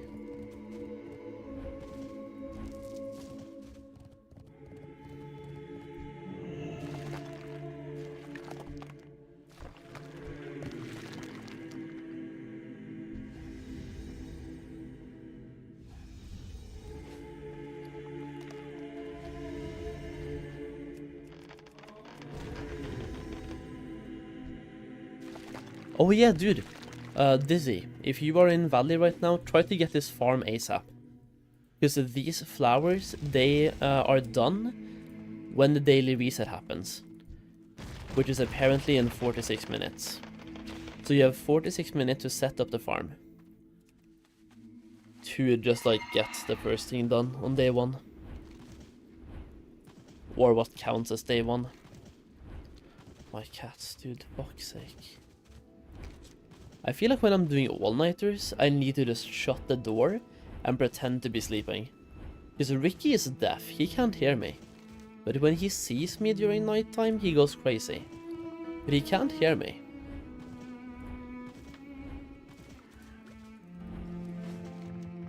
Do I need to quest up until the farm? I don't think so. Just go there now and do it. It takes like 5 minutes.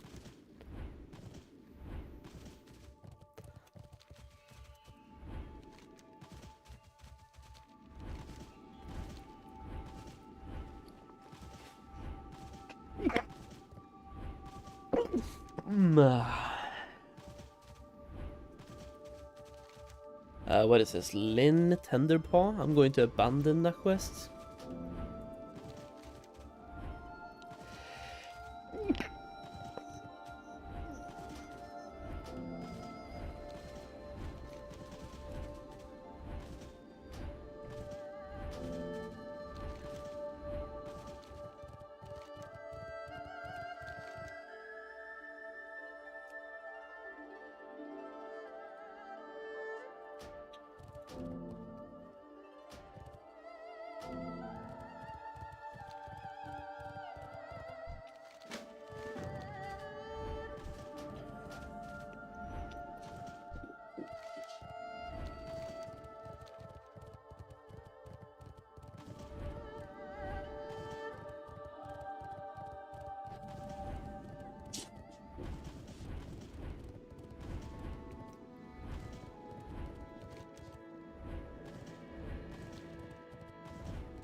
Okay, can't loot. That's fine, kinda makes sense. But this thing over here we can definitely loot.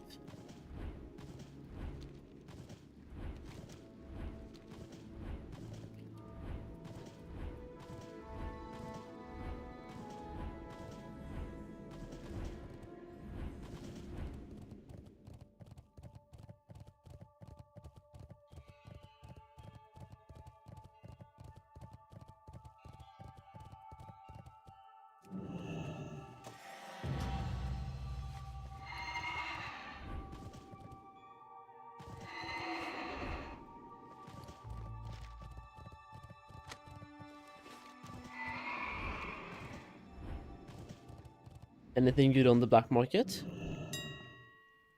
Oh, 21k for that mount, dude. 21k.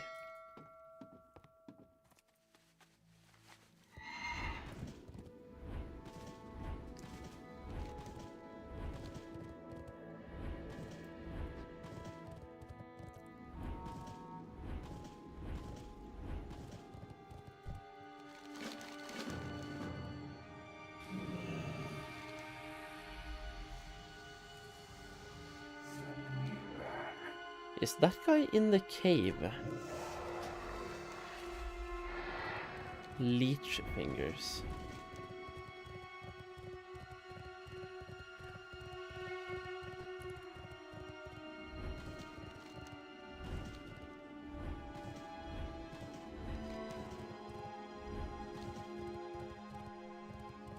Yeah, it has to be in the cave.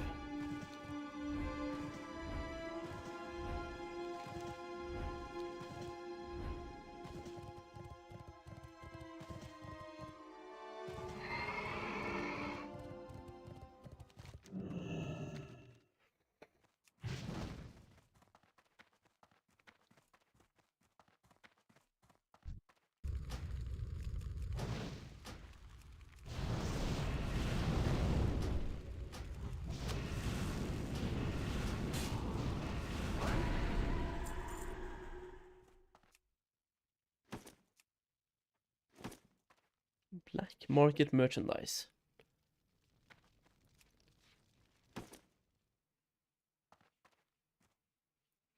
Solheim was right.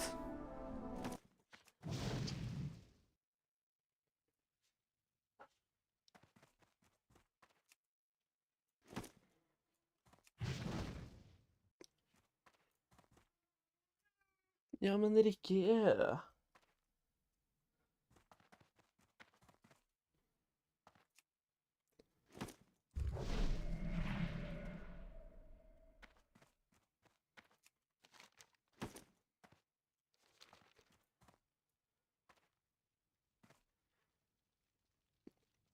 Why can't I see Chen and Lee? No idea.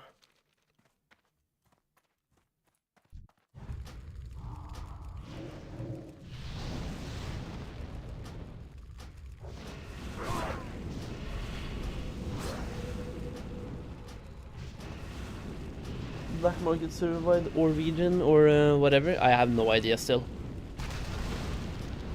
I think it's server.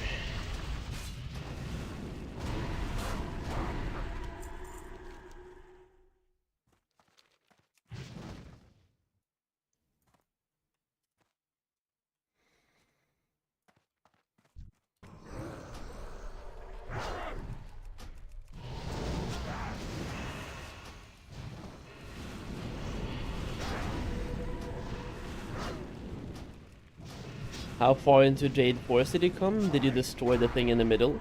I did exactly one quest. That is how far I came.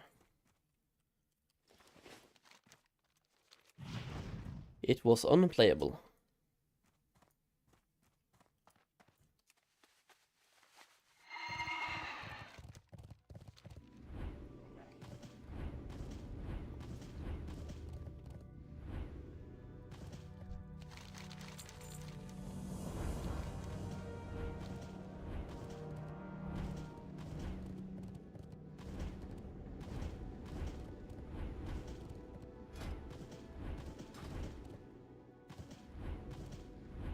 I feel like due to the long queue time, maybe we get a good dungeon. Let's give it a C.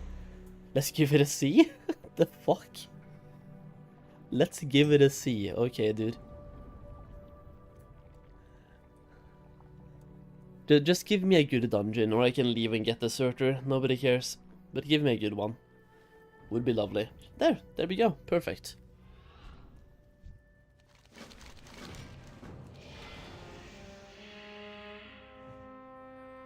New soundbite just dropped.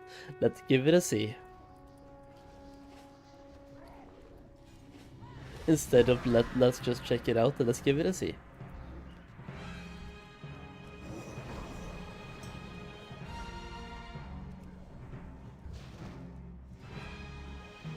Oh yeah, how many are you pulling, bro?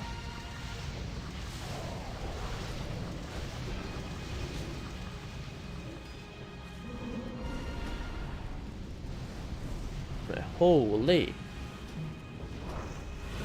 Oh, they're even popping banners, dude. A school banner and they have the guild experience banner. Like, they are fucking prepped. Oh yeah, they're far more gamers. Makes sense.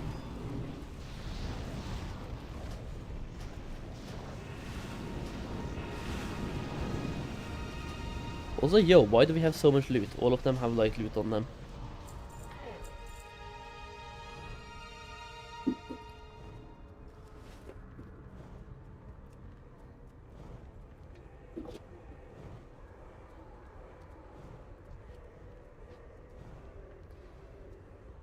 And you point redeem, let's give it a C. I mean, maybe. Somebody will have to clip it though and send that clip to me. I can fix.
Give it a C. Oh no, dude. I'm gonna open this and I'm gonna mute the tab and just like pause it there. Let's give it a C. Yo, Ray, what are you doing? What's up? I take it by your name that you're hyped for TBC, huh? Hey, Solheim, I have a question. I'm probably gonna have an answer. Can't promise it's a good answer, but it will be an answer.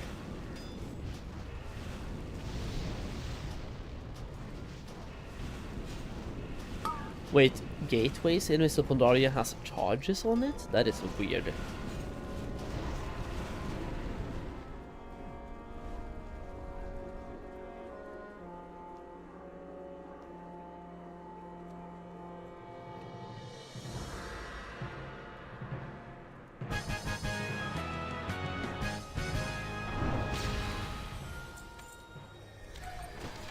Yeah.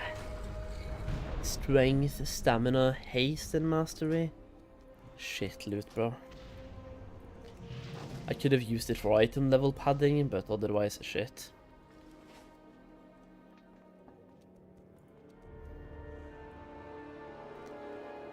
Yo, Castle, what's up, man? Good morning, good morning. What is better to do, both dungeons for level 85 and quests, or should I queue dungeon all the way? I mean, queue dungeons and quests meanwhile you're queued up. That is what I would say. Because dungeons are actually pretty nice, especially if you get into good groups. How about player in WoW private in TBC Onyx? Yeah, I have no idea what that is, but I'm guessing it's a Voldemort server. Either way, I hope you have fun.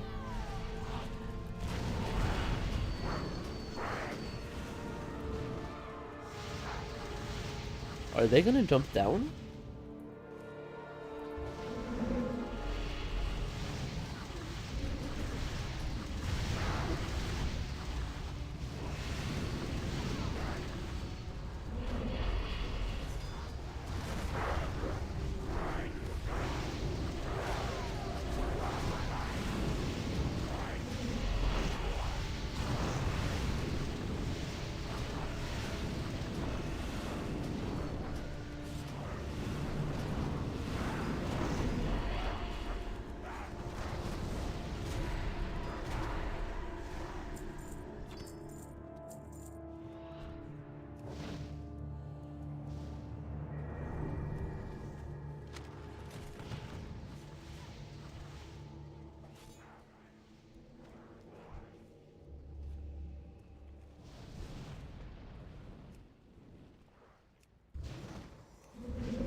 Alright, bedtime now, go to level 86.5, we'll keep watching for a bit, keep it strong. Yo Sam, thank you, I will do my best.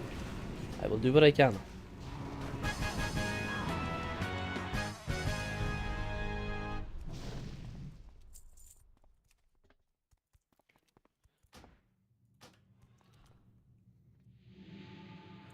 Isn't there one thing on the other side here as well that I can pick up?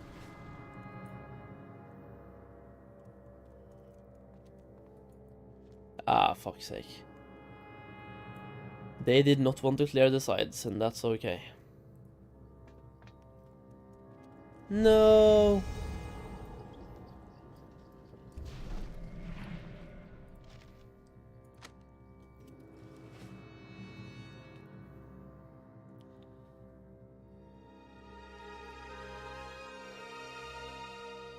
The farm is at half hill, yeah. You'll find it, I have faith. Yo, is the thing coming down again? Yeah, there we go.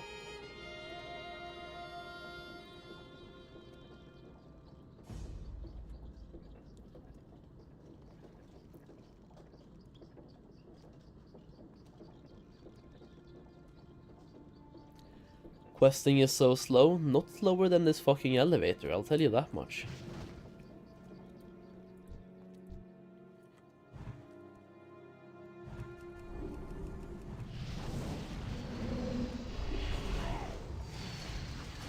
Only sad part is everyone is going so fast in dungeons that I couldn't even get my quest complete. There were 2 mobs guarding the quest items that I kind of needed help with, but they didn't want to help.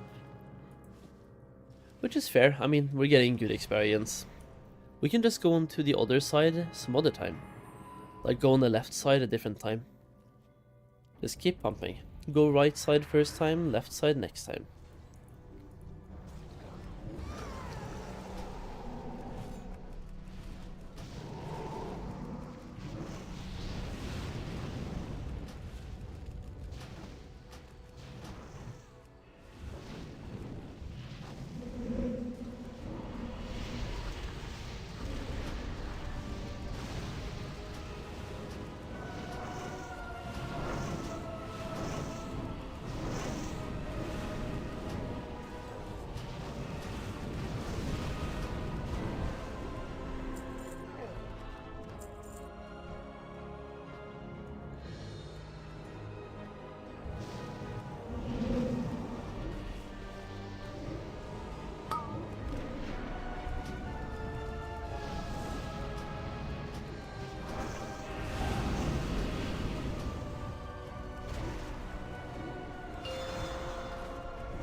Yo, let me hand in my quest. The one quest that I have. Hit and Mastery. Hell yeah.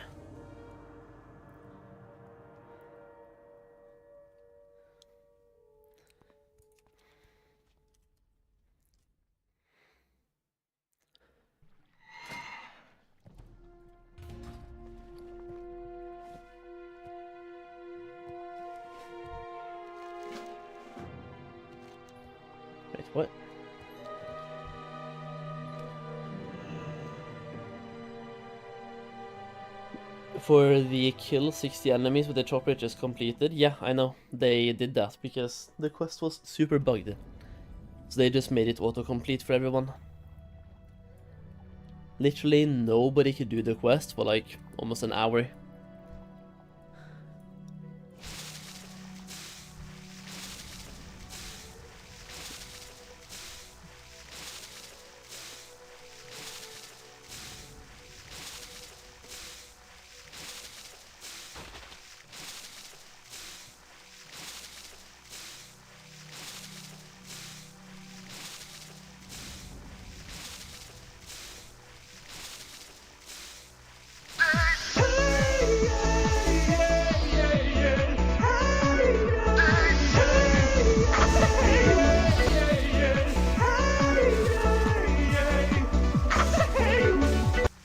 Yo, Goldson, how are you doing, man? Pizza? Yeah, dude. We're going for it, eating some pizza. How are you doing, bro?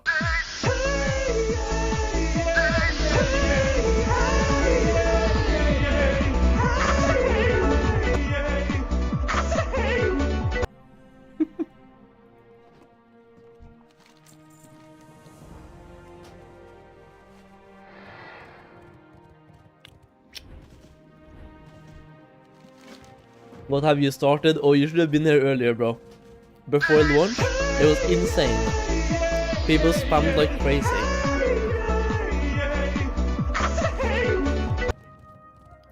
I think you should be happy you weren't here earlier, because that spam was insane.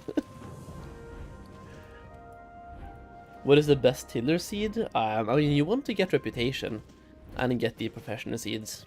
That's way later in the game.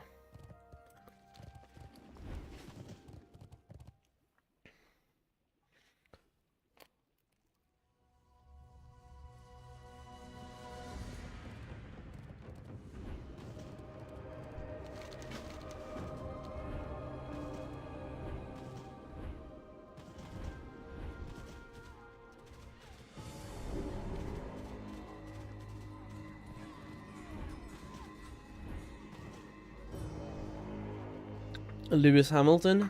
I don't have any of those today.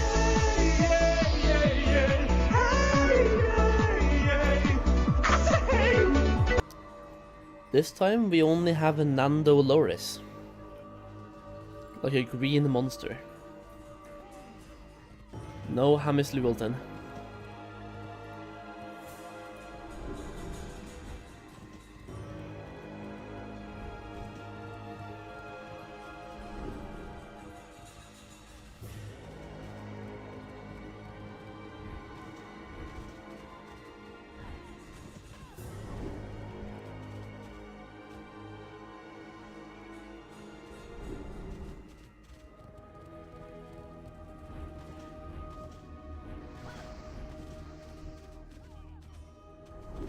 Burn apple kiwi's abyss. Do they have that one in sugar free?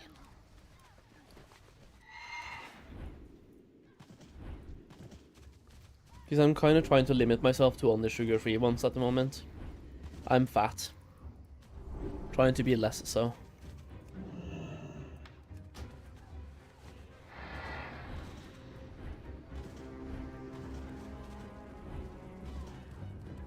Any gold making potential in Mists of Pandaria? Here JC is the go for mounts. Yeah, JC is good for mounts. The only thing is that sadly, in my experience in Classic, mounts don't sell as well as in retail. There's a much bigger collector community in retail than it is in Classic.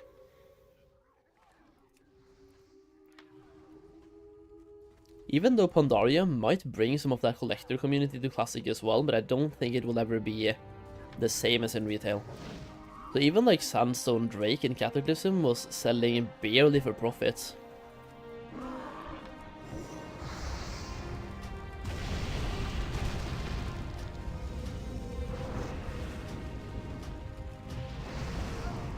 Yeah, it's like consumes are better and crafting gear.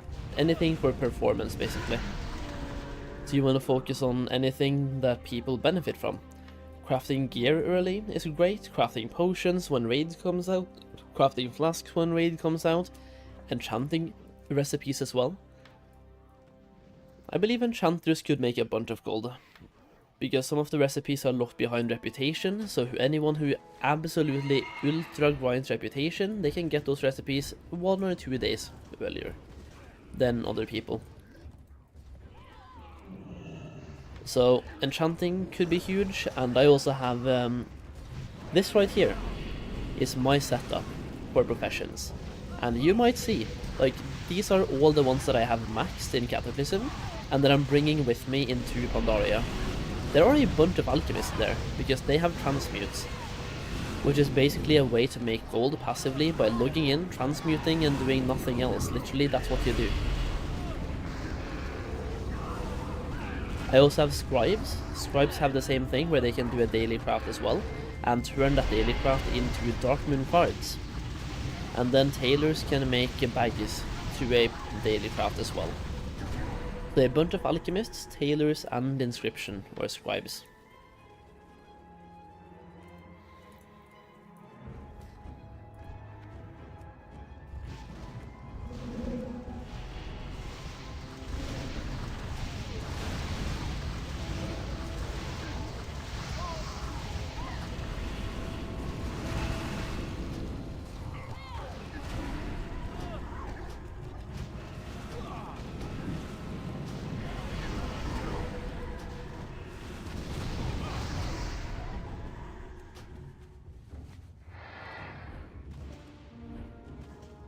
Herbalism is definitely the way to go for gold making, I agree. Herbalism? Oh yeah, like if you want to farm, herbing is great.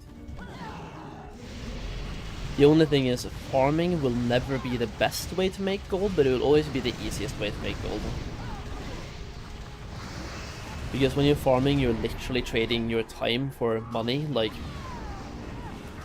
working for somebody else will never be the best way to make money in real life, but you can definitely make a good living from it. But the best way to make more money is by starting your own company and having a good one. And the same thing goes in game. Like, when you're herbalism and mining farming, you're trading your time for gold. It will never be the best way to make gold, but it will always be safe. And pretty good. Especially at the start of the expansion.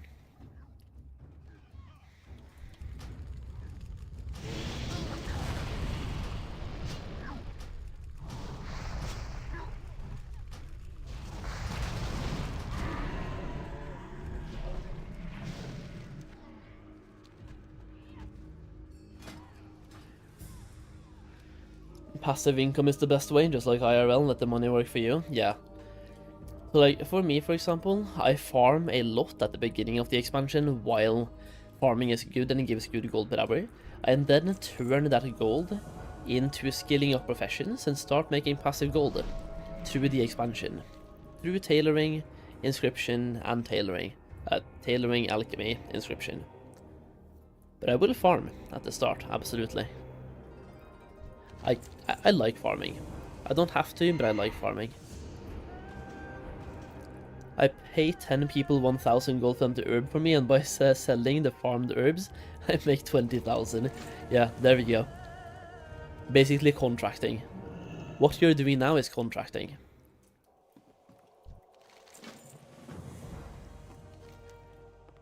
You're contracting and you are profiting from the contracted work.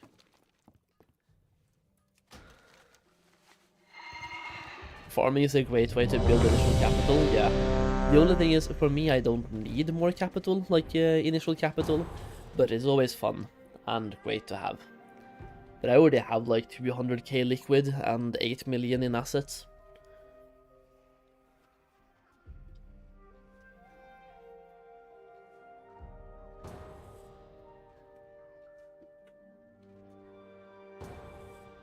Oh yo, another good dungeon, back to back.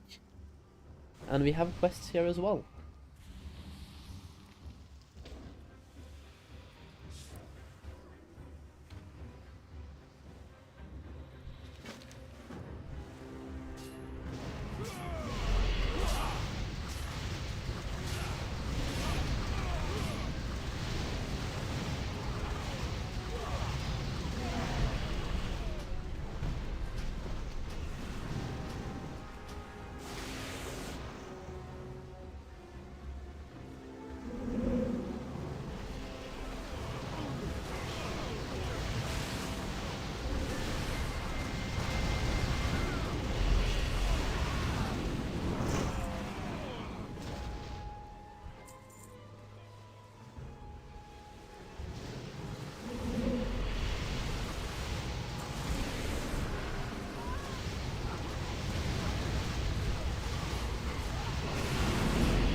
In my own honest opinion, player housing and retailing will likely cause deflation as everyone rushes to buy housing plots. Do we know how expensive they will be, the housing plots?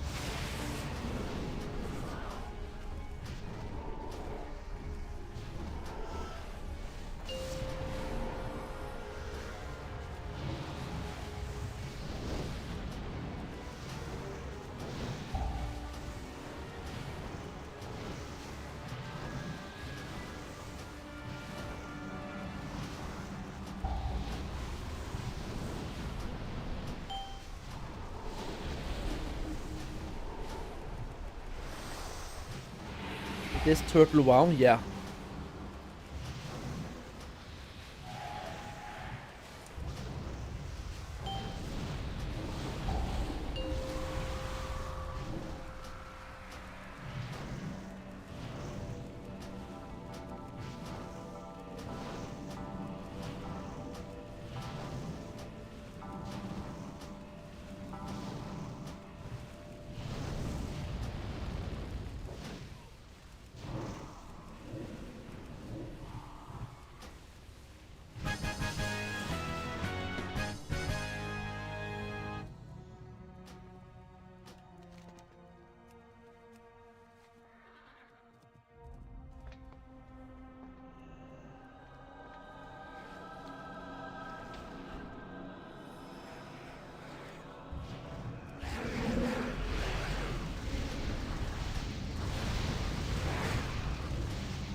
Oh my god, dude.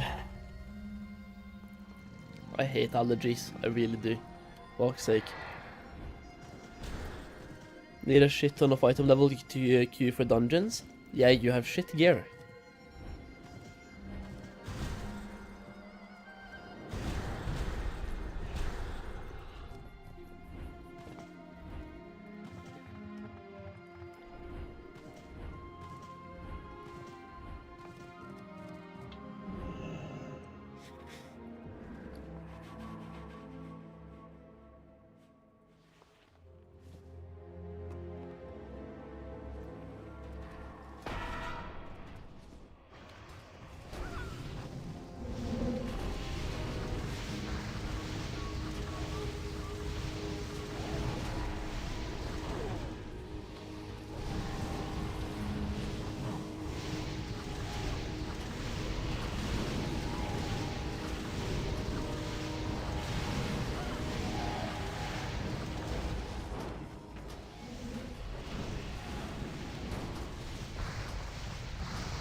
I want to see these challenge modes. Dude, challenge modes, they're gonna be amazing. I can't wait. It's gonna take a long time until I get there, but it's gonna be great.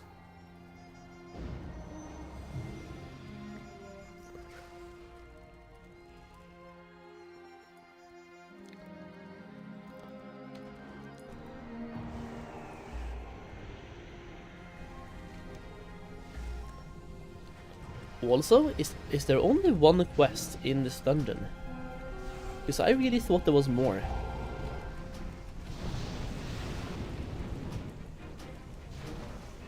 I'm a new player and I'm barely getting to 16 Classic, so what my focus be for this expansion? Leveling to 90 should be the focus.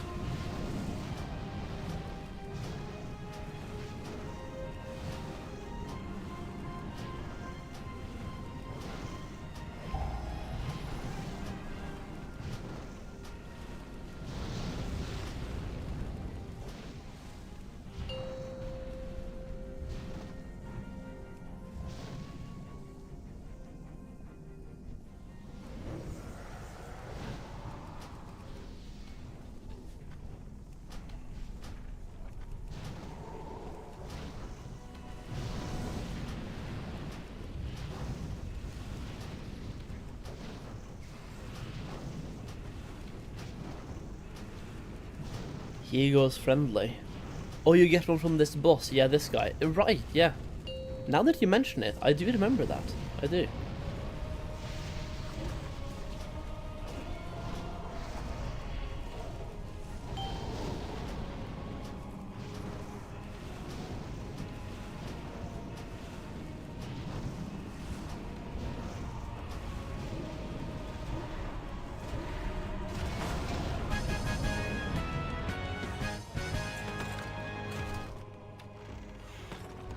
Oh, it has agility, that sucks.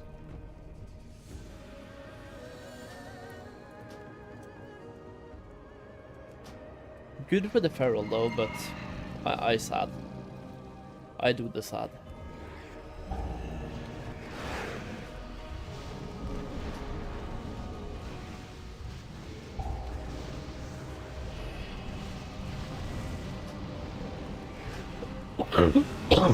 Oh shit, this is a big bull. Man, dude. Wow. Yeah, these guys, they are gamers.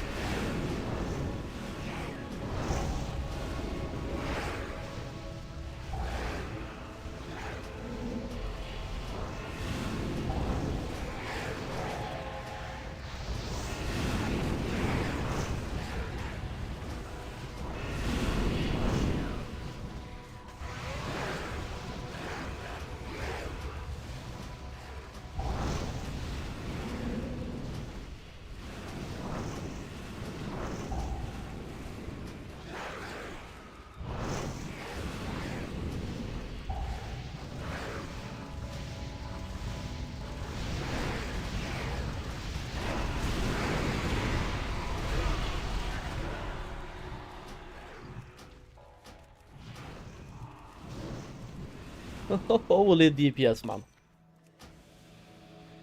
Well.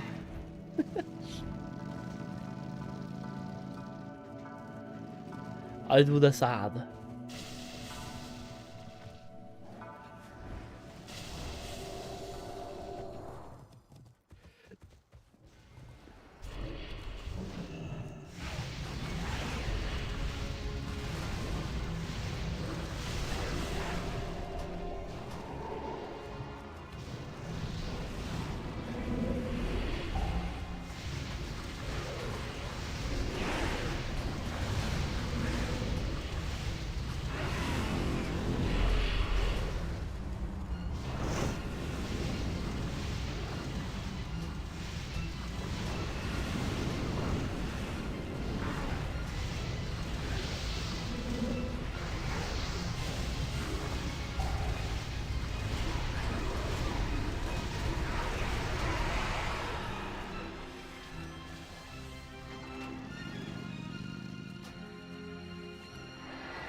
How are they doing so much damage?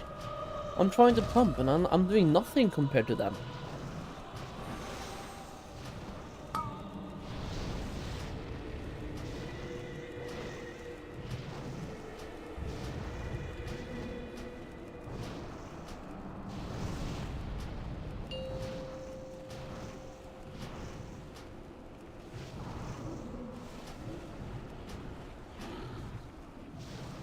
Kitty is so good in MOP, yeah, Hunter as well. So it makes sense why they're doing so much. It's a Kitty and Hunter comp. Also 4-3-5 gloves. That's kind of lovely. Ah. Why does a fly come straight into my eye? What's the point? Like, what are you gonna do in my eye?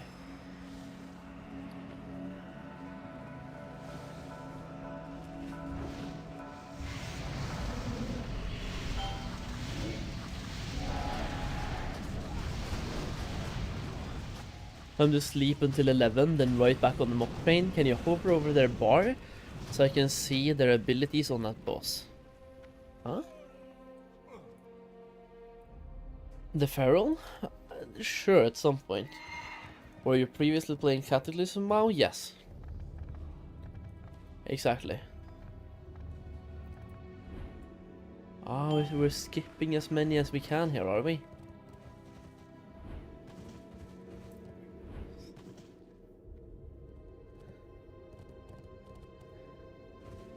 Apparently they are not skipping.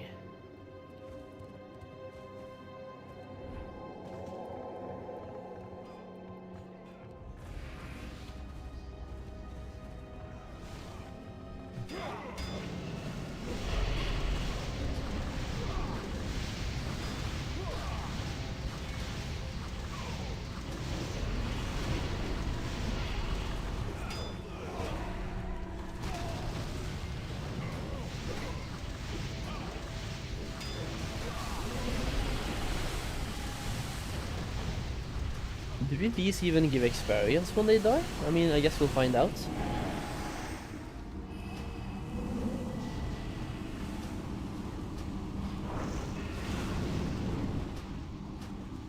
Yeah, they do. 24k.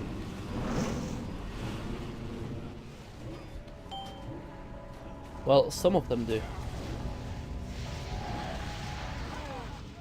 The other ones, they... yeah, all of them do, okay. Huge. 24k is definitely not bad. 5 mobs is the same as a quest.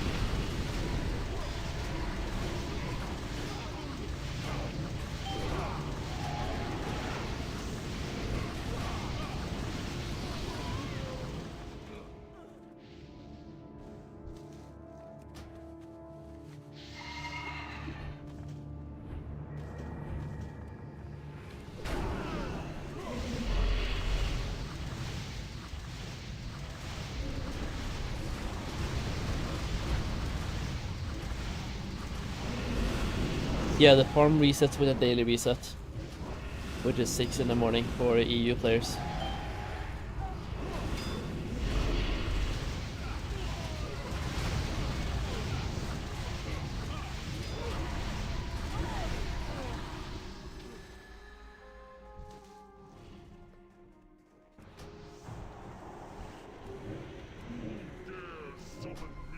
Alright, time to just blast down the boss, boys. Try to do some good DPS here, if I can. I want to at least try to be useful, okay? That would be lovely.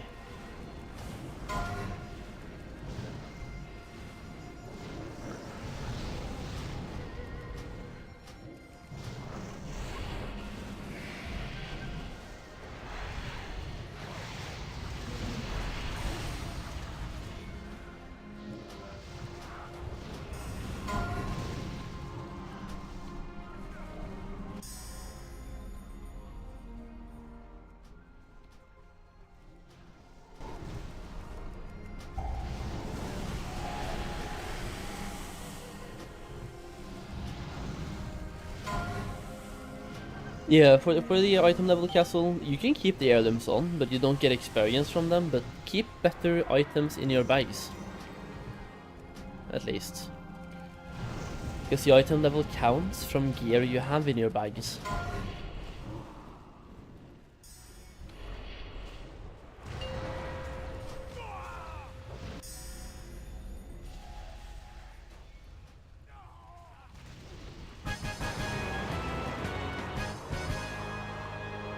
Yeah, that is an upgrade there as well, 420. And no upgrade here, Sag.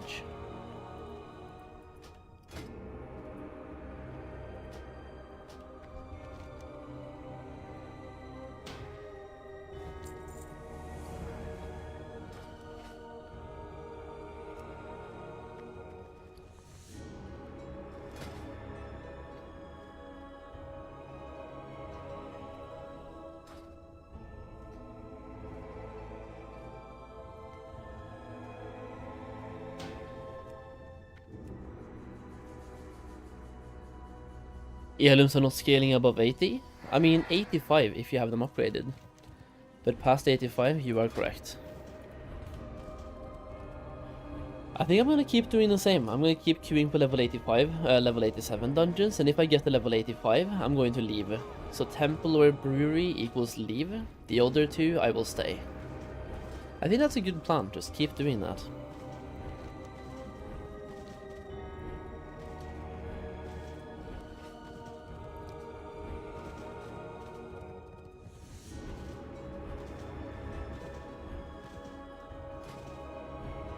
I have 396 item level now, boys. Caught up to all of those Dragon Soul no-lifers. Even though heroic Dragon Soul people still have better gear than me. Even if they haven't, like, updated their gear. That's pretty insane. Which gear do I have that I really need to replace? One of my trinkets, one of my rings. Yeah, that's basically it. Also, why is there nothing here? Oh yeah, there he is. The farmhand.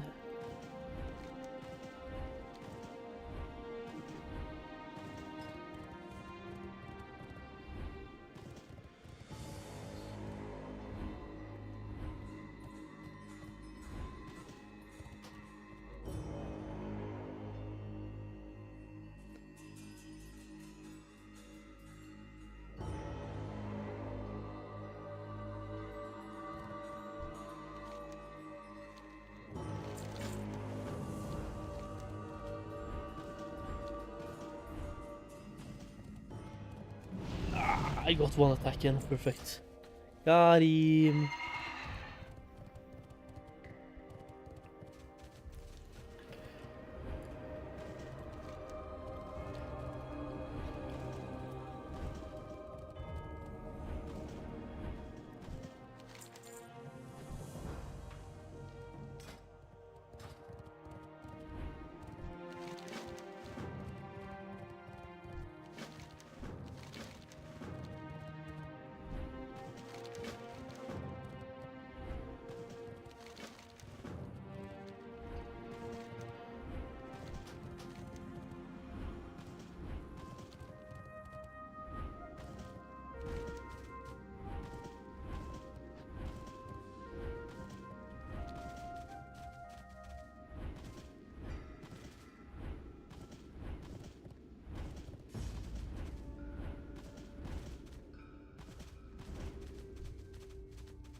Terracotta head, boys. Nice.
I've not been saying that these mobs gives full experience values because they don't really do anything.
Same strategy. Bad dungeon equals leave. That was a bad dungeon equals leave. Easy 30-minute deserter, boys.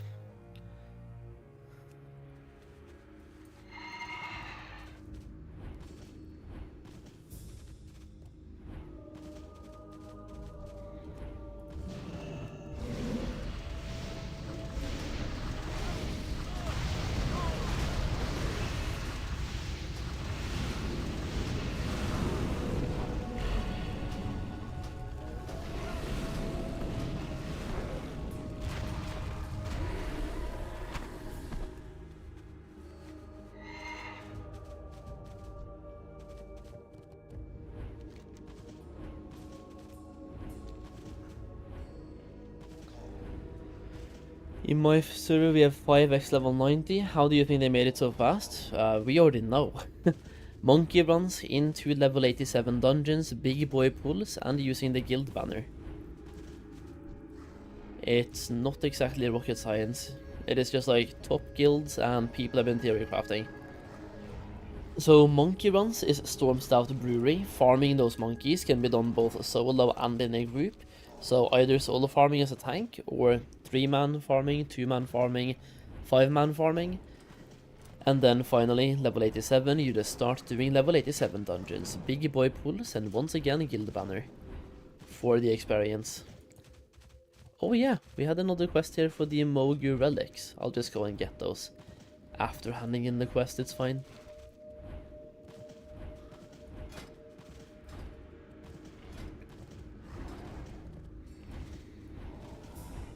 That is not me trying to be condescending, by the way. It's just like, people have made videos about this. We know how they level fast.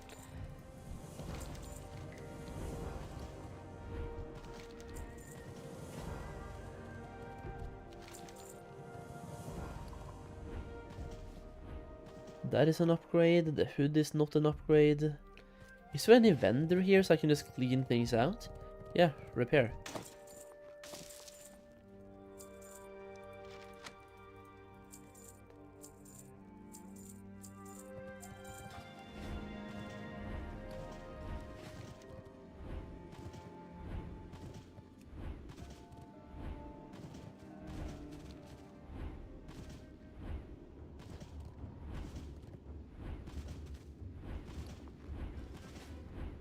I've already made like 2,000 gold, by the way, just questing as well. Not bad. Not that I need the gold, but hey, 2,000 gold questing. What is better, Serve Hunter or Destruction Warlock for MOP? With the class changes, I'm honestly not sure. Plus, I think Marksmanship is better now. With the class changes we have. I was going to do monkey runs, but the server lag was so bad I wouldn't even let me walk into the dungeon. Aw, man, dude. Yeah, and if you died, it was like really tough to get back into as well. If you don't need, I can take it now. Farm your own, man. You have herbalism plus mining on a character. Fucking farm.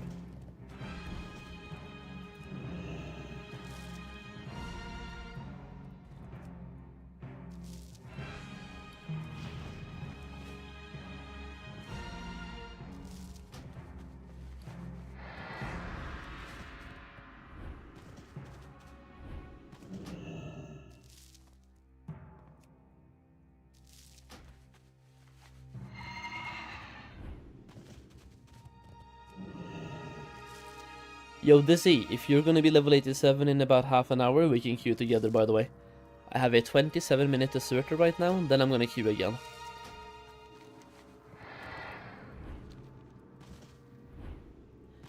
Just have to wait out the deserter.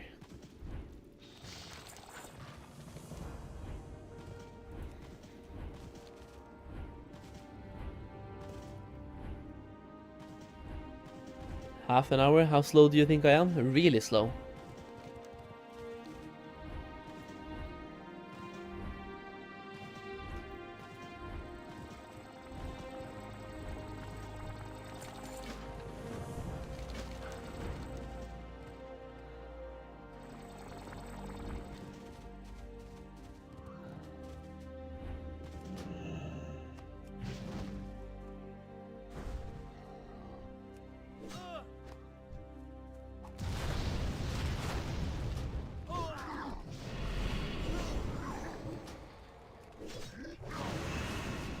Wow. He just started evading, bro. And this DK just came in to steal my vegetable, and then he went away again. Wow.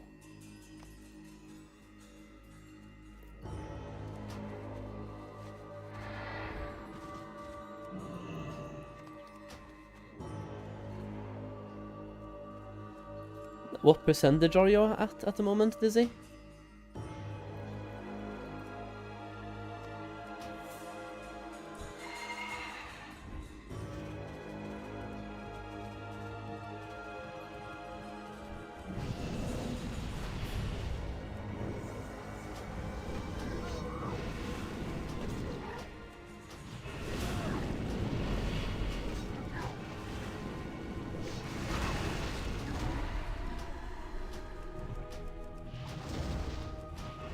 Sec, that means you're about to ding.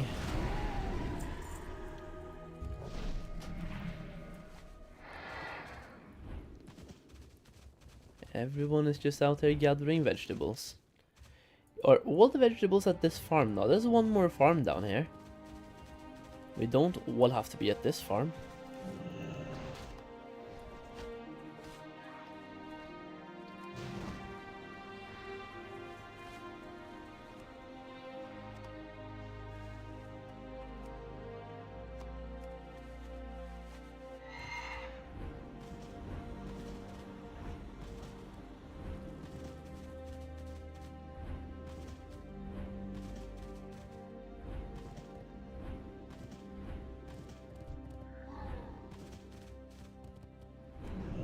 Oh my god, dude, there's way more stuff here, holy.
After I hit 90 on the monk, where can I buy the book? Flying Trainer. You'll find it.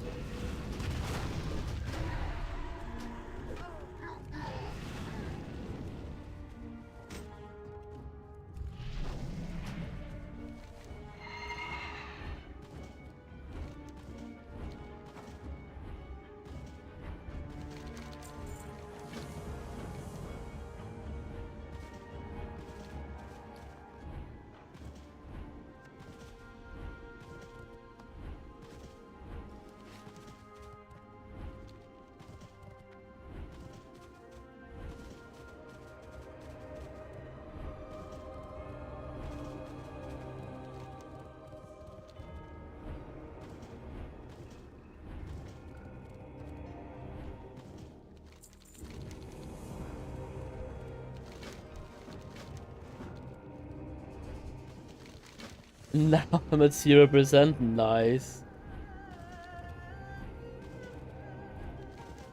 Oh yeah, this is kind of cool. I've never done these quests before. Explosive barrel, rescue some stuff, and slay some bosses.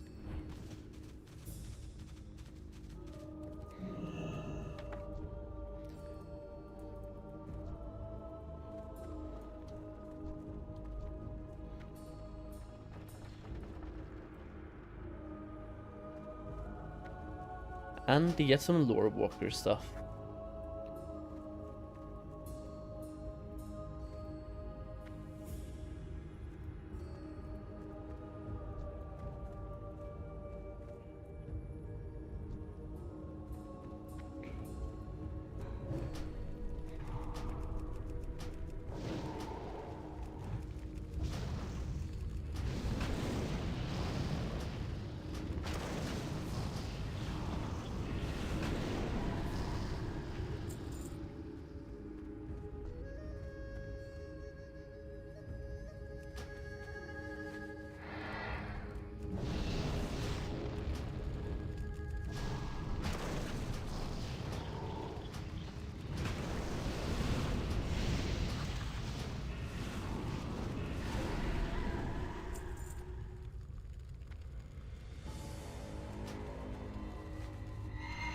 What is this oil rig? What am I supposed to do? Explosive barrel. 3, 2, 1. Oh, okay, dude.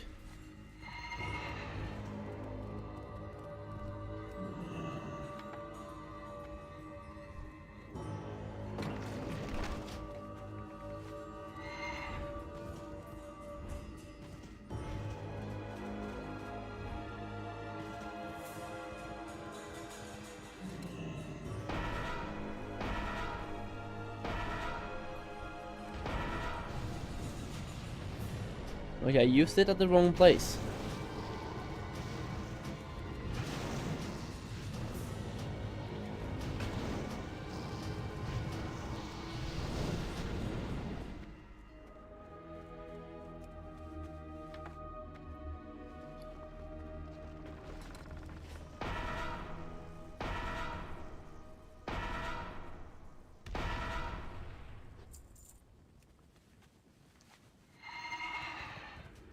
Oh yeah, the Realm first level 90s are coming in here as well now.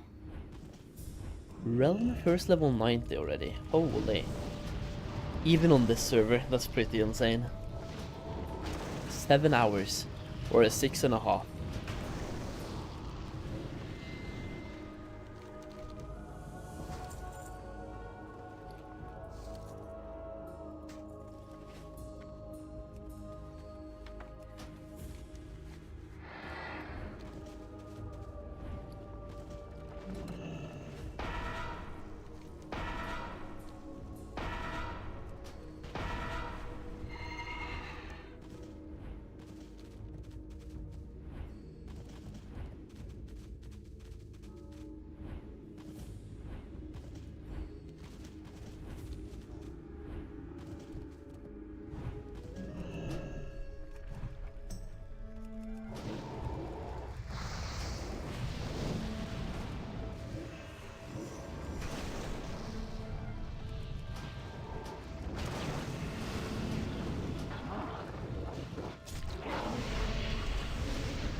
Right, 17 minutes until my dungeon deserter is off. I kind of want to fly back down to Valley as well to do my farm again until I continue that.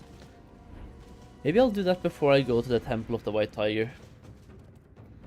Go down to the farm and keep farming on the farm of the farmers.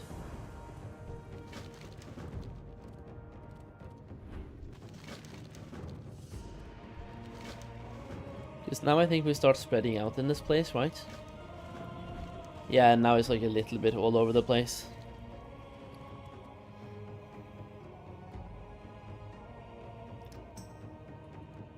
The worst thing is I now have a better item than my staff. And also better than that trinket.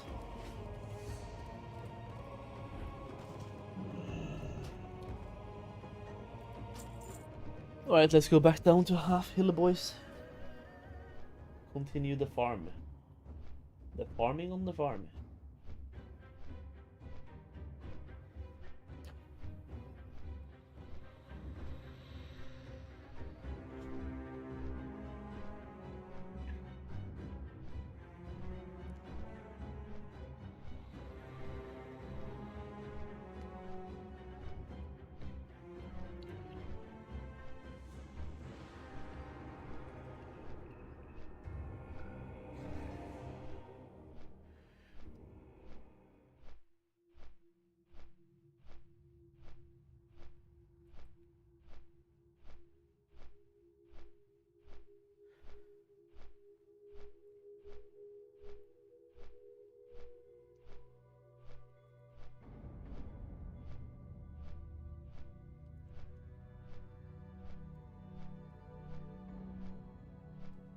I'm gonna go get a monster while I'm flying here.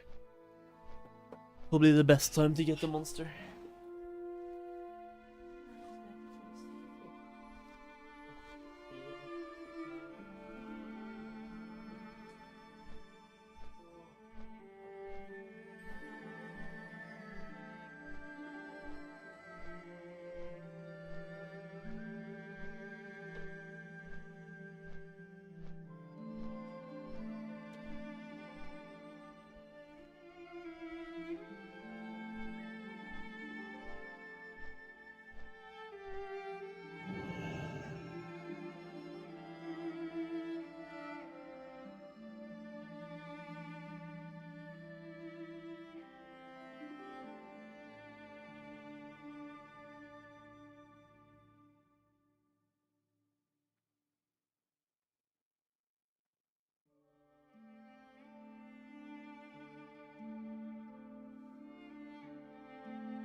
We got the monster.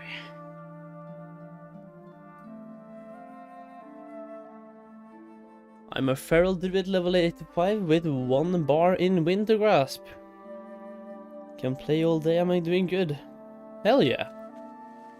You're starting as everyone else is going to bed. You're doing fine.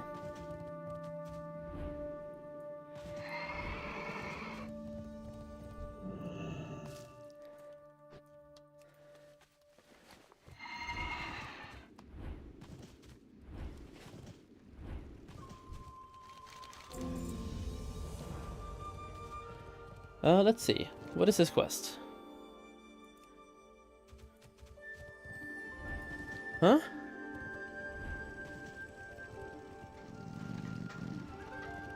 Oh, yeah. So she's on the way to the farm now, and then you can start the next part.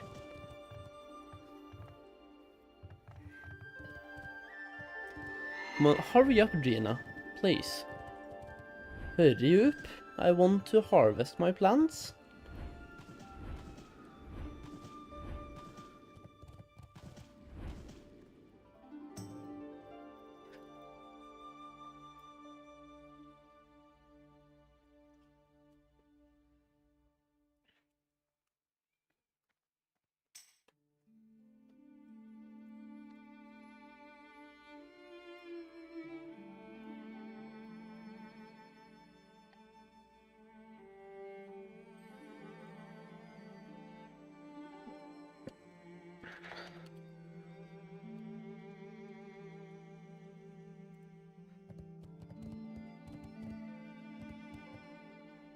Come on, give me the next quest. Also, I want to get this one done for an upgrade. 8 minutes, Dizzy. You ready? 8 minutos.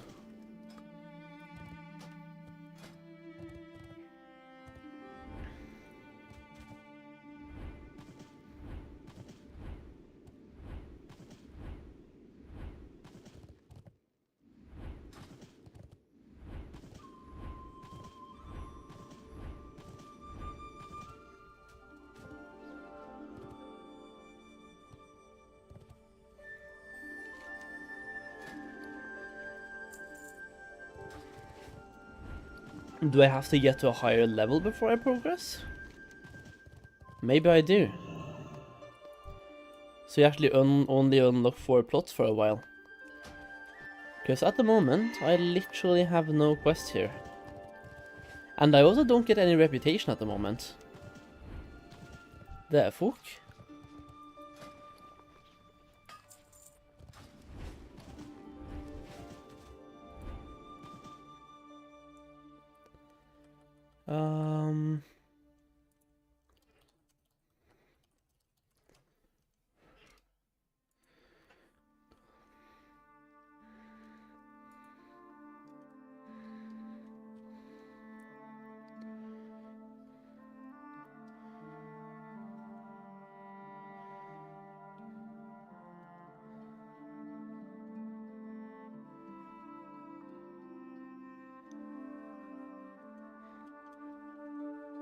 Yeah, the next one is only available when you are honored.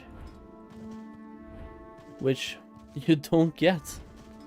Wow, so you have to like get Tidlu's reputation. Okay, well, anyway.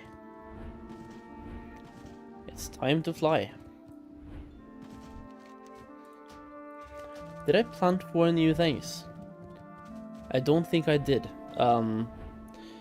Don't even know if it's worth planting anything, like when you don't really get anything for it. I mean, possibly gold, but no reputation even? I thought you got rep from this. You're supposed to. I believe.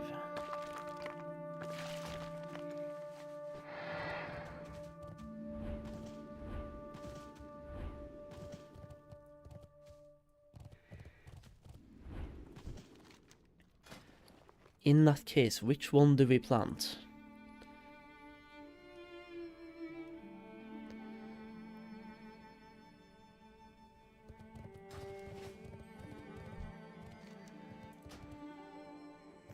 $25 gold for the word? No thanks.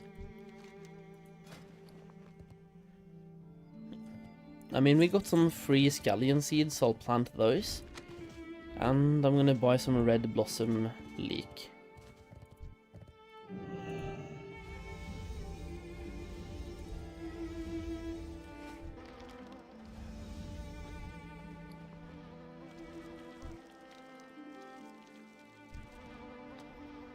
Oh, but yeah, where's the bug thing? The bug spray.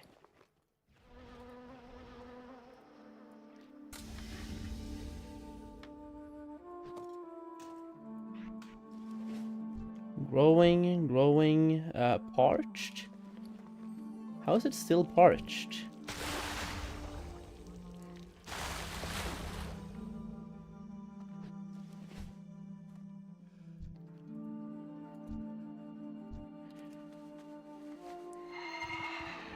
Alright, time to go to Kunlai Summit, boys, and keep questing. 4 minutes until we can queue. Once again, if I get a bad dungeon, by the way, in like the level 85 ones, I'm just gonna leave. You can keep doing them though, because like I'm gonna get a deserter when I leave. So it's up to you. But for me, I'm leaving if I get a bad one. The bad ones are just like Storm Stout could be worth doing, but even then I would rather just quest and keep getting gear upgrades. I'm just hoping to get the level 87 ones.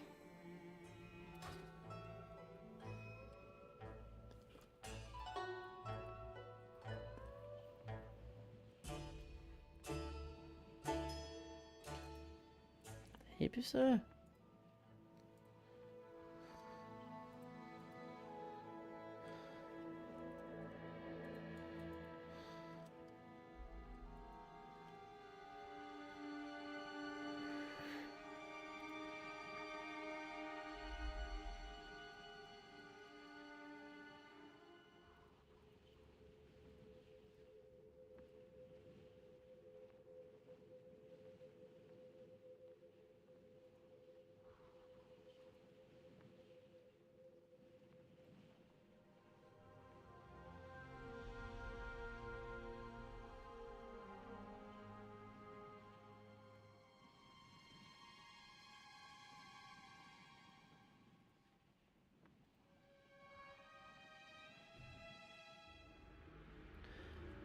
Oh yeah, by the way guys, before we keep questing here, I'm going to be resetting the YouTube stream.